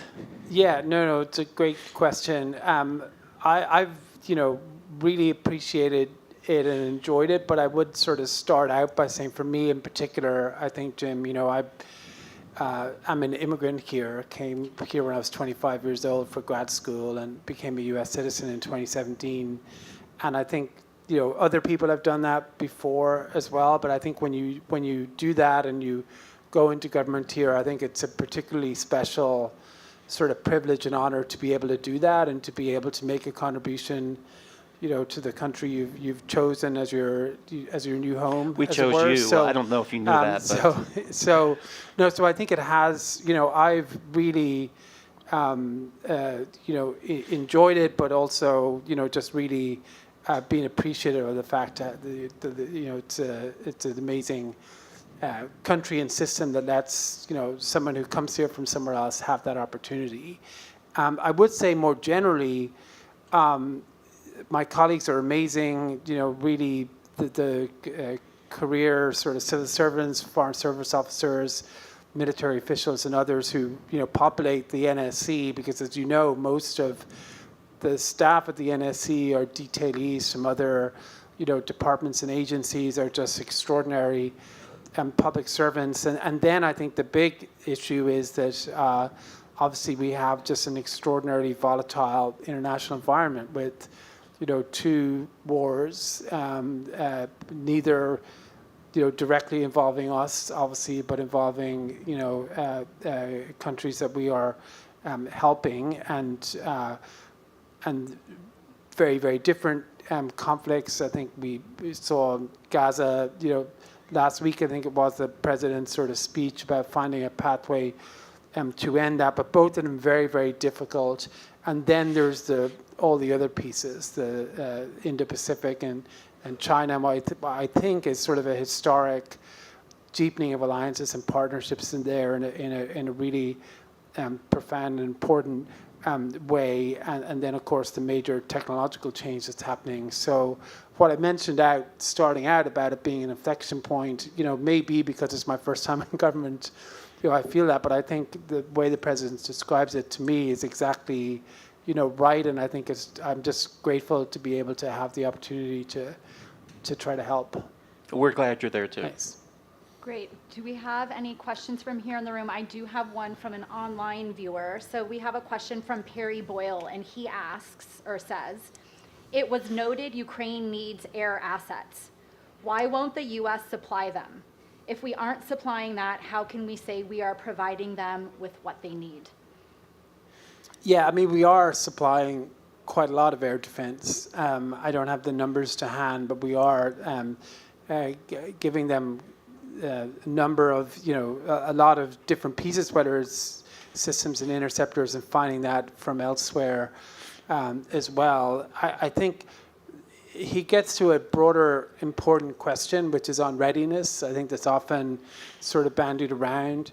And you do hear some people say, look, Ukraine's in a real sort of fight right now, so just give them everything that we have and everything that every other country has because of this pressing need. And I think we have, really prioritized their needs because they are in this conflict. But there are certain requirements, not just that we would have, but other countries would have, that they do need to keep in mind. So, for instance, on October 6th, it might have seemed like, the need for, air defense in the Middle East, including around U.S. forces, was pretty low because it was pretty stable, and things looked very different, 24 hours later. And then we had, not that long ago in mid-April, an unprecedented sort of Iranian attack on Israel that U.S.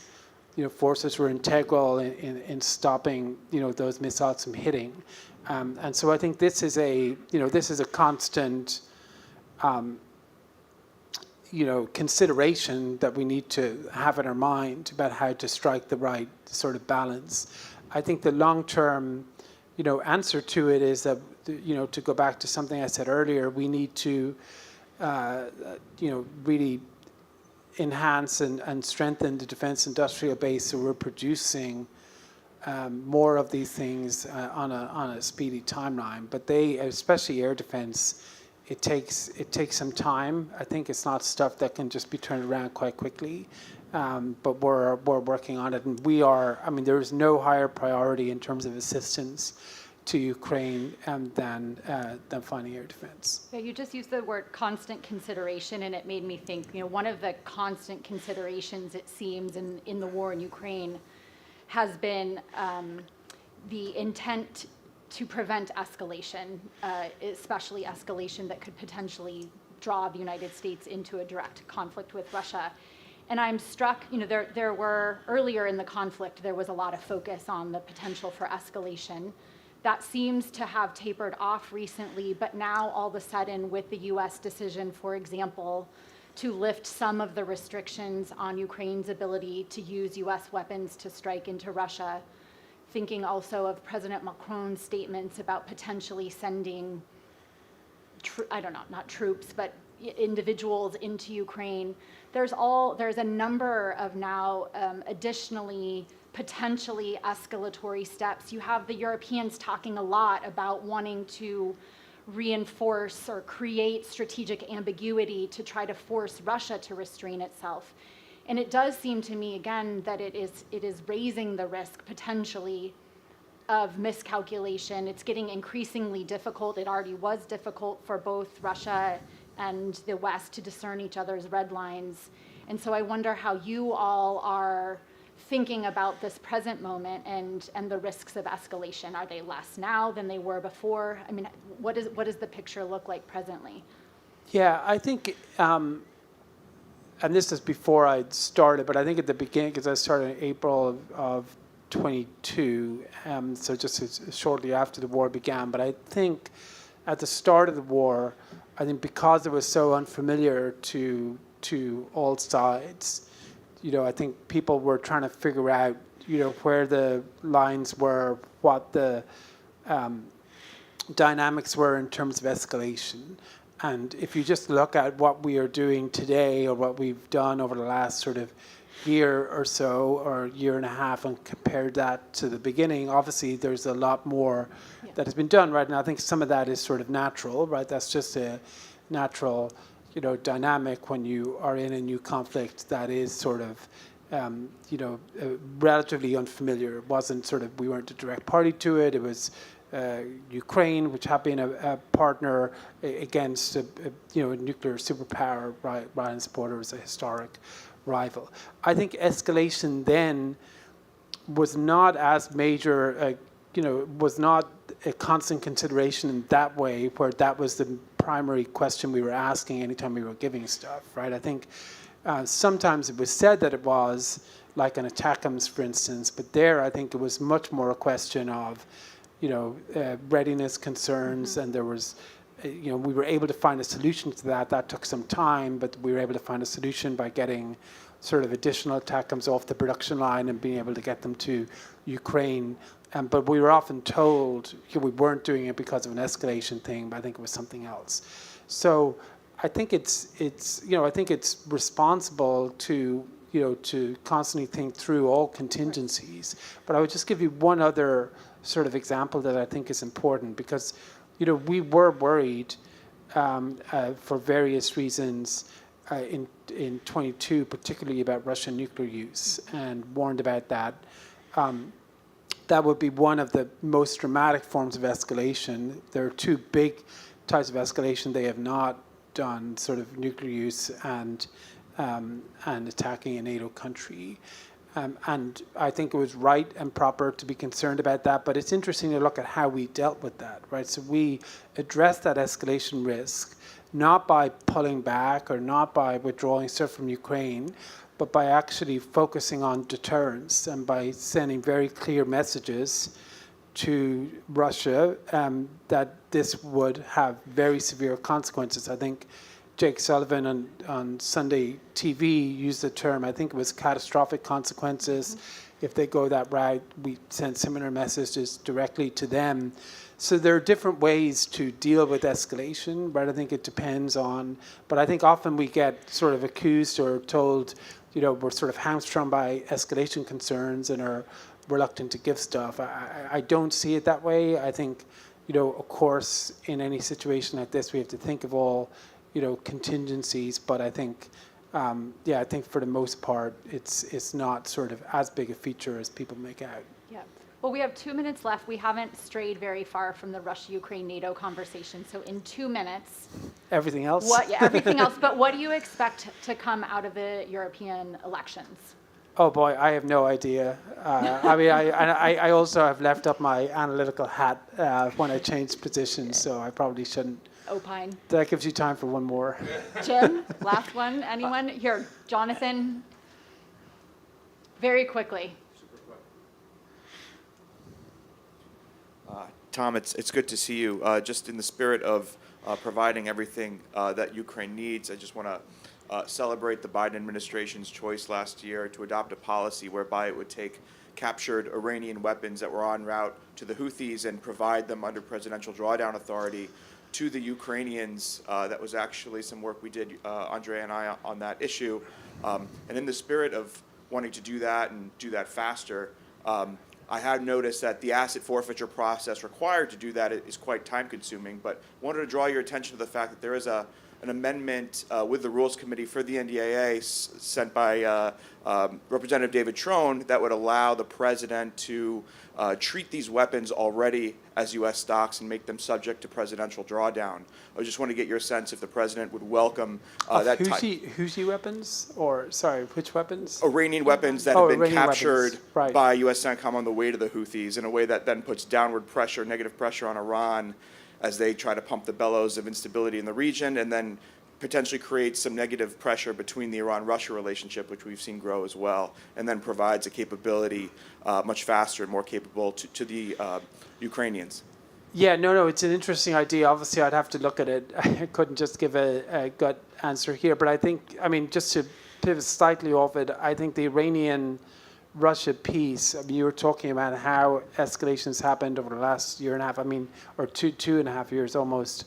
What we've seen from Iran and from North Korea, and in a very different way, I think more on the industrial-based side from China, I think is something that I know you've all here sort of worked very closely on. We spent a lot of time, working on too, and I think is sort of deeply, concerning, and and is something we're trying to counter. That was, you're right about that. The idea back then, I think, was a way to try to flip the script a little bit on it. But I think this will continue to be a problem, and not just for what they are giving to Russia. I think also what Russia is probably giving in exchange, which I think will have destabilizing effects more broadly. Yeah.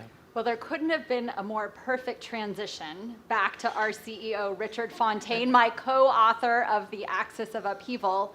But before we welcome him back, just a very quick thank you very much for tuning in to this episode of Brussels Sprouts Live. And please welcome back to the stage Richard Fontaine as we close out our 2024 conference.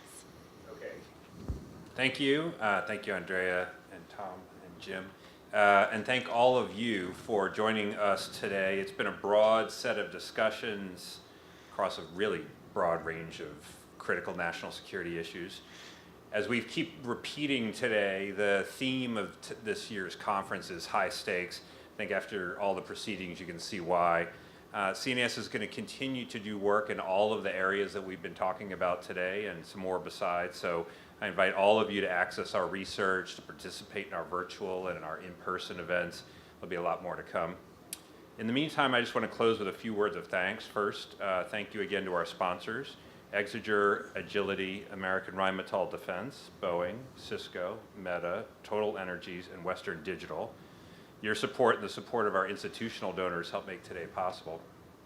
And then I'd like to thank the entire team at CNAS for all the work that they put in to carrying off today's conference. There's many people who work tirelessly, including behind the scenes, not just in and around the stage, to make this possible. So special thanks to our incredible communications team, including Will Harwood, Melody Cook, Charles Horn, Anna Peterson, Rin Rothbach, Alexa Whaley, and the incredible Jasmine Butler.